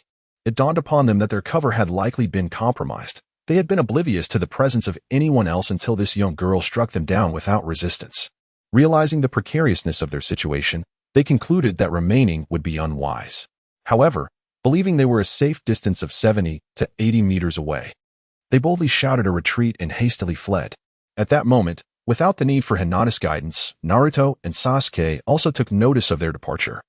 Hinata glanced at them and remarked, 80 to 90 meters is rather distant. Let us employ that technique. Behold my finger-flicking technique. This so-called finger-flicking technique is a miniature variant of the Rasengan, infused with the transformation of wind nature. Despite its diminutive size, it harbors a greater concentration of wind chakra than the previous Rasengan. Thus, the hallmark of this technique lies in its extraordinary penetrating power. Within the scope of her Byakugan, coupled with its formidable penetrating strength, these trees become utterly insignificant. With a mere snap of her fingers, Hinata effortlessly pierced through 2 or 3 trees, striking her foe directly in the leg. Following up with several more strikes, her adversary found themselves immobilized, rendered incapable of further action. Yet another group had met their demise. Naruto exclaimed, Hinata, that technique of yours is incredible. It's truly magnificent. To defeat an enemy with just a flick of your fingers. Could you possibly teach me how to do that? Hinata, this technique has undergone a transformation, rendering it exceedingly challenging. You should first launch the Rasengan. The hidden foes are not limited to just these 2 groups. Come forth, all of you. There is no escape for you. Witnessing the fate of those 2 groups and realizing the formidable long-range ninjutsu of the opponent, the concealed groups decided to leap towards Hinata, daring to engage her in close combat to test their chances. They could not simply concede. Their pride would not allow it. Consequently, spurred by Hinata's provocation, the 2 groups emerged, exchanging knowing glances before charging at her in unison. Sasuke and Naruto had no intention of intervening. What could 6 of them accomplish? After all, even when they had 7 or 8 members, they had never bested Hinata. Surrounded, she naturally opted for the Chidori technique. Before the enemies could close the distance of 1 meter, they were incapacitated by the currents emanating from Hinata, with some even losing control of their bodily functions. Hinata expressed her utter disdain for them. The Chidori technique also encompasses a wide range, and at that moment, 2 remaining individuals, witnessing the swift demise of 4 others, exclaimed loudly, "You are a monster," before hastily fleeing the scene. Hinata, naturally, showed no mercy to those who insulted her. Behold my 1,000 birds. The 2 fleeing individuals were immediately impaled by the needles transformed by lightning, resembling a porcupine. Of course, Hinata expertly avoided any vital points, delivering several precise strikes to their pressure points, causing them to writhe in agony on the ground. Hinata, you have deftly evaded my strikes, sustaining only trivial injuries. However, should you choose to flee any further, I would not hesitate to inflict additional pain upon your pressure points. The group thought to themselves, this woman is nothing short of a demon. A few more strikes could very well lead to their demise. Naruto and Sasuke, witnessing the advanced form of Chidori, were in awe of Hinata's prowess. It turns out she had previously held back her true strength, employing only her taijutsu to leave them utterly defeated. Hinata, are there still some individuals who do not intend to emerge? You cannot escape from my Byakugan's gaze. The last group, trembling with fear, stepped forward and implored. Can we surrender? We are willing to hand over the heavenly scroll to you. Naruto, they actually surrendered without hesitation. What has become of your pride as ninjas? What of your integrity as shinobi? It is infuriating that you three are so lacking in resolve. I had hoped to witness more of your jutsu. However, they could not bring themselves to mistreat captives, so they accepted their choice to relinquish the scroll and flee. The group breathed a sigh of relief and scurried out of Hinata's line of sight. The three found refuge in a hollow tree, lamenting that short, blonde-haired one was right. Perhaps the path of a ninja is not suited for us. Let us stay here for a few days until the exam concludes. The other two, tearful, chimed in. Yes. Yes. It is far too terrifying out there. Mommy, I want to go home. In total, there were 26 teams, and Hinata's group had already eliminated 5. Including their own team from Konoha, approximately 10 teams remained, and the exam was progressing at an astonishing pace, having not yet reached midday. Naruto and Sasuke followed closely behind Hinata, eagerly examining the scrolls. Naruto, we have collected all the scrolls. Shall we proceed to the central tower? We are certain to be the first to arrive. How wonderful it would be, as surely many girls will take notice of us. Upon hearing this, Hinata felt that Naruto was once again lost in a daydream. In the original story, Gaara and his companions arrived in just over an hour. By the time we were grilling fish, they should have already entered. Hinata had an idea, to seize all the scrolls and then distribute them to those who were weaker, enabling them to pass the second examination as well. This way, the likelihood of her companions succeeding in the preliminary round of the third examination would significantly increase. Hinata is indeed a benevolent and beautiful maiden. However, the enemy ninja scoffed. Bah! Heart like a venomous scorpion. A wolf-s heart and a dog-s lungs. Picking the feathers from a passing goose. Taking advantage of the flames to rob. Just as Hinata was lost in a reverie. Imagining herself distributing scrolls in the central tower like handing out flyers, a repugnant voice shattered her daydream. Orochimaru had come knocking again, a persistent specter. Orochimaru exclaimed. Ho ho ho. Your team is quite formidable. You actually managed to eliminate 4 teams on your own. He observed the members of the 4 teams, laid out in a row on the ground, too intimidated to make a sound. Orochimaru assumed that it was the 3 of them who had accomplished this feat, never suspecting that it was a mere young girl who had achieved such a remarkable victory single-handedly. Hinata, Sasuke, that fellow is here for you. Look at him throwing you flirtatious glances. You cannot disappoint his expectations.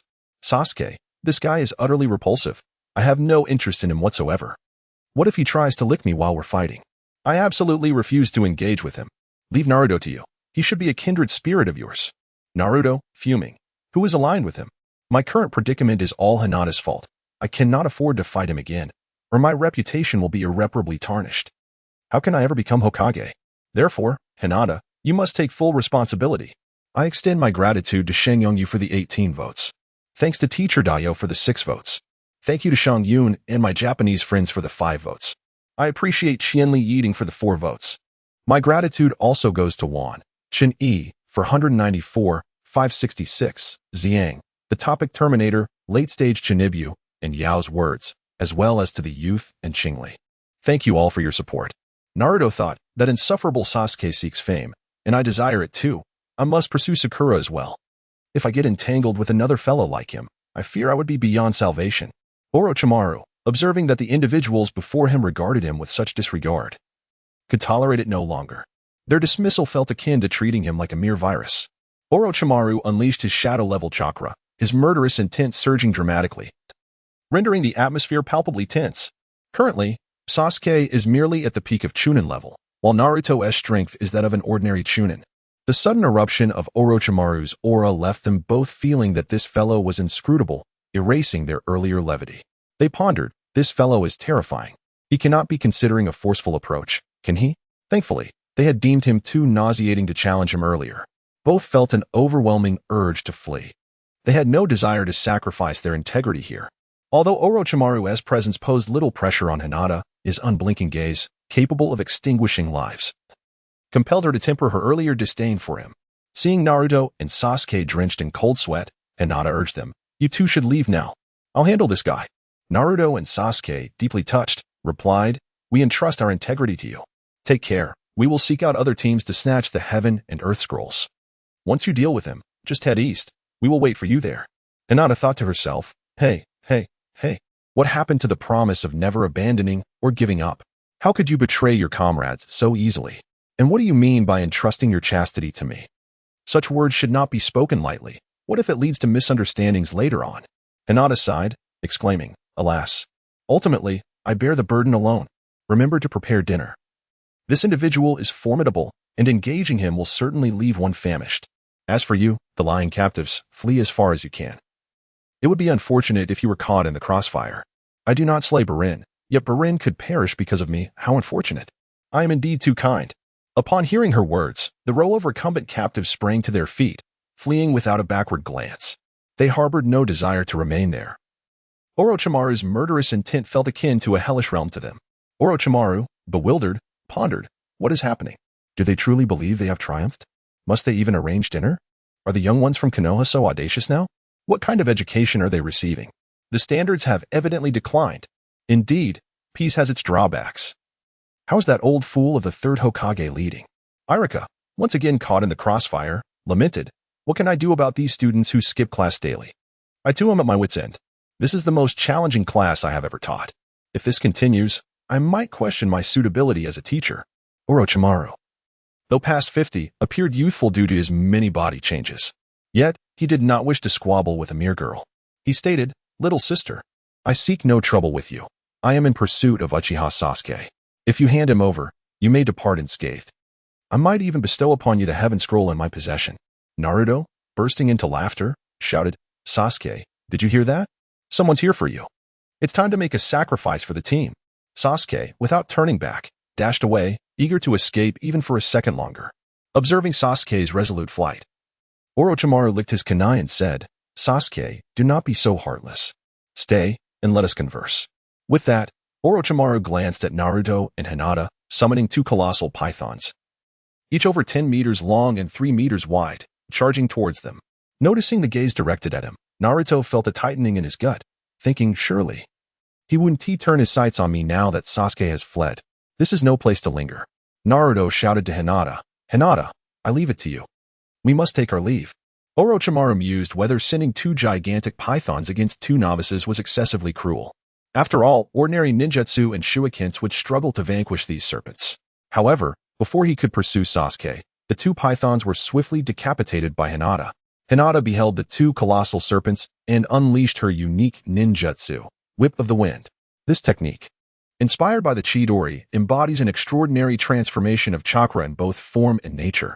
It possesses the remarkable ability to alter its length while exhibiting unparalleled sharpness, rendering it far more unpredictable than an ordinary whip.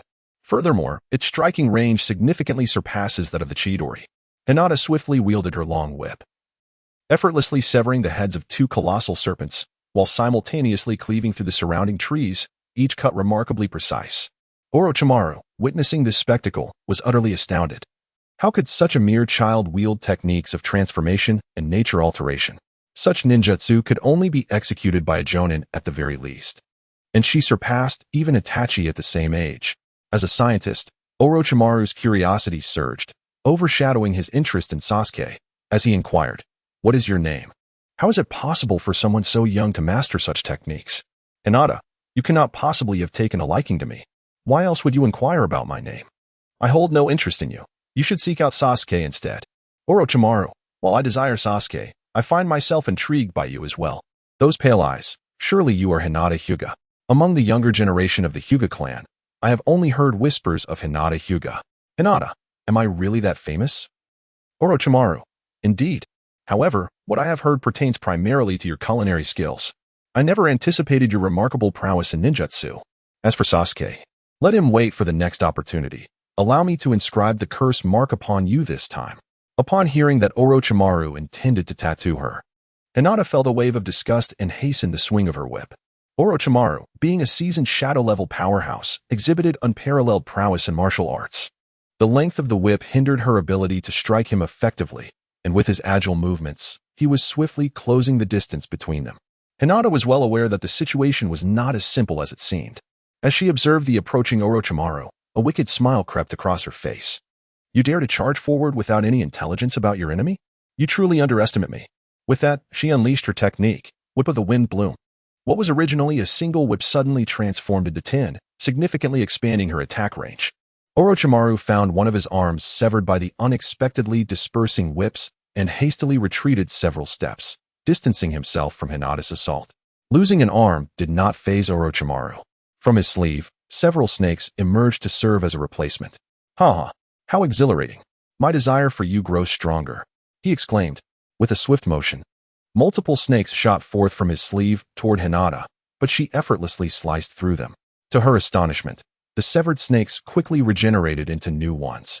Realizing that merely severing them would be futile, Hinata decided to dispel her wind whip technique and retreated hastily, aware that sustaining this technique was quite taxing on her chakra.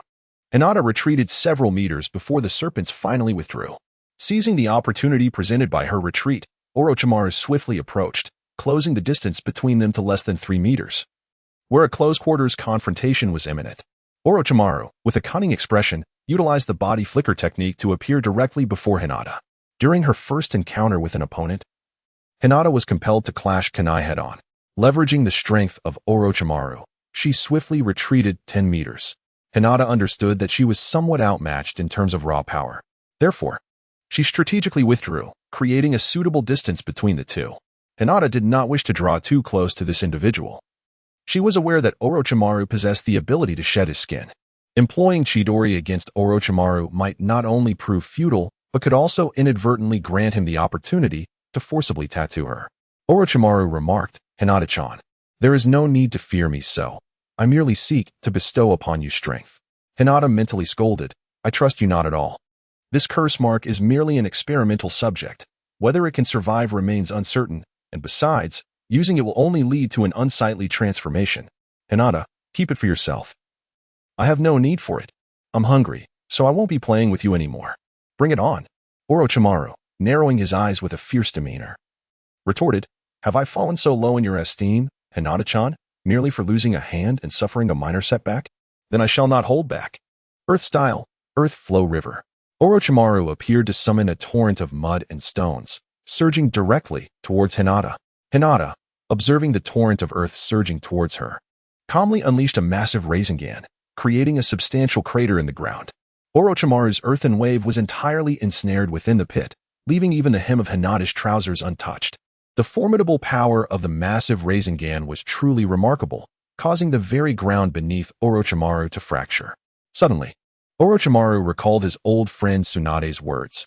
A girl so fierce might just remain single for a lifetime. "Hinata, do you really need to concern yourself with whether I am single or not? Are you planning to play the matchmaker? You are most certainly ill-suited for such a role." Hinata pondered that when Orochimaru played the role of a matchmaker, he would undoubtedly introduce individuals from his laboratory, each more peculiar than the last, brimming with various eccentricities. As a person with unparalleled experience in combat, Orochimaru was hardly fazed by Hinata's trivial banter. It neither provoked his ire nor led him to lose his composure. Moreover, he excelled in the art of psychological warfare. Chuckling as he remarked, "Indeed, you are not quite suitable.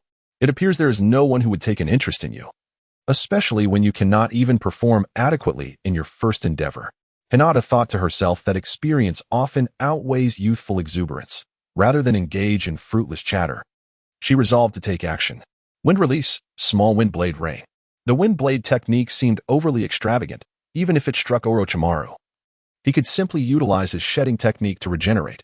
Hinata estimated that Orochimaru could perform this technique at least 4 or 5 times, and Shihanti even forced him to use it once. It was a waste to confront him with an S-rank ninjutsu. This improved version of the wind blade rain perfectly divided the large wind blades into hundreds of smaller ones, consuming only 30% of the original energy. Although the small wind blades were diminutive, their density of attack rivaled that of shuriken shadow clones, and they possessed greater speed and lethality. Orochimaru, unable to evade the onslaught of wind blades that fell like ordinary rain, was left with no choice but to summon snakes for defense. Nevertheless, the small wind blades pierced through the serpents, striking Orochimaru directly.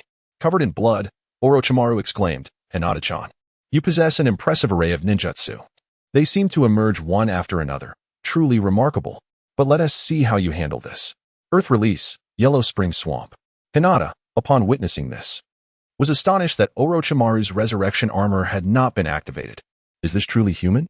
With her Byakugan, Hinata discerned clearly that a wind blade had indeed struck a vital area. However, considering that Orochimaru's true form is a phosphorus serpent, it became evident that this human body was merely a superficial layer. As the earth release technique was employed, a vast expanse of yellow mire suddenly emerged on the ground.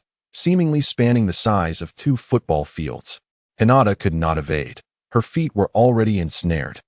Observing Hinata's predicament, Orochimaru did not hasten to strike or rush forward to mark her.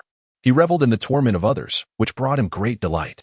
Orochimaru declared, "Hinata, it seems you have fallen into my clutches.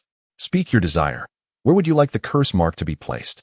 If you remain silent, I shall take the liberty of reserving your neck. Your invention of the duck neck delicacy is rather delectable. Hinata, are you so certain that you can emerge victorious? Do you not fear that I might soar into the skies?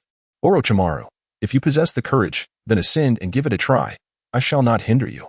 Orochimaru has yet to encounter anyone capable of reaching the heavens, particularly not from the Hyuga clan. At this moment, Hinata had no intention of employing the levitation technique, as it only allowed for low altitude, linear flight, rendering her an easy target for Orochimaru in her quest to engage in aerial combat during actual combat scenarios. Hinata exerted considerable effort and devised a method, utilizing her feet to unleash the gale palm technique. This way, propelled by the force of the gale palm, she could leap through the air, covering distances of over 10 meters with each bound. Releasing ninjutsu through her feet proved to be quite challenging. She had witnessed Jiraiya perform it in the original storyline. During her initial attempt, while using the power of the gale palm to propel herself, she nearly fractured her foot. After all, this technique was capable of launching opponents several meters away. Consequently, Hinata formed a chakra-infused platform beneath her feet to safeguard them, thereby successfully completing her technique, which she aptly named Wind Release, Space Step. Behold my Wind Release, Space Step. Hinata leaped gracefully into the air, leaving Orochimaru utterly astonished. His surprise stemmed not only from her use of ninjutsu with her feet, but also from her remarkable ability to soar into the sky with the aid of Wind Release. It was the first time he had witnessed someone ascend to the heavens using such a technique, a truly imaginative display. Orochimaru, as if beholding a masterpiece, exclaimed, "Hinata, you are truly astonishing. Your name will undoubtedly resonate throughout the ninja world. Hinata, there will be something that will surprise you even more soon." As Hinata endured Orochimaru's incessant and overly affectionate calls of Hinata-chan, a shiver of discomfort coursed through her. However, she felt powerless to silence him, allowing his remarks to continue unabated. Ascending into the skies, Hinata suddenly recalled a move from a certain film. She began to leap higher and higher, soaring until she reached an altitude of over 500 meters. Indeed, this was the height of a small mountain, and it represented the utmost limit of Hinata's Byakugan's visual range. Orochimaru, observing Hinata's continued leaps until she vanished from sight, could only feel a sense of bewilderment. Was this the surprise he had been promised? She had simply run off, which was certainly unforeseen. In the heights above, Hinata transformed into the form of the Fire Queen, radiating like a miniature sun in the sky. In the air, Hinata smiled wickedly and asked, "Have you ever witnessed a palm technique descending from the heavens?" Of course, this remark was intended solely for her own ears. The Buddha's palm, 1,000 Buddhas pay homage. Countless enormous fiery palm prints cascaded from above, sweeping towards Orochimaru. Though merely ordinary flames, not yet refined by Hinata, the sheer density of the palm strikes left Orochimaru with no means of escape. Fortunately, as they fell from the sky, he was afforded ample time to maneuver. Orochimaru declared, "Summoning technique. First gate of resurrection." A colossal iron gate materialized before him, blocking the flames. However, Hinata possessed the Byakugan and could naturally discern the events unfolding below. She swiftly repositioned to launch her 1,000 Buddhas pay homage anew. Gratitude was extended to the esteemed patrons. 19 votes from the proprietor of the Holy Sunfish, heartfelt thanks to Teacher Dayo, and LJ Chen the veteran for 6 votes. Acknowledgements to Shang Yun and the Japanese friends for 5 votes. Thanks to Qianli Yiding for 4 recommendation votes. Appreciation to Wan and Crossroad for 3 votes. Heartfelt thanks to Awang 123. To Chinibu Late Stage, and to the youthful spirits of Gue and Beigang Chuqing, as well as to Xiang for their recommendation votes. Sincere thanks to all for their support. May you all remain safe and joyful. Seeing the fiery palm prints descend from other directions, Orochimaru felt an overwhelming urge to curse. It was evident that his adversary was fully aware of his actions while he remained oblivious to her whereabouts. How was he to fight under such circumstances?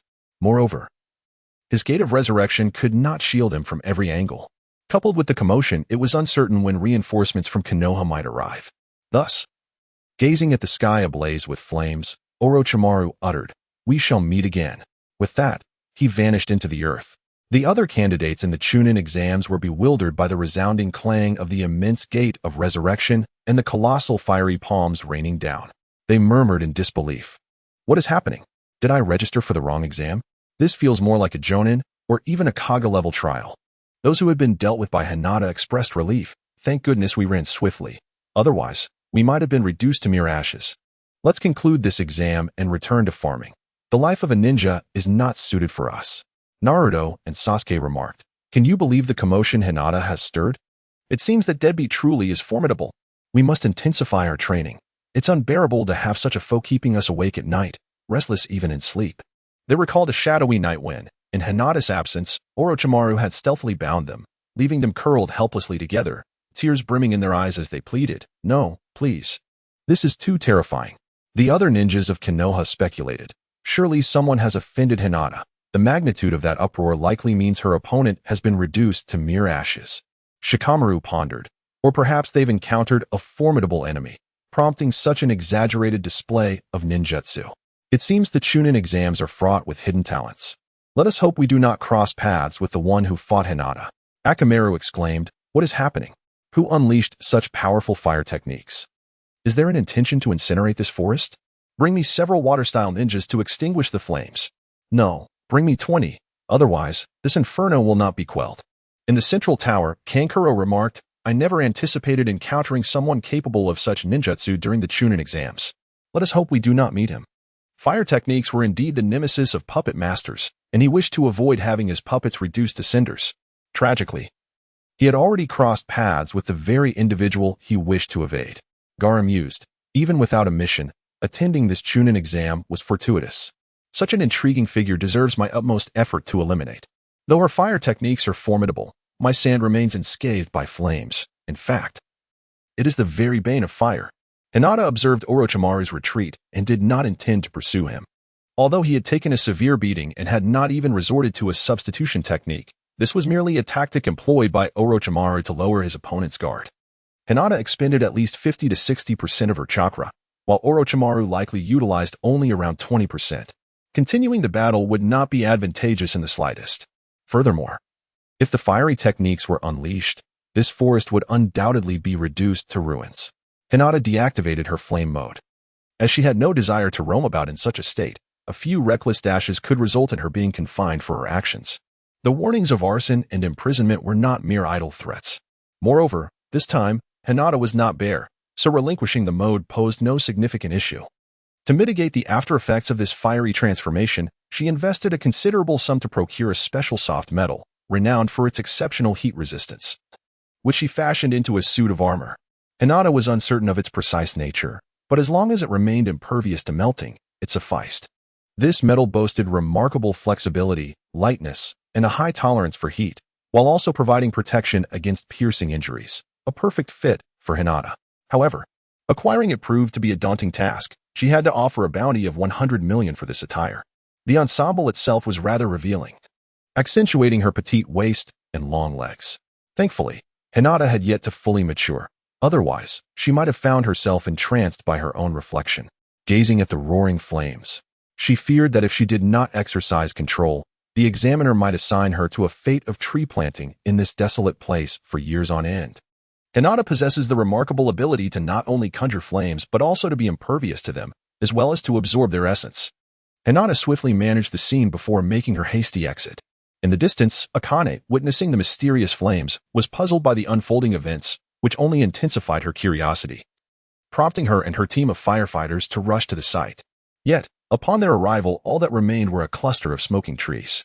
Among them, a water-style ninja remarked, eliminating a few smoking logs shouldn't require so many water ninjas. 2 or 3 should suffice. Feeling belittled, Akane retorted angrily. Then it's your responsibility alone. The rest of you, return with me. The remaining firefighters, thinking Akane had misheard, protested. Commander, 3 of us could complete this swiftly. Akane snapped. Silence. You shall handle this by yourself. That is an order. With tears in his eyes, the firefighter responded, Yes, Commander. Once Akane and the others departed, he sighed deeply, contemplating that perhaps it was wiser to speak less and act more. Meanwhile, Akane was taken aback upon her return to the command center. discovering that there was intelligence suggesting a group of lower ninjas had been killed a week prior. Someone had impersonated them to participate in the Chunin exams. And all signs pointed to the infiltrator being Orochimaru. Stunned by this revelation, Akane felt the cursed seal on her neck throb painfully. The teacher she had once idolized had secretly committed numerous horrific and vile acts, betraying her trust and exploiting her feelings. Determined, she disregarded her subordinate's attempts to restrain her and set out to locate the imposter team. Regrettably, her quest was destined for futility, as Orochimaru had already fled after his encounter with Hinata, leaving no trace behind. Meanwhile, Naruto and Sasuke were preparing dinner over a fire when they suddenly sensed a large presence approaching. They quickly leapt into the trees to conceal themselves and ascertain the nature of the creature. To their astonishment, they beheld a decapitated giant python being dragged by an enormous monkey. The two nearly jumped out of their skins. What had transformed this forest into a battleground of monsters? However, upon spotting Hinata perched atop the giant monkey's shoulder, they realized the absurdity of the situation. Surely, they wouldn't be having that for dinner, would they? Hinata, greetings. Naruto and Sasuke. Tonight, we shall indulge in a delightful feast. Naruto and Sasuke. Is this edible? Could it be poisonous? Hinata, with an expression that suggested unfamiliarity with the world, proclaimed, just wait for the grand feast. Naruto, taken aback, inquired, how did this colossal monkey come to be here? It's actually assisting you by dragging this snake. The enormous monkey, known as the summoning beast of the third Hokage, Inma, possessed formidable combat abilities and could transform into a versatile golden staff of varying lengths. Intrigued by him, Hinata seized the opportunity to forge a contract. Inma agreed to assist Hinata on the condition that she would reward him with 20 pounds of bananas next time. Such is the whimsical nature of powerful summoning beasts. I extend my gratitude to Boss Shinji Anji for the 19 votes. Thank you, Teacher Dayo, for your 6 votes. My appreciation goes to Shang Yun and Tian for their 5 votes. Heartfelt thanks to Qianli Yiding and Heling Qishi for their 4 votes. I also wish to acknowledge Manji and Chen Bingshu for their 3 votes. Thanks to Wang 123, Jing, a charming little one, and Gue, along with all those who supported me with their recommendations. I am deeply grateful for everyone's support and wish you all a life filled with joy and happiness each day. Upon hearing Naruto refer to him as a mere working monkey, Inma's pride was stung. However, recognizing Naruto as a comrade of Konoha, he begrudgingly decided to show some respect for Hinata, understanding the long-standing friendship between her and the third Hokage. Inma remarked, Hinata, who is this seemingly short and weak individual? He can't possibly be your teammate. How unfortunate for you to contend with foes while simultaneously playing the role of a caretaker. Naruto, incensed by this remark, fearlessly retorted, you're the one who is short and weak. You're just a child. You may be slightly taller, stronger, and have more power. But what is there to be proud of? Inma responded, are you praising me? Never mind. Arguing with a fool like you is pointless. With that, Inma dashed away, leaving behind a cloud of smoke. Staring at the dissipating mist, Naruto pondered aloud, oh my. I was genuinely complimenting him. Hinata, bring him back. I need to scold him again. Sasuke interjected, what a colossal idiot. Hinata, Naruto, why do you get so enraged when others speak of you? Your understanding of being a ninja is still insufficient. Naruto, you say that only because you're not the one experiencing it. Hinata, Naruto, are you feeling mischievous? Come here and help me skin this snake. The finest ingredients often become incredibly delicious through simple cooking methods. Hinata discovered a large river stone by the bank and proceeded to dig a substantial hole. Naturally, snake meat makes for the most delectable soup. The aroma of the stone pot snake stew wafted through the air, and both Sasuke and Naruto, who had initially questioned its edibility, had their doubts dispelled by the enticing fragrance of the snake meat, which unmistakably signaled that it was indeed consumable. Following Hinata's fierce battle with Orochimaru, the remaining participants in the examination instinctively steered clear of this area, allowing Hinata and her companions to indulge in their delightful feast. After a night spent in the treetops, Hinata longed for the comfort of her own bed at home, recalling how she had nearly tumbled from the 10-meter height of the tree in her dreams. Sleeping on the forest floor was out of the question, given the abundance of dry twigs, decaying leaves, countless insects. And the mere thought of worms was enough to keep her awake. Thus, Hinata resolved to conclude the battle today and make her way to the central tower. However, there were always those oblivious to danger blocking their path.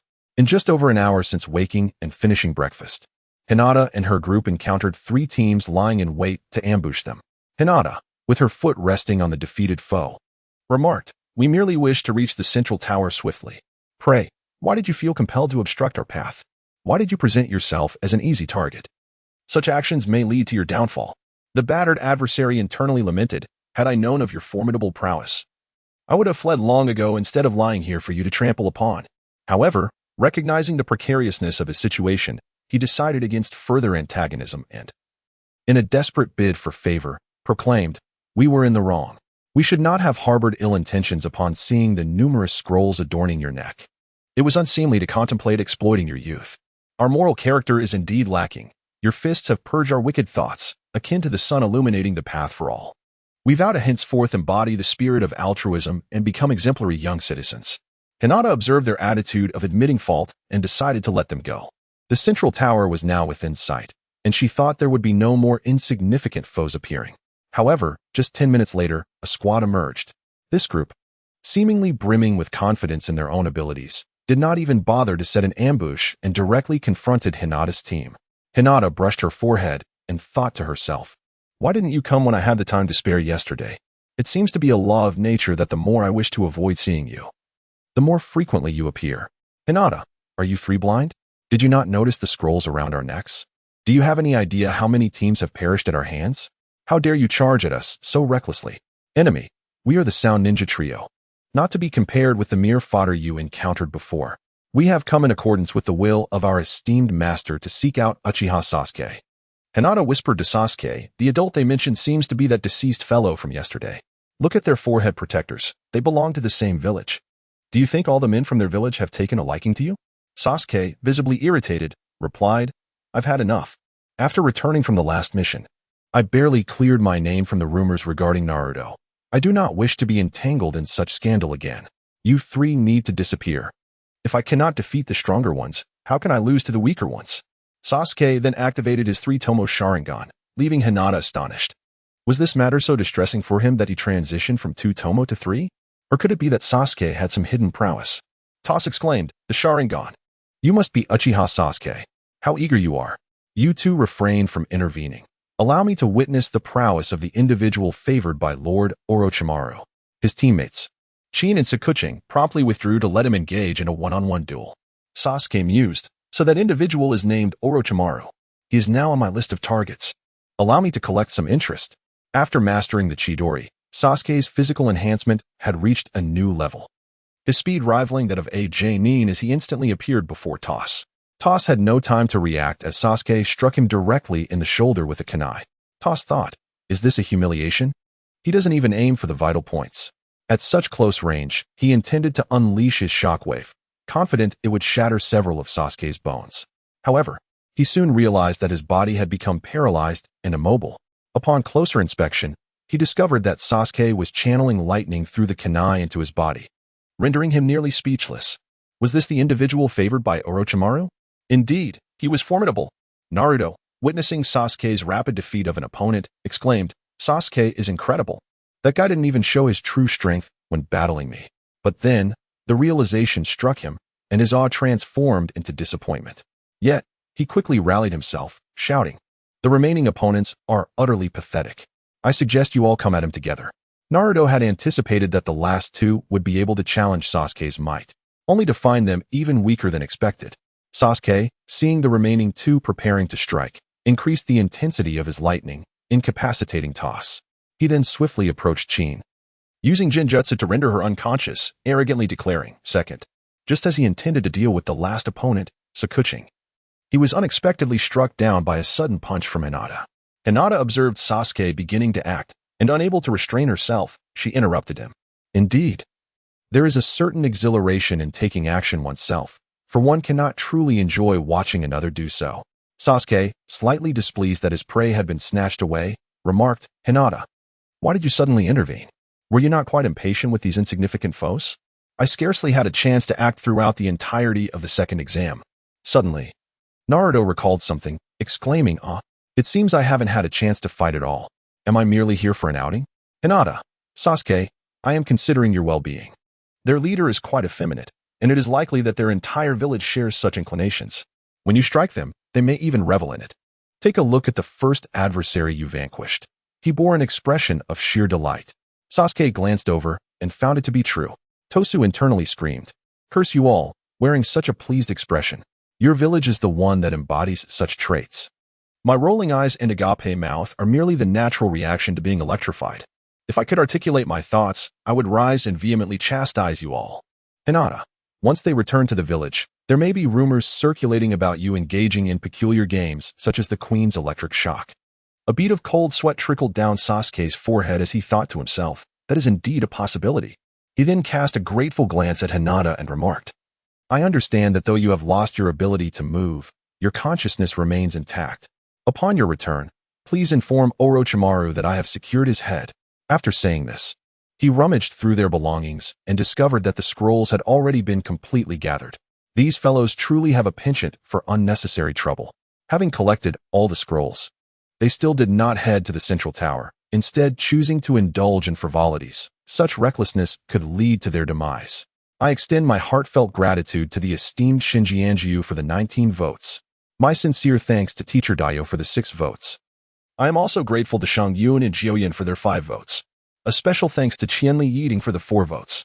My appreciation goes to Yangshin for the 3 votes. Thank you to 494, 799, and to Manji, as well as to Nianxiao, Gue, and Wuwang 123 for their recommendations. I am profoundly thankful for everyone's enduring support. Hinata discreetly informed Sasuke, saying, Orochimaru is known as one of the legendary Sannin, a shadow-level powerhouse. Even the 3rd Hokage might struggle to subdue him. Are you aware of the offense you have caused? That man can enter and exit Konoha at will. Aren't you concerned he might sneak into your room one day? Sasuke replied, Why are you only telling me this now? I must go eliminate him immediately. Hinata hurriedly grasped his arm and exclaimed, I was merely jesting. Konoha is quite safe. Sasuke retorted, I wouldn't trust you. If they could infiltrate once, they can do so again. However, I have calmed down. I shall not harm them. Merely use my Sharingan to erase their memory of what I just said. Naruto, reveling in the situation, chimed in, Sasuke, you are such a coward. Sasuke replied, I will attribute my previous remarks to you, Naruto. Perhaps you might even experience a romantic encounter. Instantly, Naruto fell to his knees, pleading, Sasuke, I was wrong. My virtue is to be preserved for Sakura, Sasuke declared. After the examination, you must treat me to a grand feast. To which Naruto eagerly responded, Of course, no problem. My virtue is safeguarded. Hinata, you all need to train diligently. Otherwise, you may encounter even stronger foes. Naruto and Sasuke. To everyone's astonishment, Hinata, standing at the center tower, unexpectedly spotted someone, but this time they were not enemies. It was Shikamaru and his companions. Upon seeing Hinata and her group, Shikamaru revealed himself. Shikamaru, hey. Those books hanging around your necks can't possibly be the genuine sealing scrolls, can they? Naruto, with an air of pride, replied, Of course they are real. Who would flaunt a counterfeit? Shikamaru, a bead of sweat trickling down the back of his head, remarked, Haha, no wonder we couldn't find a single enemy group. It turns out you all have annihilated them. Hinata, I had no desire to overpower them. If you don't believe me, ask Sasuke. We indulged in hot pot yesterday and took a leisurely stroll this morning. They charged at us recklessly, and I couldn't fathom what was going through their minds. Sasuke, indeed. Upon hearing Hinata refrain from mentioning the matter of the pervert, Sasuke willingly cooperated with her. It was sufficient that only the 3 of them were aware of this incident. It must be because Sasuke is extraordinarily handsome, which compelled them to recklessly present scrolls to you. You are undeniably basking in the glory of Sasuke. Hinata and Naruto stifled their laughter, whispering, Indeed, even the boys are captivated by his beauty. Observing Sasuke's exasperated expression, Ino pulled Hinata aside and curiously inquired, What is wrong with Sasuke? Wasn't I just complimenting him? It doesn't seem like there's any issue at all. Hinata laughed so heartily that her stomach nearly ached. After catching her breath, she remarked, That is simply because there truly are men who, as you say, wish to engage in such relationships. In a fit of anger, Ino exclaimed, Naruto, have you been getting too familiar with Sasuke again? Be careful, or I shall ensure that Sakura never speaks to you again. Naruto replied, What? Why would you think it was me? I would never be that kind of person. The 2 then resumed their heated argument, while Hinata chose to withdraw from the fray. Hinata, Shikamaru, would you like the Heaven and Earth Scroll? Consider it a gesture of gratitude for assisting us in our graduation exam. Do not hesitate. Fortune is indeed a component of strength. Shikamaru, very well. You have eliminated at least 9 teams, and with our 4 teams from Konoha, it would be quite improper to seize it at the end. A significant portion of participants has already been diminished. There might even be teams that have already passed. The number of those remaining in the examination venue is likely minimal. Hinata, indeed, you are correct. Let us take the scroll and proceed to the central tower, where we shall rest and prepare for the third examination. Just then, a familiar voice echoed from a distance, a voice that seemed to call out from over 100 meters away. It was Sakura's voice, calling out for Sasuke. Her teammate, Shamaru, had spotted Sasuke, and disregarding the protests of the others, Sakura dashed forward. Kiba and Shino had no choice but to follow suit. Kiba, honestly, what is so special about that guy Sasuke? After being on the same team for so long, he still hasn't developed any affection for me. Beside him, Shino quipped, Sakura has always liked Sasuke. Besides, it seems she isn't particularly fond of pets. Yet, Kiba appeared oblivious to this, continuing on his way. While Shino's presence remained hardly noticeable. Upon seeing Sasuke, Sakura was about to leap forward to envelop him in a sweet embrace when Ino, embroiled in a quarrel with Naruto, suddenly seized Sakura with a speed akin to teleportation. Sakura, Ino, what are you doing here? Ino, I have far greater fate with Sasuke than you do. The heavens allowed me to encounter him first, so that embrace should rightfully belong to me. After declaring this, Ino shot a fierce glare at Naruto, blaming him for making her forget to give Sasuke that sweet hug. With this troublesome rival now present, her chances seemed slim. But she was determined not to let her succeed. Meanwhile, Naruto remained utterly oblivious to Ino's fierce gaze, his attention wholly captivated by Sakura. Spotting her, he couldn't help but rush over to express his concern and warmth. Hinata observed that the scene resembled a bustling marketplace and could not help but exclaim, the dynamics of a love triangle are truly intricate. Shikamaru, why don't you go after Ino? After all, you are teammates. Proximity can lead to advantage. Shikamaru, recalling how Ino incessantly berated him and Choji, felt overwhelmed and replied, girls are far too troublesome. I prefer the joys of being single. Hinata, you are still young and do not comprehend the essence of love. When you mature, you will understand. Shikamaru, haha, as if you are not a child yourself. Then why don't you find someone? Hinata pondered to herself, longing to find someone as well. If conditions permitted, she would seek out 3. No, she would search for 10. Thus, she deliberately shifted the conversation, saying, everyone, let us not quarrel. Let us head to the central tower together and take a good rest. Tomorrow marks the third and final exam, which is quite significant for us all. Our team has acquired numerous scrolls. I have already made arrangements with Shikamaru and the others, leaving only Sakura's team. Naturally, Sakura wished to accompany Sasuke to the central tower, so she readily agreed. Kiba, typically a rather laid-back individual, also consented.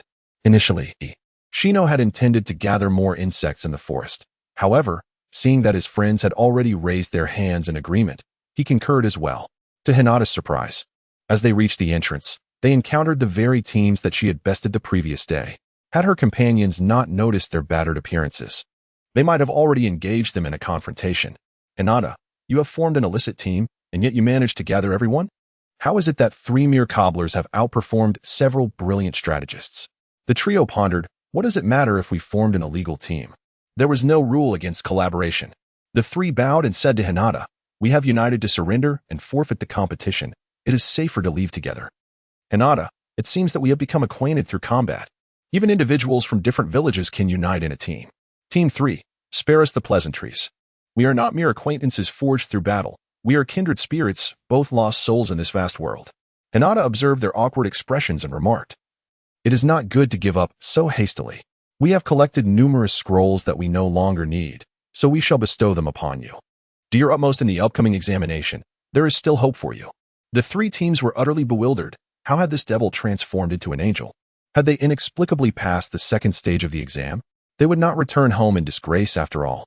Overwhelmed with gratitude, the 3 teams wept tears of joy for Hinata's benevolent act. A heartfelt thanks to boss Shinji Anjiu for the 19 votes. Gratitude to Shirguang for the 7 votes. Appreciation to Teacher Dayo for the 6 votes. Thanks to Shang Yun for the 5 votes. Acknowledgement to Qianli Yiding for the 4 votes. Thanks to WN for the 3 votes. Grateful to Kang Jihai, to Youth, to Gue, and to everyone for their generous recommendations. Wishing everyone a delightful life. Hinata, observing their expressions with satisfaction, cheerfully remarked, if you easily give up and betray my heartfelt intentions, I shall not let you off the hook. The 3 teams, under the impression that Hinata was encouraging them, felt a surge of fervor. Being acknowledged by someone they deemed far superior filled them with exhilaration. Thus, they boldly proclaimed, "We shall not surrender until the very last moment." With spirits high, they confidently made their way to the central tower to submit their mission reports. Once they had departed, Naruto curiously inquired, "Hinata, did you perhaps suffer from food poisoning after eating python meat yesterday? Your sudden kindness today is quite remarkable. Hinata, you are the one who is poisoned. How can you say that? Is it impossible for me, Hinata, to do good deeds?" Shikamaru, Hinata is indeed not poisoned, for she has not done any good deeds at all. If I am not mistaken, the third exam will primarily focus on practical combat.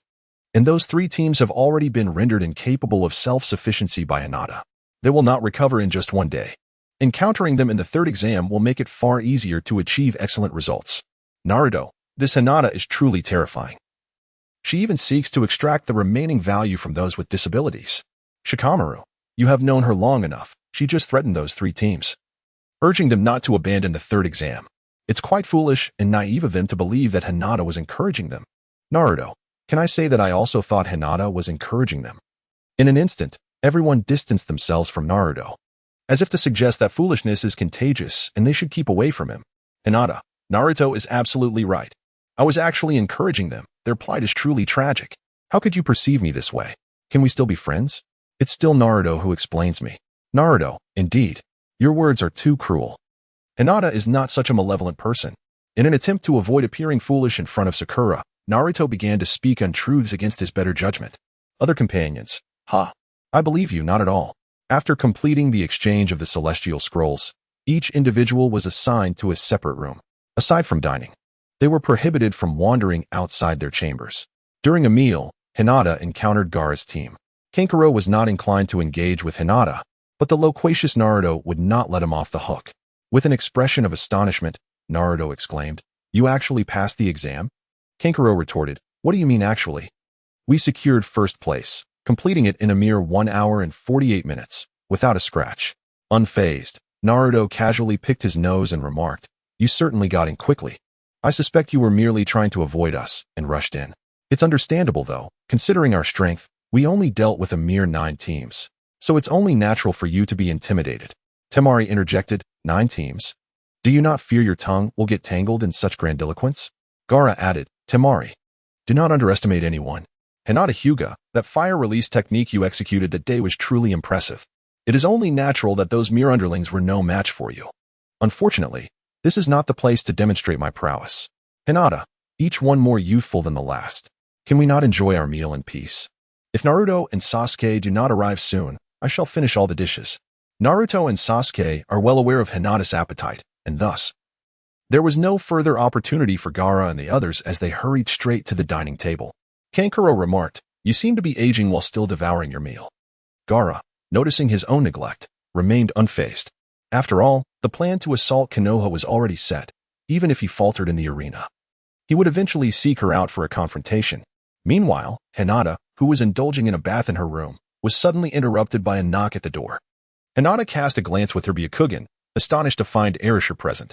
She had not anticipated Arashi's presence and swiftly wrapped herself in a towel before opening the door. Erasure exclaimed, "Lady, congratulations on passing the second exam. I have brought you some items, all contained within this scroll." With that, Erasure dashed away, suggesting that she had gained entry through less conventional means. Hinata unrolled the scroll, and to her astonishment, the entire floor was filled. Not only was there an abundance of food, but also medicinal supplies and several sets of fresh clothing, along with a replenishment of ninja tools. Hinata marveled at how considerate Erasure truly was. After finishing the meal Erasure had provided and taking a bath, she reflected on her past, where her leisure time was spent gaming or indulging in novels and anime. However, since arriving in the world of Naruto, her days had been consumed with training and the study of ninjutsu. Now, feeling utterly powerless, she yearned for the opportunity to engage in combat, yet fighting was strictly forbidden. Hinata finally comprehended the reason behind the perpetual turmoil in the world of Hokage, the abundance of bellicose individuals, all stemming from idleness. Perhaps, a mere mobile device could usher in a semblance of peace. Gazing at the bed, which was scarcely half the size of her own at home, Hinata found herself devoid of any desire to slumber. The long, interminable night rendered her sleepless, and she felt compelled to engage in some activity to honor the passage of time. Thus, She took up her healing ointment and ventured into the room of the most unscrupulous individual who had previously bested her. Observing the lecherous man deep in slumber, Hinata gently nudged him twice, yet he remained unresponsive. Hinata muttered, "No wonder they cannot pass the Chunin exam. They lack even the slightest sense of vigilance. I must urge you to improve." With that, she delivered 2 sharp slaps, causing him to spring up in shock. The lecherous man, upon realizing it was the very girl who had left him utterly battered, glanced out the window at the encroaching dusk and thought, "Surely, she does not intend to do anything to me." Ultimately, survival took precedence. If surrender was the only option, then so be it. With this resolution, he reclined once more, sprawling out in a carefree manner, exclaiming, "Come at me. You may do as you wish, but could you perhaps show a modicum of mercy? I am already in considerable pain." Upon hearing such lewd remarks, Hinata's expression darkened, and she promptly delivered a powerful blow, exclaiming, "You are not only repulsive in appearance but also in thought. I no longer wish to converse with you. Tomorrow, you had best ensure that no one learns of my visit. Otherwise, you shall face dire consequences." With that, she landed another heavy punch, causing him to lose consciousness. Originally, Hinata intended to exchange a healing balm for a soporific potion with him. However, upon perceiving his lecherous demeanor, she rescinded the offer of the balm. Instead, Hinata incapacitated him and retrieved the potion from his satchel, confirming her suspicions regarding his possession of such items. Subsequently, Hinata embarked upon her matrimonial endeavors. Hinata rendered Shikamaru and Temari unconscious, placing Temari onto Shikamaru's bed. Subsequently, she subdued Sakura and Sasuke, laying Sakura on Sasuke's bed. In a similar fashion, she removed the clothing of Kiba and Shino, carelessly tossing them together, while Naruto and Kanjuro found themselves in a similar predicament. As for Gaara, he was of no concern, for he never slumbered at night. Thus, Hinata had no intention of involving him. It would be inappropriate to bully someone as earnest as Choji. Finally, Hinata made her way to Ino's room, feeling quite satisfied that no one would suspect her involvement in these antics. With that, she embraced Ino and drifted into a blissful sleep. The following dawn, various tales unfolded at the central tower. In Naruto and Kanjiro's room, Kanjiro awoke to the startling sight of a drooling Naruto clutching him, initially believing he was ensnared in a nightmarish vision. He promptly closed his eyes, hoping to awaken from this dreadful dream. However, the sensation of Naruto's drool landing on his face jolted him into the realization that this was indeed reality. Enraged, he kicked Naruto away, exclaiming, "You little brat from Konoha, I shall end your life. I had intel suggesting you were inclined towards men, but I didn't believe it until now. To think you've invaded my bed. My reputation is ruined. You are doomed." Naruto, startled awake, listened in confusion to Kanjiro's furious outburst. Finding themselves in the same room, both unclothed, he too felt bewildered, but a sudden realization struck him. "You pervert. Shouldn't you be seeking out Sasuke? How could you defile my innocence in my own room? How will I ever face Sakura again?" Upon hearing Naruto claim ownership of the room, Kanjiro surveyed his surroundings. There were no crows, nor were his clothes present. "Could it be that I ran in here naked and did that to you?" No, my pants are still on. Nothing has transpired." Relieved, Kanjiro remarked, "I have no idea how I got here. Besides, we've merely lost our shirts. It seems nothing truly happened. Let us keep this a secret. If it gets out, we're both finished." "Fine. But if you tell anyone, I will hunt you down no matter where you are." "I mean it," Naruto asserted. "That should be my line." "You better keep this under wraps," Kanjiro replied. After reaching an agreement, Kanjiro quietly slipped back to his own room. In Shikamaru and Temari's chamber, Shikamaru bore 2 glaring handprints upon his face. Nevertheless, Temari remained furious, intent on retaliating against him. Observing her fierce demeanor, Shikamaru resorted to the shadow imitation technique to restrain her. "Now, can you calm down and listen to me?" he said. Feeling immobilized, Temari grew anxious. This was the first time she had felt such panic, apart from facing the uncontrollable Gaara. "You Konoha ninjas are despicable. You must have manipulated me to crawl into your bed last night." Shikamaru, exasperated, explained, "Sister, my technique merely aligns your movements with mine. I have no clue what transpired. I am the victim here. If I had been controlling you, I would have gone to your room, finished, and then snuck back without being foolish enough to wait until dawn." Realizing the implications of his words, Temari responded, "Your thoughts are rather dangerous. However, you do raise a valid point. Who have you offended recently?" "I was ready to end you just now," Shikamaru stated. "It's clear that someone with considerable power orchestrated this situation. If it were a candidate with nothing better to do, it must be Hinata. I can't believe she would retaliate just because I spoke ill of her yesterday. Hinata Hyuga? It was her? Just a few days ago. I kindly warned her to be cautious around Gaara, and she treats me this way. Release me. I shall confront her. Temari demanded. I advise against seeking her out. She will surely deny any involvement, and if you confront her, you will be the one to suffer. She is the strongest genin in Konoha. And I've heard she recently defeated one of the legendary 7 ninja swordsmen, Zabuza Momochi, Shikamaru cautioned. Impossible. He is an elite jonin, on par with our leader. Temari exclaimed. Shikamaru sighed. The world is unfair. She has truly accomplished that feat, and not through mere luck. Very well. I shall refrain from confronting her. Now, release your technique. Temari commanded. Seeing her calm down, Shikamaru dispelled the jutsu, only to be met with 2 swift slaps. You can't get away with this for free. Consider this a draw, she declared. I'll endure. A gentleman does not strike back against a lady, Shikamaru replied. As Temari returned to her room, she encountered the bear Kanjiro. Kanjiro, what are you doing? Running around without clothes? She questioned. Embarrassed, he stammered. I just finished my morning workout and felt a bit warm. Why are you up so early? What a coincidence. I was about to go for a morning run myself, Temari responded. Go ahead. But remember to wear clothes during your workouts. Otherwise, people might assume you have peculiar tendencies. Kanjiro advised. Meanwhile, Sasuke gazed at the blushing Sakura, feeling a headache coming on. Sakura broke the silence, saying, Sasuke, I don't know how I ended up in your arms. This must be the work of Cupid. Does this mean our relationship is now established?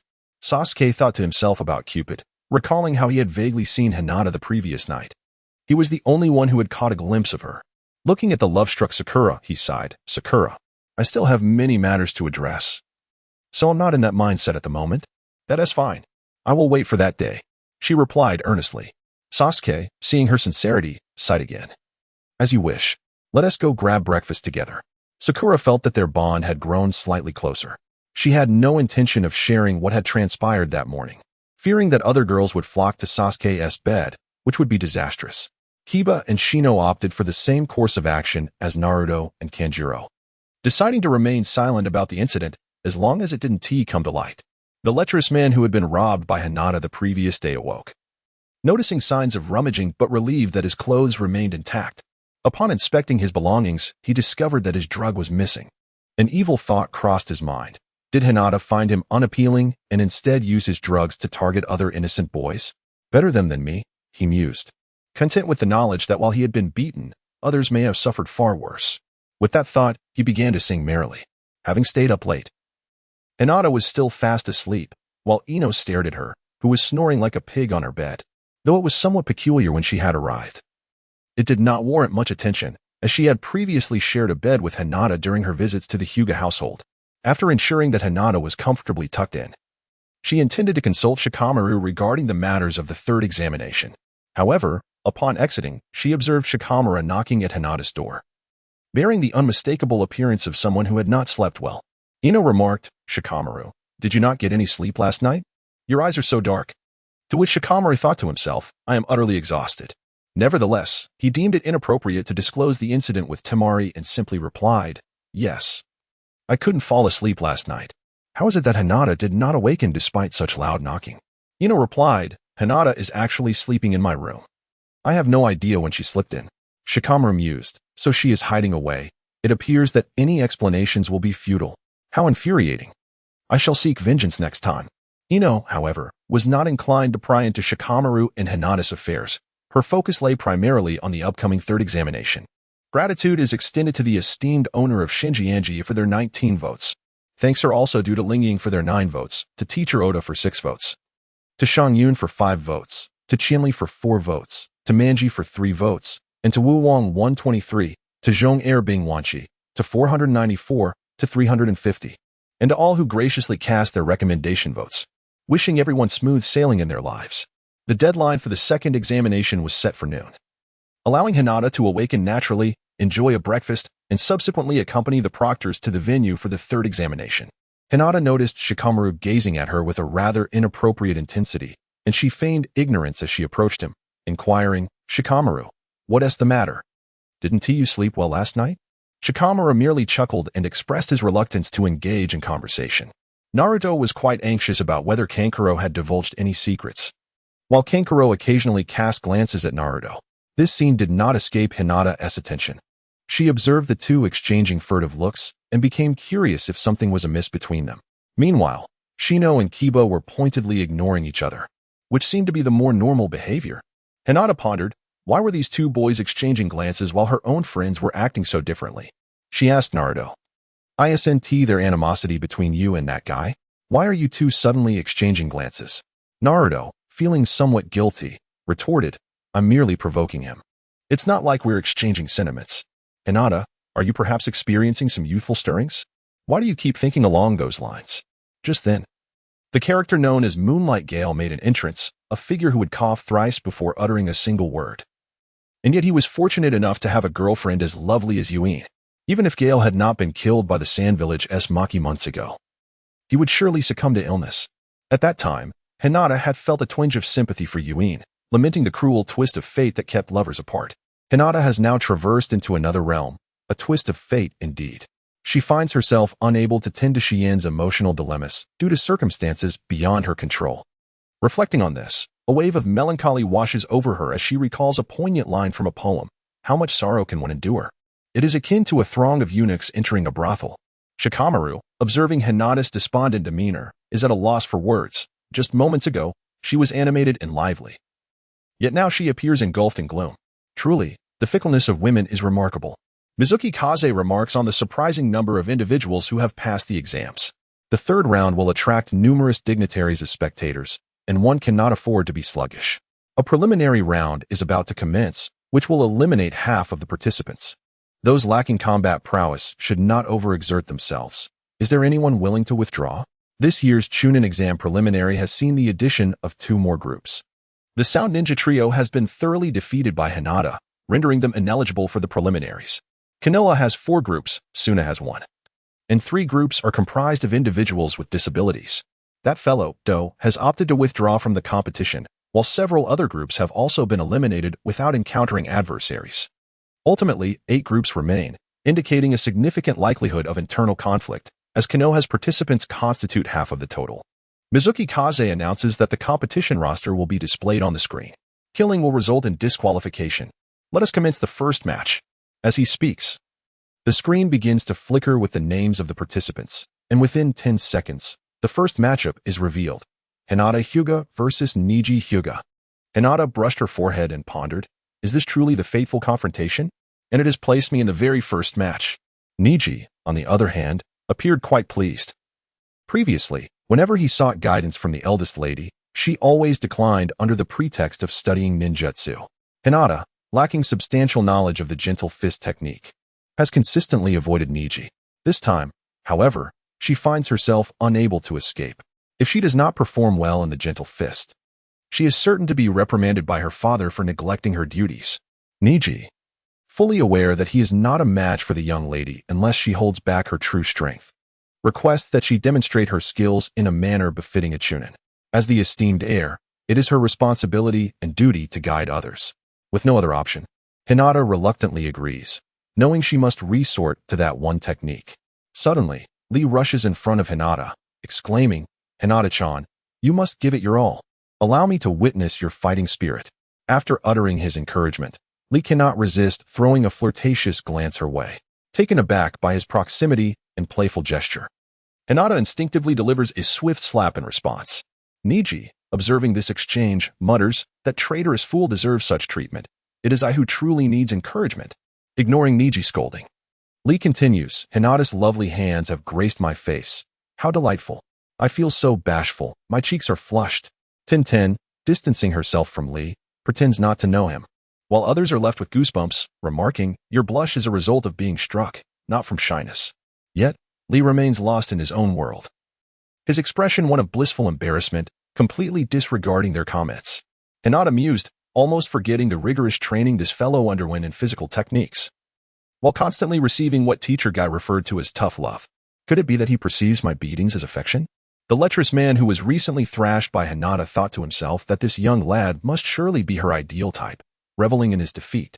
It became apparent that the older sister had found someone who stands tall even when battered, which explains her disdain for him.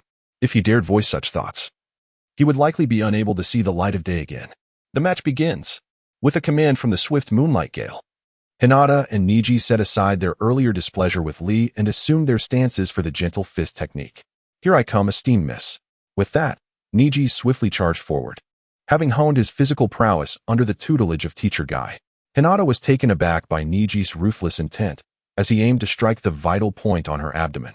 This pressure point serves to strengthen the kidneys in men and store blood in women, an impact that would undoubtedly result in internal injury. Does this guy harbor some grievances against me? Hinata actively evaded the punch, and Niji, seizing the opportunity, commenced his series of precise chakra point strikes. Despite Hinata suppressing her strength to the level of a Chunin, her visual prowess remained unrestrained, effortlessly evading Niji's assaults.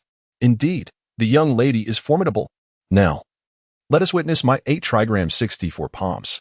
The 64 palms technique is remarkably powerful. It aims to strike 64 precise blows within a mere second or two, sealing the opponent's chakra points and rendering them incapable of standing. When the adversary advanced, Hinata chose not to retreat any longer and employed the 64 palms to counter all of Niji's attacks. Observing that he had failed to hit even a single chakra point, Niji intensified his striking speed. 8 trigrams 128 palms.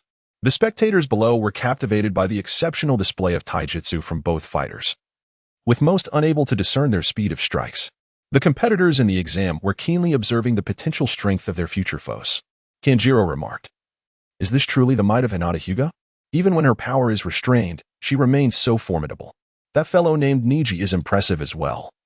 Being approached by individuals of their caliber would be disastrous. Naruto interjected, "Hinata, what are you doing? Hurry and attack. This lifeless puppet of a man is starting to look down on you." Kanjiro, witnessing Naruto inciting hostility, couldn't help but exclaim, "Hey, I was praising her." Naruto, digging in his ears, retorted, "This puppet guy said you were utterly repulsive. He doesn't even want to get close to you during a fight." Hinata, fully aware of the character of Kankuro, understood that Naruto undoubtedly had some alterations and thus exclaimed, "Naruto, be quiet. I sincerely hope I do not encounter either of you during the finals." Kankuro, reveling in the mischief, remarked, "Now this is entertaining, a mutual demise." Naruto retorted, "Why am I being warned to? I am cheering for you." Sasuke chimed in, "You absolute imbecile." Gratitude is extended to the esteemed Shinyanji for their 19 votes. A heartfelt thank you to Lingying Lushi for their 9 votes. Appreciation goes to Teacher Dayo for their 6 votes. Acknowledgements to Shang Yun and our Japanese friends for their 5 votes. Thanks to Qianli Yiding, Mingyue Huxian, and Luoyu Wuxing for their 4 votes. Gratitude to Wuong 123 for 194, the topic Terminator, Nianshao, and those suffering from late-stage Chunibyu for their support. Wishing everyone happiness and fulfillment. Shaoli exclaimed, "Hinata-chan, you are incredible. You can effortlessly counter Niji's attacks. If it were me, I would probably be left with a bruised face." Upon hearing that overly sentimental voice, Hinata nearly faltered, almost allowing Niji to strike her. Fortunately, Niji had just completed his 128 palms technique and momentarily retreated, unleashing the final series of 128 strikes, each imbued with chakra, which inevitably demanded considerable energy. "Hinata, Niji brother, why have you sent your teammates to annoy me? This psychological attack is quite formidable," I nearly faltered. "Niji, my apologies, lady. I will ensure he receives a proper lesson. You remain as formidable as ever. Even with my strength suppressed, I cannot find a single flaw. Now, I shall unleash my final attack, after which I will concede automatically." Hinata spoke somewhat awkwardly. Niji brother is already quite strong, possessing the prowess of a Chunin. However, luck has not been on his side, and you may find it difficult to unleash your final attack. Niji suddenly felt as though his hand was no longer under his control. Yet he remained oblivious to any pain. He carefully recalled the attack from earlier, and indeed, Lady Hinata had not struck any of the pressure points on his hand. Thus, he pondered in confusion, "Lady, what is happening? Why can't I move my hand? What exactly have you done?" Hinata, with a look that suggested naivety, explained, "Ha, Niji. Observe the azure chakra entwined around my hand. This is no ordinary chakra. It is, in fact, a unique form of lightning release. It appears gentle, devoid of the ferocity typically associated with lightning techniques, does it not? This energy is derived from the negative charges I separated and stored during the creation of my battery from the solution. The directed flow of positive charges generates current, while these purely negative charges do not produce any current. However, these negative charges can directly penetrate your body, disrupting your biological electrical signals. When these signals are interfered with, the commands from the brain cannot be executed, resulting in a loss of control over your hand. The audience murmured, "Though we do not comprehend, we cannot appear ignorant. Perhaps it is best to remain silent." Niji remarked, "The young lady's explanation is quite complex. Fundamentally, I did not grasp it. What she means is that I should diligently study, converting knowledge into strength to enhance my gentle fist." The audience responded, "So, even her family members do not understand. It is a relief to know we are not the only ones bewildered." Hinata pondered, "Was this truly my intention? I merely wished to showcase a little." Hinata, "Indeed. A simplistic gentle fist holds no promise for the future. Niji, your foundation is already quite solid. It is time for you to forge your own path. This technique I call the endocrine disruption fist, and should it strike other areas of your body, it could even disturb the functioning of your organs. In severe cases, it may lead to immediate demise." "Lee, Hinata-chan, you truly embody both wisdom and strength. I admire you so much." Naruto muttered under his breath, "Is this guy with the bushy eyebrows foolish? Hinata speaks such chilling words with that icy demeanor, yet he is utterly smitten." Hinata, "Niji, once your hand is healed, remember to teach Lee a lesson." Niji, "Rest assured, young lady. After his match, I will strike him so hard that even his mother won't recognize him." Examiner, "I concede. Kaguya-cause, the victor of the first match is Hinata Hyuga. 10-10. What a pity for Niji to encounter that young lady from the main family. Otherwise, with Niji's prowess, becoming a nin would have been a breeze. Niji, to have the opportunity to spar with a young lady, this nin exam has already been worthwhile for me. You two must give it your all." "Lee, don't worry, big brother Niji. I will surely showcase my abilities and make Hinata-sama see me in a new light." "Niji, who is your big brother? Although my hand is temporarily incapacitated, I can still kick you to oblivion." The second match begins. The names on the screen begin to scroll again, finally settling on Naruto and Kurwamaki. Hinata was taken aback to see that the lecherous man was the one to take the stage. Just yesterday, he had dared to suggest playing a game of queen with her. She could not let him off the hook. Hinata discreetly whispered into Naruto's ear, "Naruto, that despicable fellow was pacing back and forth outside your door last night and even dropped this item. He surely hasn't done anything untoward, has he?" Hinata presented the potion she had seized from the black tortoise to Naruto. Upon inspecting it, Naruto seemed to grasp the situation clearly. This individual had incapacitated both him and the puppet master, stripping them and discarding them together. It was undoubtedly this person, who not only lingered outside his room, but had also dropped this pouch. The frustration in Naruto's eyes ignited into a blazing fury. Kanjiro, observing Naruto's intense gaze, murmured, "Has he spotted someone of his fancy?" Yue Guangjifeng announced, "The second match begins." After the examiner declared the start, Naruto, brimming with vigor, inquired, "Black Tortoise, is this pouch yours?" The Black Tortoise glanced at the potion, confirming it was indeed the one he had lost the previous day, and replied, "It is mine." "How did it end up in your possession? Were you perhaps mistaking Naruto's predicament for his own?" he questioned curiously. Enraged by the acknowledgement of ownership and the implication of what had transpired, Naruto retorted, "It is indeed yours. You are finished." The Black Tortoise, bewildered, wondered why Naruto was so furious and how he had become the target of such wrath. Just as he was about to voice his confusion, Naruto erupted with a visible blue chakra, multiple shadow clone technique. Unlike previous displays of dozens, this time nearly 1,000 clones materialized, filling the entire arena with Naruto's presence. The sudden surge of power astonished the onlookers. Gaara remarked, "I initially thought this insignificant waste had no presence, yet he possesses such strength. Remarkable, indeed. This examination has become exceedingly entertaining." Kanjiro exclaimed, "What the? That little guy is surprisingly powerful. My puppet technique stands no chance against so many clones." Temari mused, "I wonder if he will exhaust himself dealing with all those clones." Sakura and Ino, witnessing Naruto's unexpected display of strength, reevaluated their previous underestimations, recognizing he had clearly surpassed them.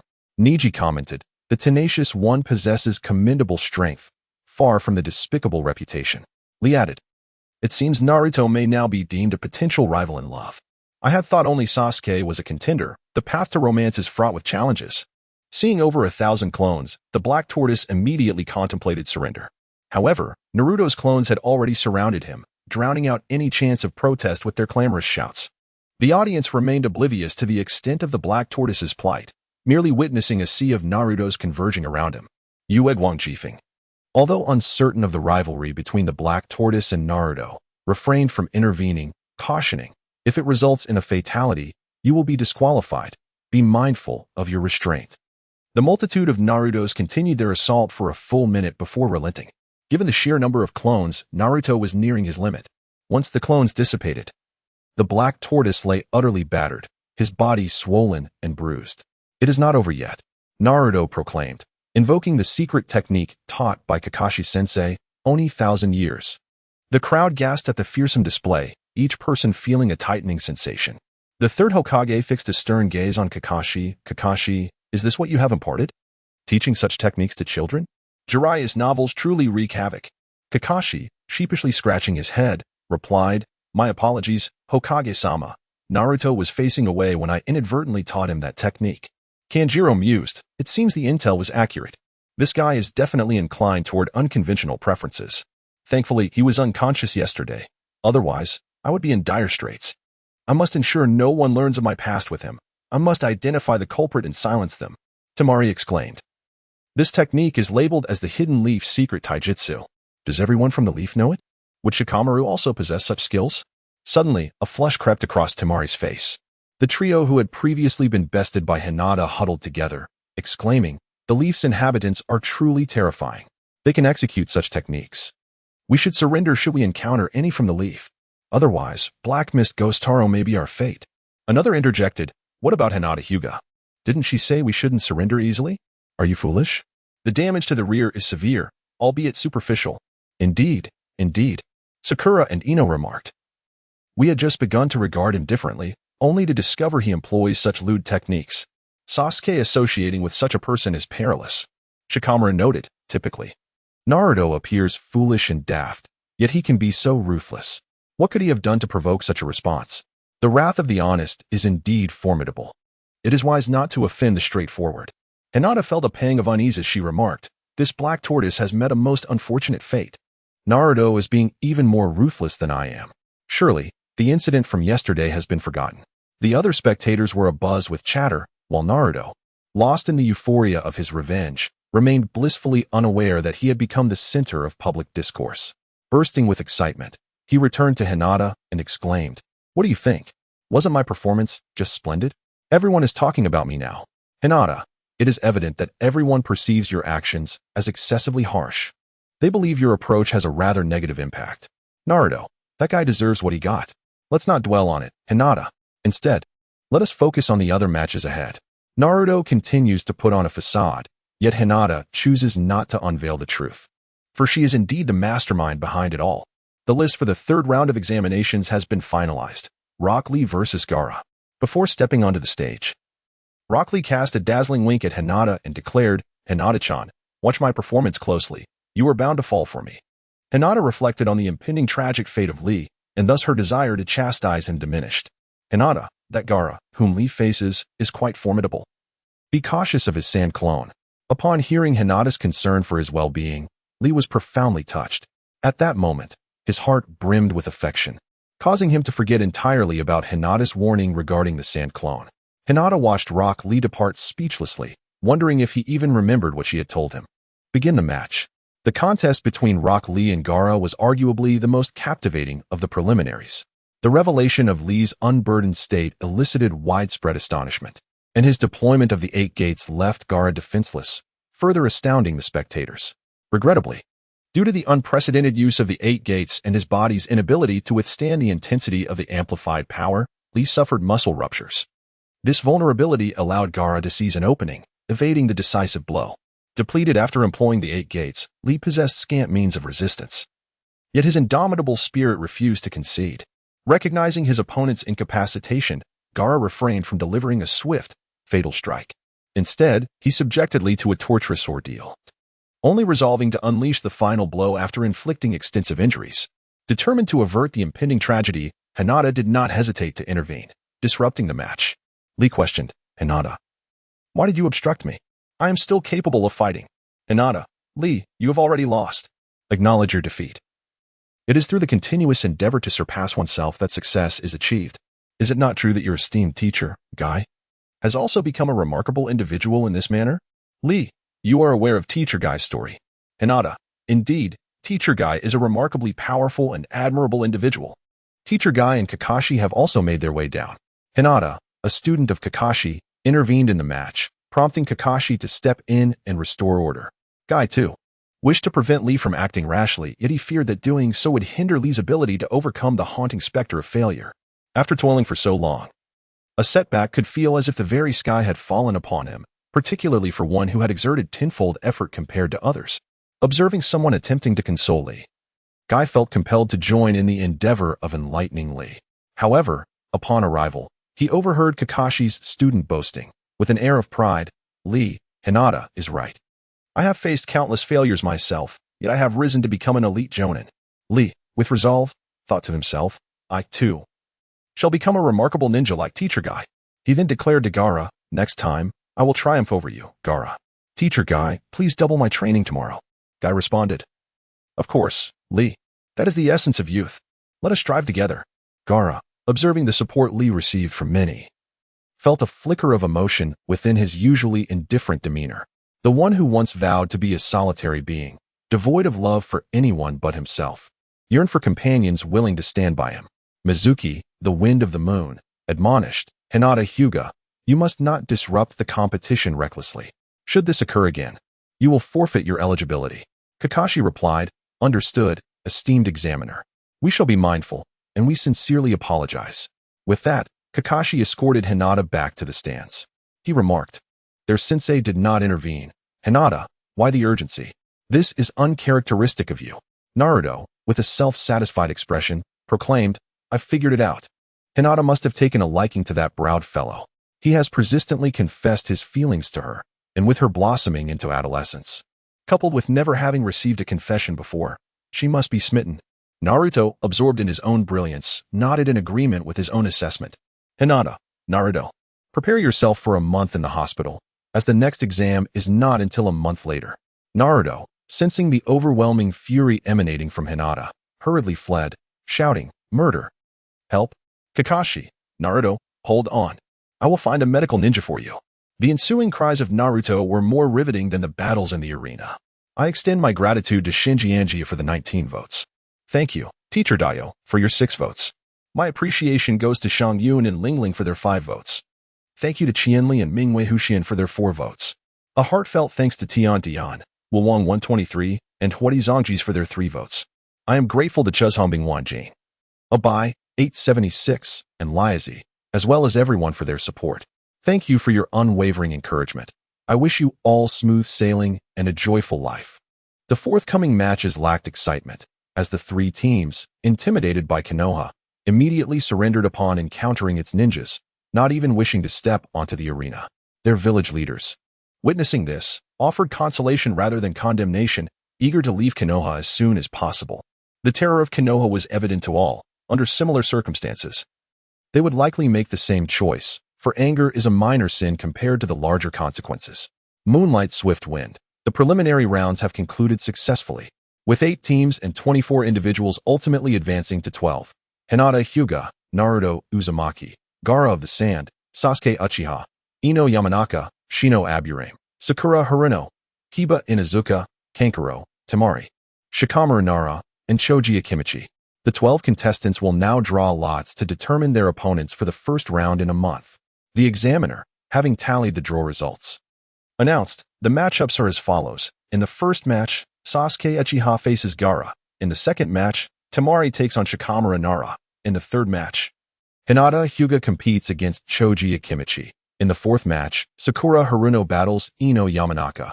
In the fifth match, Naruto Uzumaki goes against Kankuro. And in the sixth match, Kiba Inuzuka faces Shino Aburame. Naruto pointed at Kankuro, exclaiming, "Why must I face you?" Kankuro retorted, "Do you think I want to fight you? Don't point at me with your finger. You just used Konoha's secret technique without washing your hands. It's utterly disgusting." Naruto, "What? I will definitely use that technique on you next time." Kankuro, "You perverted weirdo. I have no desire to see you take the first step." With that, Kankuro fled, having successfully provoked Naruto into close combat, hoping to seize the opportunity to eliminate him. Otherwise, Naruto's shadow clones would likely overwhelm him. But should he fail and lose valuable resources, he would find it challenging to lift his head in the Sand Village.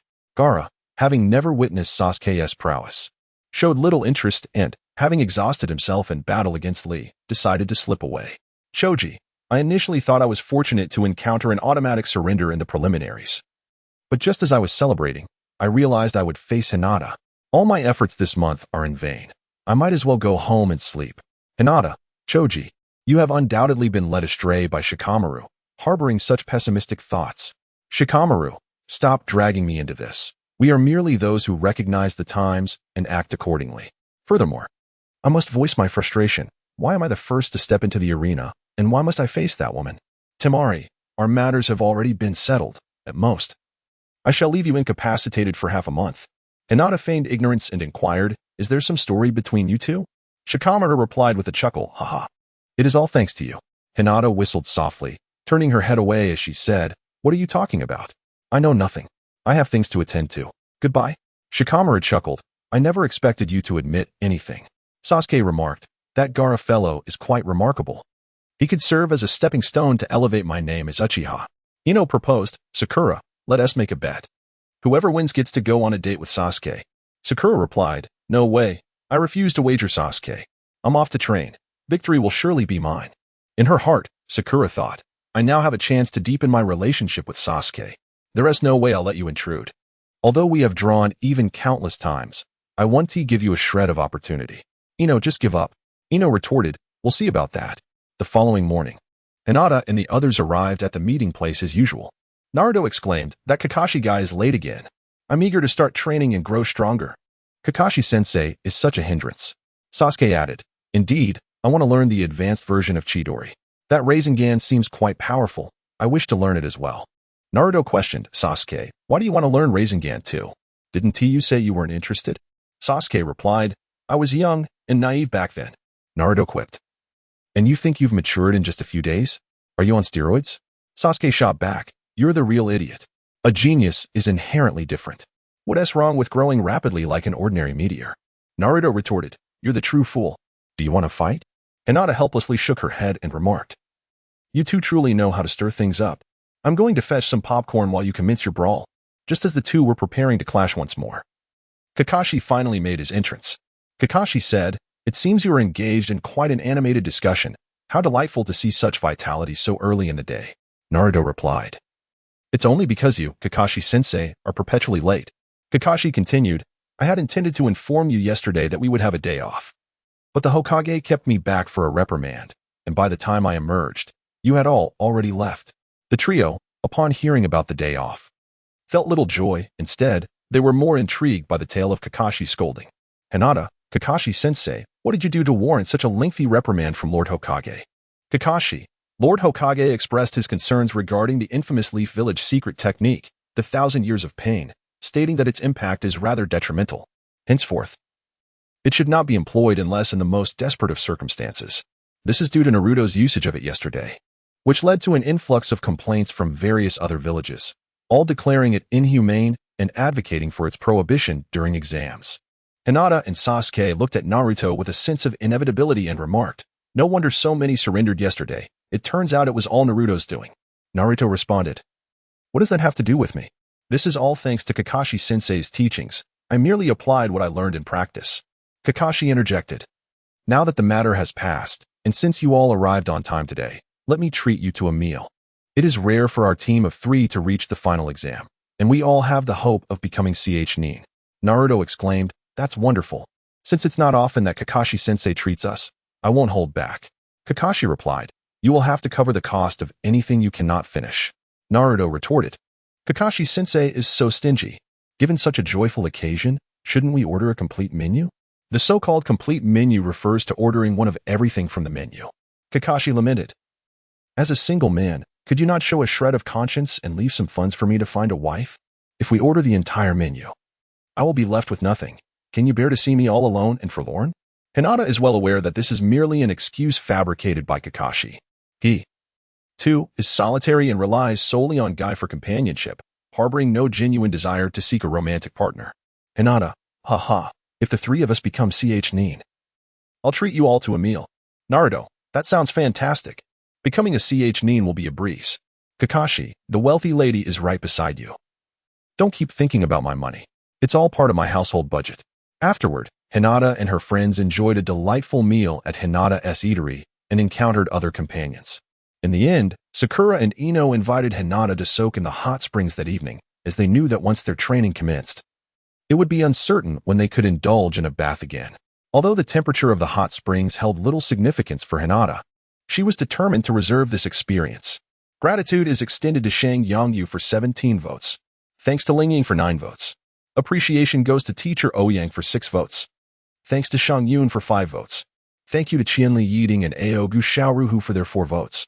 Thanks to CH Nibio late stage. Thanks to Moroku. Thanks to Meow Meow in the snow. And thanks to everyone for their support. May all your wishes come true. This wasn't Hinata's first visit to the ladies' bathhouse. But this time, she felt an even greater sense of anticipation. Perhaps as Naruto suggested, with the onset of adolescence, an abundance of hormones coursing through her veins. Hinata found herself blossoming into maturity. This is one of the joys of becoming a woman, as it not only grants her the freedom to enter the ladies' bathhouse but also allows her to seek comfort in the embrace of women. Recently, Hinata often found herself playfully teased by Erishur, who seemed to enjoy her increasingly affectionate nature as she grew older, often snuggling up to her. That evening, as Hinata listened to the melodious sounds around her in the hot springs, gazing upon the stunningly beautiful maidens of various shapes and sizes, her heart raced with excitement. Sakura, Hinata, your face is so flushed. We've only just begun for 10 minutes, and you're already like this. Are you feeling unwell? Hinata, it's all right. I will take a moment to drink some water and compose myself. Hinata pondered to herself that the art of the harem was indeed formidable. Even a genius beauty like her could not withstand its allure. No wonder Naruto was able to triumph over the third Hokage and others. Hinata, having donned her yukata and taken a sip of water, had no intention of entering the water immediately. She feared that if she were not careful, the heat emanating from her body might be unleashed, potentially scalding everyone around her. Thus, she resolved to remain calm for 10 minutes before finally submerging herself. In response to Hinata's hesitation, Ino remarked with a chuckle, "Haha, at last, there is something that surpasses Hinata. This truly brings me joy." Hinata thought to herself that if she had the ability, she would challenge her alone. A young girl who had yet to fully mature could never compel her to rise from the water. However, Ino, having been her close friend for several years, might find their friendship at risk after such a blow. Hinata, Ino's competitive spirit is so strong. Why must she compare everything? Ino, you cannot fathom the pressure I endure with a genius beauty like you as a friend. I am constantly measured against you. Sakura, eager to interrupt Ino's tale of rivalry before she could utter another word, exclaimed, "Let us not dwell on Ino's grievances. Hinata, why don't you share about Sasuke? What did you all do during the exam?" Ino, with a hint of pride, retorted, "Oh, wide forehead, you who forgets friends for the sake of appearances. Nevertheless, I too wish to hear about Sasuke, so I shall let this slide." Hinata, Sasuke's experience in this examination was truly unfortunate. Prior to the commencement of the second round, he caught the attention of a repugnant individual. This loathsome person, with a long tongue, was licking his shuriken while incessantly casting flirtatious glances at Sasuke. Sakura, how can such a creature exist? It's utterly disgusting. At least Naruto wouldn't dare to openly flirt with another man. Which village does he hail from? I shall seek an opportunity to eliminate him. Hinata, although that guy is quite peculiar, he is undeniably strong. Even I could not gain any advantage. Orochimaru would surely retort, "What nonsense. You lost a hand and were pierced with dozens of holes, and you dare say you gained no benefit? Sakura, let us reconsider our approach. That individual is exceptionally formidable. How did you manage to escape?" Hinata, I bravely fought on, resolutely holding the rear to allow Sasuke and the others to escape, prompting Orochimaru to withdraw. Sakura, with a starry-eyed admiration, remarked, "Sasuke is so clever, employing the strategy of surrounding Wei to rescue Zhao. As long as he flees, that individual will no longer be entangled with you. Hinata, truly, he is so impressive." Upon hearing these words, Hinata nearly stumbled from the stone upon which she sat. Is this even possible? Just as she contemplated a rebuttal, she was abruptly struck by the intense gaze of someone. This sensation was unmistakable, without a doubt. Someone was watching her. Hinata activated her Byakugan with determination. At the hot spring, Jiraiya exclaimed, Wow, those legs and that chest, the youthful women of Konoha inspire me immensely. It's simply marvelous. Suddenly, he noticed a little girl with Byakugan gazing at him. How could I be discovered in just a minute? Why are young girls so vigilant nowadays? I must retreat at once. Sakura questioned, what is wrong with Hinata? Why has she resorted to using her Byakugan? Hinata, someone is spying. I shall step out and teach them a lesson. Sakura and Ino had no intention of chasing after her, as they believed that Hinata would be doomed in that encounter. Hinata, utilizing her Byakugan, discovered an old man with white hair lurking near the women's bathhouse. Who could be this lecherous individual if not Jiraiya? Hinata mused. Though she had not been caught spying, she had sacrificed everything to earn this legitimate opportunity to observe. How could one expect to witness such things without making some sacrifices? Jiraiya, drawing upon his extensive experience in stealthy escapades, swiftly darted over 100 meters away. Just as he intended to catch his breath, he sensed Hinata closing in on him. What is going on with this girl? He thought. So young. Yet her Byakugan can see such distances. Could she be a prodigy from the Hyuga clan? How unfortunate for me today. Nevertheless, the illustrious and formidable Jiraiya shall not be so easily captured. Hinata witnessed Jiraiya deploying a smoke bomb, after which he vanished into thin air. Hinata was astonished to discover that it had vanished right beneath her nose. It was the first time this had happened, truly a testament to Jiraiya's skill. However, she did not succumb to despair. Instead, she meticulously observed her surroundings and noticed a frog persistently swimming beneath the water's surface. Hinata suddenly recalled Jiraiya's technique of infiltrating the land of rain by concealing himself within a frog. If it weren't for the constant rainfall detecting any enemy intrusion, his presence might have gone unnoticed. Frogs typically do not willingly dive into deep waters, thus this particular frog was indeed the one Jiraiya had hidden inside. Hinata was reluctant to enter the water. Having just bathed, she donned her yukata. Concealing her presence, she stealthily followed behind him. Jiraiya, noticing that the aura pursuing him had vanished, assumed his pursuer had given up. He then emerged from the water, finding a spot to climb out from the mouth of a frog. Jiraiya mused, I never anticipated that a technique for evading a peeping would be employed. The old man taught well. Another prodigy has surfaced in the village. In a moment of respite from Jiraiya's endeavors, Hinata approached him from a distance of 10 meters and remarked, Your flattery does not embarrass me. Should we not settle the score from earlier? Jiraiya was taken aback that this young girl could stealthily close in so closely without his notice. The emergence of talent within the village is indeed a boon. Yet must she resort to spying on me? Jiraiya replied, There is no choice. It is not my nature to bully young girls. I must take my leave now. Reverse summoning technique. He had no desire to engage in combat with her, sensing her formidable prowess. A confrontation could attract the attention of the Umbu, and he certainly wished to avoid being summoned to the third Hokage for a reprimand due to his unwarranted peeping. Left alone amidst the swirling winds, Hinata lamented. Is he truly fleeing? I had hoped to extract something from Jiraiya. This was utterly disappointing. Henceforth, she resolved to confront him with force upon their next encounter. This was Jiraiya's ultimate escape technique. By unsealing a scroll inscribed with the name of Fukasaku, the sage of Mount Myaboku, he would be sensed, and according to their arrangement, summoned back to him. Fukasaku, under the impression that Jiraiya had urgent matters to discuss, inquired curiously, Jiraiya, what brings you here? I specifically unsealed that scroll for you. Jiraiya, not wishing to divulge that he had nearly been caught while spying, replied, I thought of you, Master Fukasaku, and wished to pay you a visit. Fukasaku, with an expression of knowing, commented, Do not feign innocence. You were discovered while gathering intelligence and sought to flee. There is no shame in retreating. It is not the first time for you. Jiraiya nodded in agreement, responding, You are right, Master Fukasaku. There is nothing disgraceful in escaping after intelligence gathering. I shall refrain from fabricating excuses in the future. Hinata had been gone for quite some time. Upon her return, Ino and the others had already donned their attire, eagerly awaiting her arrival. The peeping Tom found little amusement and decided to retreat. Ino remarked, Isn't Hinata that poor soul who has been knocked out cold? Sakura responded, Indeed, it must be so. Let us pay her a visit and deliver a few punches. How dare they spy on us? Hinata, it is truly unfortunate. That individual is remarkably skilled and vanished without a trace. Ino, to think even Hinata could not capture him. That is indeed impressive. Sakura, a peeping Tom turned out to be a master? The pervert who has his eyes on Sasuke is also a formidable expert. Why is this world so dark? I must strive to grow stronger to protect Sasuke. The following day, Kakashi assigned Naruto to Hinata.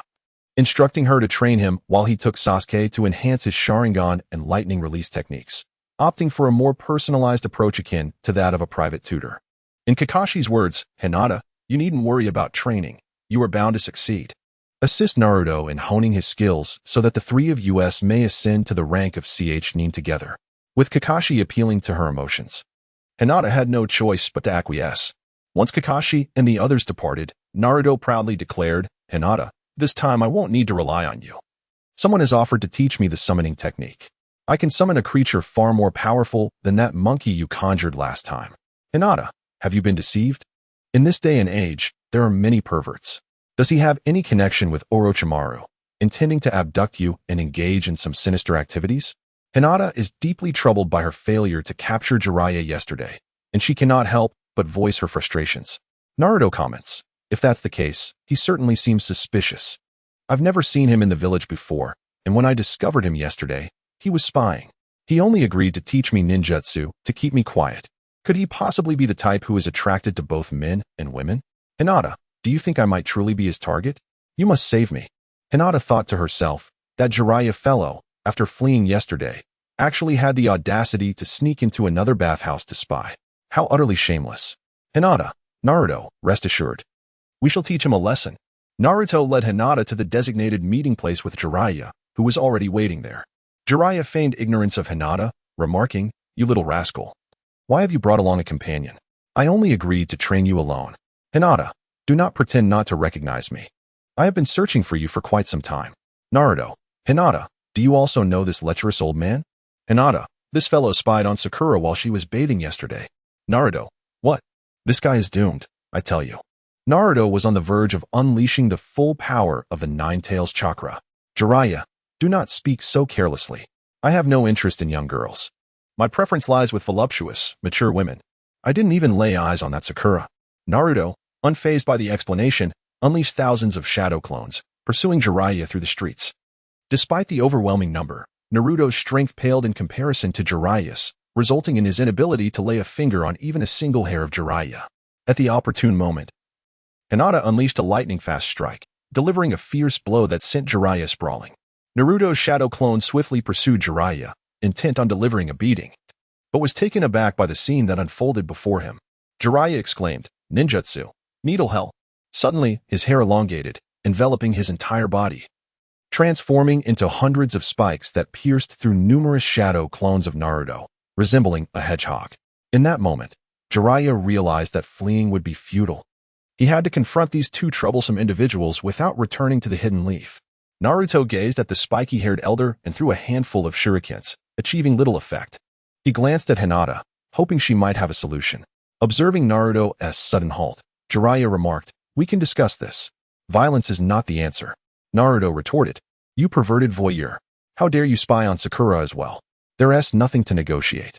Jiraiya replied, "I truly didn't witness anything. Just yesterday, I was caught by your little sister right as I began my spying. Hinata, I can certainly feel a gaze sweeping over me. Jiraiya, upon seeing you little girls, I merely diverted my attention. I did not look at you at all. Moreover, your companion was already soaking in the hot spring at that moment, with only her head visible. Naruto, Hinata, is what this guy saying true?" Hinata pondered for a moment and replied, "It seems to be the case." Jiraiya let out a sigh of relief, saying, "Let us settle down and discuss this. I am willing to offer you a confidentiality fee." Only then did Naruto dispel his shadow clones. Naruto declared, "I wish to master the summoning technique, and also the move you just demonstrated." Hinata, "I too wish to learn your technique, the needle of the earth deity." Hinata originally intended to extort a bit from Jiraiya in exchange for learning ninjutsu. Since he offered a hush money, Hinata acquiesced. Jiraiya remarked, "The hush money only grants you one ninjutsu. Naruto, choose wisely." Naruto responded, "Then I want the summoning technique." Jiraiya then mused, "You are Hinata Hyuga, right? I never imagined that the one who creates such delightful cuisine could be so fierce, quite reminiscent of Tsunade in her youth." Hinata, "I am merely upholding justice. Who told you to spy on me?" Jiraiya, "If you wish to learn the art of the needle, I would not be opposed to teaching you. As an exceptional junior of Konoha, I would be delighted to impart my ninjutsu. However, you must adhere to a few stipulations with me." Hinata, "What agreement?" Jiraiya, "This ninjutsu, the Shinjizi, is actually a secret technique of the Akimichi clan, which I have modified. During the Great Ninja War, I once saved the clan leader of the Akimichi. In gratitude, he agreed to impart his secret techniques to me. Hinata, are you engaging in moral coercion and taking advantage of the situation? Jiraiya, do not interrupt. Allow me to finish. This knowledge was imparted to me in secrecy, without the consent of our clan. Thus, upon mastering it, I vowed never to employ techniques that would duplicate those of our lineage. This particular technique, the Needle of the Earth God, is an original creation of mine, derived from the profound secrets of the Akimichi clan. Therefore, you must promise me that you will refrain from utilizing the jutsu of the Akimichi clan. Do not allow him to become a pariah of our family. Hinata, all right. I will not employ their multiplication technique. Subsequently, Jiraiya and Hinata set Naruto aside and engaged in a discussion about the secret arts of the Akimichi clan. Naruto felt that he should not have brought Hinata along. After all, it was he who initially sought the hush money, so why should Hinata learn first? Yet, what could he do? After all, he was part of the disadvantaged group. Jiraiya explained to Hinata that the secret arts of the Akimichi clan belonged to the realm of yang release, rather than the elemental properties. By consuming the energy derived from food within their bodies, they can freely create any part of their physique using chakra.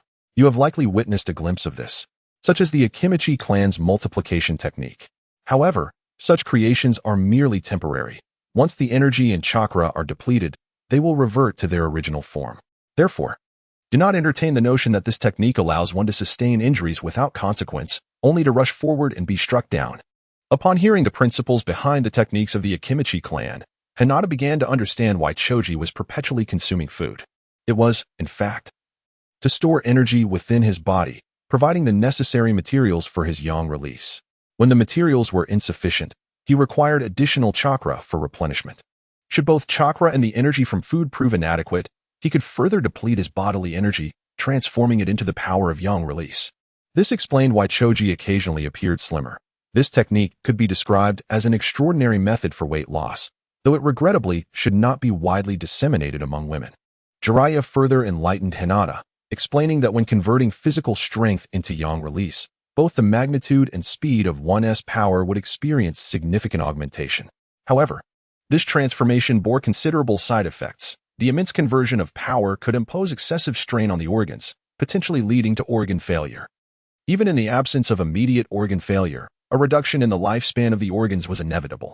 Therefore, one should refrain from converting physical strength unless absolutely necessary. For the acquisition of power comes at a cost. After imparting this wisdom, Jiraiya presented Hinata with a scroll, stating that it contained methods for converting chakra and food energy into yang release, as well as techniques for long-term storage of food energy within the body. Thank you to Shinji Anji for 17 votes. Thank you to Teacher Oda for 6 votes. Gratitude to Shang Yun and our Japanese friends for 5 votes. Thanks to Meow Meow in the Snow and Wuwang 123 for 3 votes.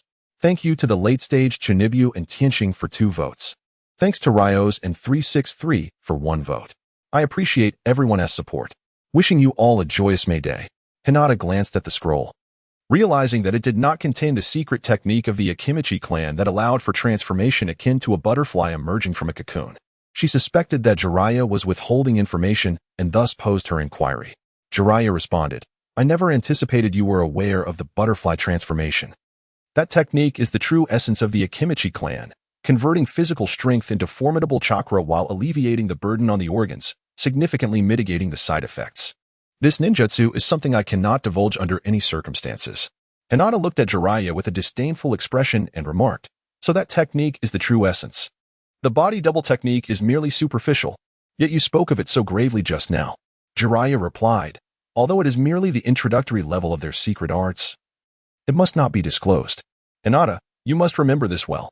Hinata casually remarked, no problem, I understand. It turned out to be merely an introductory level, which explained why Jiraiya was so quick to relinquish it. Wasn't this hush money a bit of a loss? Naruto, with a triumphant gaze fixed upon Hinata, exclaimed, ha. Fortunately, I did not choose that. It turns out to be just a beginner's level. My summoning technique truly stands out. Hinata, Naruto, you should study with him alone. I will return home to practice by myself. Naruto quickly grasped Hinata's arm and exclaimed, Hinata, why are you leaving? Let's study together. What if this person truly has connections to Orochimaru, and is the kind of pervert you described, who attracts both men and women? You cannot abandon me. Hinata, what a coincidence. Orochimaru is an S-rank rogue ninja. The fact that he appears so openly in Konoha suggests he is not a traitor, so you need not worry. Naruto pondered this for a moment and then decided to let Hinata go. Jiraiya, concerned that Naruto might summon a gigantic frog, took him to the wilderness. As Naruto followed Jiraiya into the desolate outskirts, he grew increasingly suspicious of his intentions in bringing him to such a secluded place. Tentatively, he inquired, "Pervy Sage, do you know Orochimaru?" Jiraiya responded, "You're so young, yet you've heard of his name? I used to be on the same team as him. We were quite close." Reflecting on the past when he was Naruto's age, Jiraiya recalled his friendship with Orochimaru, albeit with a hint of nostalgia as he remembered Orochimaru's penchant for seeking the spotlight. This reminiscence struck Naruto as reminiscent of a lover's longing, leaving him in a cold sweat, fearing an unsettling revelation. Could it be true that Jiraiya and Orochimaru were involved? "Hinata, where are you? Come save me." Once Jiraiya's nostalgia subsided, he said to Naruto, "Let us stay here, it's quite secluded." After stating this, Jiraiya untied the knot around his waist to retrieve a large scroll from his back, causing Naruto to mistakenly believe he was about to disrobe. No way. Is he really going to strip this directly? No subtlety at all? Is he really trying to force me into submission? Just as Naruto contemplated resistance, Jiraiya had already unrolled the scroll and presented it to Naruto. Naruto, bewildered, realized it was not a disrobing after all, thankfully. Jiraiya exclaimed, "What are you daydreaming about? Hurry and bite your finger to write your name. Only by signing the contract can you summon the spirit beast." Naruto cautiously asked, "Pervy Sage, do you prefer men or women?" Jiraiya was taken aback by this question. Was it not obvious? How could Naruto think he might favor men? Who was spreading such rumors? "Of course, I like women, particularly those with a feminine charm. Unlike that fiery little girl you mentioned." Naruto sighed in relief. "I also think Hinata lacks femininity. She is quite fierce. If you don't like men, how did you end up involved with Orochimaru?" Jiraiya retorted, "Watch your wording, you brat. What do you mean involved? Just like you are grouped with your peers, it's a decision made by the Hokage. Besides, does Orochimaru even like men?" Naruto replied, "You seriously don't know that Orochimaru is into men? That guy nearly drooled over Sasuke, my friend. He was throwing him flirtatious glances and even wagging his tongue." Naruto began to embellish the tale of Orochimaru and Sasuke. Jiraiya remarked, "If I weren't familiar with him, I might have believed he was indeed into men. Orochimaru views your companion, Uchiha Sasuke, as his next vessel, which is why he fixates on him so eagerly. In truth, he seems indifferent to both men and women. He has changed bodies so many times that even he might struggle to discern his own identity." Naruto was taken aback by this revelation. Although Orochimaru was not a homosexual, he was a twisted scientist who used others' bodies as vessels. Concerned for Sasuke, he asked, "Given that Orochimaru is so dangerous, will Sasuke be all right?" Jiraiya admitted, "There is certainly danger, but the village remains relatively safe. It's quite challenging for Orochimaru to escape unscathed once he enters." Finally, Naruto understood that neither Orochimaru nor Jiraiya had any inclinations towards men. With Kakashi and Hinata around during missions, he felt reassured and could finally dedicate himself to training without the weight of worry. However, Naruto decided not to disclose Orochimaru's true nature to Sasuke, allowing him to continue believing Orochimaru was a homosexual. Meanwhile, back at home, Hinata began her training. The transition to yang release was not overly difficult to learn, but the challenge lay in controlling it afterward. If control faltered, her body might undergo sudden, bizarre mutations, such as an enlarged head resulting in a swollen appearance. Various awkward forms could manifest, and sometimes even her clothing might tear, leading to particularly embarrassing situations, certainly not ideal for training in the nude. Hinata had no choice but to request her friend Choji's family to custom-make 2 sets of specially designed clothing for her. The garments crafted by the Akimichi clan possessed an unparalleled elasticity, a marvel of craftsmanship that allowed them to expand in accordance with the wearer's body. This, too, was one of the Akimichi clan's closely guarded secrets, which Choji could not disclose to Hinata. Nevertheless, having the clothing was preferable to the daily embarrassment of torn attire. Mastering this technique not only consumed clothing, but also required a considerable amount of sustenance. Hinata continuously converted food energy, which soon left her feeling hungry. The Hyuga family's kitchen has been bustling with activity for her. After a week of relentless effort, Hinata finally mastered the power of yang release, enabling her to wield it at will without any peculiar mutations occurring. She even perfectly grasped the ninja technique, hair needle kazashi, mastering the hair needle 1,000 blades. This technique transforms her hair into sharp projectiles that are launched at high speed, albeit with limited penetrating power. After Hinata infused this technique with the properties of wind, both its speed and penetrative power became exceedingly formidable. She named this ability Maojin Qianren. I extend my gratitude to Sheng Yongyu for the 17 votes, to Lingying Luo Shi for the 9 votes, and to Teacher Yu for the 6 votes. I also thank Xiang Yun and Ling Buku for their 5 votes, as well as Qian Li Yiding, Mingyu Huxian, and Luo Yiting Feng for their 4 votes. My appreciation goes to Wu Wang 123 for the 3 votes, to Zhong Erbing Wan Qi for the 2 votes, and to Ling Shi for 94, Shui Xiao and Fan Danny Chiezong Hua for their single votes. Thank you all for your endorsements. I wish everyone a delightful May Day holiday. Simply mastering these techniques is not enough for Hinata. If even Jiraiya can develop new ninjutsu, then naturally, Hinata must also innovate her own. After all, she is hailed as an invincible genius beauty, and she is unwilling to be overshadowed. Thus, Hinata racked her brain to conceive several developmental avenues. The ninjutsu Zhun Dizong not only allows her to alter the length of her hair at will, but also to modify its hardness and density. Consequently, even attacks from sharp weapons like swords can be thwarted. Hinata then endeavored to enhance the density of her bones and skin. Developing ninjutsu invariably presents various challenges. Although she has identified a promising direction, executing it remains arduous. When she attempts to transform her bones and skin with yang release energy, it is akin to administering growth hormones, causing them to expand rapidly. Hinata strives to control this growth, similar to how she manages her hair's density, but finds it exceedingly difficult. The rate of their expansion is too swift to suppress. The instantaneous activation of the multiplication technique has become a formidable challenge. No wonder Jiraiya developed the hair technique. The slower enhancement of hair makes it easier to manage the increase in density and strength. Hinata had not encountered such a challenge in a long time. Her ability to multitask allowed her to manipulate chakra with a proficiency that far exceeded that of her peers. Consequently, she had not faced many obstacles throughout her life, revealing the vast potential that lay within her. The development of this ninjutsu served as an ideal stepping stone for enhancing her chakra control. Since the growth was rapid, it required only a minimal amount of energy to be fed to achieve the desired enhancement. Thus, the conversion and suppression needed to occur at an accelerated pace. The essence of this endeavor was to maintain a low quantity with a high frequency. This presented an immense test of her micromanipulation of chakra and the speed of her energy transformation. It was a ninjutsu that demanded time and talent to refine. Fortunately, Hinata was precisely the kind of remarkable young woman capable of such feats. After 3 weeks, she ultimately succeeded in strengthening the density of her bones and skin without altering her body size. Upon her successful achievement, Hinata naturally sought to experiment with this technique. Hinata discovered that she could achieve the weight of a giant utilizing the super multiplication technique without altering her physical size. Her mere footsteps were enough to cause tremors in the ground. This indicated that the density of Hinata's body had increased 100-fold compared to her original state.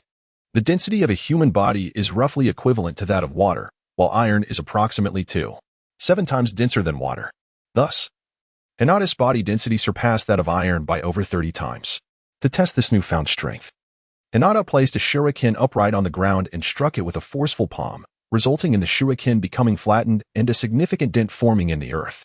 The transformation of mass into force was indeed a formidable ninjutsu, albeit not without its weaknesses. Otherwise, it would be invincible. The technique could only be sustained for 3 seconds, as maintaining such extreme density proved to be exceedingly challenging. Therefore, it was aptly dubbed the 3-second True Queen. Moreover, the application of this technique did not enhance her mobility. Rather, it rendered her incapable of launching any surprise attacks. Most often, it would serve a defensive purpose. Fortunately, the chakra expenditure was manageable, requiring the equivalent of sustaining the lightning armor for just 1 minute. Although Hinata could endure a few applications, each use necessitated a brief recovery period before she could execute it again, resulting in a somewhat lengthy cooldown. Not every application necessitated achieving maximum density. Even a moderate increase would suffice to render her nearly impervious. This powerful ninjutsu, despite its mere 3-second duration, deserved a resounding name. Hence Hinata christened it the Invincible Golden Body. While it did not emit a radiant glow, it bore similarities to the golden body found in a regal realm, rendering her impervious to any assault. Once activated, she could only await the conclusion of the duration, and her golden body also doubled her striking power. With the experimentation of her new ninjutsu complete, only 2 days remained until the finals. In this brief interlude, Hinata either indulged in slumber or clung to erasure, neglecting other pursuits. Erasure, aware of Hinata's intense training over the past month, did not urge her to practice but allowed her to remain by his side. The night before the examination loomed, and Hinata recalled how the Moonlight Gale had eavesdropped on plans only to meet his demise. Although his lifespan was dwindling, it was regrettable that he had not provided an explanation to Shiyin before his departure. Thus, Hinata resolved to continue her Cupid-like endeavors that evening. Many might ponder why Hinata, aware of Orochimaru and Tsunagekyu's conspiracy, refrained from taking action. The cunning elders within the village had long been shrewd strategists. From the narrative, it was evident that Konoha's Umbu had been prepared well in advance, seemingly foreseeing the events, and no civilians had been harmed, with the casualties solely comprising Tsunagekyu's ninja. The higher-ups in the village were indeed privy to these machinations. In fact, they orchestrated the entire affair, with the mastermind being the cunning Danzo. Tsunagekure had long harbored ambitions against Konoha, and direct conflict would surely result in significant losses for both. Allowing this tiger to remain unresolved would only exacerbate the situation should other nations take interest, making it an unwise strategy. Hence, Danzo sought to ensnare his foes in a trap. His collaboration with Orochimaru was not a novel occurrence. His Sharingan arm and research into Hashirama's cells bore the mark of Orochimaru's influence. Orochimaru's extensive human experimentation within Konoha owed much to Danzo's machinations. Danzo instructed Orochimaru to feign an alliance with Tsunagekure to launch an assault on Konoha, subsequently plotting to assassinate the fourth Kazekage. Orochimaru presented Tsunagekure with the rationale of harboring resentment against the third Hokage, intending to eliminate him. Given Orochimaru's long-standing defection and expulsion from Konoha, his animosity was deemed reasonable by Tsunagekure. Additionally, Orochimaru's development of the Sound Village, while weaker than Tsunagekure, made him a manageable ally. Thus, Tsunagekure consented to join the offensive against Konoha. The assassination of the third Hokage was Danzo's primary objective and the ultimate task he entrusted to Orochimaru. He had long desired the Hokage position for himself. The Chunin exams presented a fortuitous opportunity to achieve his dual aims, should he also eliminate Orochimaru. It would be a trifecta of success. Naturally, Danzo offered Orochimaru terms that were hard to refuse, with Sasuke as one of the conditions. Otherwise, Sasuke's defection would have been impossible to conceal. Given Konoha's barriers, Danzo merely provided Sasuke with a means of escape. The third Hokage was aware of Danzo's plans but refrained from intervening, harboring his own intent to eliminate Tsunagekure as a threat. He recognized that his time was limited, and certain matters required resolution. Orochimaru's wayward path remained his greatest regret, prompting him to confront him directly. Furthermore, he had arranged for 2 senior advisors to recommend Jiraiya as his successor, ensuring that he would not pass the mantle to Danzo. This encapsulates the entire situation. Konoha's elders were astute strategists, leaving no cause for concern for Hinata. Gratitude is extended to Shinji Anji for the 17 votes. Thanks to Chujin for the 9 votes. Appreciation to Teacher Dayo for the 6 votes. Acknowledgements to Shang Yun, Lingling Byuk, and Muyu Chung Feng for their 5 votes.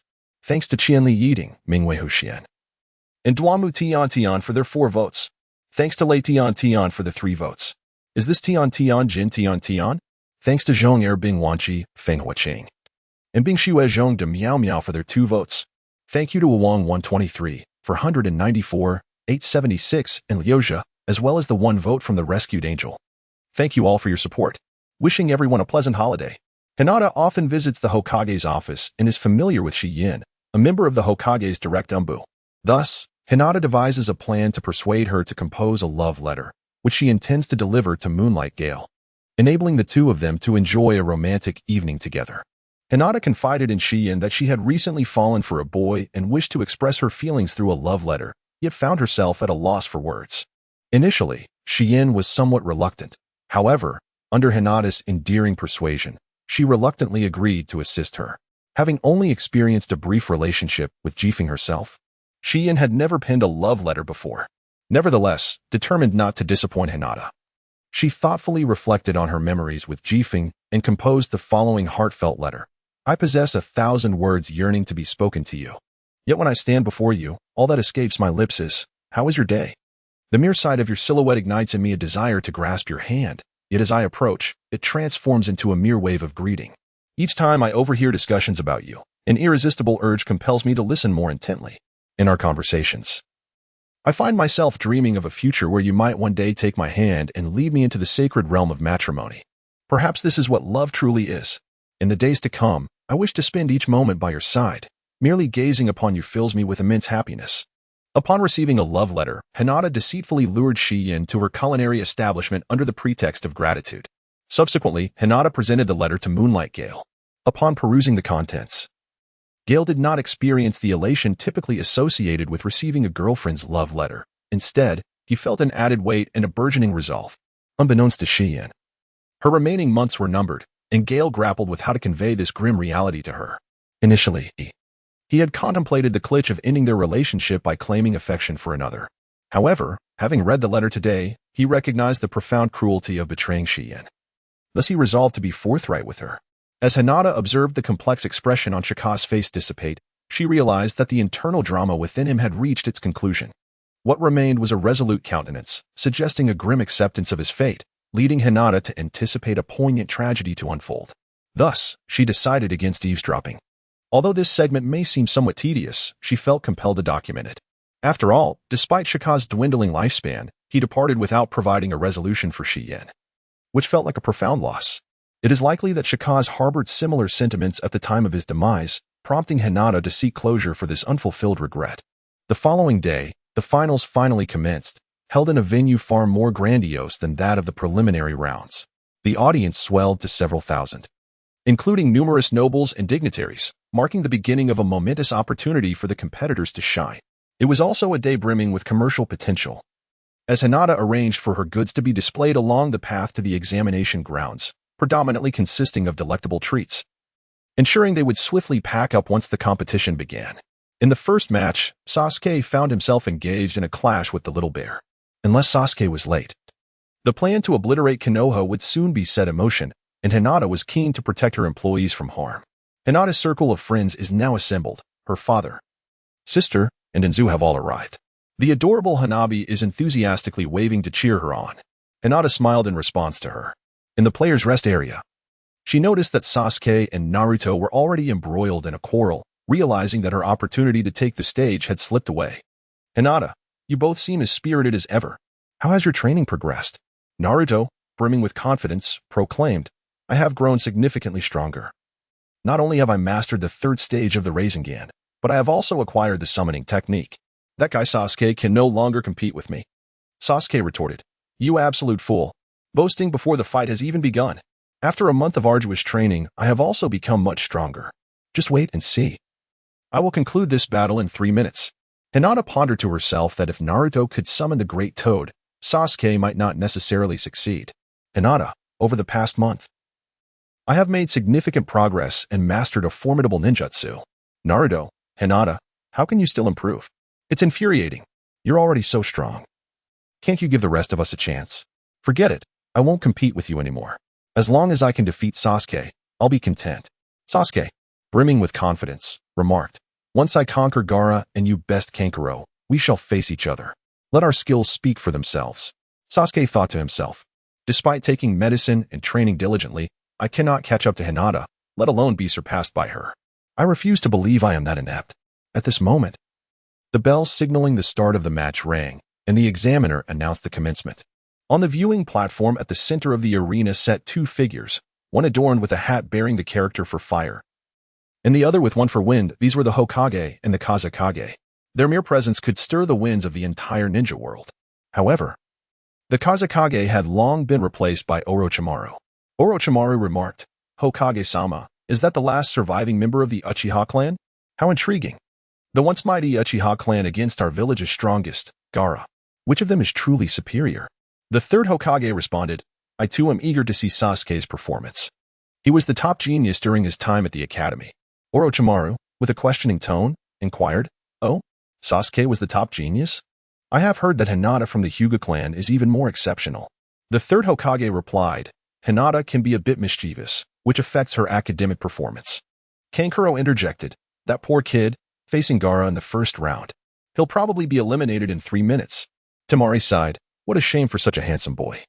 He might even end up disabled or disfigured. Sakura, unable to contain herself at Temari's comments, retorted, you ugly woman, what do you know? Sasuke is exceptionally strong. That delinquent with tattoos from your village, Gaara, will be taken down in under a minute. As their banter continued, the competitors took their positions. Gaara declared, "You are Uchiha Sasuke. I sense your strength. Come, let me experience your existence." Sasuke smirked disdainfully and replied, "I've witnessed your battle with Lee. You're merely a frog at the bottom of a well. The one I wish to defeat is in the next round." Seeing Sasuke's arrogance, Gaara swiftly made his move, manipulating the sand from his gourd to launch an attack at Sasuke. With a self-assured grin, Sasuke remarked, "Too slow." Barely had he spoken when he appeared before Gaara. Faster than when Lee had released his weights. The sand could not keep pace with Sasuke's speed, and he sent Gaara flying with a powerful kick. Naruto exclaimed in astonishment, "Sasuke seems even faster than last time." That bushy-browed guy had to run several times to hit Gaara. Yet Sasuke managed to break through his defenses directly. Temari and Kankuro once again questioned their own existence, recalling how Gaara had narrowly defeated Lee last time. It appeared he was once more on the verge of being thoroughly dominated by Sasuke. Hinata, Sasuke's level of activation has indeed increased further. Kakashi truly possesses remarkable skills. I extend my gratitude to Shenyang Yu for 17 votes. Thank you to Lingying Luosher for 9 votes. My appreciation goes to Teacher Daio for 6 votes. I am grateful to Shang Yun, Song Chihong, and Uchiha Madara for their 5 votes. Thank you to Qianli Yiding and Mingwei Huxian for their 4 votes. I also thank Liuxia and the Topic Ender for their 3 votes. My gratitude extends to Nanji Wutsai Bienzide, Meow Meow in the Snow, and the Topic Terminator for their 2 votes. Thank you to 494 for 90, Chanibulate Stage, and Wuong 123 for 1 vote each. I appreciate everyone's support and wish you all a joyful holiday. Little Lee, watching from the audience, marveled at how Sasuke's speed surpassed even his own when unburdened. Indeed, a genius is a genius. But I shall not concede. Guy, exactly. Little Lee. Your unwavering effort will render you stronger. Teacher Guy. Lee. Tintin. These two are once again gazing at each other intently. It's unbearable. We are the audience, and yet they are more passionate than those fighting on stage.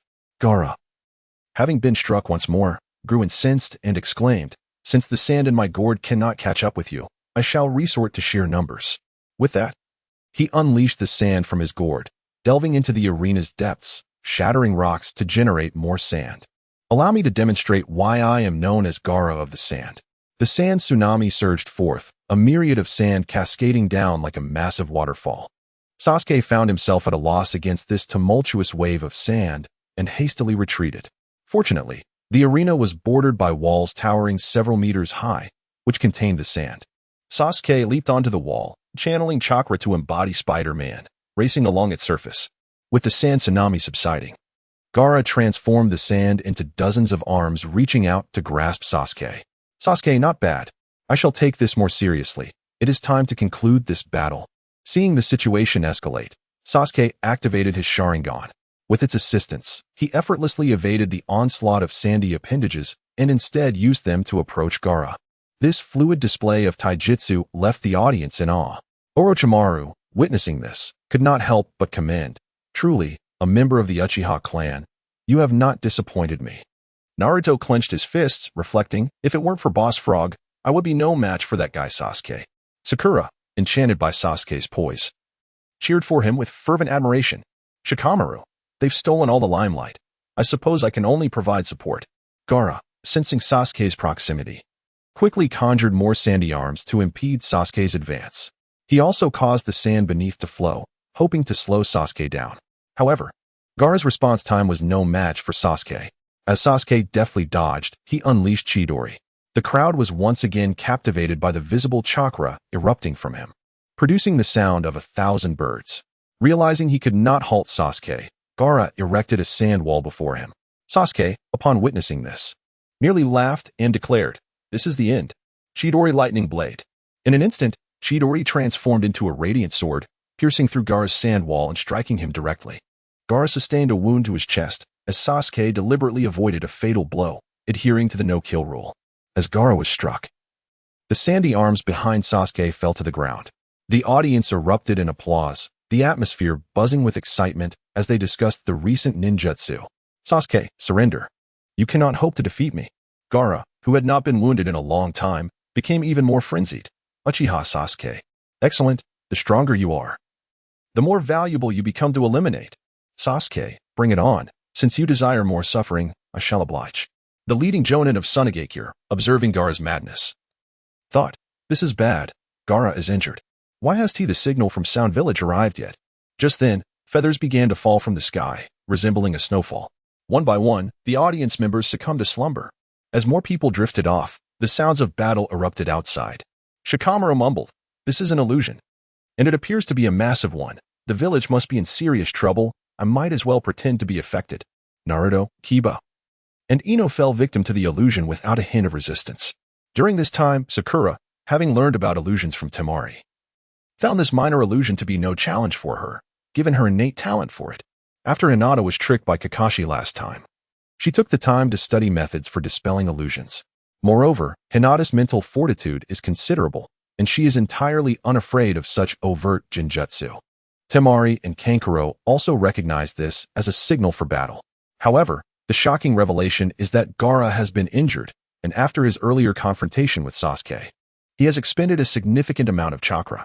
If he were to enter his tailed beast form now, he would be unable to control it, prompting the two to rush to Gaara's side. Meanwhile, chaos erupted on the Hokage platform, with lurking ninja in the audience suddenly revealing themselves. The flames of war have been ignited, and smoke begins to rise. The Umbu scattered throughout the exam venue have also made their presence known, primarily to safeguard the nobles and dignitaries present, as well as the esteemed Hokage on the central viewing platform. However, it seems that trouble has already arisen on the Hokage's side, as smoke has begun to billow, indicating an enemy attack on the Hokage. Kakashi and Guy attempted to intervene, but they were obstructed by a dozen ninja that emerged to block their path. Before long, the four purple flames formation appeared from the direction of the Hokage, signaling that it was too late to intervene. Sasuke, observing the arrival of Temari and Kankuro amidst the surrounding chaos, began to comprehend the situation. Sasuke exclaimed, "What on earth are you trying to accomplish?" Temari and Kankuro, disregarding Sasuke, addressed Gaara, saying, "Gaara, surely you remember our plan."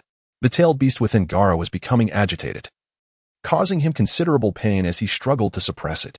He struck his head forcefully to regain his clarity. At that moment, their leading J-Nin arrived and instructed them. You must take Gaara and restore his chakra, then proceed with the plan. Sasuke seemed to grasp their intentions, declaring, "You think you can just leave? That is impossible." Although he was uncertain of their plans, detaining them would undoubtedly disrupt their objectives. Maki retorted, "Uchiha Sasuke, do not overestimate yourself. You are merely on par with an ordinary J-Nin. It is impossible for you to stop us, and you must be prepared to face your own demise."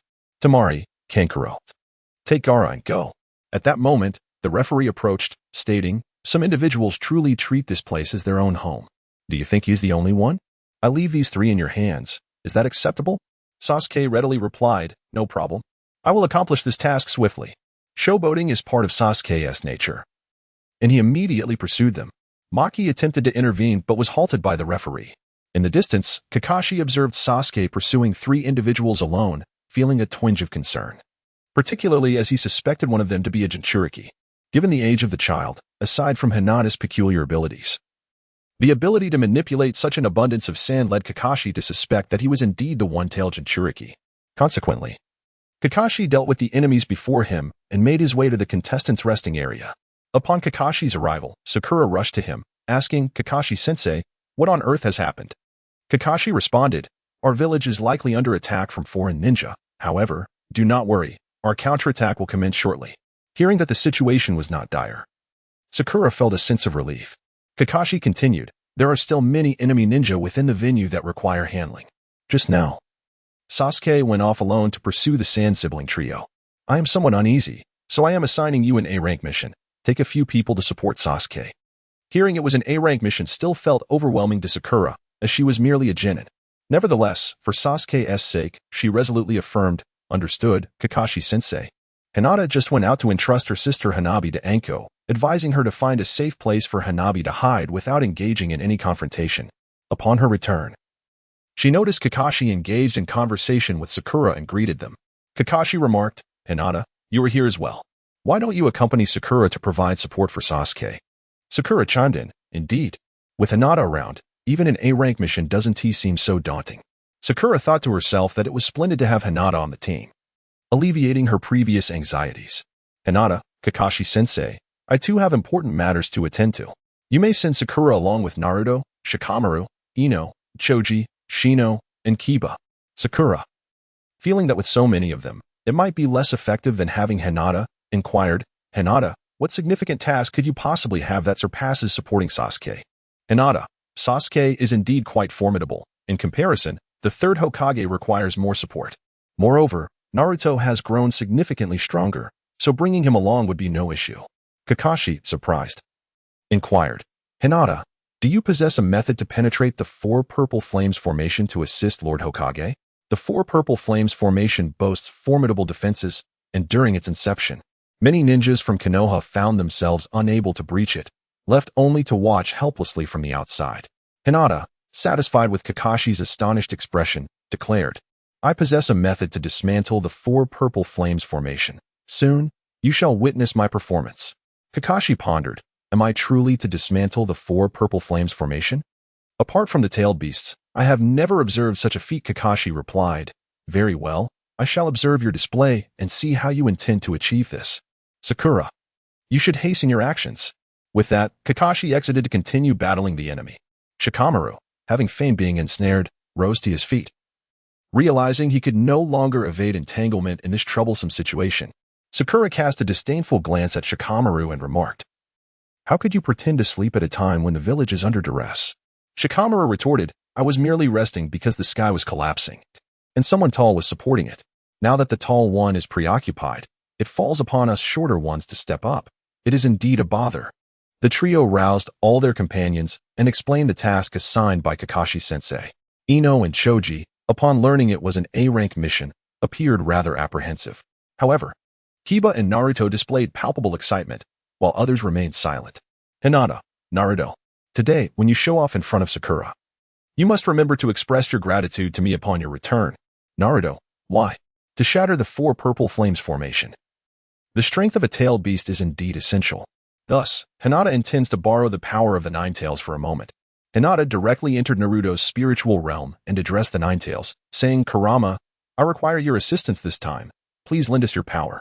The Nine Tails, scratching its nose, replied, you are well, but that brat Naruto can hardly withstand the magnitude of my strength. Hinata, I am not referring to that kind of malevolent force that disturbs the mind. Engaging in a spiritual tug-of-war with the Nine Tails can bestow upon one a pure strength, untainted by the chaos of the heart. This power even enables the perception of good and evil, while its formidable vitality can encourage the flourishing of plant life. Nine Tails, how dare you covet the essence of my primordial energy? Hinata, just this once. Kurama, you are the strongest. Surely you do not mind this trivial matter. Kurama, very well. I shall lend you my primordial power for this occasion. Hinata, do you desire the strength of the Shikaku? I possess a method to seize it directly for you. Hinata, is it not true that one must willingly give in order to receive? Kurama, among the tailed beasts, we possess the means to seize each other's power. However, even if we were to do so, it would not lead to any improvement in our own selves. Yet you are different, Hinata. When you acquired my strength, not only did you gain the ability of fire, but your very bloodline underwent a transformation. What do you say we go teach that Shikaka fellow a lesson?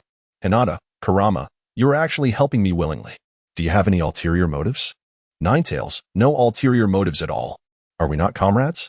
I find myself rather idle lately, and that Shikaka fellow, despite being the weakest, refuses to acknowledge it. Thus, I thought it would be fitting to teach him a lesson. Naturally, with such a favorable proposition, Hinata readily agreed and extended her hand to fist bump with Kurama once more, to a pleasant collaboration. As soon as she uttered those words, a golden light enveloped Naruto and Hinata, marking the transformation into the Golden Nine Tails mode. Hinata reveled in the extraordinary power of the Nine Tails mode, feeling as though every facet of her physical abilities had surged tenfold, with an unceasing torrent of chakra erupting from her, far exceeding her previous reserves. Naruto experienced a similar sensation, perceiving himself as omnipotent in that moment. Their companions were left in awe, utterly bewildered by the radiant spectacle before them, oblivious to the circumstances at hand. However, once the chakra was transferred to Hinata, the Nine Tails ceased its supply to Naruto. Even retracting the chakra that had been bestowed upon him, Naruto stood there, utterly perplexed. What had transpired? Was it not promised that he could showcase his prowess and be invincible? Why had it vanished? And why did Hinata still retain her power? This felt profoundly unjust. Naruto exclaimed, Hinata, why does your mode persist while mine has vanished? Hinata coaxed Naruto. Rest assured, he will be there when you need him. This mode has a time limit. Do you wish to vanish when the battle commences? You all should depart quickly. I have grand undertakings ahead. Just as Naruto intended to voice further thoughts, he was struck by an irate Sakura, who exclaimed, Sasuke may be on the brink of death. Listen to Hinata and hurry. The group was indeed curious about the sudden golden light surrounding Naruto and Hinata, yet it was evident that Hinata was unwilling to disclose anything at that moment. They truly needed to set off. During perilous times, the Ninetales would surely intervene, but Hinata knew that Kurama would likely not grant Naruto the Ninetales mode. She had no time for debate with him and simply led him along. Within the four purple flames formation, Orochimaru and the third Hokage were not reminiscing, but rather confronting one another. Orochimaru remarked, Dear teacher, it has been a while. You appear to be in fine spirits. I trust life has been treating you well. The third Hokage retorted, Orochimaru, I spared you once, yet you have not only failed to mend your ways, but have escalated your experiments on human subjects. Let us settle our past grievances today. Orochimaru replied, You often claim I am in the wrong, yet I am merely pursuing truth and the quest for immortality. Orochimaru then expressed gratitude for the support received, thanking various individuals for their votes, wishing everyone a smooth journey in life. After finishing his words, he removed the human skin mask from his face, revealing a woman's visage. Her voice transformed from Orochimaru's to something entirely different. The woman's features contorted with madness as she gazed at the third Hokage, proclaiming, What do you think, Hokage? I have ultimately succeeded. I can pursue truth without end. Afterward, Orochimaru donned the mask again, restoring his original voice. The third Hokage was left astounded, realizing that Orochimaru had indeed succeeded, though he pondered how many lives had been sacrificed in the process. After a moment of silence, he stated, Orochimaru, as your teacher, it is my fault for not guiding you towards the right path. To prevent further mistakes, I must put an end to you today. Orochimaru responded, That suits me perfectly. No one here can stop us.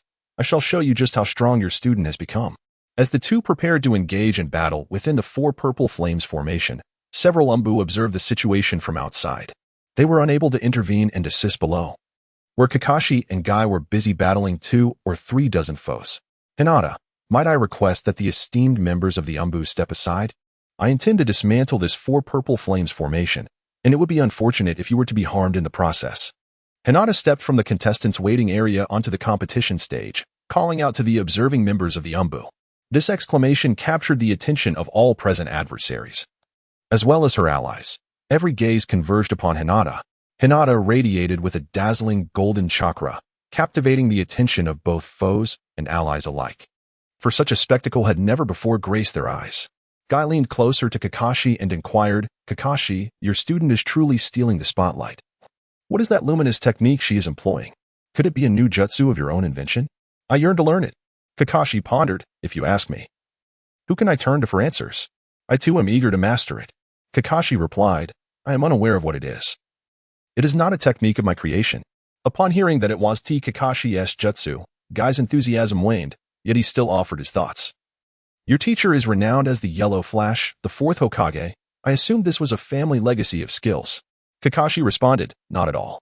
Hinata intends to utilize this technique to shatter the four purple flames formation.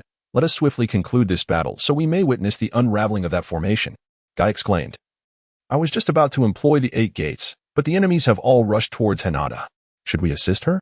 Kakashi replied, let them be. Hinata is formidable. We shall remain here to observe the performance. I recall there are fried chicken wings and cola for sale at the entrance. I wonder if the proprietor has fled? The enemies, witnessing a young girl so audaciously advancing to the center of the battlefield, surrounded by a golden chakra, were reminded of a general clad in white robes commanding attention. Despite their ignorance of this mysterious golden chakra, they felt no sense of intimidation, rather an exhilarating urge to engage. Consequently, 20 or 30 adversaries charged directly at Hinata. In her Ninetales mode, all of Hinata's attributes soared to new heights. The speed of her assailants appeared to her as that of sluggish snails. Encircled, Hinata merely smirked with disdain. Fire style, great fireball technique. A fireball, 30 meters in diameter, manifested before the onlookers, sending the throng of enemies hurtling away without resistance. Some were impaled like iron nails into the walls of the arena. Others landed like seedlings in the ground. Each adversary ignited in a fierce blaze, likely leaving them with no chance of survival. let alone the ability to rise again. Kakashi remarked that technique was decidedly overpowered. I toiled for over 10 minutes to defeat a mere handful, yet she surpasses me in an instant. Guy boasted. I have dispatched 20 foes, outshining you in this contest. Kakashi retorted, why not challenge Hinata then? Guy replied, that girl is anything but ordinary. And you are my true rival. The adversaries, initially intent on attacking Hinata, were now overcome with trepidation at witnessing such an outrageous technique, and they began to retreat at a rapid pace. However, their speed was but a fraction of Hinata's in her Ninetales mode. Hinata darted through her adversaries like a flash of golden light, ultimately coming to a halt. As onlookers regained their senses, it appeared as though Hinata had remained stationary, while her foes had been effortlessly vanquished. Guy exclaimed, Kakashi, are you certain this technique isn't a secret jutsu passed down from the fourth Hokage? Are you reluctant to disclose it because you couldn't master it yourself? Kakashi replied. The reason the fourth Hokage is known as the Yellow Flash is not merely due to a radiant glow. It is because of his golden hair and his unparalleled mastery of space-time ninjutsu. Guy shrugged. Don't mind me. I was merely jesting. The members of the Umbu station atop the building were equally astonished by Hinata's prowess, as if witnessing the resurrection of the fourth Hokage. Umbu 1 remarked, did I hear correctly that Hinata just declared her intention to destroy the Four Purple Flames formation? Umbu 2 affirmed, I heard her say the same. It cannot be mistaken. Her strength is truly commendable. We should move aside and not hinder her in dismantling the formation. Umbu 3 pondered. What kind of power is that golden chakra emanating from her? There has been no prior intelligence indicating she could wield such force. She is indeed enigmatic. I had heard tales of her strength, but witnessing her in action today is simply astonishing. No wonder the third Hokage has continually provided her with special privileges, even allowing her to study the Book of Seals. After their discussion, the trio turned to Umbu 4, curious to hear his thoughts. Umbu 4 thought to himself, you've all stolen my lines. What more can I say?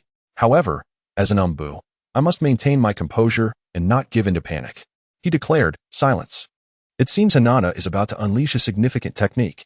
The three immediately shifted their focus to Hinata, anxious not to miss a moment. Perhaps today was the day a legend would be born, and they were destined to witness it. Due to Hinata's remarkable display, the enemies within the arena had been thoroughly eliminated by her alone. The Konoha ninjas present had also heard her bold proclamation at the outset and were eagerly anticipating her next move. With her keen perception, Hinata sensed the gazes of dozens upon her, feeling a wave of embarrassment wash over her.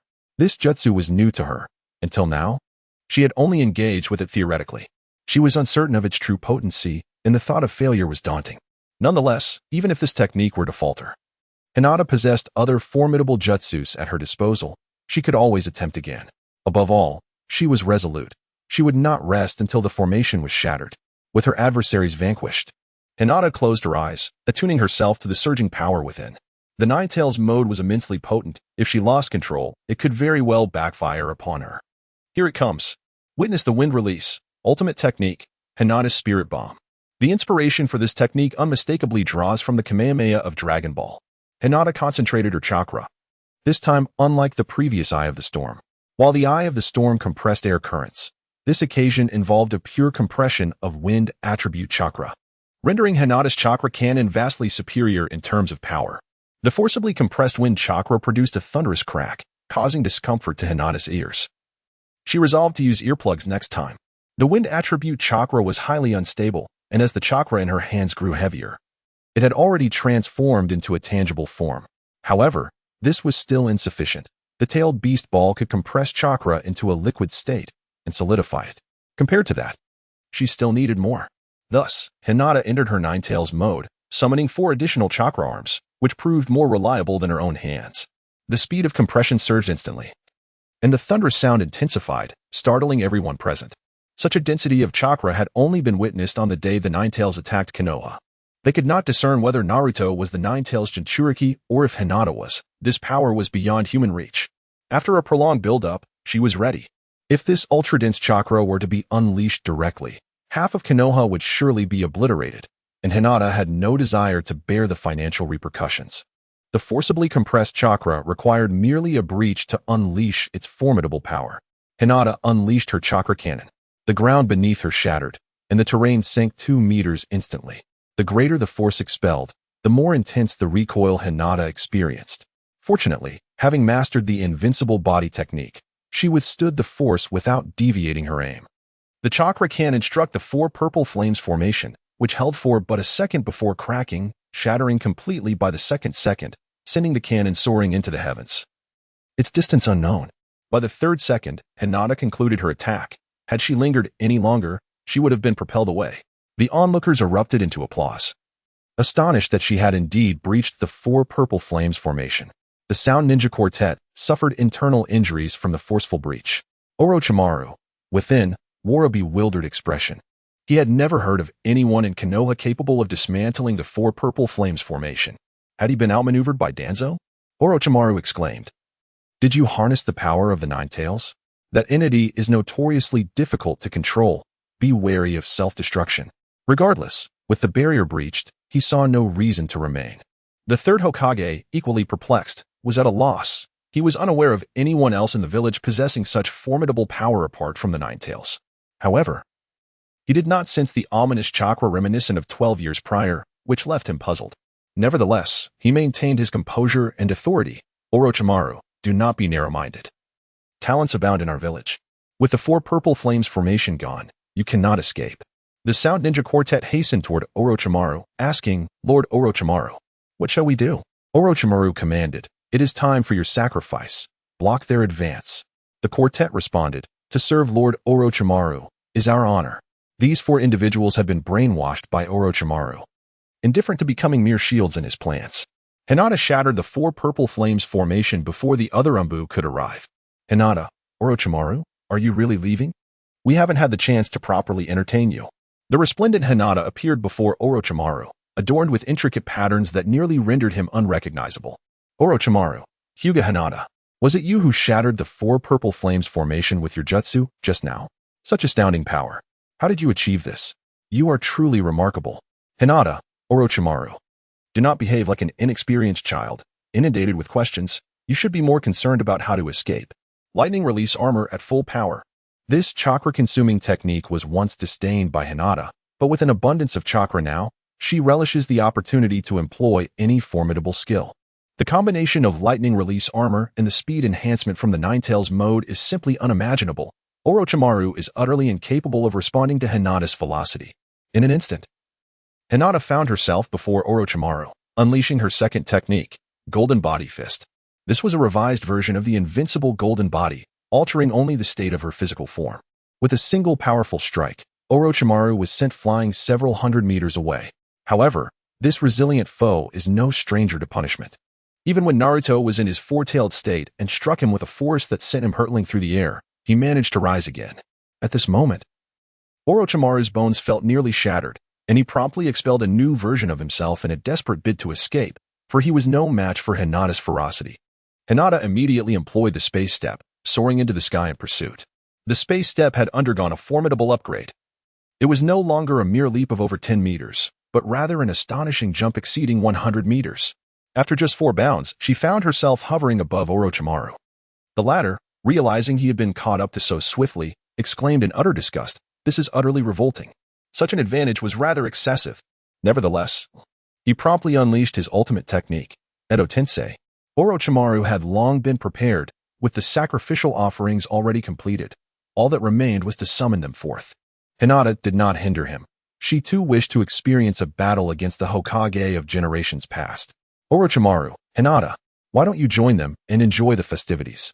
At this moment, Hinata descended and remarked, Orochimaru, do not celebrate prematurely. If I am not mistaken, the strength of these Hokages is at most only 2 or 3/10 of their former prowess. Orochimaru replied, why not test that theory? With that, Orochimaru commanded the 3 of them to engage, and Hinata launched her attack. The first Hokage initiated the offense, declaring, would release.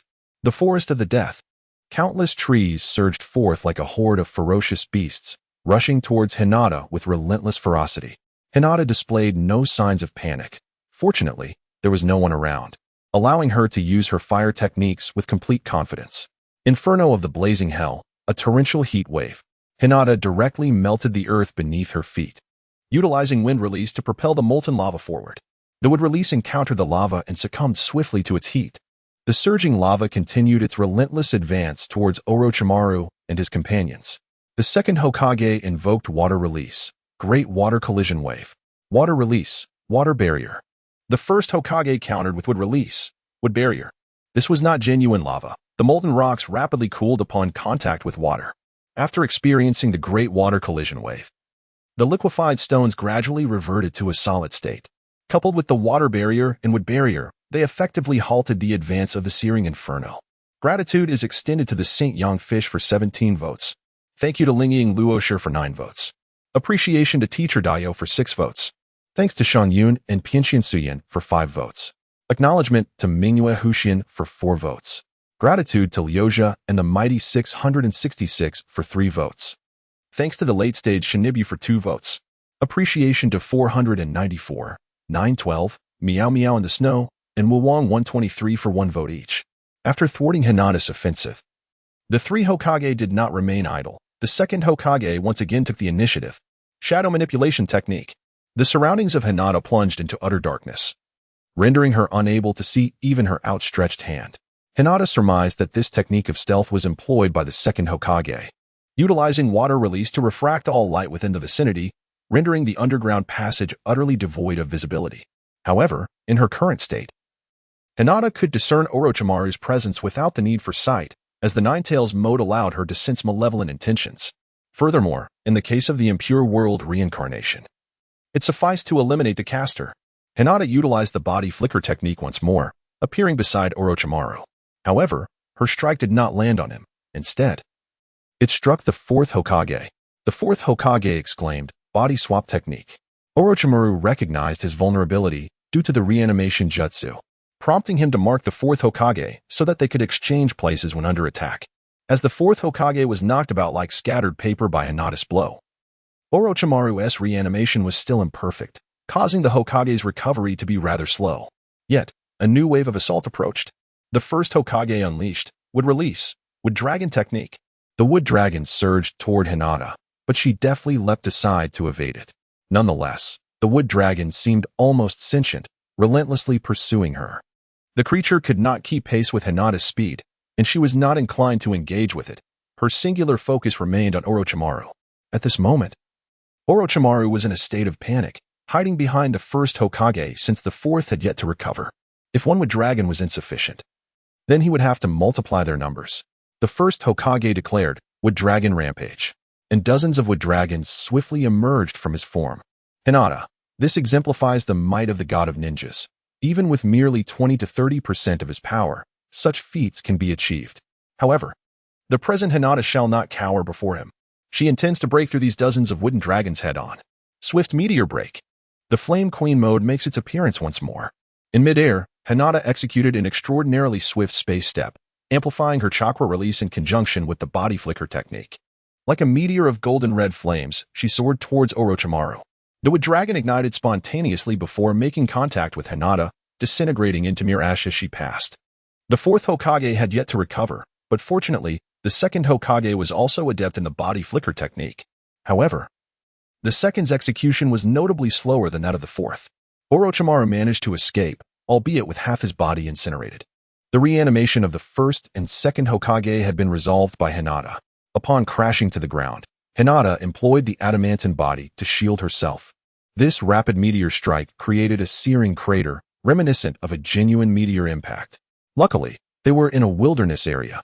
Otherwise, Hinata would have faced dire consequences.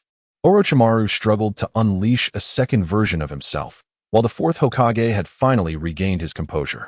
Yet, even so, he could manage only one more strike at most.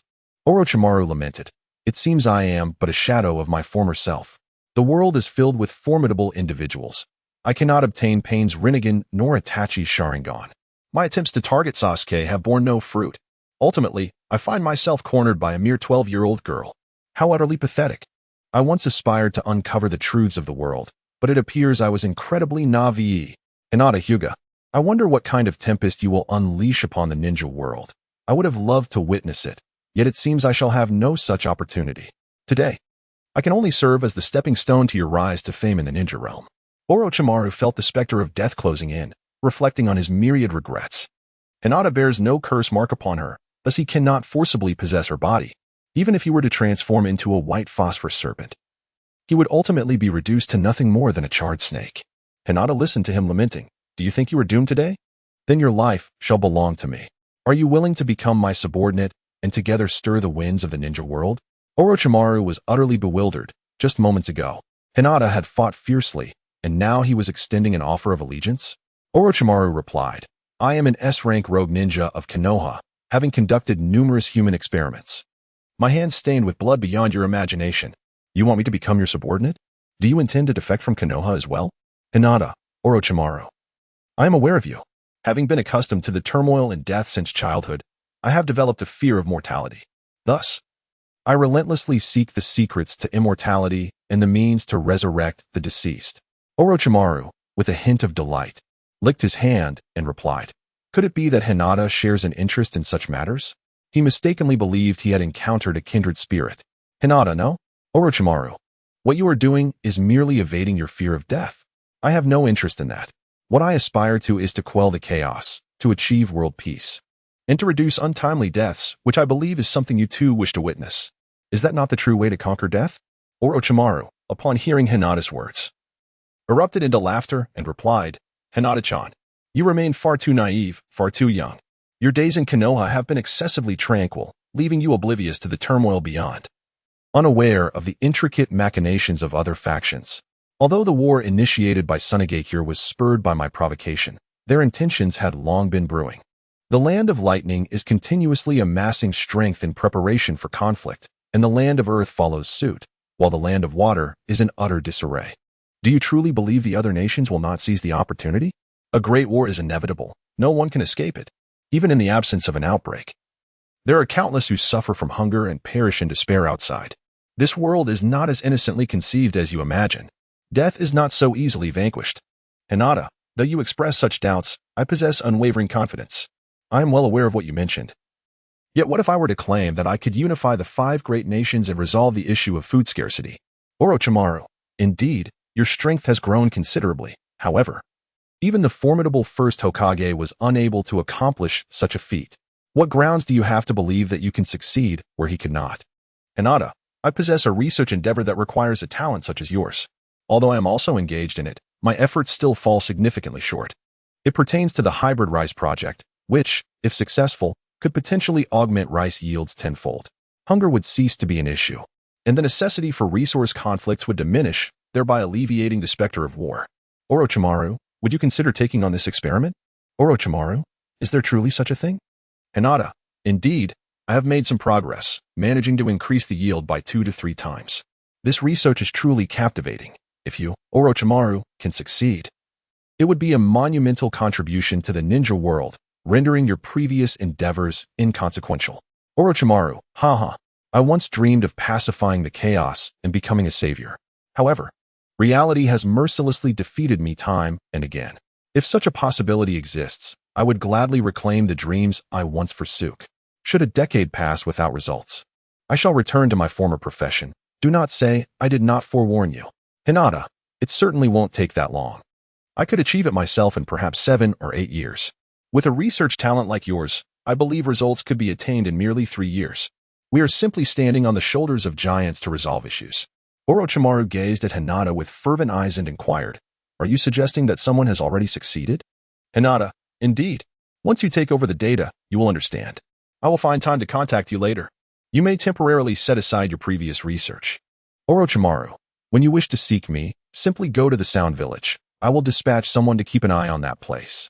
With that, Orochimaru retracted the impure world reincarnation and departed. Hinata was already familiar with the hybrid rice breeding methods, yet she lacked the innate talent for it. After a period of effort, she had made only slight progress. However, enlisting an experienced technician would undoubtedly save considerable time. Thus, Hinata sought out Orochimaru as a resourceful ally. As the rain began to pour shortly after Orochimaru's departure, it was likely a consequence of the earlier fire style and water style techniques employed by the second Hokage. The intense humidity and rising heat, in conjunction with the ice crystals in the sky, would inevitably generate thunder, if Orochimaru had not yet conceded. Hinata still harbored the intention to unleash a lightning style, Kirin. Hinata, alas, what a pity, I should have struck Orochimaru a few more times. He likely hasn't regurgitated himself twice yet. As Hinata sighed in contemplation, the The third Hokage arrived with several Umbu operatives. Despite witnessing Hinata's earlier vigor, he was acutely aware of Orochimaru's cunning nature. Concerned that Hinata might be too inexperienced to handle him, he hastened to her side. Upon his arrival, the sounds of battle had ceased, and the remnants of the conflict were truly alarming, with charred earth strewn about. The rain continued to produce steam, revealing traces of wood release and an enormous crater. It was not difficult to surmise that a fierce battle had erupted before his arrival. The third Hokage inquired, "What on earth transpired here? What are these traces of wood release, and what is the source of the golden glow surrounding you?" "Hinata, grandfather third. You have so many questions, as if you have never seen the world." The Umbu under the third's command silently lamented, "Is this something a normal person would know?" Third Hokage, "Haha, little Hinata, why don't you enlighten this old man? Let me broaden my horizons as well." Hinata, "That scoundrel Orochimaru, unable to defeat me, resorted to the forbidden jutsu of reanimation, summoning the first, second, and fourth Hokage. After engaging them in battle, I found myself in this current state. As for the golden aura enveloping me, it is indeed not my own power. It is the strength of the Nine Tails." Upon hearing Hinata's account, the third Hokage, astonished like an unworldly elder, exclaimed loudly, "Reanimation? You have fought against the past Hokage and survived? Is this the power of the Nine Tails?" Hinata, grandfather third. Could you please remain calm? Orochimaru's reanimation jutsu is not entirely complete. He likely possesses only 2 to 3/10 of his original strength. Therefore, it is not particularly difficult for them to retreat unscathed. It is rather unfortunate that Orochimaru managed to escape. At that moment, the third Hokage found Orochimaru to be of little significance. His primary concern was the matter of the Nine Tails. Third Hokage, little Hinata, what is the nature of the Nine Tails' power? How did you come to acquire the strength of the Nine Tails? Hinata continued to boast, stating, "This matter is quite intricate and can only be known by you alone. Upon my return, I shall report to you. Naruto and the others have gone to pursue the Jinchuriki of One Tail. I wonder how they are faring. I shall go and take a look." The third Hokage replied, "Very well, you may go and see how Naruto and the others are doing." Although he was eager to learn more, he ultimately decided to let Hinata go, considering Naruto's life was of utmost importance. On Sasuke's side, he swiftly caught up to and dispatched Kankuro, and soon thereafter, he confronted Gaara and Temari. Temari attempted to defend against Sasuke by utilizing Kankuro's techniques, but Gaara pushed her aside, exclaiming, "You are as ineffective as he is. You cannot hold out for long. Let me face him in the unfinished match." Sasuke warned, "I advise you to team up. You alone stand no chance against me." Gaara laughed heartily. "Today, allow your arrogance to meet its reckoning." Gaara transformed into his half-monster form, with one hand and one foot morphing into a many-tailed beast, complete with a tail. Sasuke was momentarily taken aback by this sudden transformation, as it was his first encounter with such a monstrosity. Temari, realizing the gravity of the situation, chose to flee, understanding that Gaara's transformation had blurred the lines between friend and foe. In his hubris, Gaara charged forward, opting for hand-to-hand combat. Although Gaara's speed and strength had notably increased, Sasuke, endowed with the Sharingan, emerged victorious, utilizing Chidori to sever one of Gaara's monstrous arms. The pain only fueled Gaara's frenzy. Not only did the severed arm regenerate, but his other arm and leg also transformed, culminating in a complete tailed beast transformation amidst his maniacal laughter. Even in his fully miniaturized tailed beast form, Gaara remained at a disadvantage. However, his recovery abilities and chakra levels had surged to unprecedented heights, and after 2 minutes of relentless struggle, Sasuke found himself drained. Fortunately, Naruto and the others arrived just in time, and upon witnessing the monstrous sight, they were taken aback. However, bolstered by their numbers, they felt a renewed sense of courage, believing they could prevail together. Indeed, under the onslaught of multiple attackers, Gaara's many-tailed beast form began to falter. Ultimately, overwhelmed, he unleashed a tremendous surge, causing his body to swell rapidly.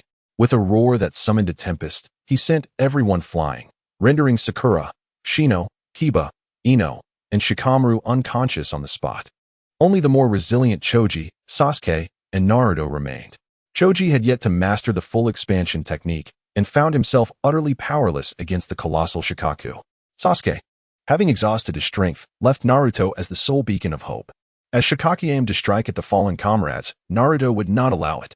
He unleashed a visible surge of chakra, employing the summoning technique to call forth the Great Toad. With flair, Naruto declared, "Choji, Sasuke, Take them and flee. I will handle this. Sasuke was astonished to see the great toad appear. He had not anticipated that Naruto could summon a creature of such magnitude. While there was a tinge of envy at Naruto's formidable rise, Sasuke was not one to dwell on such feelings. He promptly assisted Choji in dragging their companions away. In the duel of these two titans, who could predict the outcome? They would run as far as they could.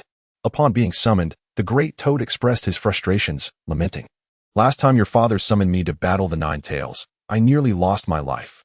And now, you wish for me to confront Shikaku? Have you lost your mind?" Fortunately, it appeared that this time, Shikaku was not at full strength, merely under the influence of the sleep technique. Nearby, Hinata witnessed the spectacular scene. Her own Nine Tails mode now faded. She lamented the return to a more mundane existence, unable to freely wield her ultimate techniques. It was truly disheartening. Hinata understood that Naruto could defeat Gaara, so she did not rush to intervene. She found the unconscious Kankuro and struck him again to ensure he remained unconscious for a while longer.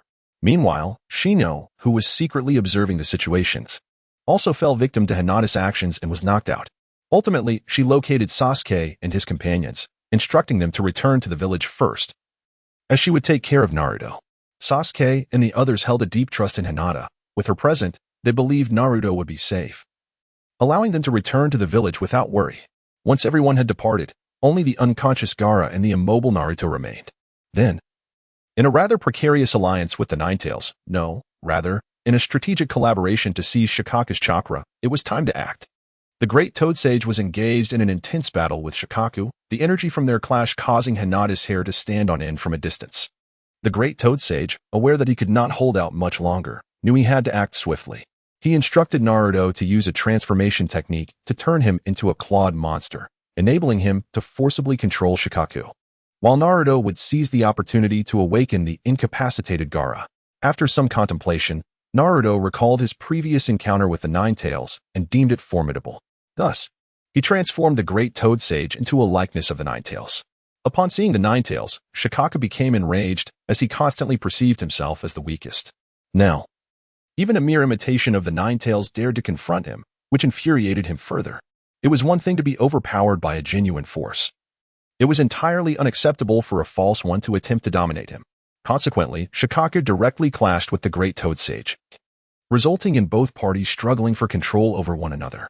Shikaku's fury blinded him to the fact that he was not at full strength. Seizing this opportunity, Naruto charged directly at Shikaku's head.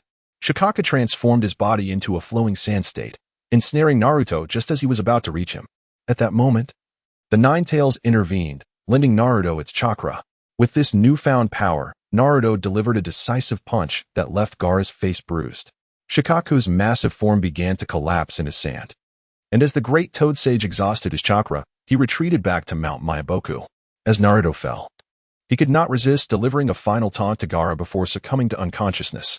Hinata approached Naruto and entered his mental realm, addressing the Nine Tails. "Kurama, what should we do?" The Nine Tails replied, "The wretched seal from Sunagakure. If I had the chance, I would have escaped long ago and would not have been subdued by the Jinchuriki. What kind of nonsense is the sealing technique from Konoha? A few years ago, I couldn't even release a hint of chakra. Hinata, it is unfortunate that the Uzumaki clan excels in sealing techniques, and regrettably, you have encountered hosts from this very clan. Kurama, cursed fate. This is truly unfortunate. I shall go and deliver a thrashing to that wretched Shikaku. He is utterly bringing disgrace upon us tailed beasts. Hinata, place your hands upon the abdomens of Naruto and Gaara. I intend to utilize your body as a vessel to temporarily unlock Shikaku's seal. Hinata, what should we do if Shikaku comes out? I might not be able to defeat it. Kurama, do not worry. As long as I cannot emerge, I will not allow it to come forth. I shall draw out Shikaku's power with my own strength, and then we shall engage in battle within your mental realm. Hinata, in my spiritual realm. Nine Tails, precisely. If you are defeated, your spirit will be expelled by Shikaku, and your body will be taken over. Once I assist you in completely absorbing its primordial power, I will simply kick it back. You're not backing down, are you? With this, you still aspire to be my comrade? Hinata, I am merely taken aback. I have unwavering faith in Kurama. Before the battle commences, let us exchange a fist bump. Kurama, do not bring shame upon me. I shall grant you the use of the Nine Tails mode once more. I refrained from bestowing it upon that brat Naruto earlier, saving it for you. During the impending confrontation, I will assist you in absorbing the primordial energy, but I am unable to provide further support. You must rely solely on the Ninetales mode.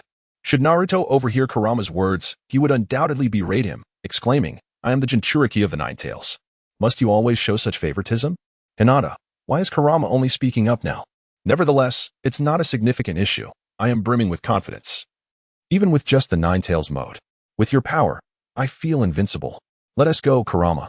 Kurama, of course. I am the mightiest. With his formidable chakra, the Ninetales directly transferred the essence of Shikaku's power to Hinata. However, this power did not yet belong to Hinata, as it remained under Shikaku's control. To fully assimilate the strength within herself, she needed to engage in a decisive battle against Shikaku. Only after Kurama completed the transformation would it truly be hers. Upon entering Hinata's mental realm, Shikaku immediately began to berate. "You detestable fox. You wish to bestow my essence upon a mere human. You are a disgrace to our tailed beasts. Kurama, you are the true disgrace. You cannot even break free from such a pathetic seal. It infuriates me. Shikaku-ba, you foul fox. Being confined like me, what right do you have to look down upon me? Kurama, my seal is dozens of times stronger than yours. Do not dare to compare yourself to me. We are not of the same caliber. Today you shall endure my wrath. Shikaku, if you wish to forcibly seize my power, even you must expend a considerable amount of chakra to absorb and transform it. Moreover, while converting my strength, you must also contend with me. Otherwise, I can thwart your transformation at any moment. If this stalemate persists, it is you who will inevitably fail. In your fully realized form, you could indeed battle while transforming. However, this current Jinchuriki cannot endure all your power, can they? Simply transforming my chakra is already proving to be a challenge for you. Am I not correct? Shikaku, in his own prideful analysis of Kurama's foolish actions, completely disregarded Hinata, who stood nearby. Hinata, Shikaku, have you perhaps forgotten something? The Ninetales only needs to extract your primordial power with ease. You shall find yourself utterly defenseless against my might. Upon hearing this, Shikaku laughed heartily, rolling on the ground in amusement, and remarked, "You little brat, I concede that your chakra is indeed exceptional among humans. However, when it comes to comparing with us tailed beasts, you are still leagues away. Only those legendary figures possess the strength to utter such words. You foolish fox. Where on earth did you find such an arrogant little frog? Hinata, indeed, it would be impossible if it were solely up to me. But have you forgotten that you are now facing two individuals?" With that, the chakra of the Ninetales surged forth, illuminating the Ninetales mode once more. Shikaku, you actually relinquished such power. Ninetales. Hinata, you must fight with all your might against this one. How dare he look down upon us?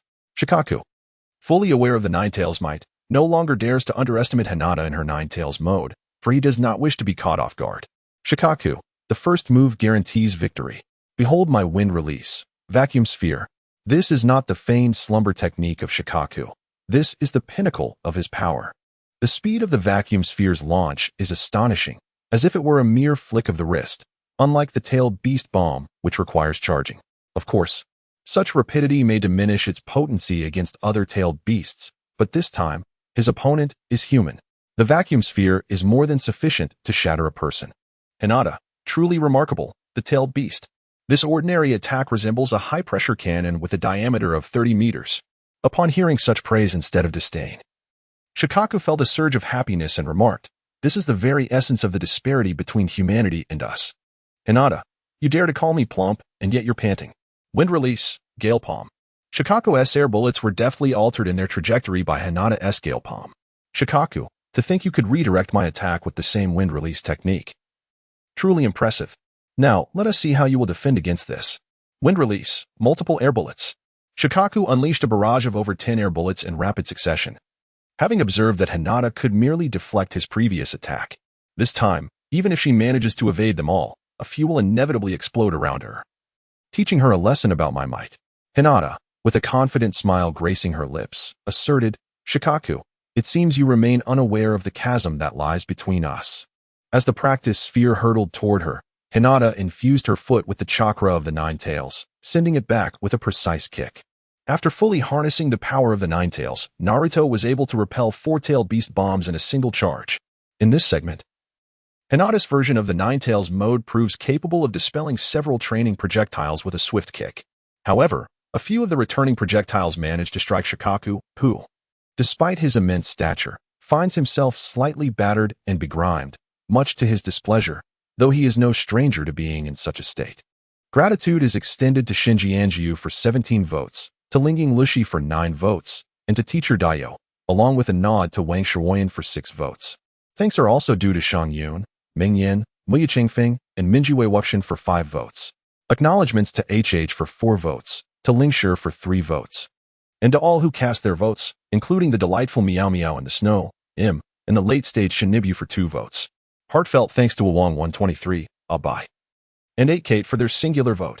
Meanwhile, the Ninetales, observing from the sidelines, erupts in laughter, taunting, "Stinky raccoon, you reap what you sow." To which Shikaka retorts, "Smelly fox. Focus on extracting your chakra and refrain from meddling. I shall render her immobile in no time." Upon hearing Shikaku's words, Hinata found him utterly adorable. The Ninetales was extracting his very essence, yet he still urged the beast to focus on its task without distraction. Was this fellow acting as a supervisor for Hinata? Since that tactic proved ineffective, he unleashed his next move. Wind release, sand bullet. Shikaku condensed grains of sand into the size of marbles and unleashed a powerful gust, sending the sand bullets hurtling towards Hinata like bullets from a firearm. Countless sand pellets surged forth as if a myriad of shotguns had discharged simultaneously. This technique could not simply be countered like a practice kick. Being struck would likely leave her body resembling a honeycomb. With its vast range and overwhelming numbers, it was indeed an impressive ninjutsu. With nowhere to evade, Hinata activated a large-scale heavenly spin. However, that rascal Shikaku appeared to be addicted, relentlessly repeating the same technique. Hinata exclaimed furiously, "Do you intend to make me dizzy to the point of death?" What a truly malevolent thought. Hinata paused, feeling somewhat dizzy from her current state. She could not resort to her flame mode, fearing that her physical form outside might cause Gaara and Naruto to be vaporized by excessive heat. However, she could still utilize fire release, Fire God Mirror. The third-level flames formed a mirror-like shape, transforming the sand through this fiery, divine mirror into a molten state. Even if it fell upon Hinata, it would cause no harm. Shikaku exclaimed, "You wretched fox, what are you doing? You've even relinquished your fiery powers. Now you come to help her steal my strength. Is she the daughter you and humans secretly bore?" The Ninetales retorted, "Do not speak such nonsense. Do you truly believe there could be any connection between us and humans? You foolish raccoon, even after thousands of years, your words remain utterly unreliable." Shikaka responded, "That is precisely why I cannot fathom why you are so benevolent towards her. Yet, I'm certain that anyone accompanying you is far from virtuous." Super Sand Waterfall Burial. This situation was indeed outrageous. Hinata felt as though her mental realm had been reduced to mere grains of sand. An inexhaustible tide of sand surged towards her. "No matter how abundant your flames, I shall extinguish you, bury you beneath 1,000 layers of earth, and seal you away. I will smother you to death." This time, Shikaka seemed to be genuinely serious. The scope of this technique was indeed somewhat exaggerated. However, what it did not anticipate was Hinata's ability to soar into the air. Otherwise, even if she were not crushed by the sand, she might have suffocated. Hinata elegantly evaded the technique with 2 graceful steps, leaving Shikaku infuriated. It had expended a considerable amount of chakra for this move, only to witness it effortlessly bypassed. "Hinata, I have let you make a few moves. Now it is my turn to strike. The jutsu I could not employ against Orochimaru, I shall let you experience." "Shikaku, what? How dare you underestimate me? Bring it on. I shall see what harm you can inflict upon me." Upon finishing his words, Shikaku began to refine his sand, adorning himself with the armor of sand. Hinata in the sky did not impede Shikaku from utilizing the armor of sand, for she required a moment to execute her own technique. Before long, her jutsu was complete. Lightning release, lightning arrow binding formation. In the heavens, over a dozen thunderous arrows, each 30 meters long and over a meter wide, emerged. The colossal arrows, radiating with the power of thunder, cast an oppressive atmosphere upon the sky. Shikaku, witnessing this formidable display, felt a twinge of fear, wondering if all those arrows would pierce through him. "No, I must evade. I cannot allow that wretched woman to triumph over me." Seizing the moment while Hinata was unprepared, Shikaku stealthily burrowed underground, leaving behind a sand clone as a decoy. Concealed beneath the sands, Shikaku chuckled to himself, thinking that at last, it was his turn to rise. He lay in wait, planning to launch a surprise attack on Hinata. Hinata observed clearly from above with her Byakugan, nearly bursting into laughter at his actions. Shikaku was indeed adorable. However, there were still battles to be fought. Arrow fall. The thunderous arrow descended like a bolt of justice, swiftly piercing through the sand to strike Shikaku concealed below. The creature let out a wail of agony, cursing. What kind of aim is that? If you had teammates beside you, you'd eventually be the one to fall. You can't even hit such a large target. Meanwhile, Kurama continued to mock. That foolish raccoon is so dim-witted. She possesses Byakugan, so hiding is utterly futile. How could you underestimate her like that? It's no wonder you're getting hit. Shikaku, grumbling, exited the group chat, realizing that this time, he had indeed been foolish. The thunder arrow embedded in Shikaku's form released a constant stream of electricity, as if it were a tangible entity, displaying an unyielding determination to persist until all its energy was expended. Though the lightning could not deliver a fatal blow, the relentless discharge hindered his movements. It was rather unseemly to continue fighting while impaled by an arrow. Thus, Shikaku began to shed the wounded part, regenerating a new body. This is one of the unsettling traits of the tailed beasts. Akin to hyperregeneration, they can relinquish portions of their body at will. Hinata took advantage of Shikaku's immobilization, plummeting freely towards its head.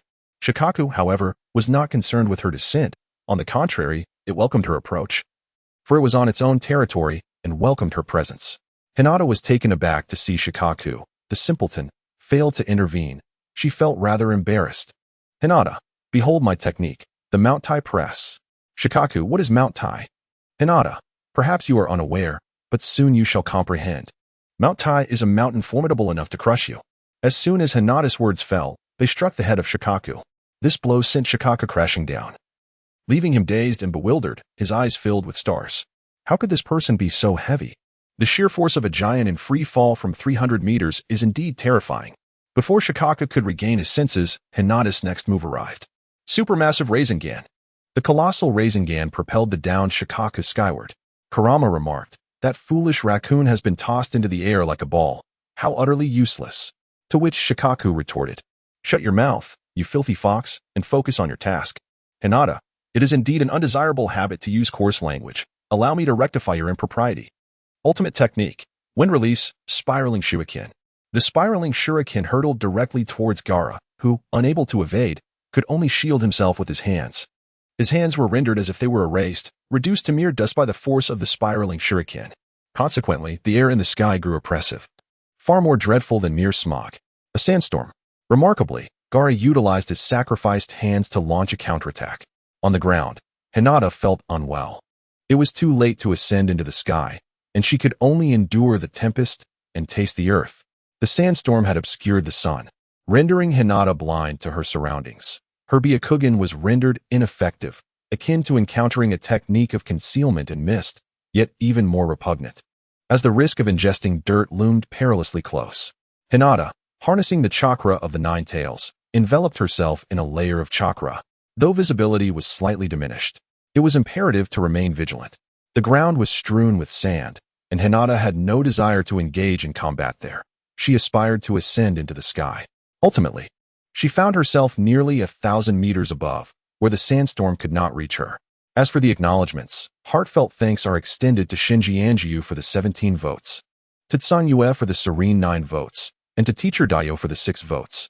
Gratitude is also due to Mu Yucheng Feng, and to Xiang Yun for their 5 votes, to Nachi Yushun for 4 votes, to Xiao Yushi for 3 votes, and to Zhong Erbing Wan Qi and Mo 2 and Igo 2 for their 2 votes each.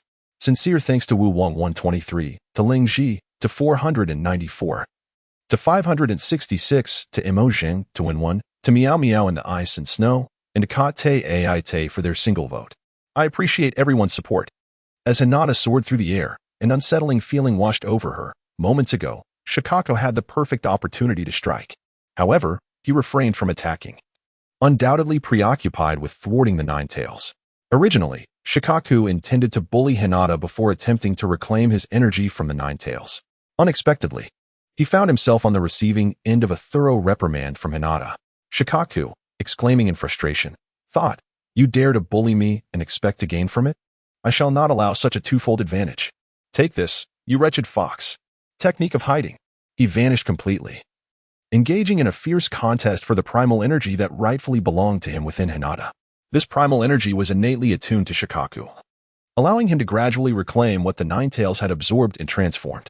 The Ninetales called out to Hinata, urging, Hinata, swiftly strike that raccoon. He seeks to revert his power. Hinata, I too yearn to strike it down, yet amidst this sandstorm, I cannot possibly locate him. This place is undoubtedly his domain. Shikaku emerged, laughing heartily, exclaiming, Ha! Indeed. Within this tempest of sand, do not even think of finding me. Once I revert to my original power, I shall swiftly retreat. I have no interest in your wretched form, foul woman. Hinata, you audacious raccoon, how dare you insult me? Your demise is imminent. Kurama, how much longer do you require? Kurama, without this raccoon's interference, 2 minutes would suffice. Hinata, then I shall not hold back. Hinata estimated her chakra and concluded that she should be able to persist with that technique for 2 minutes. Hinata ascended once more into the lofty skies. The ultimate technique of wind blade art, rain of blades. Countless brilliant lights flickered in the firmament. Each radiant gleam manifested as a blade forged from the very essence of wind. These were not colossal swords spanning meters in length, but rather ordinary blades measuring a mere meter. However, as wind nature embodies the sharpest of attributes, such a blade was more than capable of penetrating the innermost defenses of Shikaku. The torrent of wind blades descended with the relentless ferocity of a torrential downpour. Shikaku exclaimed in astonishment, such an expansive range of ninjutsu. Behold my sand armor. Although the multitude of wind blades was partially thwarted by Shikaku's sand armor, the ensuing storm of blades utterly overwhelmed the sandstorm, extinguishing it in a deluge of steel. Hinata, I found you. This time, you can't escape. Shikaku, how infuriating. You have such a technique. Behold my super invincible defensive pyramid. Shikaku gathered countless grains of sand, encasing himself in a colossal pyramid-like structure. What is this sorcery? Hinata stared in disbelief. This is utterly cowardly. Brother, where is your pride as a tailed beast? After the battle with Orochimaru, he had already expended a considerable amount of ninja techniques.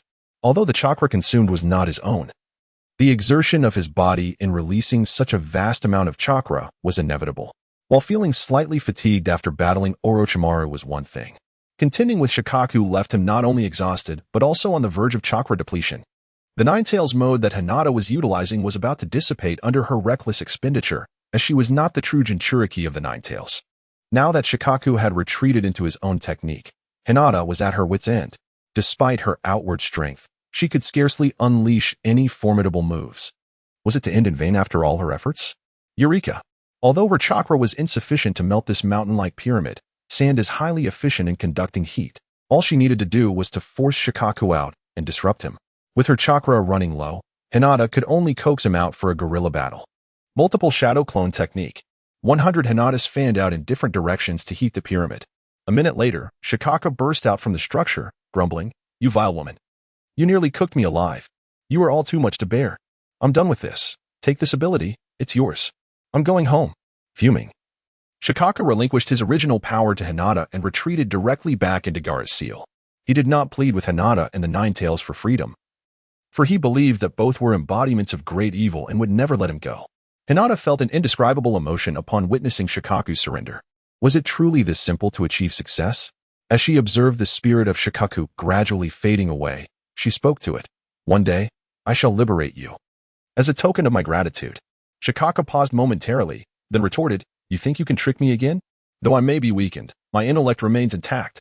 Despite its outward bravado, deep down, Shikaku secretly yearned for Hinata's words to ring true. Yet, with hope often comes disappointment, and thus it remained wary of trusting anyone. Once Shikaku had completely vanished, Hinata released a sigh of relief, and the Ninetales mode dissipated as well. The Ninetales, cognizant of Hinata's previous predicament, remarked, I can't believe that guy Shikaku surrendered so easily. I had defeated him so thoroughly in the past, yet he never conceded. Now, when he finally had a chance to triumph over me, he chose to give up. Hinata, I am the chosen one. My fortune is not mere boasting. Ninetales, this time, fortune indeed favored you. Your strength, however, still leaves much to be desired. Hinata, even with my original chakra, you would still be defeated. I am at a loss for words regarding your abilities. Had Shikaku persisted earlier, I would have had no choice but to abandon my efforts to assist you in chakra conversion and would have resorted to directly sending him back. Hinata, so, even if I lose, my body will not be taken over by it. Ninetales, who do you think I am? My plans could never overlook the consequences. 2 minutes later, The Nine Tails completed the transformation of all the primordial power within Hinata's body, fully integrating it into her bloodline. The mutation of her bloodline would require some time. And while she was still conscious, Hinata carried the unconscious Naruto back to Konoha. Shortly thereafter, Gaara gradually awakened, discovering himself on Temari's back.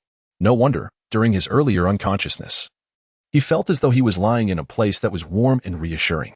Naruto's fierce determination to protect his comrades resonated deeply with him. They were both Jinchuriki. However, Naruto was surrounded by a group of companions worth risking his life to protect. He had once vowed to be a ruthless being who only loved himself. Yet he now realized his longing for the acknowledgement of others, the familial bonds he could not sever, and the friendships he had once forsaken. He desired to be like Naruto. Thus, in a weak voice, he spoke. Temari, I have always been sorry to you and Kankuro. Temari and Kankuro were taken aback upon hearing Gaara apologize. They had always perceived their younger brother as a cold-hearted monster, too fearful to draw closer. Terrified that they might be the next victims of his wrath. This sudden apology prompted them to reflect. It was a significant error that they had not trusted their own brother, and that fear had kept them from being the siblings they ought to be. Temari and Kankuro smiled warmly and replied, We too have been sorry. The three exchanged glances, letting bygones be bygones. Gaara, this mission has failed. I will take full responsibility. Temari, as the eldest sister, I shall bear it. I have not fulfilled my role as an older sibling. Kankuro, though you say that, sister, I cannot agree. Let us share the burden together. After all, we are siblings. Gratitude to Shinji Anju for 17 votes. Thanks to Lingying Lushi for 9 votes. Appreciation to Teacher Dayo for 6 votes. Thank you to Mu Yu Chung Feng for 5 votes. Thanks to Jing Lei for 4 votes. Grateful to Wong 123, to Zero's Prelude, to The Rescued Angel, and to Chinibu Late Stage for 2 votes. Thanks to Meow Meow in the Snow, to Lyosha, to 411, to 494, to Carter E.T., and to 734 for each of their votes. Upon Hinata's return to Konoha, the war had come to an end.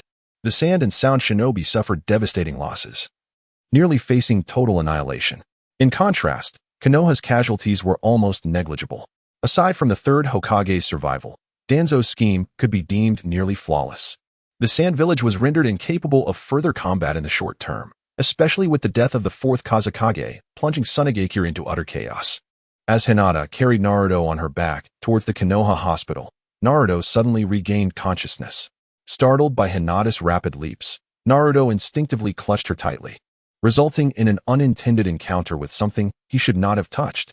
Hinata's forehead veins bulged as she exclaimed, Naruto, is it nice to touch? Naruto, sensing the overwhelming aura emanating from Hinata, inadvertently spoke the truth. It's quite nice. It's springy and soft. Hinata, Naruto, you are doomed. Hinata unceremoniously cast Naruto aside. Subsequently, she unleashed a barrage of synchronized assaults, the shadowless kick of Foshan, the visage-altering foot, and the invincible reconstructive boot. Naruto endured a relentless 5-minute pummeling at Hinata's hands, rendering him virtually unrecognizable. Subsequently, Hinata dragged him to the hospital, where a cadre of over 10 physicians administered emergency care, ultimately rescuing Naruto from the brink of mortality. Even Kurama couldn't help but exclaim, Hey, could you exercise a modicum of caution? Refrain from implicating innocence. I was nearly obliterated myself. The physicians attending to Naruto marveled at his tenacity, noting that virtually no patch of his skin remained unscathed, nor any bone unbroken. Truthfully, survival would have been unattainable without Kurama's intervention. Upon learning of Naruto's grievous injuries sustained while covering their retreat, his comrades, witnessing his ravaged state, generously contributed an abundance of comforting gifts. Even Sakura relented, personally offering nourishment to Naruto. His companions collectively deemed Shikaku excessively brutal, resolving to maintain a safe distance in future encounters, given Naruto's near-fatal condition. Naruto, swathed in bandages from head to toe, deemed the ordeal a net positive, even considering it a minor triumph. As Hinata returned home, Erasure and Hanabi awaited her at the entrance. The warmth of being welcomed home was a delightful sensation. Hinata tenderly kissed her adorable sister before sending her off to rest in her room. After all, at such a young age, witnessing the brutalities of a ninja battle must have stirred feelings of tension and anxiety within her. A restful sleep was indeed in order. Additionally, Hinata instructed Erasure to prepare a bed in a vacant space and establish a defensive barrier. Without questioning her peculiar request, Erasure promptly complied, recognizing the urgency in Hinata's demeanor. Once everything was ready, Hinata addressed Erasure, saying, "I may need to sleep for several days. However, there is nothing amiss. I simply require rest. Please assure Father and Hanabi that they need not worry." With that, Hinata succumbed to slumber, having previously relied solely on her willpower to persist. Erasure sensed a similarity to the previous situation, particularly when she had invited Byaku to their home, yet this time, Hinata did not exhibit any fever. Reflecting further, Erasure pondered whether Hinata's use of that radiant technique had left her somewhat fatigued. It was imperative to ascertain whether there were any side effects from that technique, for it would not do to allow Hinata to act so recklessly. Thus, the following day unfolded.